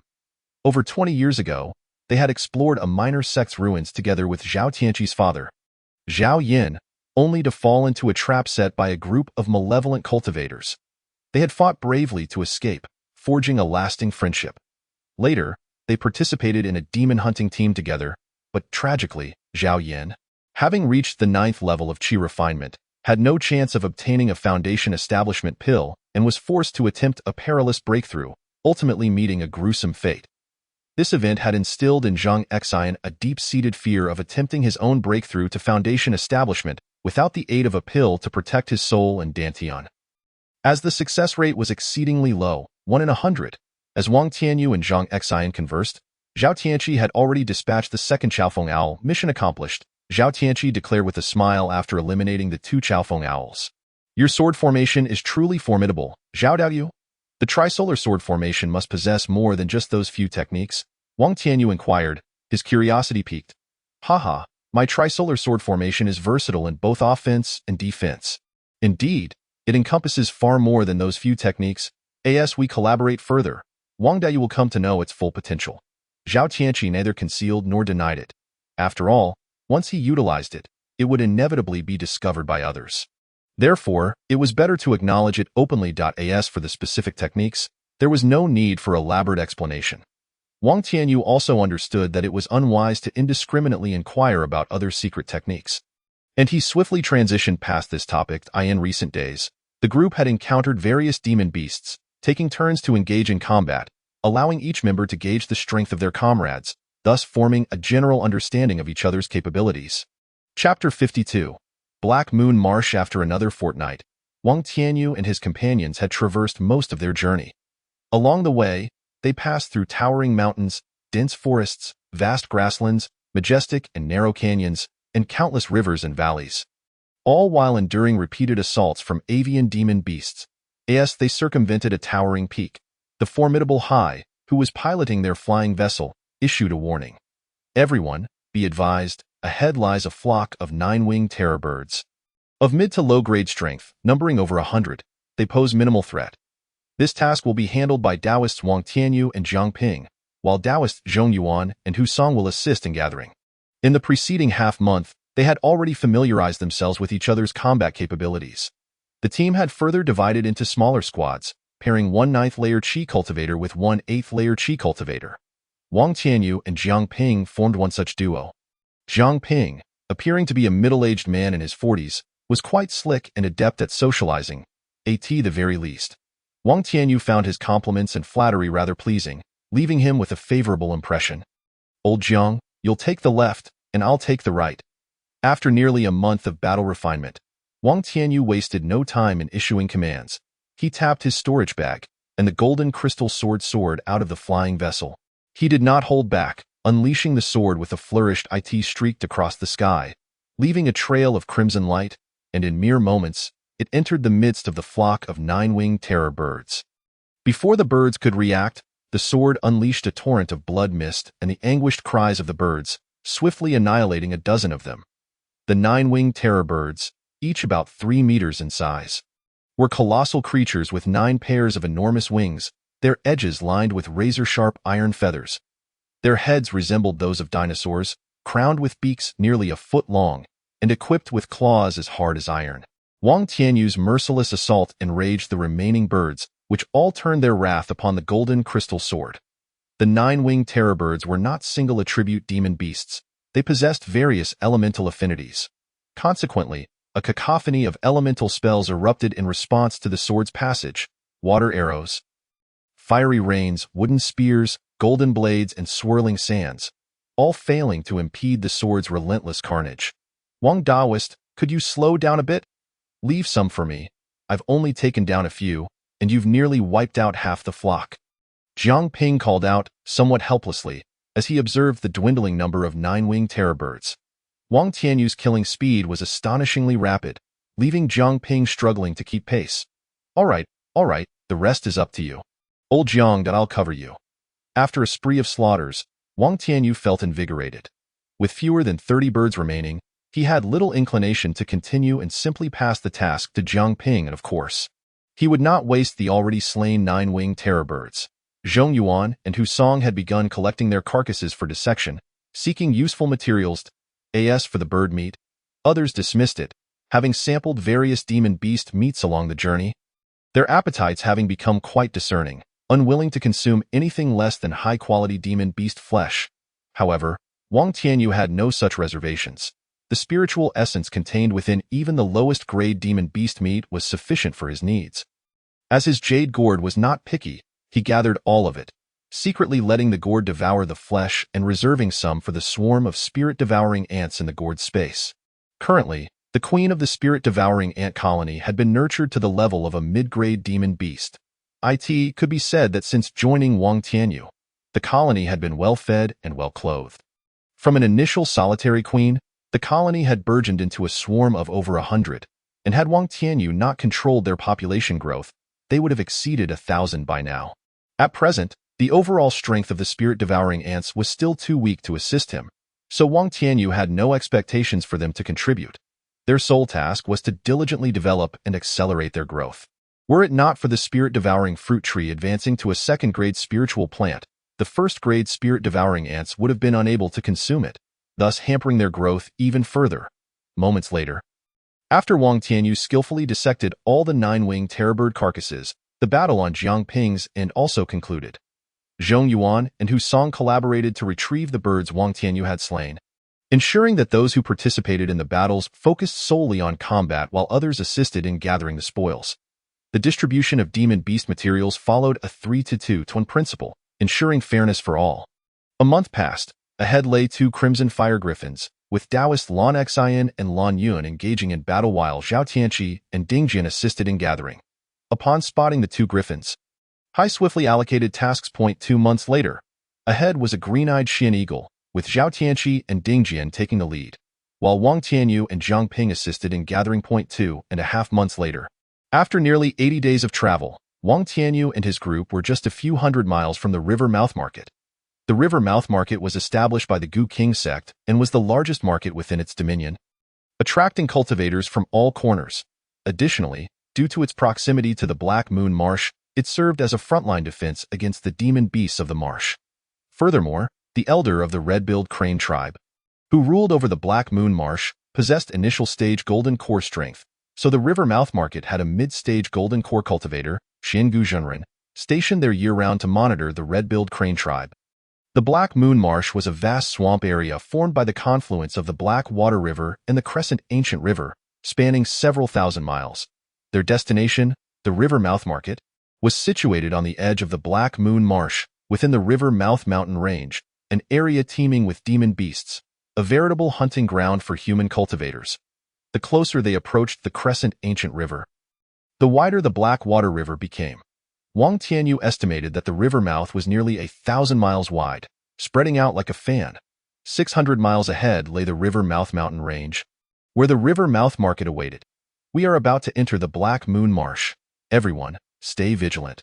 After flying another 100 miles, Zhang Xian's voice resonated within the vessel. Wang Tianyu and the others gazed ahead, where they beheld a breathtaking scene where the water met the sky, with a continuous stretch of low mountains encircling the edge of the Black Moon Marsh. If one listened closely, they could hear the thunderous roar of converging waters as they drew nearer to the river mouth, the sound intensifying with proximity. What a magnificent sight! Wang Tianyu marveled at the vista before him, where a tremendous plume of vapor enveloped the sky, shrouding hundreds of miles in mist. Prepare yourselves. I am about to activate the protective barrier of the Qingyun vessel. We are about to enter the misty region as we approach the crescent ancient river. Everyone, focus your attention to prevent any potential demon beast attacks. As the Qingyun vessel plunged into the mist, Hai quickly cautioned everyone. Upon hearing his urgent words, all members became alert, readying their magical artifacts for defense and counterattack. As they entered the misty area, they were immediately greeted by waves of dense water spiritual energy. Chapter 53. Initiating the Beast Tide. Everyone, let's push on. We are merely 200 or 300 miles from the river mouth market. As they ventured deeper into the misty region, Zhang Xian, serving as captain, began to rally their spirits. Daoist Pang, veer the ship 30 degrees to the right, skimming the edge of the Black Moon Marsh to test the waters. We should be just over 200 miles from the river mouth market. We will first rest there and gather intelligence before making further plans. Observing their imminent approach to the marsh, Zhang Xian promptly instructed Peng Hai, who was manipulating the vessel with spirit stones. At this point, it was impossible to rely on manual exertion to supply spiritual energy for the Qingyun vessel's flight. Everyone needed to conserve their strength for potential combat, thus they had to switch to spirit stones. Understood, adjusting 30 degrees to the right. Peng Hai immediately complied with Zhang Xian's request, steering the vessel accordingly.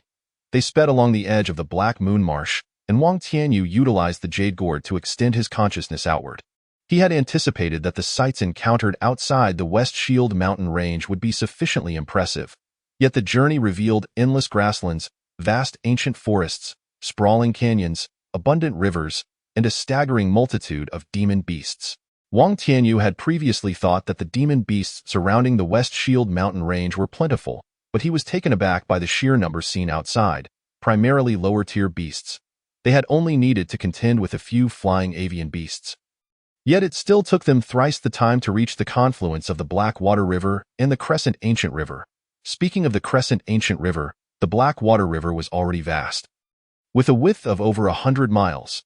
Yet, next to the Crescent Ancient River, it seemed merely a minor stream, as the Blackwater River itself was a tributary of the Crescent Ancient River. The Crescent Ancient River boasted numerous tributaries akin to the Blackwater River, easily exceeding a dozen, not to mention the smaller streams. It was said that the narrowest section of the Crescent Ancient River spanned over 1,000 miles, while the widest could reach 5,000 to 6,000 miles. The Crescent Ancient River was merely a modest river in the expansive Crescent Valley, which itself spanned over 100,000 miles. Even the broadest section of the Crescent Ancient River occupied only a small fraction of that area. Even the peripheries of the West Shield mountain range fell within the expanse of the Crescent Valley. Extending to the northern edges of the West Spine mountain range, previously, the Liu family mine where Wang Tianyu was imprisoned was over 10,000 miles away, and the surrounding Shiduan mountain range stretches more than 60,000 miles wide. The distance from Haishuafang City to the ancient Crescent Moon River exceeds 10,000 miles, and this is considering their overall flight in a straight line. If they were to float down the Haishui River by boat, it would take decades to arrive. It is worth noting that the Haishui River meanders for over 100,000 miles. Prior to this, relying on a single individual to sustain the Qingyun boat's journey was evidently impractical. Thus, the group took turns channeling their magical energy to provide propulsion for the Qingyun boat. Although spiritual stones could be used as a substitute, their consumption was far too rapid for just a few to bear. It was more prudent for everyone to take turns supplying magical energy. Proper resources must be utilized wisely. Spiritual stones should only be employed once they enter the misty area. Caution was warranted as a flock of black-feathered gulls approached, and everyone prepared for action. Just as Wang Tianyu was admiring the breathtaking scenery outside, Zhang Xian's urgent voice rang out, prompting everyone to ready themselves for immediate engagement. Thud, thud, thud. A swarm of black-feathered gulls surged toward the Qingyun boat, accompanied by a barrage of water attribute magical attacks that fell like meteors, crashing against the boat's protective barrier. The barrier shimmered with a brilliant azure light, successfully warding off the onslaught, yet it dimmed slightly after repelling this wave of attacks. Pang Dagyu, stabilize the defense quickly. The rest of you, engage. With that, Zhang Xian unleashed a water-blue magic sword from his hand, directing it toward the nearest first-tier black-feathered gull, Bang. As the water-blue sword approached the black-feathered gull, It crackled with lightning, striking the gull with a fierce shock. The gull emitted a sharp, piercing screech, as lightning was its natural nemesis. Stunned by the electric jolt, the black-feathered gull was swiftly dispatched by Zhang Xian's sword, its body vanishing into thin air as it was collected by him. The others soon began to reap rewards as well. Among the black-feathered gulls, there were only 6 first-tier beasts, a small enough number for the 10 of them to share. Zhang Xian swiftly eliminated the leading one, and others followed suit. The black feathers and beak of the black-feathered gull were particularly sturdy, suitable for crafting defensive shields, but its underbelly was its Achilles heel. Boom! Wang Tianyu's golden crystal sword sliced through the air, radiating a searing arc of light as it struck at a first-tier black-feathered gull, unleashing a wave of intense heat as if to melt it. The black-feathered gull found itself in an environment akin to molten lava, unfavorably affected by the high temperatures. Flapping its wings, it attempted to escape the scorching area. However, Wang Tianyu would not allow such an easy retreat. The golden crystal sword arced beneath the gull, targeting its vulnerable abdomen with a gold attribute spell, reigniting the high temperatures and drawing the gull back into the molten range, making flight increasingly arduous. At that moment, a sword-shaped apparition manifested at the tip of the golden crystal sword, darting toward the gull's abdomen and piercing deeply into its flesh. The black-feathered gull screeched in agony, a bloody gash opening in its belly. Though not yet deceased, it retaliated with a powerful water attack, attempting to extinguish the searing heat. This water was akin to the soul-draining liquid of the spirit-devouring ants, a life-or-death spell for the gull. A dark mass surging toward the golden crystal sword, seemingly desperate. Wang Tianyu would not allow it to wreak havoc. The high-temperature molten field surged forth, rapidly cooking the gull's innards. The black-feathered gull succumbed. Wang Tianyu collected its remains and gathered the uncontrolled mass of water, a valuable essence distilled from ordinary river water by the gull over an unknown duration, akin to fine gold or secret silver. This could be utilized for crafting or cultivation, with a value of at least 500 spiritual stones, a worthwhile endeavor indeed. The black-feathered gulls did not withstand the onslaught from Wang Tianyu and his companions. Soon, all 6 first-tier black-feathered gulls lay defeated, and they pressed onward without a backward glance. As they advanced, a palpable pressure loomed. The variety of avian beasts they encountered was diverse, with most being social creatures, often appearing in overwhelming numbers. This was far more formidable than the beasts they had faced thus far, coming in wave after wave, draining their vital energy. Currently, among the 10, only 2 were required to alternate in controlling the Qingyun boat, while the other 4 engaged in battle, and the remaining 4 meditated to restore their strength. Only in the face of insurmountable odds would they all mobilize. Although they were but 100 miles from Haikufeng City, the skies surrounding them were thick with avian beasts, raising their collective unease. Fellow Taoists, be vigilant, as a flock of spectral crows has appeared ahead. Furthermore, the sheer volume of creatures we have encountered on this journey feels akin to being engulfed in a beast tide. Typically, such a multitude of beasts would not be found within hundreds of miles of Haikufeng City. Something unknown must have transpired. Our best course of action is to hasten our journey to the city. I will need to fully channel the Qingyun boat. Everyone, be prepared to assist me at a moment's notice. Chapter 54. Cutting through the beast horde. Finally arriving at Haikufeng, Peng Dehai was the only one among them who had visited Haikufeng City within the past year. Zhang Xian had been there before, but his decade-long stint as a miner had made him quite unfamiliar with the area. Thus, upon hearing Peng Dehai's serious warning, he promptly retrieved 200 spiritual stones from his storage pouch and tossed them into the Qingyun boat's power chamber while simultaneously explaining his actions to Wang Tianyu and the others through thought transmission. Upon hearing this, the others quickly followed suit. A beast tide was no trivial matter. If their spiritual stones ran low, the Qingyun boat would falter, endangering them all. Before long, the power chamber of the Qingyun boat was filled with over 2,000 spiritual stones, and Peng Dehai's eyes sparkled at the sight. Do not misunderstand. He was not captivated by the spiritual stones themselves, but rather by the ultimate potential of the Qingyun boat. The last time they had utilized its ultimate ability was during their escape from the pursuit of a foundation-building evil cultivator in the Liuguang mountain range. Soon, Peng Dehai activated the Qingyun boat's ultimate move, the Roaring Tornado, enveloping the vessel in swirling azure mist, akin to a tornado, dramatically increasing its speed beyond normal limits. ahead lay a flock of spectral crows, numbering in the thousands, constituting a medium-sized avian beast horde. They could not hope to contend with such a force and could only flee. Boom. The roaring tornado unleashed by Pang Dahai rapidly propelled the boat forward, generating a vortex of azure wind around it. As the vessel sped up, the azure winds began to spiral faster. In mere moments, the Qingyun boat transformed into a horizontal azure tornado, slicing through the flock of spectral crows and leaving behind a mist of blood as it surged toward Haikafang City. As they continued, the winds swept away the remnants of the avian horde, a crimson mist lingering in the air, though they had no way of knowing how many large avian beasts they had annihilated. Fortunately, there were no second-tier beasts among the flocks. Otherwise, they would not have been able to rampage so freely.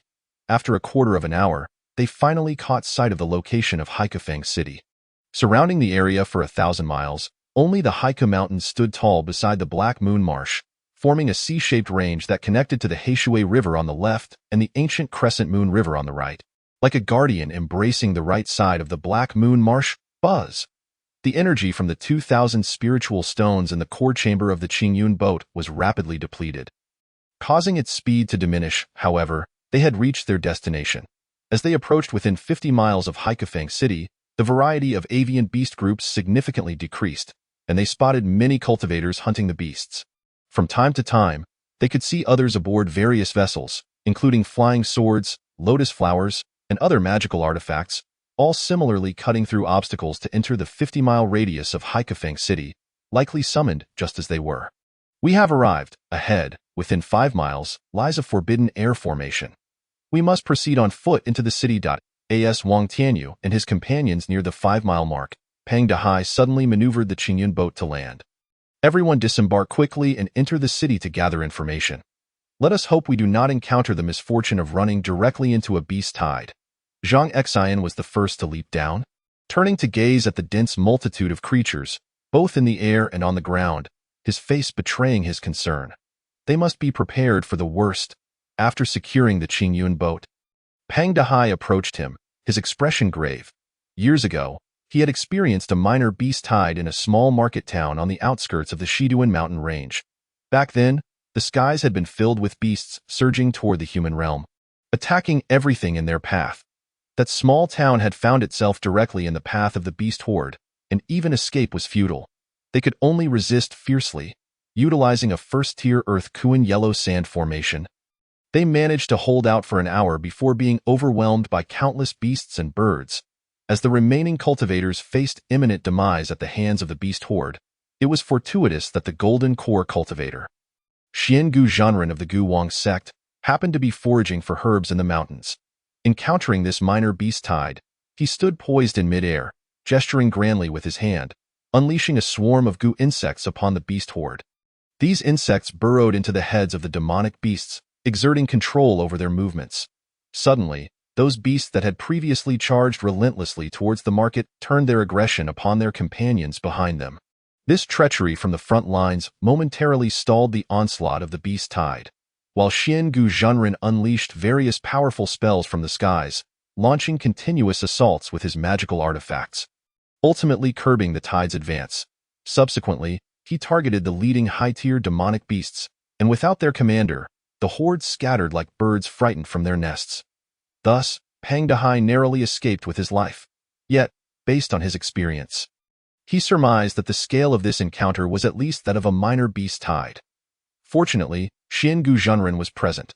Otherwise, their group venturing into the riverside market would have been akin to walking into a trap. Sigh, one step at a time. It is prudent to prepare for the worst. Let us first enter the market to ascertain the situation, life or death. We must understand what has transpired.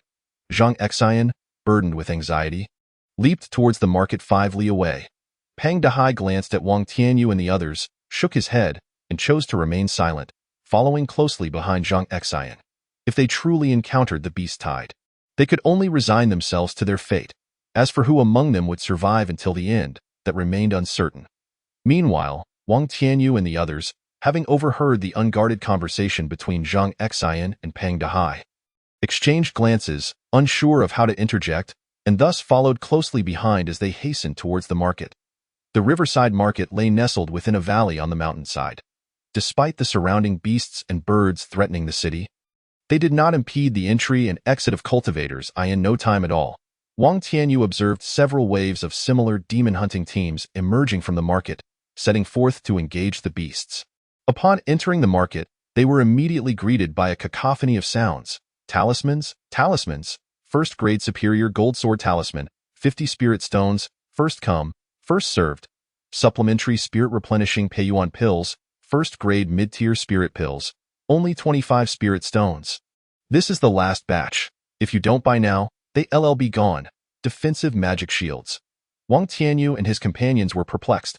Given the looming threat of the demonic beast army, why did the faces of the market's patrons show not a hint of tension or fear?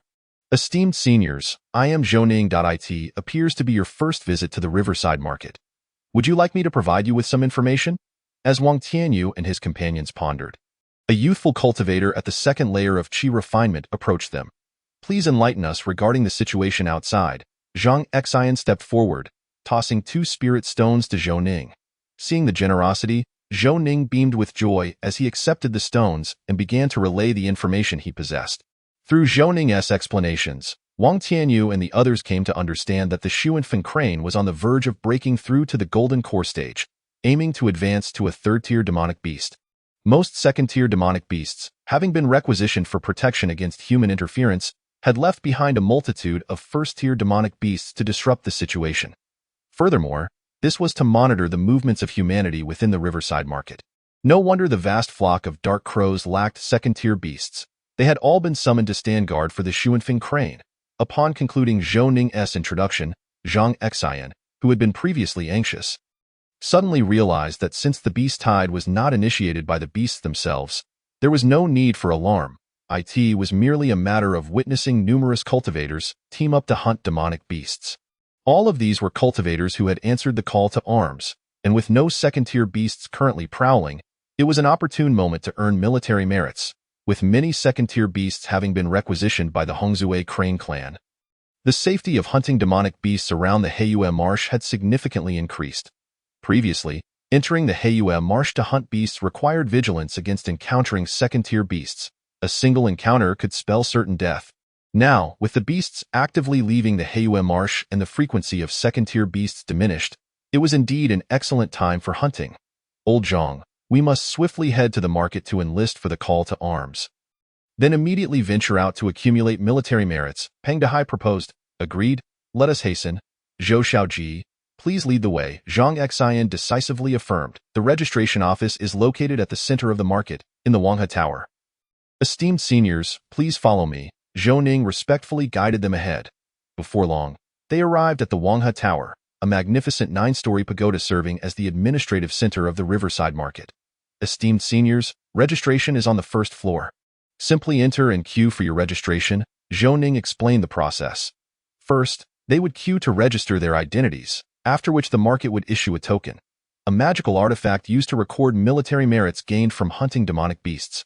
Upon slaying a beast, its soul would be absorbed into the token, which would then display the corresponding military merit based on the beast's strength.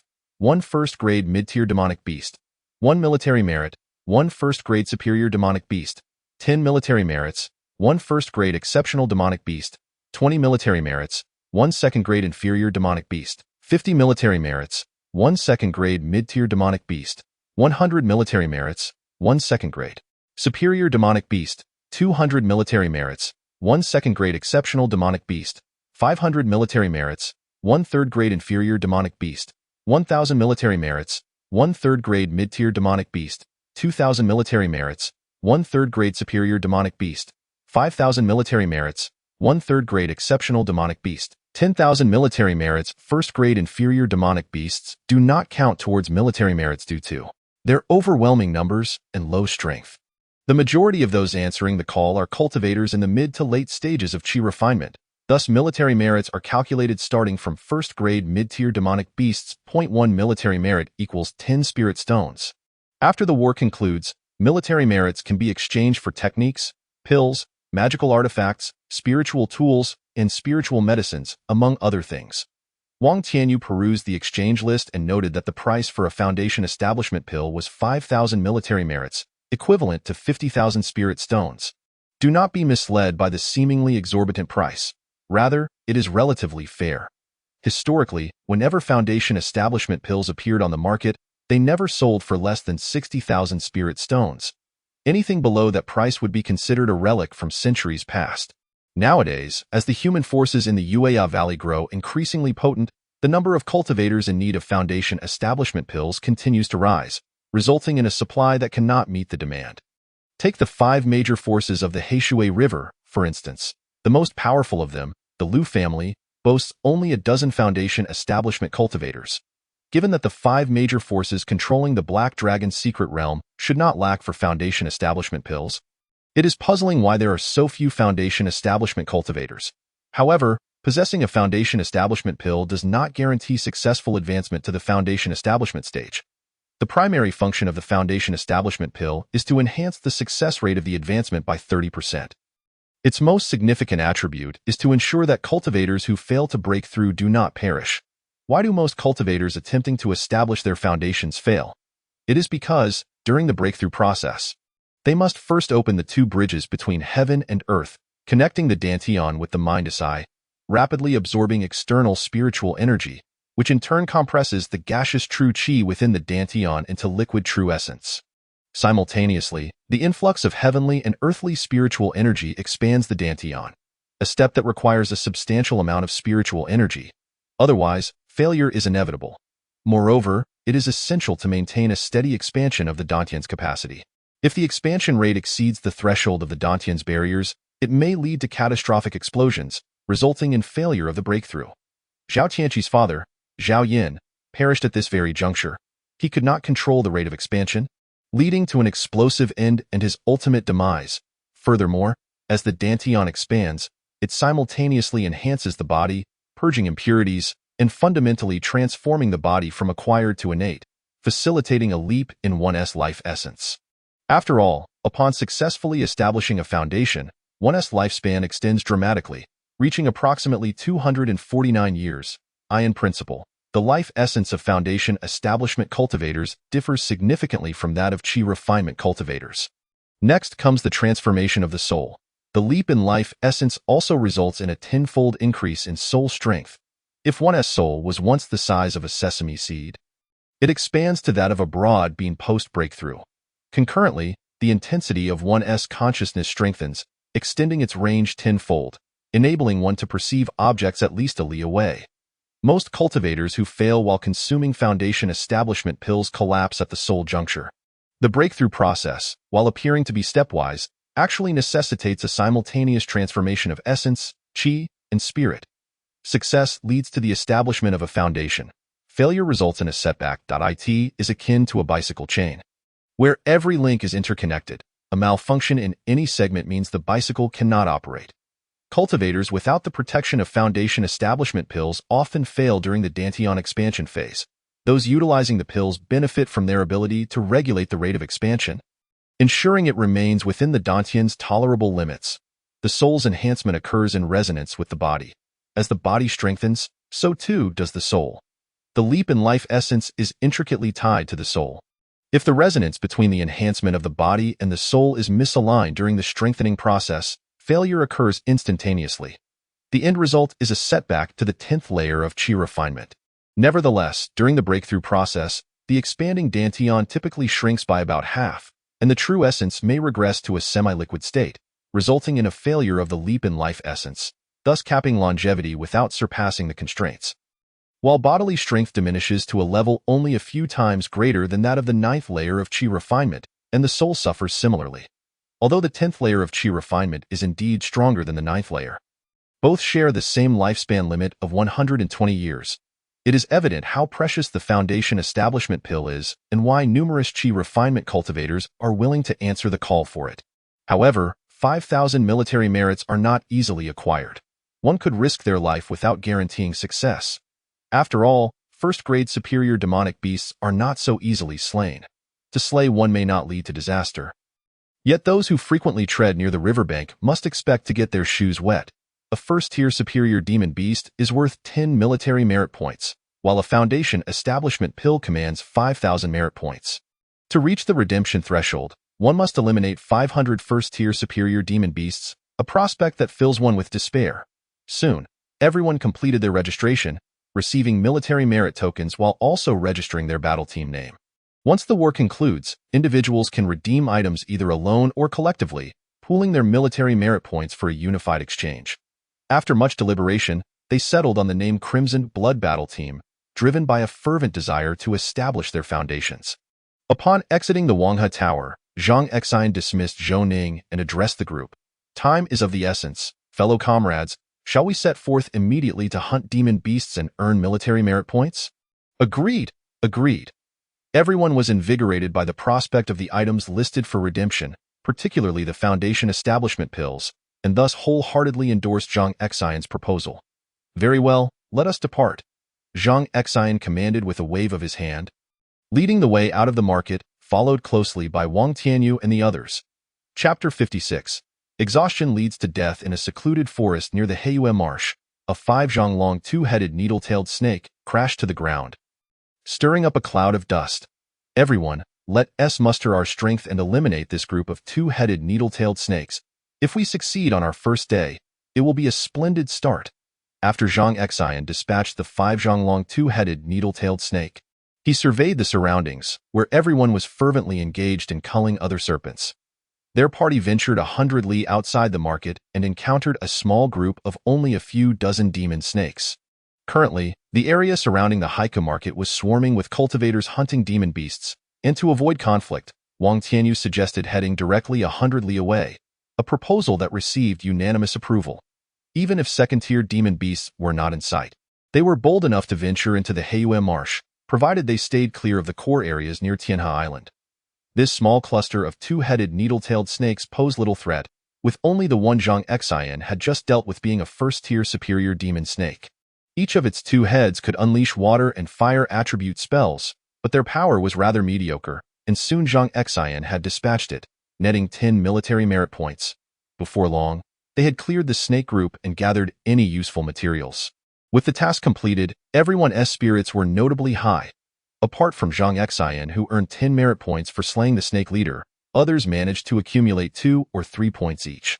Furthermore, the tails of the two-headed needle-tailed snakes could launch needle-like attacks and were incredibly sturdy, making them valuable materials for crafting whip-type magical artifacts, yielding a small profit for the group.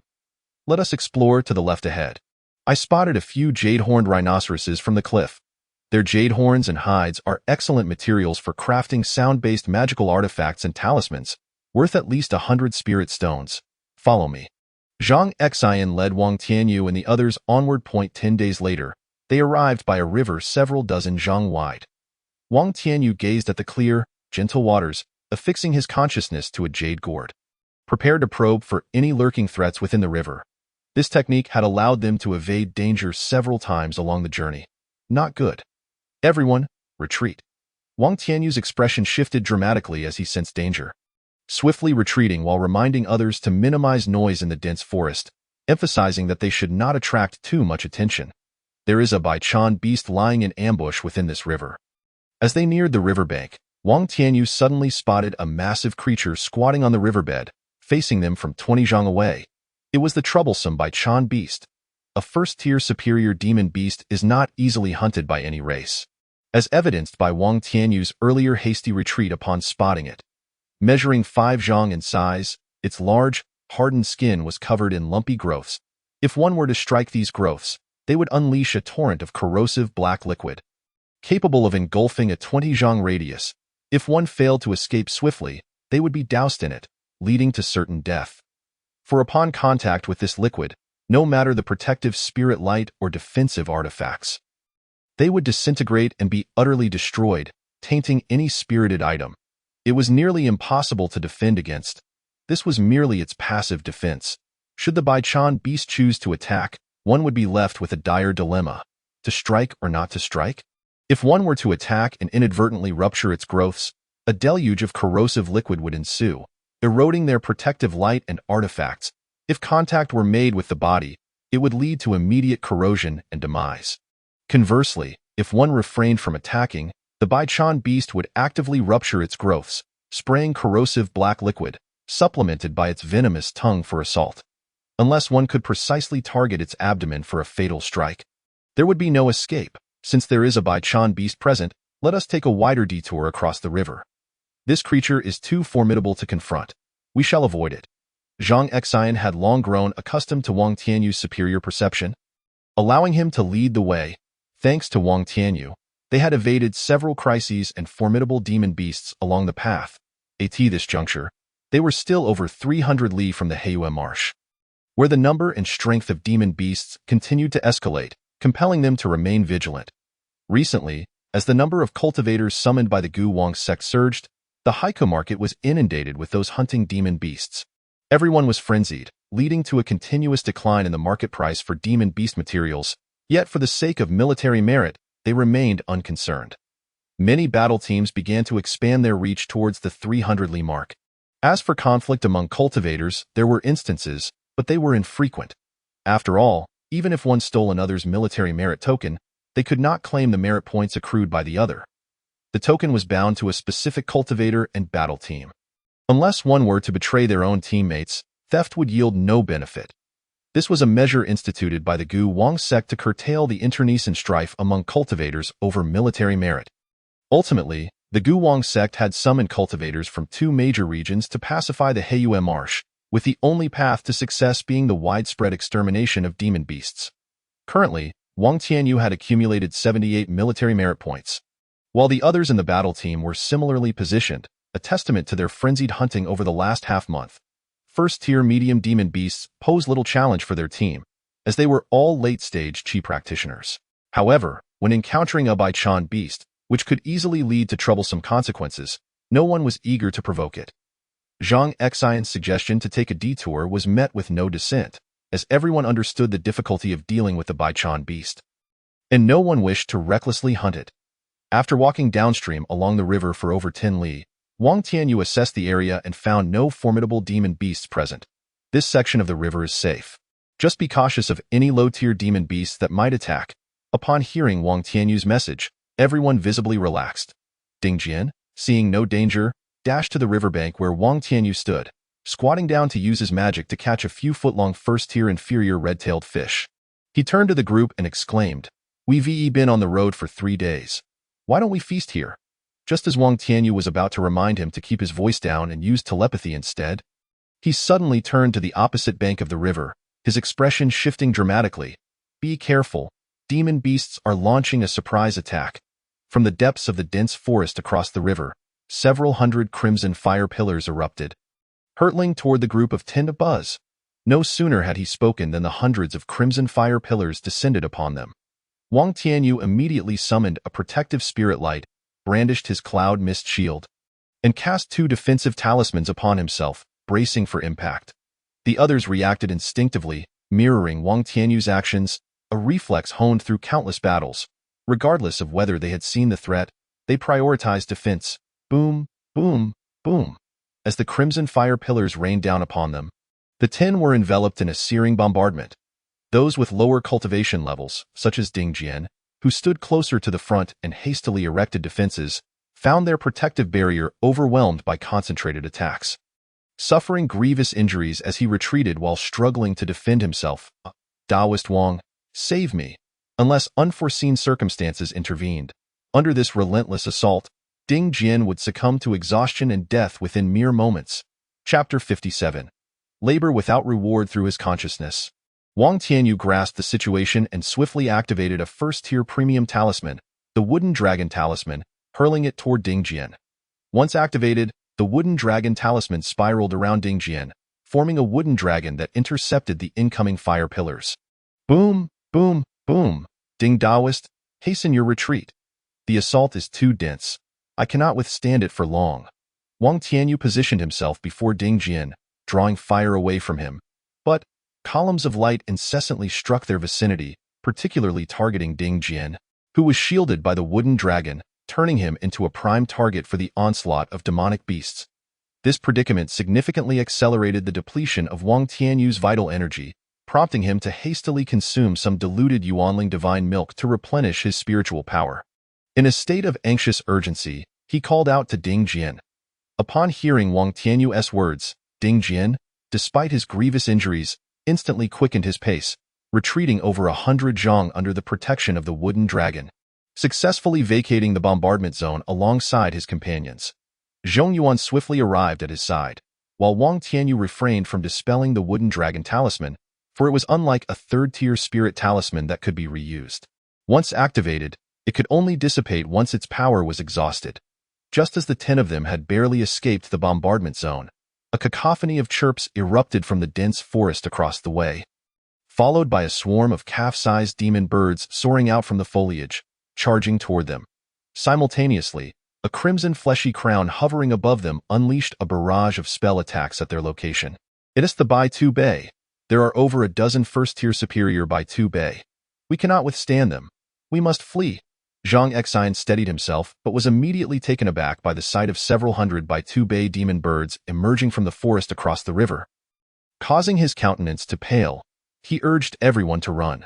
Merely observing the presence of a dozen first-tier superior demon beasts among the Bai Tu Bei made it evident that they were facing a formidable mid-sized avian horde.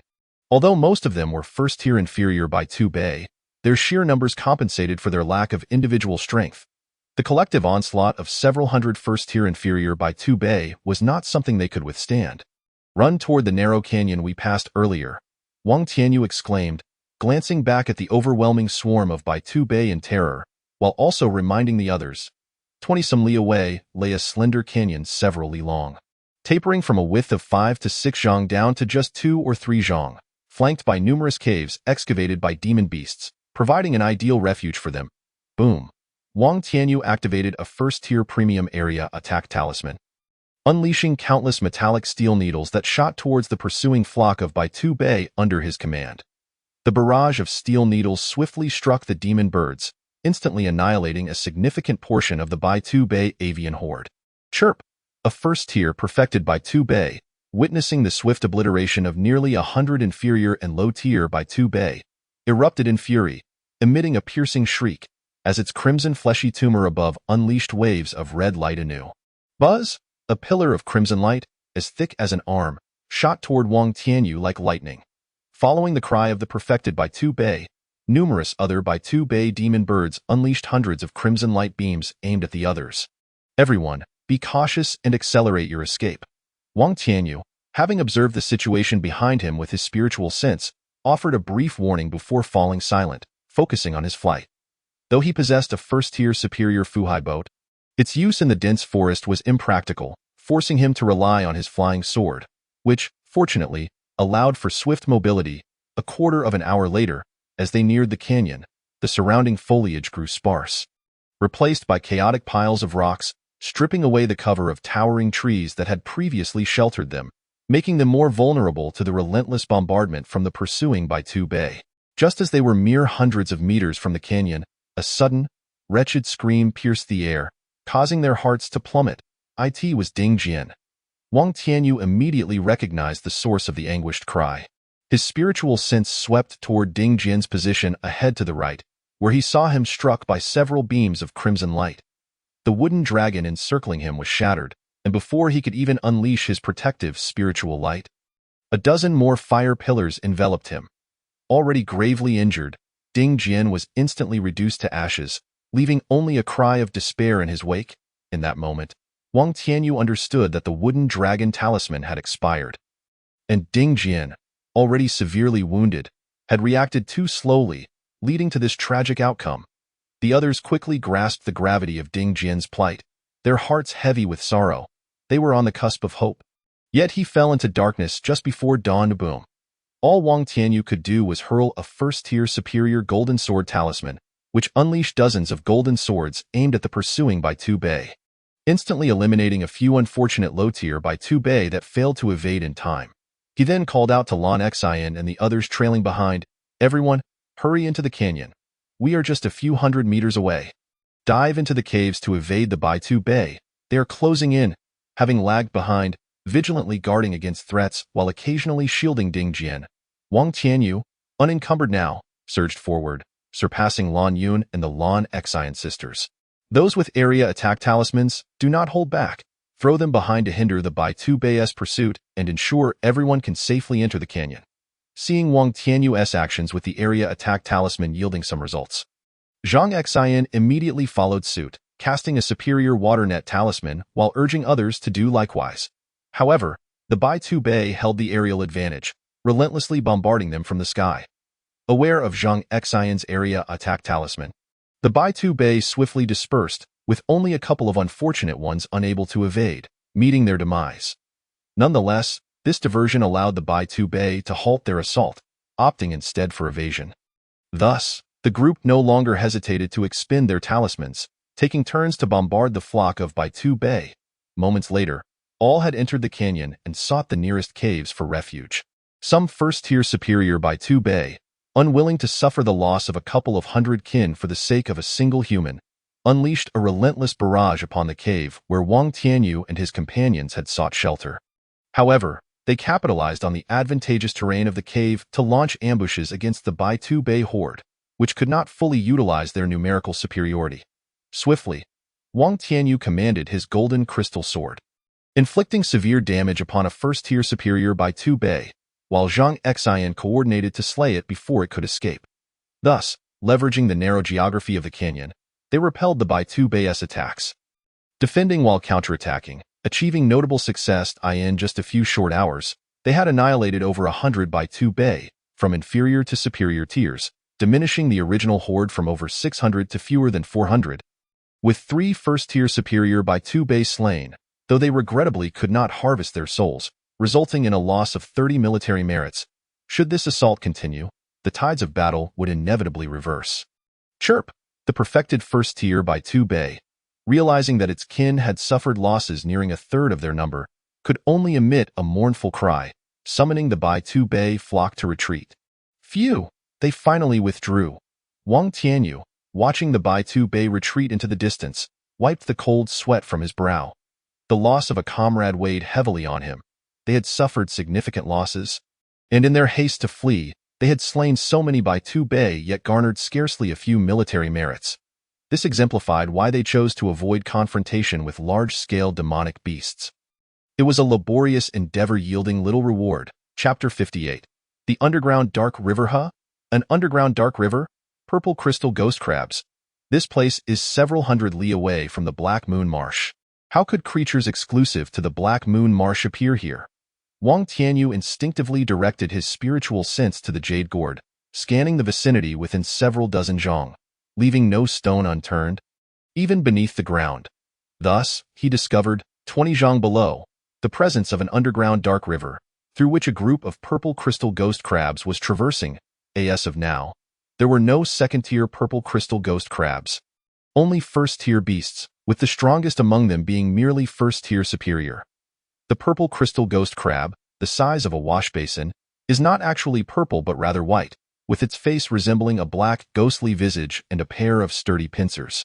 They are exceptionally skilled at burrowing, though that is not their most notable trait. They are widely recognized as treasure-seeking crabs. Purple crystal ghost crabs are social creatures, never lingering in one place for long. Wherever spiritual treasures are found, there too will be their presence, making them the quintessential treasure seekers. Their innate divine ability, the purple crystal divine light, allows them to scan for spiritual treasures like a thermal imaging device, detecting them even from hundreds of li away. Furthermore, being amphibious spiritual beasts, they are among the favored treasure-seeking companions of cultivators. It is said that on land, there are treasure-seeking mice, in water, treasure-seeking crabs, and in the air, spirit-seeking insects. These 3 types of spiritual beasts represent the major treasure seekers of land, sea, and air. Of course, there are other treasure-seeking beasts, but these 3 are the most renowned. For the purple crystal ghost crabs to traverse all the way inland, there must be some spiritual treasure here. Unexpectedly, by simply hiding in a canyon, they stumbled upon such a discovery. Having recently lost a comrade, his spirits lifted at this revelation. He promptly shared the news with his companions.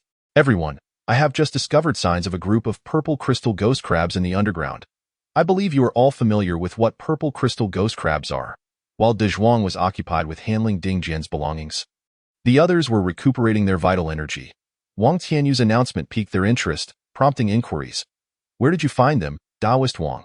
Wherever there are purple crystal ghost crabs, there must be valuable treasures. Let us hurry and take a look. If there is something remarkable, this journey will have been worthwhile. Xiaoyu, are you certain they are purple crystal ghost crabs? Zhang Xian approached and inquired, who was unaware of the reputation of the treasure-seeking crab. He was also intrigued by the sudden appearance of the amethyst ghost-faced crab. Having hunted demon beasts for half a month, his mind had been perpetually on edge. It would be more beneficial to temporarily explore for treasures and adjust his mental state. As the captain, he not only had to lead everyone into battle, but also needed to help them recalibrate their psychological well-being from time to time. Here, 20 fathoms underground, lay a hidden river that could possibly connect the Black Moon Marsh with the distant Rock Sparrow Lake. Located several miles ahead, his conviction stemmed from the direction in which the underground amethyst ghost-faced crab was moving, clearly towards Rock Sparrow Lake. Very well, let us investigate this underground river. We may uncover some spiritual treasures. Zhang Xian decisively concluded. Due to the recent incident involving the white-headed sparrows, one of their comrades had suffered injuries, and with uncertainty surrounding whether that group of white-headed sparrows lay in ambush nearby, it seemed prudent to take the underground route instead. Zhang Xian then communicated his thoughts to the others, and to his satisfaction, they expressed no objections. Rather, they appeared quite enthusiastic. With the treasure-seeking crab in their midst, there was little concern about returning empty-handed. Some even expressed a desire to capture a few amethyst ghost-faced crabs for domestication. Although adult amethyst ghost-faced crabs were challenging to tame, raising them from a young age after they gave birth would render the process much simpler. Wang Tianyu was among those eager to partake in this endeavor. As Peng Dahai finished collecting Ding Jian's belongings, he awaited the return to present them to the family. Upon hearing Zhang Xian's proposal to explore the underground river, he contemplated for a moment before agreeing. He too had considered the issue of the white-headed sparrows. Just moments ago, while he had been a few hundred meters away gathering Ding Jian's items, he had sensed a palpable aura of danger lurking within the dense forest nearby, and it was none other than the group of white-headed sparrow demon beasts that posed a threat to him. He understood that this group had set their sights on their party, which was why he concurred with Zhang Xian's suggestion. He recognized that since they could not fight against the white-headed sparrows, their only option was to slip away through another route, and this newly discovered underground river presented a perfect escape. With a swift motion, Wang Tianyu and the others utilized earth escape techniques or earth escape talismans, quickly burrowing down to the location of the underground river, 20 fathoms below the surface. This underground river is indeed quite expansive, Wang Tianyu mused as he peered out from the top of the cave, surveying the waterway. Just moments prior, while probing from the surface, his spiritual senses had been limited, allowing him only a glimpse of a few feet beneath the water's surface. Now, delving deeper with his spiritual senses, he discerned that this underground river was narrow at the top and broadening down below, resembling a pyramid. The riverbed was over 10 fathoms deep, and from his vantage point, the widest section stretched over 20 fathoms across, a considerable width by any standard. Although it paled in comparison to colossal rivers like the Black Water River or the Crescent Moon Ancient River, within the water, numerous ordinary aquatic creatures swam about, alongside some lesser-ranked demon beasts. But the presence of the first-tier amethyst ghost-faced crabs was no longer detectable. The absence of amethyst ghost-faced crabs suggests they have likely ventured further towards Rock Sparrow Lake. We must hasten our pursuit. If this underground river indeed connects to Rock Sparrow Lake, it will be quite the endeavor to locate the amethyst ghost-faced crabs amidst the vast expanse of the lake, Wang Tianyu urged, cognizant of their limited time. After assessing the situation, the others grasped the nature of the underground river, and with Zhang Xian's directive, they followed suit. With a splash, the group leaped into the underground river, employing their respective abilities to navigate upstream in search of the amethyst ghost-faced crabs. However, movement in the water was not as swift as on land, and they dared not accelerate too quickly. Unsure of what demon beasts might suddenly appear beneath the surface, as they journeyed along, they remained unaware of the numerous hidden passages they traversed. The winding paths left them uncertain of their destination. Relying on their tracking techniques, they followed the lingering scents left by the amethyst ghost-faced crabs, ensuring they did not lose their trail. After pursuing for over 10 miles within the underground river, they sensed something amiss. Ahead, The current had noticeably intensified, and the waterway had broadened significantly. However, the amethyst ghost-faced crabs had not continued upstream along the main channel of the underground river, but had vanished at a fork in the passage located just a few miles from Rock Sparrow Lake. Had it not been for the tracking technique indicating this fork, they would have suspected they had lost the trail entirely. Shall we proceed? Zhang Xian inquired, seeking the opinions of the others. Though there had been some skirmishes along the main waterway, the narrow confines had prevented larger demon beasts from entering, allowing their party of late-stage Qi refinement cultivators to swiftly dispatch any adversaries weaker than themselves.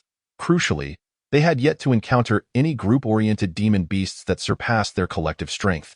We've come this far. There's no need to turn back. Besides, this fork is only 3 to 5 fathoms wide, excluding the threat of oversized demon beasts. As for group-oriented ones, they can be temporarily disregarded since we haven't encountered any in this waterway. Let us proceed with caution, and if necessary, we can utilize Old Pang's Azure Cloud Boat, and everyone should prepare some spiritual stones. Should any danger arise, we can have Old Pang unleash the Azure Cloud Boat's ultimate technique, the Roaring Tornado, even though it may be somewhat compromised within the river.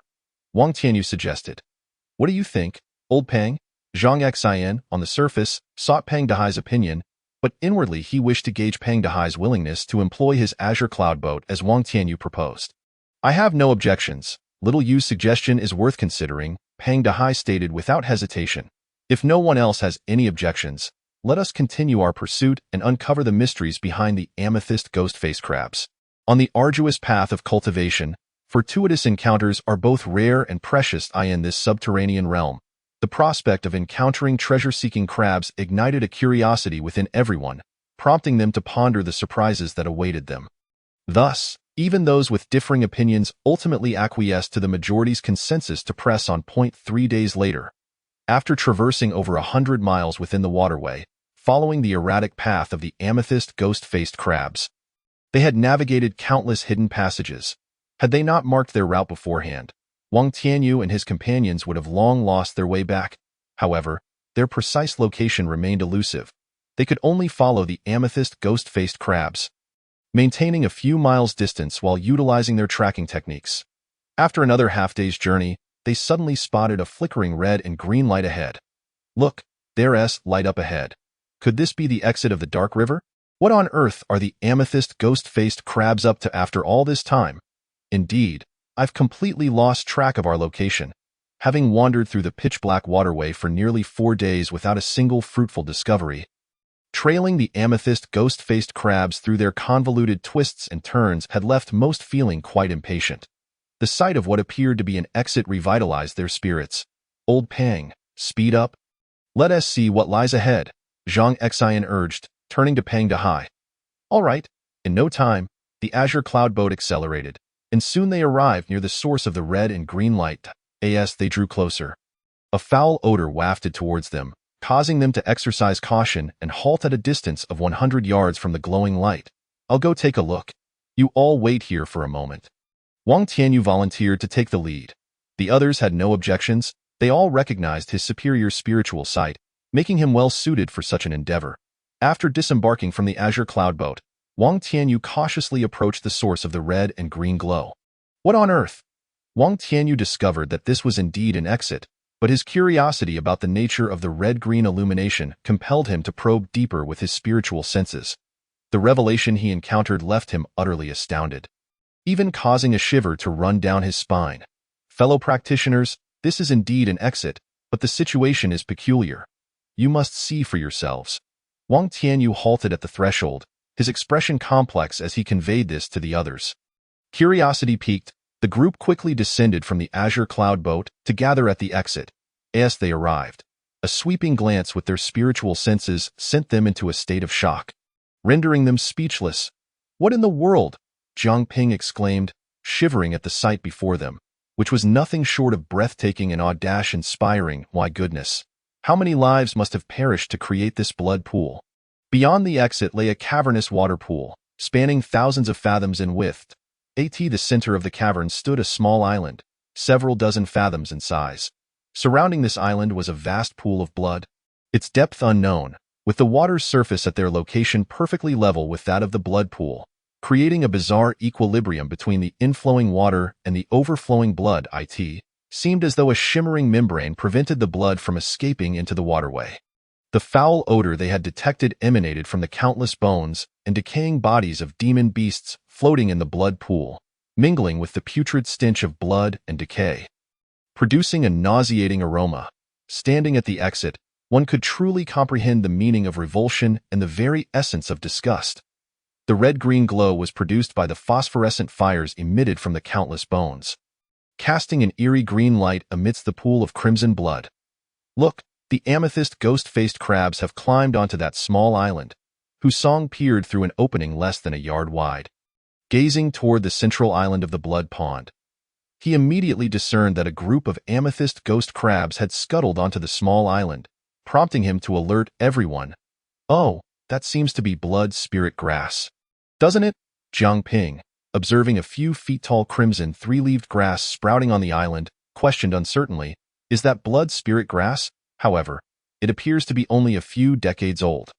Wang Tianyu concentrated his vital energy in his eyes, scrutinizing the vegetation on the island, confirming that it was indeed blood spirit grass, but lamenting its insufficient age. Given the condition of the decomposed demon beast corpses in the blood pond, which had perished within the last decade, it was evident that the older blood spirit grass had been consumed by the demon beasts, leaving only this younger variety to continue growing.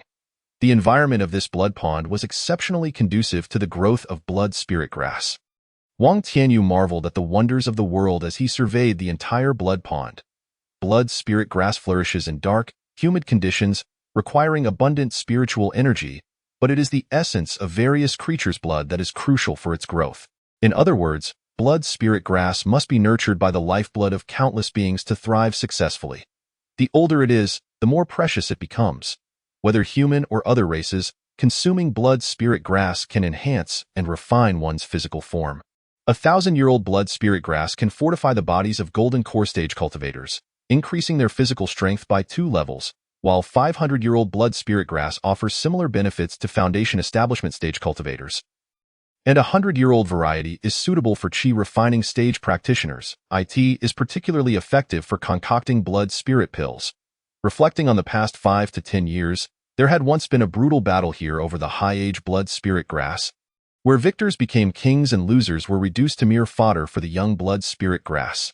6 years prior, I visited the river mouth market and heard a rumor about demon beasts in the vicinity of the Black Moon Marsh, rising in agitation, heading toward the river mouth mountain range. This frightened everyone, leading them to believe an animal tide was imminent. After over a month of defense, nothing transpired, and the matter faded away. The specifics remained unknown. Perhaps only the higher-ups among Golden Core and Foundation establishment cultivators were privy to the details, however.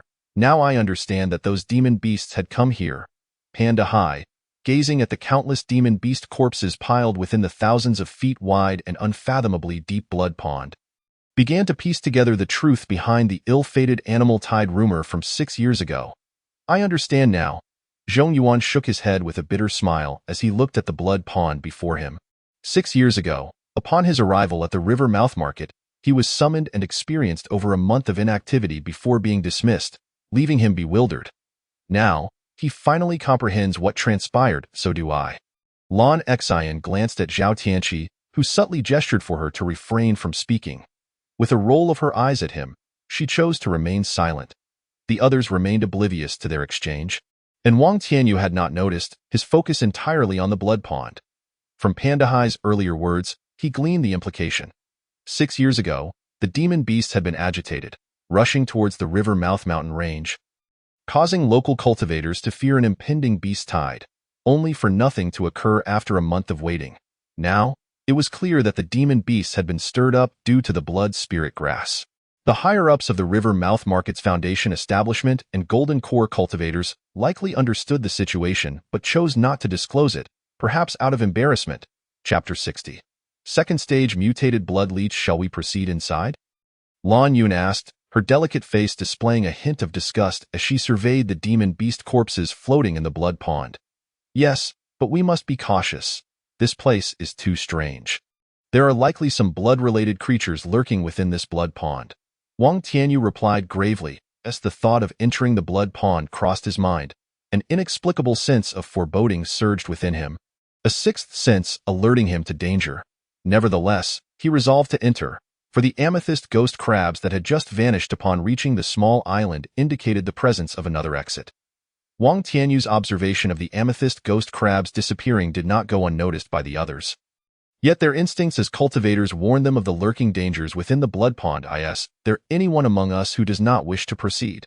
Zhang Exine scanned Lan Yun, Jiang Ping, and Hu Song, noting their relatively lower cultivation levels. They might as well stay behind. I'll wait here, Jiang Ping said, his heart racing at the thought of entering the blood pond, hesitating as he weighed the risks of potential fortune against the high mortality rate. I will also remain here, Lan Yun added softly, her expression complex. Initially ambivalent about entering, she had received a message from her sister, Lan Xian, advising against it. While she felt some reluctance, she understood her sister's desire to protect her from danger. I will go, Hu Song declared resolutely. The path of cultivation is one of life and death. As a practitioner with 4 spiritual roots, he had persevered through numerous challenges to advance to the 8th level of qi refining at nearly 50 years of age. Given a few more years, he was confident he would reach the 9th level and aspired to eventually establish his foundation, extending his lifespan by 240 years. Zhang Exine regarded Hu Song with a deep gaze, recognizing his unwavering determination, and chose not to say more. With a wave of his hand, he commanded, "Let us go." Mounting their flying swords, Zhang Exine was the first to soar out of the waterway, heading toward the central island of the blood pond. Wang Tianyu, Zhong Yuan, Panda Hai, Zhao Tianqi, Lan Exine, and Hu Song followed suit, retrieving their flying artifacts and exiting the waterway, leaving Jiang Ping and Lan Yun behind to observe their actions. Whoosh, whoosh. Just as the group had flown over 500 feet, still over 1,000 feet from the island, believing the path was clear and letting their guard down, a sudden barrage of blood magic projectiles shot up from the blood pond, forcing them to veer off course. Boom, boom. The blood magic spells exploded in the air like fireworks, scattering crimson light and completely obstructing their path to the island. Be cautious. That blood-red light is a malevolent substance that can tarnish artifacts and spiritual items. It is released by blood leeches. Do not let them come close. Wang Tianyu quickly scanned the area with his spiritual sense and identified the source of the blood magic as blood leeches, promptly warning everyone. Blood leeches, the length of an infant's arm, thrive on decaying matter and delight in burrowing into living beings to parasitize them, using their blood and flesh as nourishment and breeding grounds. Should they get too close, these creatures would insert their dozens of sharp, pointed appendages deep into the victim's body. Their mouthparts, lined with sharp teeth, would then create an opening large enough for their bodies to enter. Once inside, they would immediately release a viscous liquid that inhibits spiritual energy. This means that the viscous substance strips the host of control over their spiritual power, rendering them an ordinary creature. As this liquid gradually envelopes the host's entire body, the blood leeches would begin laying eggs. After 49 days, the eggs would mature and hatch, feeding on the flesh and blood of the host. By this time, the parasitized creature would be in a semi-decayed state, retaining some vitality while not fully dead, still possessing a degree of awareness. When the larvae emerged, feeding on the internal organs, the host could distinctly feel the gnawing sensation until their innards were devoured. A truly torturous and excruciating experience. Thus, upon hearing Wang Tianyu's warning, those familiar with the blood leech's habits were immediately alarmed, taking precautions. Whoosh, whoosh. As they were forced to retreat from the range of the blood magic spells, blood-red leeches suddenly erupted from beneath them, their heads bearing mouthparts filled with sharp teeth, and dozens of writhing appendages aimed at them. Be careful. Blood leeches are beneath us. Wang Tianyu swiftly spotted the swarm of leeches charging toward them and called out a warning, simultaneously retrieving a stack of talismans from his storage pouch. He first activated a first-tier premium defensive talisman, the Golden Bell Talisman, which enveloped him in a golden bell upon activation. Then he unleashed a first-tier premium offensive talisman, the Fire Rain Talisman, aiming it downward. Boom! Upon activation, the Fire Rain Talisman created a fiery deluge around him, as if a meteor shower were descending, raining down upon the water's surface. The blood leeches within a 10-foot radius of him were incinerated into ashes before they could even approach. Although a steady stream of blood leeches continued to leap toward him from the depths of the blood pond, the Fire Rain Talisman unleashed 3 waves of fiery rain upon activation, allowing him to obliterate the leeches that had leaped up ahead, while the ones submerged beneath the water had no opportunity to surface before being struck by the subsequent waves. Wang Tianyu did not remain stationary. As the waves of fire rained down, he darted about, encircling the 7 of them and annihilating countless first-tier inferior blood leeches, while severely wounding a few first-tier superior ones. Taking advantage of the moment when the blood leech was momentarily disoriented by the torrential rain of flames, he swiftly produced the merit token that absorbed souls, drawing in the souls of the first-tier mid-level blood leeches that had been annihilated yet remained unvanished around him. Instantly, his merit surged to 123, augmenting his score by several points. Let us move. I shall forge the path ahead, and you all must follow closely behind with agility and high spirits. Wang Tianyu retrieved a first-tier premium attack talisman, the Gravity Talisman, purchased from the Celestial Talisman Pavilion, and waited for his companions to gather beside him before activating it. Zhang Xian and the others did not hesitate, quickly assembling around the Golden Bell Talisman shield that Wang Tianyu had activated. Once everyone was present, he decisively triggered the Gravity Talisman. Boom! Upon activation, the Gravity Talisman swiftly generated a 3-yard-wide isolation zone of primordial heavy water that encircled them, with countless fist-sized droplets of primordial heavy water swirling around, separating them from the outside. A gravitational field enveloped them, as the primordial heavy water droplets not only served as a defensive barrier, but also struck at any enemies attempting to assault them. Moving in tandem with their maneuvers, truly a dual-purpose weapon for defense and offense. Move out! Wang Tianyu bellowed, quickly circumventing the blood leech's blood path spells, guiding the group towards the small island at the center of the blood pond. The others closely trailed behind him, launching successive group attack talismans to either slay or ward off the blood leeches that leapt to attack. Whoosh, whoosh.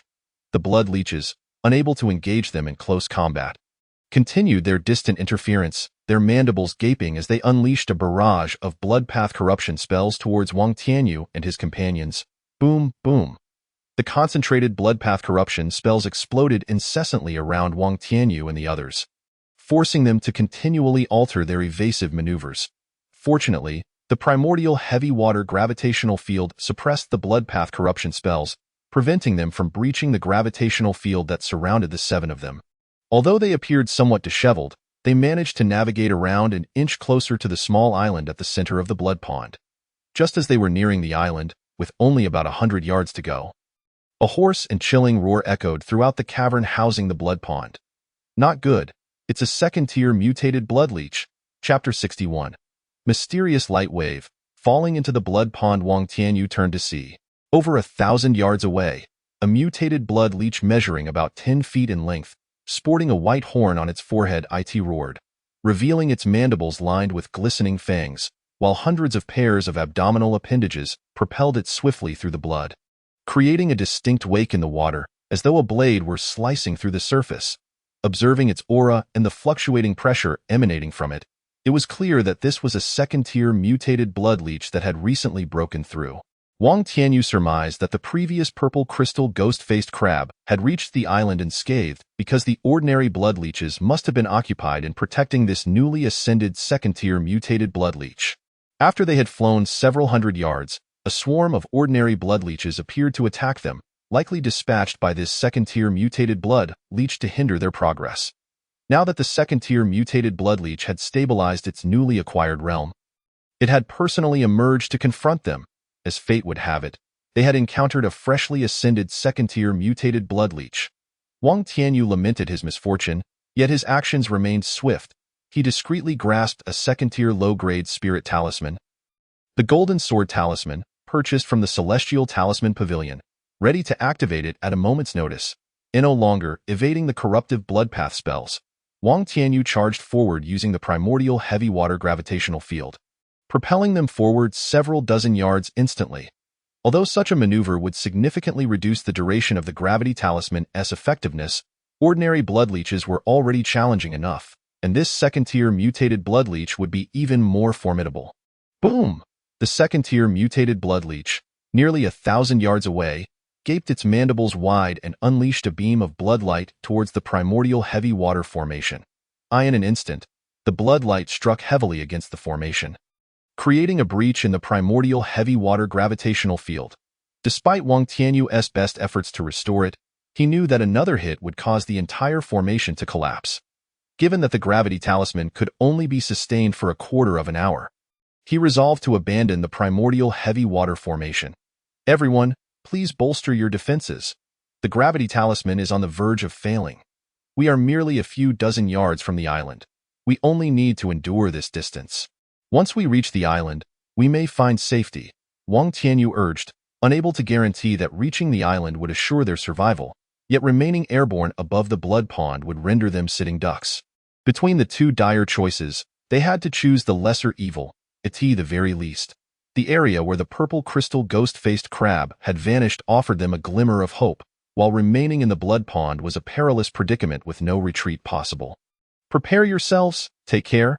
Zhang Xian recognized the urgency of the situation, understanding that Wang Tianyu had exerted himself to cover over 1,000 yards. The others comprehended the gravity of their plight, hastily casting defensive talismans upon themselves and fleeing towards the island as if their lives depended on it. As the group prepared to escape, Wang Tianyu directed the primordial heavy water gravitational field towards the second-tier mutated blood leech, which had closed in to a few hundred yards behind them. In mere moments, he traversed the distance, and with a loud explosion, he commanded the primordial heavy water formation to self-detonate, unleashing countless fist-sized droplets in a cataclysmic eruption that surged outward. The ordinary first-tier blood leeches that had gradually surrounded the second-tier mutated blood leech due to its emergence suffered catastrophic losses from the explosion of the primordial heavy water formation. Roar! The second-tier mutated blood leech, also battered by the onslaught of primordial heavy water, bore numerous wounds, its surroundings littered with the corpses of countless slain blood leeches, inciting its furious wrath. With an explosive roar, the white horn atop its head suddenly glowed. Buzz! A wave of light instantaneously swept across the entire cavern of the blood pond. After unleashing this attack, the second-tier mutated blood leech's aura significantly dwindled. As though the execution of this ability exacted a heavy toll, Wang Tianyu and his companions were swept by this wave of light, and in an instant, they felt their internal spiritual energy stagnate and dissipate. As if they had been rendered ordinary humans. I can't feel my spiritual energy, neither can I. I can't sense any true chi in my dantian. Me too, what should we do? Their previously agile posture, piloting their flying artifacts, was disrupted as the light wave washed over them. The artifacts suddenly lost control, plummeting downwards, and without their spiritual energy to protect them, they were destined to be gravely injured upon impact with the water surface. In an instant, panic enveloped them. Wang Tianyu was no exception. It felt as though his dantian's true chi had been shackled, rendering him unable to summon it. Within mere breaths, he descended over a dozen yards. With all his means rendered ineffective, he could only attempt to commune with the jade gourd, hoping to ascertain whether it could still be reached. If he were unable to communicate with the jade gourd, he might very well perish in this place today. Should he manage to connect with the jade gourd, his only option would be to abandon the others and enter the gourd's space for safety. As for the possibility of being discovered by the others, with his life hanging in the balance, he could hardly afford to concern himself with such matters. At the waterway's exit, Jiang Ping and Lan Yun were also stricken with alarm, as they too found themselves unable to mobilize their true chi after being swept by the light wave, sinking to the water's depths. Once they stabilized their forms and swiftly climbed up the rocky wall, they breathed a sigh of relief. Yet, the fact that their true chi was locked within their dantian left them in deep distress. Look at them! Jiang Ping instinctively glanced over 1,000 yards away towards the 7 individuals. Witnessing them plummeting from a height of several dozen yards, now only a few yards above the water surface, with only 4 or 5 dozen yards separating them from the island. If they could not reach the island swiftly to take cover, they would be overtaken by the swarm of blood leeches. Jiang Ping's expression darkened instantly. The waterway was far from safe. His own survival here was solely due to the presence of 3 peak chi refinement cultivators and 3 ninth-layer chi refinement cultivators among the 9 of them. Had it been just he and Lan Yun, both 8th-layer chi refinement cultivators, they would have been reduced to nothing. In light of the current situation, he could only silently pray for the safety of the 7 as they reached the island and returned unharmed. With no other course of action available, He emphasized if, Zhang Xian and the others did not return, he would have no choice but to return with Lan Yun along the same path. As for their safe return, that was a matter to be left to fate. Upon hearing Jiang Ping's words, Lan Yun turned to glance in the direction of her sister, Lan Xian, only to witness the seven plummeting into the blood pond. A heavy weight settled in her heart. She had observed the perilous chase by the blood leeches just moments ago, and she had been grateful for her sister's counsel to retreat. Yet now, with her sister and the others having fallen into the blood pond, she was uncertain whether they could safely escape to the island. Watching the second-tier mutated blood leech swiftly advancing towards her sister and the others, Lan Yun's eyes brimmed with worry and fear. Chapter 62. The pool within the pool. Anomaly. As he plummeted within mere 10 zhang of the water's surface, Wang Tianyu became assured that he could communicate with the jade gourd, which brought him a sense of calmness.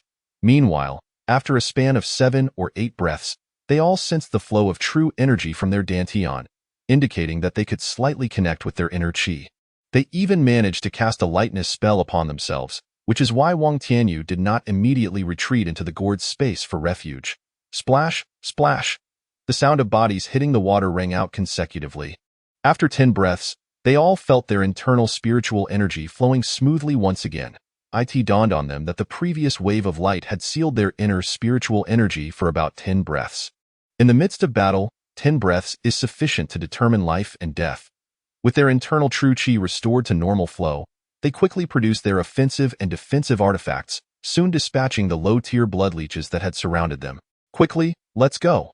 The second-tier mutated blood leeches are closing in. Wang Tianyu had seen the second-tier mutated blood leeches in midair, swimming within less than 200 zhang of their position before plunging into the blood pool. Now, after this delay, the second-tier mutated blood leeches were merely 40 to 50 zhang away, with a horde of ordinary blood leeches following closely behind them. Buzz. Wang Tianyu stood once more upon his flying sword. Ascending into the air, he resolved to hold nothing back. As he took flight, he activated a second-tier inferior gold sword talisman. The talisman floated above his head, forming a small golden sword about an inch long. Go! Wang Tianyu held a mouthful of diluted primordial spirit milk to prevent his true qi from depleting completely, directing the golden small sword with his consciousness to swiftly strike at the pursuing second-tier mutated blood leeches. Simultaneously, he urgently conveyed to the others, "You all go ahead. I will use the second-tier talisman to hold back that second-tier mutated blood leech.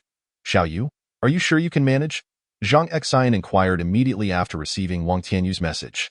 A 9th-layer qi practitioner cannot contend with a foundation-establishing beast, even if he has just advanced. Rest assured, Lao Zhang, I would never joke with my own life.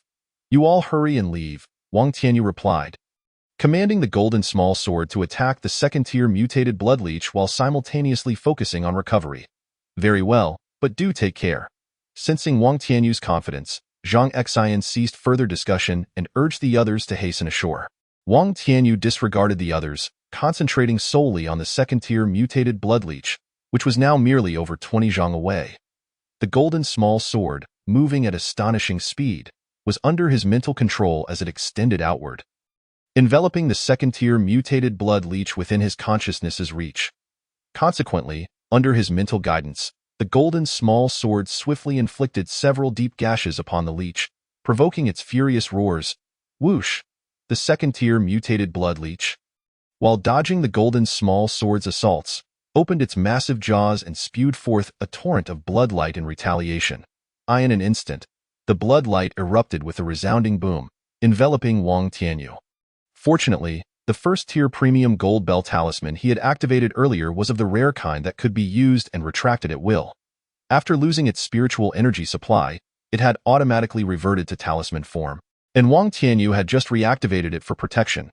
As the blood light exploded and surrounded him, Wang Tianyu strived to maintain the golden bell shield, but the blood magic unleashed by the second-tier mutated blood leech was far more formidable than that of ordinary first-tier blood leeches.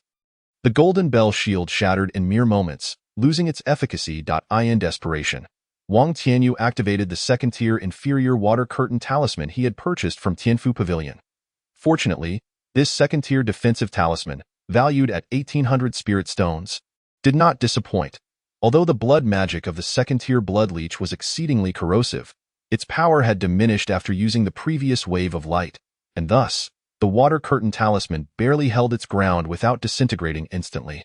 However, the corrosive nature of the blood leech's magic was too potent, causing significant degradation to the talisman. Mere moments later, the second-tier inferior water curtain talisman began to flicker ominously. Noticing this, Wang Tianyu quickly retrieved a third-tier inferior thunder talisman and activated it.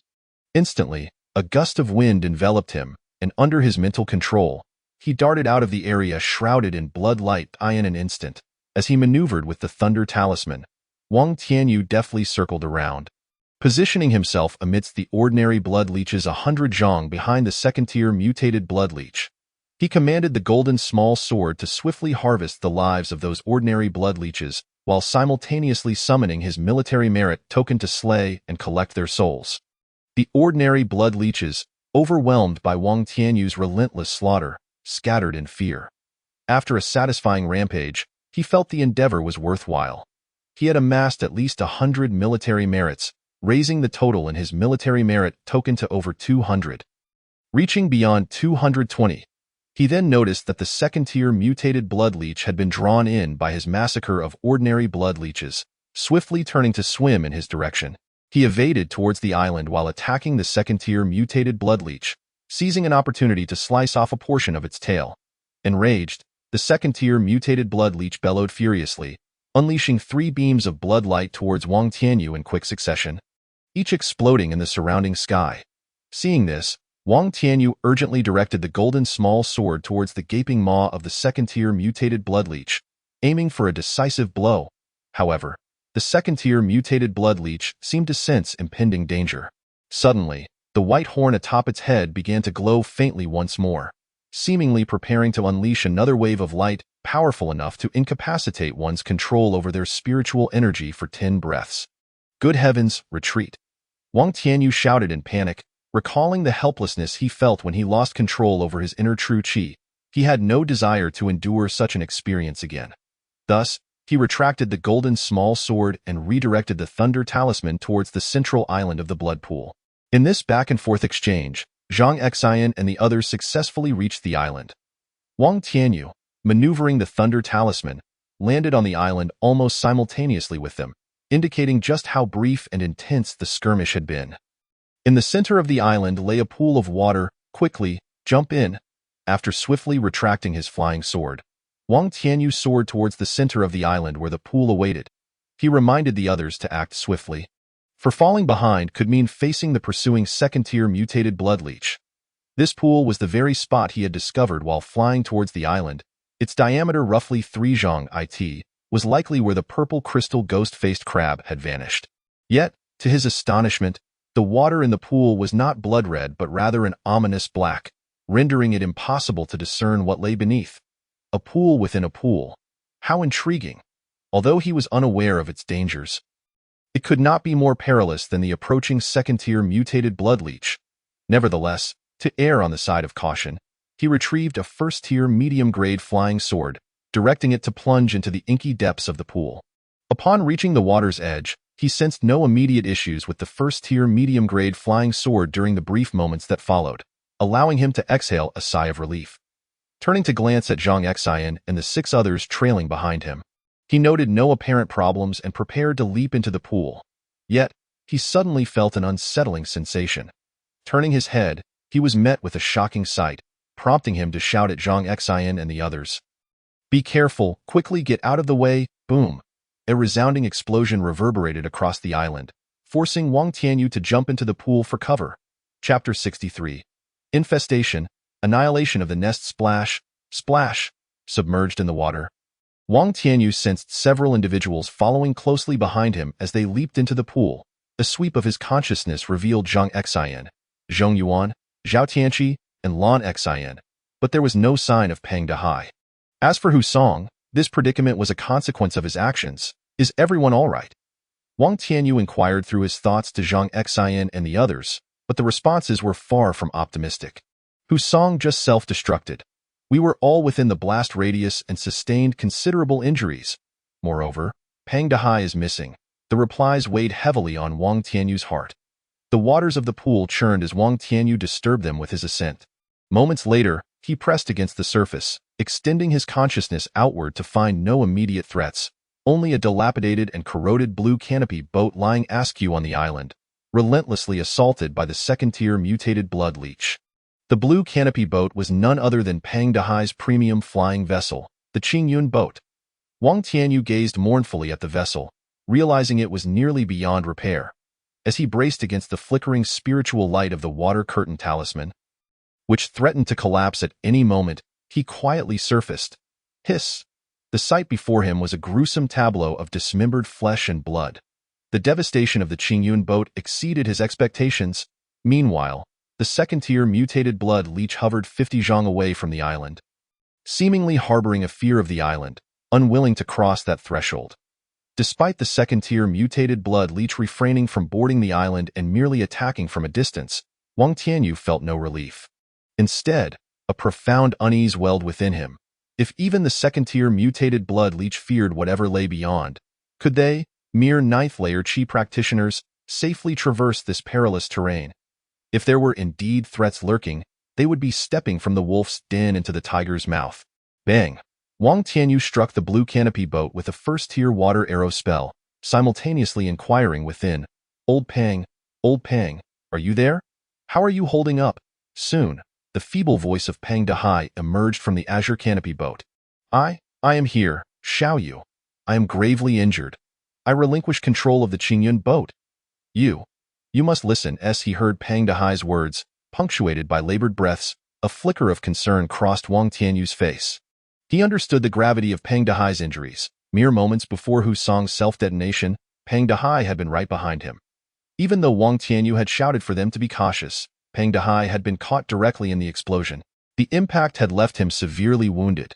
Had he not instantaneously released the Qingyun boat and sought refuge within it, shielding himself from the residual shockwave and the assault of the second-tier mutated blood leech, he might very well have perished. Upon relinquishing control, the azure aura enveloping the Qingyun boat rapidly diminished, its persistence likely due to the considerable number of spirit stones Pang Dehai had invested to sustain it.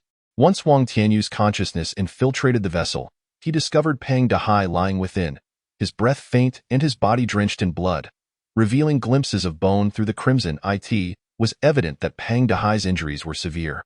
Wang Tianyu hastily maneuvered the Qingyun boat towards the direction of the water pool, carefully avoiding another attack from the second-tier mutated blood leech, which further compromised the boat's integrity. Were it not for the exceptional durability of the magical artifact, the consequences would have been dire. With Wang Tianyu at the helm, the Qingyun boat finally descended into the water pool in a precarious manner. He ejected Pang Dehai from the vessel and stowed it away, invoking a water escape technique to envelop Pang Dehai in a protective bubble, ensuring he wouldn't drown from his injuries. A truly ludicrous fate. As for Hu Song's sudden self-detonation, it stemmed from being parasitized by a blood leech. At the moment he fell into the water, a first-tier superior blood leech had latched onto him, enabling it to seize control swiftly.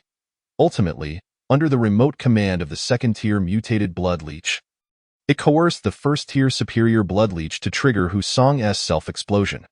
The force generated by the detonation of two late-stage Qi practitioners, or beasts, was not to be underestimated. Even a foundation-building practitioner would sustain significant injuries from such an unexpected event. Wang Tianyu administered a first-tier superior healing elixir, the rejuvenation pill, to Pang Dehai, and discreetly fed him a few drops of highly diluted Yuanling divine milk to sustain his life.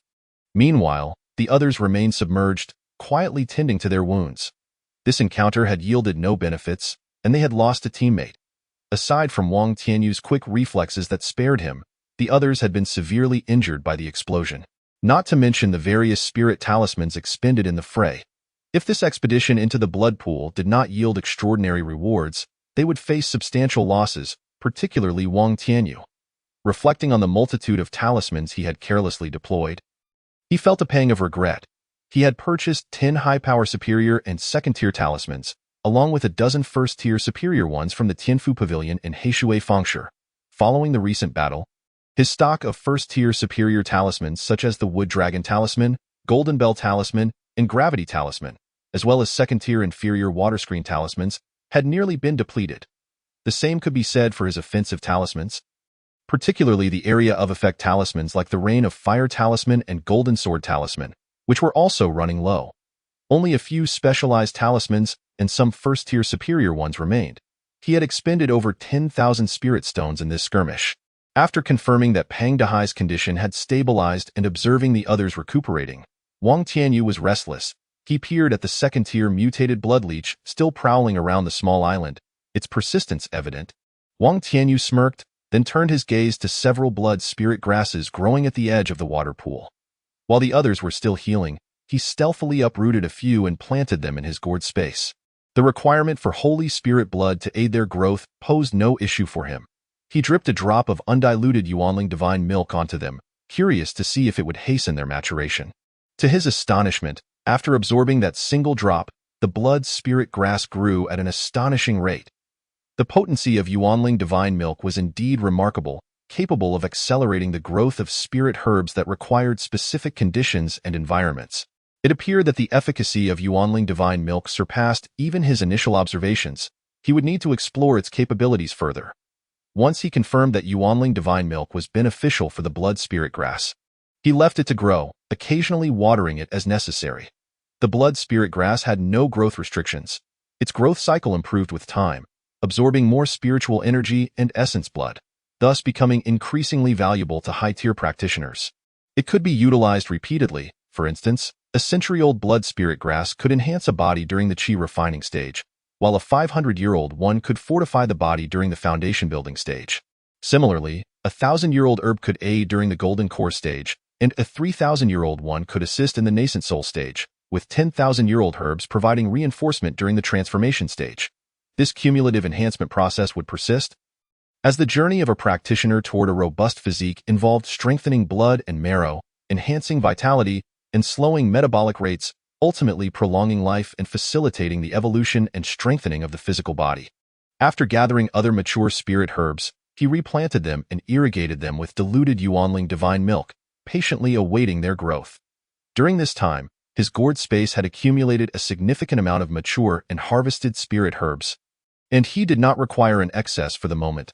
Hence, he refrained from using large quantities of undiluted Yuanling divine milk for hastening growth. He also checked on the swarm of spirit-eating ants, providing them with blood food and spirit or to ensure they thrived and grew rapidly.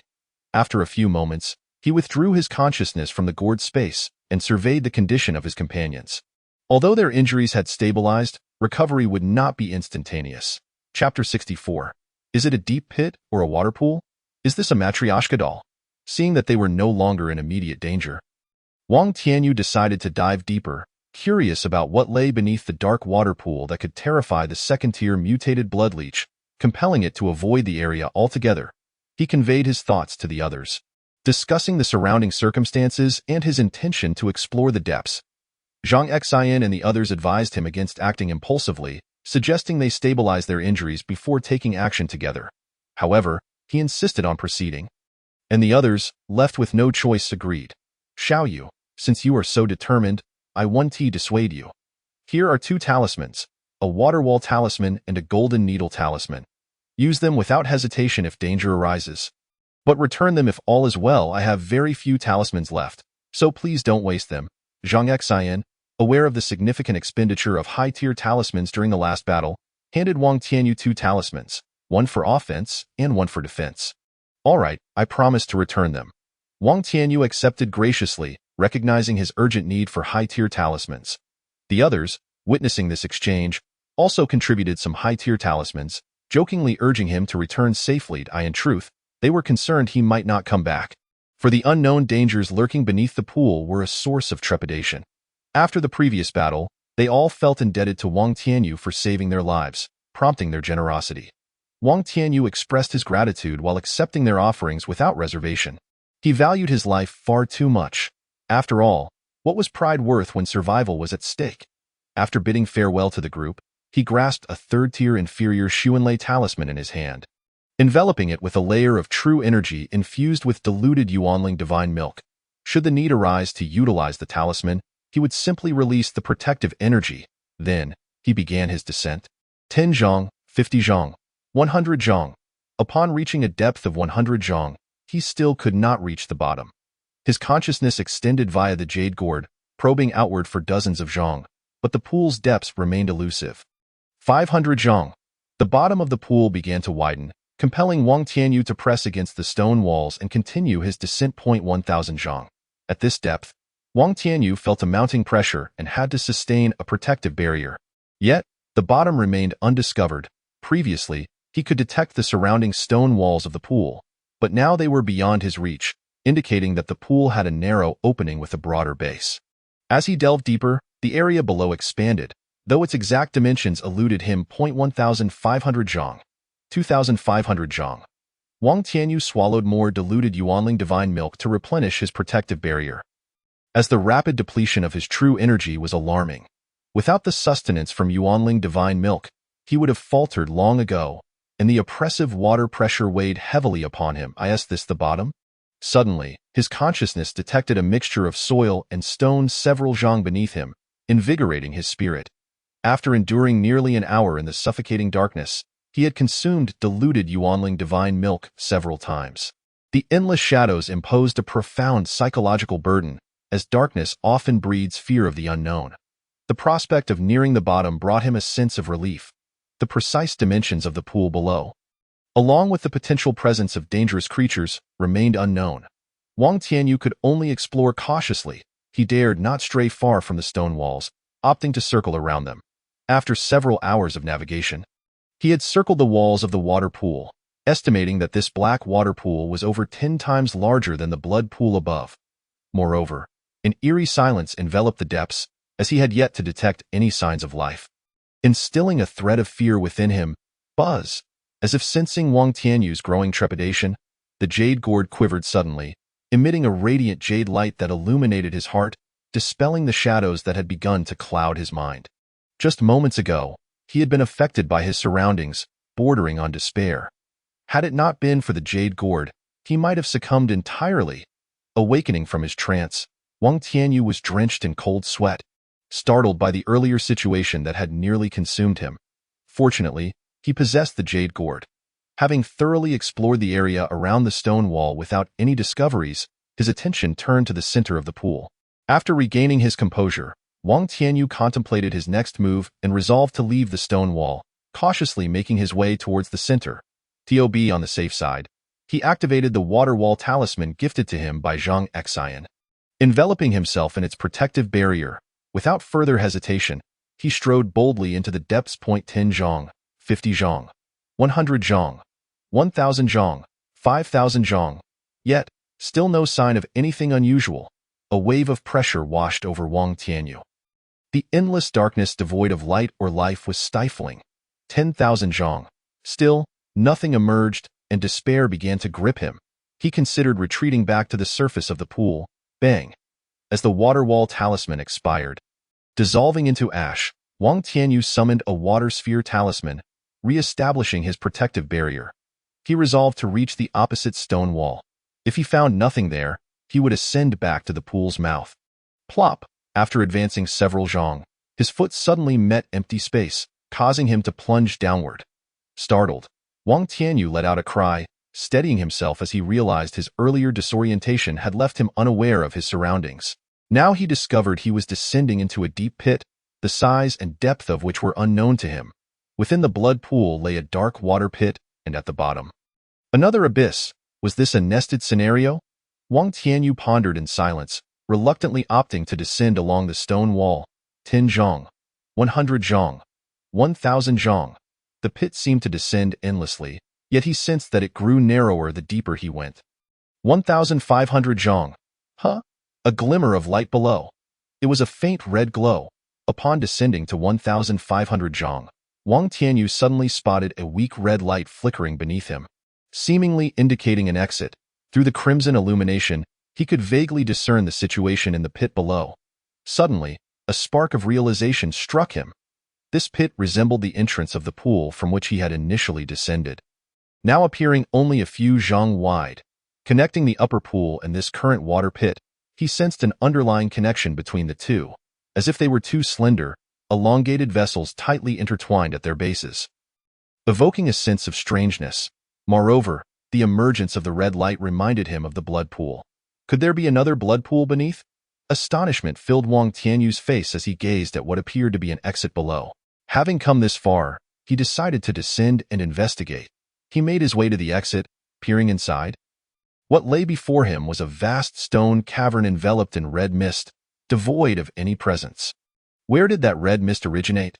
Where was the purple crystal ghost-faced crab? Confusion clouded Wang Tianyu's thoughts as he found the entire scene bizarre. A pool nested within a pool. It left him feeling uneasy. If a monster were to emerge, he might find some solace, for the existence of life would imply a greater chance of survival. Worst case, he could take refuge within the gourd's space. However, the absence of any signs of life sent chills down his spine. Desperate, Wang Tianyu surveyed the surroundings, but the oppressive atmosphere hindered his spiritual awareness from probing outside the pool. Gritting his teeth, he resolved to burst forth from the water's surface. Yet, contrary to his expectations, escaping was not as simple as he imagined. A dizzying sensation enveloped him, akin to traversing through time. Upon regaining his senses, he found himself submerged in a blood pool. The previously missing purple crystal ghost-faced crabs floated motionless in the water. Before he could assess his surroundings, a sudden, excruciating pain surged through his body. The pain struck so abruptly that he could scarcely react before losing consciousness, collapsing into darkness. Chapter 65. The eerie blood pool water. When Wang Tianyu regained consciousness, he discovered himself adrift in the blood pool, surrounded by a dozen purple crystal ghost-faced crabs, all similarly floating. Startled by the sight around him, he leapt upright, drawing his flying sword and standing atop it. Only then did he fully perceive the cavern's interior. This cavern, similar in size to the one above, differed in that aside from the several hundred zhang blood pool he occupied, the surrounding landscape was flat, adorned with various spiritual herbs and plants. Not only were the purple crystal ghost-faced crabs floating in the blood pool, but a myriad of other beasts, both large and small, were present, some even partially dissolved. Scanning the area with his spiritual sense, he realized these creatures had long since perished. It seemed the water in this blood pool possessed a dissolving property, prompting Wang Tianyu to hastily steer his flying sword towards the shore. Upon reaching solid ground, he exhaled a sigh of relief and promptly checked his physical condition. My body. It's completely transformed. Moreover, its strength has increased exponentially. It appears my aptitude has also significantly improved. Wang Tianyu sensed the immense power surging within him. Previously, upon reaching the 9th level of Qi training, he possessed a strength of 3,000 jin. Yet now he felt he had at least 15,000 jin. The quality of one's bones is paramount for a cultivator. Akin to how those with heavenly roots cultivate faster than those with secondary or tertiary roots, he realized that his wooden spirit root had vanished. Once a cultivator of gold, fire, and wood roots, he now found himself with merely gold and fire roots. Did this blood pool possess the ability to enhance one's physical body and evolve one's aptitude? Wang Tianyu gazed in astonishment at the multitude of beasts floating in the blood pool. Realizing why no signs of life had been detected in the vast water area above, it seemed they had all congregated here. Had that second-tier mutated blood leech also ventured to this place? Or was its mutation a result of arriving here? Swish! Wang Tianyu summoned a spirit-devouring ant from the gourd space and cast it into the blood pool, eager to test his hypothesis regarding the pool's properties for enhancing physical strength and evolving aptitude. Screech! The first-tier spirit-devouring ant, initially terrified upon entering the blood pool, suddenly began to struggle violently, only to become eerily still, floating motionless on the surface as if it had lost consciousness. This mirrored Wang Tianyu's initial experience upon entering the blood pool. Observing the spirit-devouring ant with his spiritual sense, he noticed it was enveloped in a red mist that continuously seeped into its body, steadily enhancing its physical form and aura until it swiftly progressed from a low-quality first-tier ant to a mid-quality one, and then to a high-quality one. Slap. Wang Tianyu was momentarily stunned, unsure if it was merely an illusion, but upon hearing that sound, the enhanced spirit-devouring ant suddenly perished, as if a vital thread within it had snapped. Could this signify a failure in its evolution? Wang Tianyu regarded the deceased spirit-devouring ant's corpse with contemplation. If this was indeed the case, then all the floating corpses in the blood pool had likely experienced failed evolutions. And those partially dissolved beast corpses, were they being reclaimed for reuse? Wang Tianyu felt he had stumbled upon a momentous secret. Devour. He commanded the jade gourd to consume the blood water from the pool, eager to ascertain whether it contained the immense energy capable of altering an entity's evolution. Buzz. After the jade gourd absorbed over 1,000 gene of blood water, the central spring within its space erupted like a fountain, producing an abundance of primal spirit milk, far surpassing the usual output by dozens or even hundreds of times. It works. Clearly, the blood water within this pool indeed harbors tremendous energy, for it would not yield such a surge of primal spirit milk upon being consumed. As the fountain's output began to wane, Wang Tianyu urged the jade gourd to continue devouring the blood pool's water. He aimed to fill the gourd's space with primal spirit milk. Currently, the pool only held a shallow layer, albeit vastly increased from the previous scant amount. However, with a diameter of 10 zhang and a depth exceeding 1 zhang, it still barely approached fullness. Seizing this rare opportunity, he was determined not to let it slip away. Gulp, gulp. After the jade gourd continued to consume several tens of thousands of gene of blood pool water, the quantity of primal spirit milk in the gourd's space surged rapidly, quickly filling half of the pool. Yet, unbeknownst to him, the blood water in the several hundred zhang-wide blood pool had receded by a mere inch. Roar. Just as he intended to press on and fill the pool completely, a sudden dragon's roar echoed, startling Wang Tianyu into a shiver, causing him to halt his consumption of the blood pool water. He gazed towards the source of the roar, located beneath the surface of the blood pool. Wang Tianyu's eyes widened as he realized that, at some point, the surface had become devoid of any floating beasts. Previously, it had been densely populated with numerous beast corpses, many of which were now significantly dissolved. Could that dragon's roar have caused this? Wang Tianyu swiftly retreated a considerable distance, his consciousness fixated on that direction, unwilling to relax his vigilance. After a stick of incense had burned, he observed that the area from which the dragon's roar had emanated fell silent. He approached the blood pool once more, urging the jade gourd to increase its absorption rate, which in turn accelerated the birth of the primordial spirit milk within the spatial water pool. With the intensified absorption, the blood pool's water level swiftly receded by several inches, leaving Wang Tianyu, who had been attentively monitoring the blood pool, utterly astonished. The corpses of the demonic beasts floating on the surface were visibly dissolving into the blood pool, being devoured at an astonishing pace. A roar erupted. Perhaps the continued actions of the jade gourd to consume the blood pool's water had provoked the creature that emitted the dragon's roar. After a furious bellow, it directed the blood pool's water toward Wang Tianyu. He probed the approaching blood water with his consciousness, only to suddenly sense that the end of his awareness was being devoured and eroded. He decisively severed that portion of his consciousness, suffering an unexpected loss. After calming the intense pain that had surged in his mind from the severance, Wang Tianyu hastily retreated to evade the oncoming blood water. This blood water possessed a formidable dissolving ability. He could not contend with it, so hiding seemed the prudent option. Observing Wang Tianyu retreating, the blood water returned to the pool, and the entire cavern once again fell into tranquility. At last, Wang Tianyu comprehended that as long as he did not disturb the blood pool's water, the creature that emitted the dragon's roar would leave him be. Perhaps the blood pool water held some significance for that roaring creature. He mused silently. Peering into the gourd's space, he was immediately greeted with joy, a broad smile spreading across his face. The primordial spirit milk within the gourd's spatial water pool was now nearly filled to 80%. Consequently, he refrained from further provoking the creature that could produce the dragon's roar. Who knew what might happen if he truly angered that being? He might very well lose his life here. For the sake of safety, Wang Tianyu decided to cease his actions. He began to survey the spiritual herbs and plants surrounding the blood pool. Oh my! His attention had previously been fixated on the blood pool. But now, upon observing the surrounding spiritual herbs, Wang Tianyu realized he had stumbled upon a veritable treasure trove. Chapter 66. Unknown Beings. The treasure of Hongmeng before him stood a 1,000-year-old dragon blood grass. Wang Tianyu gazed in delight at a nearby spiritual herb, which turned out to be even rarer than blood spirit grass, dragon blood grass. A top-tier third-grade spiritual herb, as its name suggests, is nourished by dragon blood. It serves as the primary ingredient for crafting dragon blood pills, which enhance the physical strength by fourfold and fortify one's vitality. An elixir fervently sought after by body refinement cultivators. This is a 5,000-year-old snake crystal fruit. Wang Tianyu's gaze shifted to another spiritual plant, adorned with a dozen snake-shaped transparent fruits. Snake crystal fruit is a top-tier fourth-grade spiritual plant.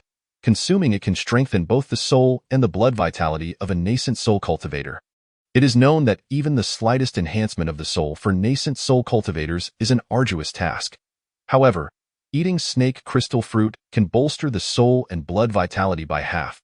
And if refined into snake crystal pills, it can enhance the soul and blood vitality by a full 10%. Is that a purple rhythm dragon emperor ginseng? Wang Tianyu's eyes widened at yet another spiritual herb. Discovering it was a fifth-grade spiritual herb. Only transformation stage cultivators can utilize fifth-grade spiritual herbs, and refining it into purple rhythm pills can significantly advance one's cultivation, making it a highly coveted elixir among transformation stage practitioners.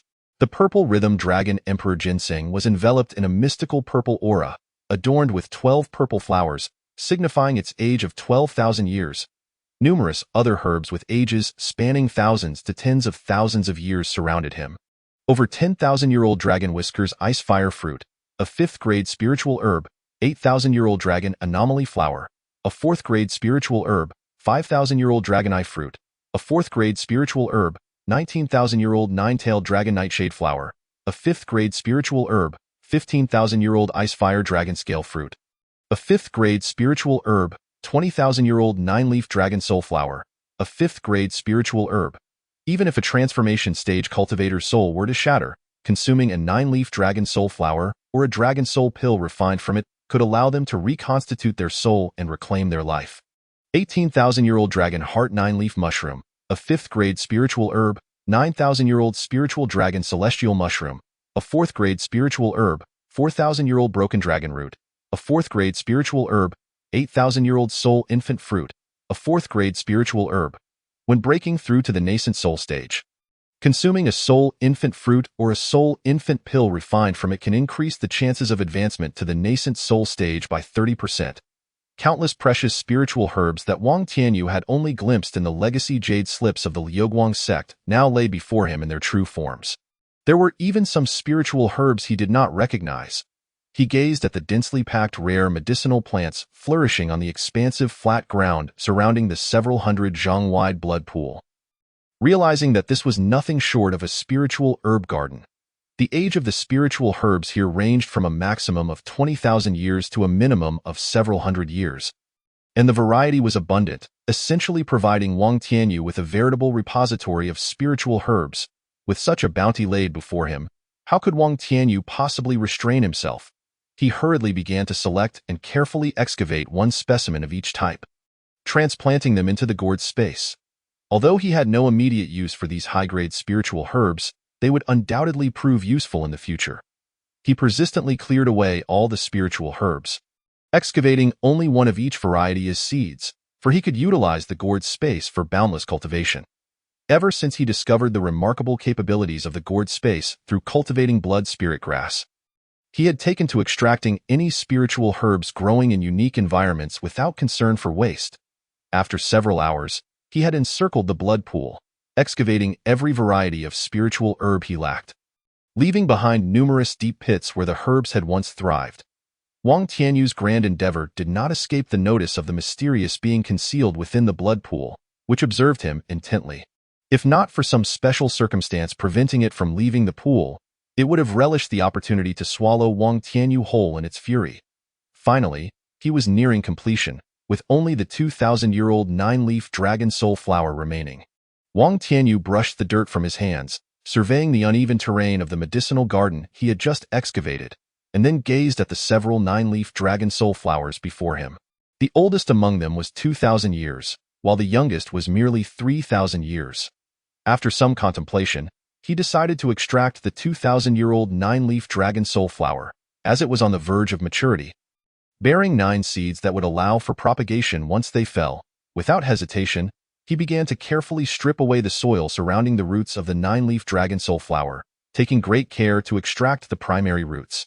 As for the finer roots that might break, he paid them no mind, for the primordial spirit milk would undoubtedly restore its vitality. However, this very action of Wang Tianyu's irrefutably incited the wrath of the mysterious being hidden within the blood pool. A roar erupted. The furious bellow reverberated throughout the cavern, as if warning Wang Tianyu to refrain from disturbing the 2,000-year-old nine-leaf dragon soul flower. The deafening roar indeed startled Wang Tianyu, causing him to halt his excavation, retreating several dozen zhang before turning to face the blood pool with utmost caution. Yet, after a brief pause, he noted that aside from the initial roar of the unknown creature, the waters of the blood pool remained calm, not surging toward him as before. This offered him some relief. Reflecting on his earlier actions of allowing the jade gourd to consume the blood pool's water and the warning from the unknown entity, he wondered if the 2,000-year-old nine-leaf dragon soul flower held significant value to it. Otherwise, why had the creature not intervened while he excavated the other high-aged spiritual herbs? Wang Tianyu's thoughts raced, and he once more approached the nine-leaf dragon soul flower, positioning himself so that he faced the blood pool directly. Now merely 30 zhang away, he sought to test whether the unknown entity truly held such a strong regard for this particular flower. With rapid precision, he resumed excavating the nine-leaf dragon soul flower, remaining vigilant for any signs of movement from the creature in the blood pool. Human, you have gone too far. Do not presume that you can act with impunity in my domain merely because you possess the treasure of Hongming. If you do not cease your actions, do not blame me for taking ruthless measures. The sudden voice that echoed within his mind startled Wang Tianyu, prompting him to leap back 1,000 zhang in an instant. Cautiously regarding the direction of the blood pool. The blood pool was home to a being that had developed sentience. Wang Tianyu recalled his previous unconsciousness within the blood pool, uncertain of how much time had passed. The thought of those demonic beasts that had been devoured after failing to evolve sent a chill down his spine. However, what was this treasure of Hongming? Could it be that he had escaped harm due to the mysterious being's mention of it? Wang Tianyu's mind raced with possibilities, and he surmised that the jade gourd might be the treasure in question, exuding an air of significance. Furthermore, since this unknown being had attained sentience and could communicate with him, he pondered whether he could inquire how to exit this cavern. With the notion that the jade gourd might be the treasure of Hongming that the unknown being feared, Wang Tianyu's courage surged. No longer burdened with indecision about how to escape the cavern, whether to retrace his steps through the blood pool or seek another means, he resolved to question the native being present. Who are you? Do you know how to exit this place? If your response satisfies me, I can offer you 3 drops of spiritual liquid, truly a precious commodity. I can even grant you 1 drop as a deposit. Should you find it agreeable, Wang Tianyu directly cast a drop of undiluted Yuanling divine milk into the blood pool. The moment the Yuanling divine milk manifested, the entire cavern was instantly suffused with a rich aura of spiritual energy, captivating the attention of the unknown entity lurking within the blood pool. Chapter 67. The Soul Contract, the Pact of Life and Death. Whoosh, a dragon-like being, the size of an infant's arm and emanating a soft white light, materialized above the blood pool. Perhaps feeling that its presence was already exposed, it embraced a reckless mindset. With a flick of its tail, it swiftly darted to the drop of Yuanling divine milk that Wang Tianyu had thrown. Swallowing it whole, upon consuming the Yuanling divine milk, the ethereal dragon-like creature emitted a series of blissful murmurs, akin to a child relishing its favorite candy, radiating sheer delight. Simultaneously, after ingesting the Yuanling divine milk, its form glowed intensely with a vibrant white spiritual light. Suddenly, the white light expanded dramatically, only to contract again. After repeating this cycle 9 times, the dragon-like being's once ethereal body solidified significantly, no longer appearing as insubstantial, but rather resembling a small, corporeal white dragon, a veritable breakthrough. Observing the manifestation of the ethereal dragon-like being above the surface of the blood pool, Wang Tianyu was struck with astonishment. He had not anticipated that the entity concealed beneath the water was, in fact, a dragon soul. Yes, this spectral dragon-like creature was a true dragon soul. In an instant, he recalled the legends of the Blackwater River, which spoke of a dragon crashing forth from its depths. Could it be? Wang Tianyu's eyes blazed with fervor as he gazed at the solidifying small white dragon soul, speculating that it might be the reincarnation of the black dragon after millions of years of gestation. This was indeed a true dragon soul. It was said that only in the distant seas did dragonkind emerge, and even then, it was merely the lesser dragon clan, not the true lineage of dragons. Such a genuine dragon soul. if refined into a magical artifact or spirit treasure, would undoubtedly enhance its potency and imbue it with sentience, offering infinite possibilities for evolution. This was a treasure not to be overlooked. Yet he was uncertain of the dragon soul's strength and dared not act impulsively. Noticing the small white dragon soul's particular fondness for the Yuanling divine milk, he felt a surge of cunning. Whoosh! He conjured another drop of Yuanling divine milk. Whoosh! The small white dragon soul instantly appeared before him, voraciously swallowing the Yuanling divine milk from his hand, before darting back into the blood pool, where it began to refine the milk while curiously observing Wang Tianyu with its vibrant red eyes. Wang Tianyu was left in stunned disbelief. He had not expected the small white dragon soul to be so swift. Having snatched the Yuanling divine milk from his grasp before he could react, moments later, the small white dragon soul erupted with another burst of white light, which then contracted, solidifying its form even further. It was evident that the effects of the Yuanling divine milk were profoundly beneficial to it. Realizing this, Wang Tianyu chuckled heartily and called out to the small white dragon soul, "Little one, if you recognize me as your master, I can provide you with more of this divine liquid to aid you in solidifying your form. What do you say?" As he spoke, with a flick of his wrist, Wang Tianyu produced a vast quantity of Yuanling divine milk, while simultaneously expanding his consciousness to keep a watchful eye on the small white dragon soul. Whoosh! Wang Tianyu had only presented it for a brief moment when he quickly returned the Yuanling divine milk to the gourd space. Yet, the small white dragon soul suddenly reappeared before him, eager to seize the large quantity of Yuanling divine milk he held. "Where's that delicious water? Give it to me quickly, if you don't. I'll devour you." Roar. The small white dragon soul threatened with an indignant roar, its fierce demeanor contrasting sharply with its adorable appearance, making it utterly charming in Wang Tianyu's eyes. After all, any creature that wasn't grotesque in its youth was inherently endearing, and he felt himself melting at the sight. Moreover, this was his first close-up encounter with a true dragon, prompting him to reach out and gently stroke the small white dragon soul's head. The small white dragon soul was taken aback by Wang Tianyu's affectionate gesture, and then, as if feeling affronted, it bellowed, "Dreadful human! How dare you touch my head?"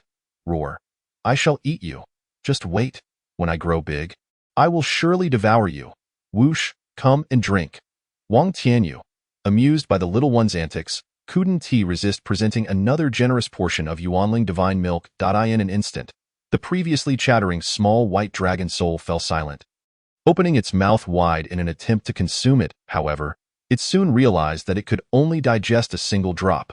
Its current form was still too fragile to handle such a substantial infusion of spiritual liquid. With no other recourse, the small white dragon soul, unwilling to allow the odious human to reclaim the delectable liquid, dove headfirst into the large mass of Yuanling divine milk, curling its body within the liquid and concealing itself. Simultaneously, it emitted a radiant white light, enveloping the mass of Yuanling divine milk, thereby escaping Wang Tianyu's control. Observing the small white dragon soul, now burdened and swaying within the mass of Yuanling divine milk. As it flew towards the blood pool, a mischievous grin spread across Wang Tianyu's face. Whoosh! He conjured another enormous mass of Yuanling divine milk, causing the small white dragon soul, weighed down, to pivot like a puppy catching a whiff of something enticing. Straining to change direction and fluttering unsteadily towards Wang Tianyu. Without a sound, it crashed into the massive mass of Yuanling divine milk, as if a dragon plunging into the ocean. The small white dragon soul gleefully frolicked within the vast expanse of Yuanling divine milk, swimming and playing with unrestrained joy, clearly enamored with it. "Since you enjoy it so, what if I were to fill a pond 10 zhang wide with Yuanling divine milk? Would you like that?" Wang Tianyu, grinning wickedly, swiftly transported the small white dragon soul into the gourd space, tossing it into a pond brimming with Yuanling divine milk. Upon finding itself in an unfamiliar space, the small white dragon soul panicked momentarily. But then, it paused and began to joyfully swim about in the pond filled entirely with Yuanling divine milk, emitting a series of jubilant roars. The colony of spirit-eating ants in the corner of the gourd space instantly retreated back to their nest, encircling their queen protectively in a large circle. Bloodline suppression. Any changes within the entire space were under Wang Tianyu's keen observation. Noticing the spirit-eating ants' reaction, the phrase bloodline suppression echoed in his mind. He also recalled the second-tier mutated blood leech's evident fear of the pond, which he surmised was also a result of bloodline suppression. As for why other beasts could enter the pond while the blood leech could not, he speculated that the small white dragon soul likely detested such foul, bloodline-tainted creatures. Indeed, no being could escape the standards of aesthetics, little one. How do you find the environment here? Wang Tianyu inquired with a smile as he held the small white dragon soul in his hand. Dreadful human, release me, otherwise, when I grow up, I shall certainly devour you. Awoo. The small white dragon soul made a fierce gesture as if to threaten him. Wang Tianyu burst into laughter, finding it utterly delightful. He suddenly realized that raising a dragon could be quite an enjoyable experience, and thus began to entice the small white dragon, saying, Little one, this is my territory. If you continue to be fierce, I shall eat you. Awoo. He mimicked its actions, pretending to take a bite. The small white dragon soul froze in place, its bright red eyes gazing up at Wang Tianyu with a pitiful expression. As if pleading for mercy, look how adorable I am. Please let me go. How utterly charming. Wang Tianyu stroked the small white dragon soul's head, noting the two small bumps atop it, likely the beginnings of dragon horns. Yet to fully develop, little one, I shall ask you once more. Will you recognize me as your master?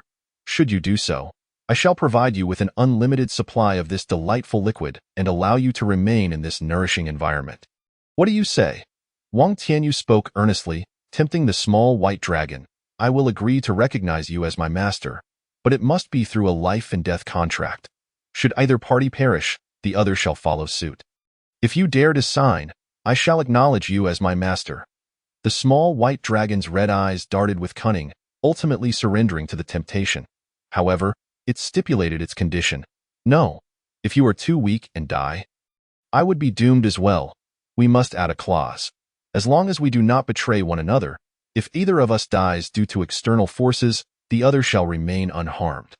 Wang Tianyu, though he would not indulge its demands, understood the small white dragon soul's concerns about potential subjugation. Thus, he devised a compromise. As long as there was no betrayal between them, and they treated each other sincerely.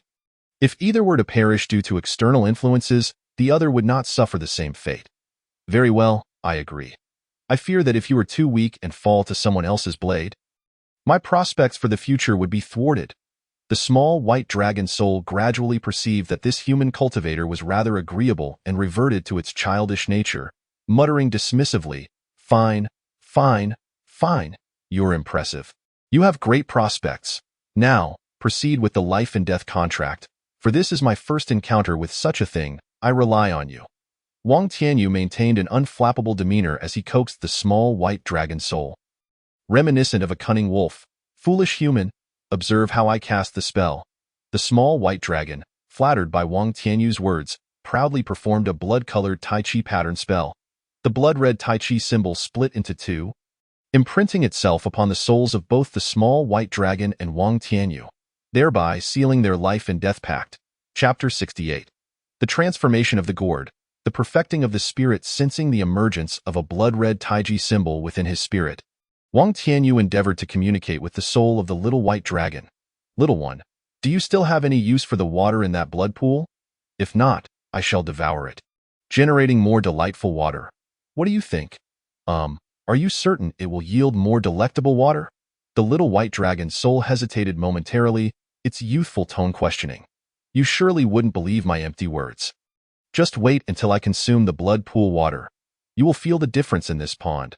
Wang Tianyu coaxed, his eyes glistening with desire for the vast blood pool, measuring hundreds of feet in size and several fathoms deep. If he were to consume it all, who knows how much primordial spirit milk could be born. All right, fine, but please do not consume it all. The spiritual herbs within require this blood pool water. If you devour it all, those herbs shall wither, the little white dragon's soul proposed, contemplating its request. Not a problem. Wang Tianyu readily agreed. Furthermore, could you perhaps create a blood pool for me within this space? The blood water would fortify my corporeal form, and if more powerful spirit beasts were to be introduced into the blood pool, I could produce even more potent blood water. Noticing Wang Tianyu's agreeable nature, the little white dragon's soul made another request, its red, vibrant dragon eyes gazing at him imploringly, fearful of rejection. That is certainly feasible, though the initial blood pool will be somewhat smaller. Once this space expands, I shall enlarge it for you. What do you think? Wang Tianyu pondered briefly. It was not a significant issue, and he acquiesced. Through their interaction, he had come to understand the little white dragon's soul was inherently innocent, akin to a blank slate, harboring only an instinctive fear of unfamiliar beings. Once kindness was extended, it resembled a child untouched by the harshness of the world, placing its trust in him. Thus, Wang Tianyu endeavored to foster goodwill and coexist harmoniously with it. Also, could you refrain from disturbing the nine-leaf dragon spirit flower? That flower, nearing maturity, is of great assistance to me in solidifying my soul body. The little white dragon, observing Wang Tianyu's lack of hesitation in agreeing to its several conditions, felt a surge of joy, however. Recalling the nine-leaf dragon spirit flower, it hesitated again and cautiously inquired, "What about that?" "Ha, little one, fret not.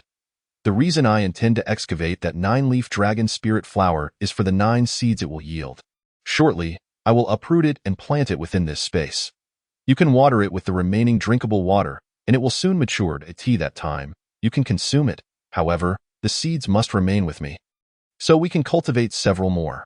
Once they mature, you may consume them raw or cooked, whichever you prefer. Does that sound good?" Wang Tianyu watched with delight as the little white dragon's soul hesitated and pleaded with him, signifying its lowered guard and willingness to engage. After considering, he added, "Do you have any other requests? Feel free to voice them all at once. As long as I am able to fulfill them, I shall not refuse you. How about that? Am I not loyal? No more, no more. You can do whatever you wish, as long as you provide me with sufficient delicious water," the little white dragon declared. Circling around Wang Tianyu a few times before diving into the pond, frolicking within. Seeing its joy brought him happiness as well. To subdue a true dragon's soul was indeed cause for celebration. Exiting the gourd space, he approached the 2,000-year-old nine-leaf dragon spirit flower and resumed his digging.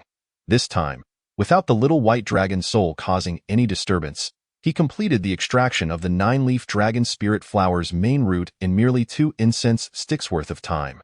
As for the finer roots, he could not be bothered with such minutiae. As long as the primordial spirit milk was present, it would survive. Having treated the nine-leaf dragon spirit flower with a degree of roughness, it appeared somewhat wilted upon being uprooted. Wang Tianyu hastily transplanted it into the space, positioning it near the pond, and dripped 3 drops of undiluted primordial spirit milk onto it. Soon, the nine-leaf dragon spirit flower absorbed the milk and gradually began to regain its vitality. Seeing the nine-leaf dragon spirit flower in good condition, the little white dragon soul, which had been closely observing Wang Tianyu's actions, leaped joyfully, soaring above the flower and circling around it a few times before swirling around Wang Tianyu in a display of affection. After spending a while playing with the little white dragon soul, he allowed it to entertain itself while he exited the space to continue his scavenging. Previously, he had refrained from being too brazen for fear of provoking unknown entities. Now that the little white dragon's soul had been subdued, he felt free to unleash his efforts, beginning the thorough collection of resources. All mature herbs were to be harvested and stored. Any herbs aged over 500 years were to be uprooted and planted within the gourd space, leaving only seedlings behind. Each type of herb was to receive a drop of primordial spirit milk to assist in their growth. After a day of diligent labor, he had completely stripped the cave of its more mature spiritual herbs and plants, filling the gourd space to the brim. There were so many varieties that he could not plant them all, necessitating the use of jade boxes for preservation. Observing the fully stocked gourd space, he felt for the first time that it was too small. Regrettably, the sealing crystals were exceedingly precious and rare. Once he had exhausted the resources within the underground cave, Wang Tianyu set his sights on the vast blood pool. Devour! Controlling the jade gourd, he swiftly began to consume the blood pool water. The bottom of the space's pond erupted once more, spewing forth a large quantity of primordial spirit milk, which excited the little white dragon immensely. Boom! After this frenzied consumption of the blood pool water, the primordial spirit milk overflowed, almost spilling out.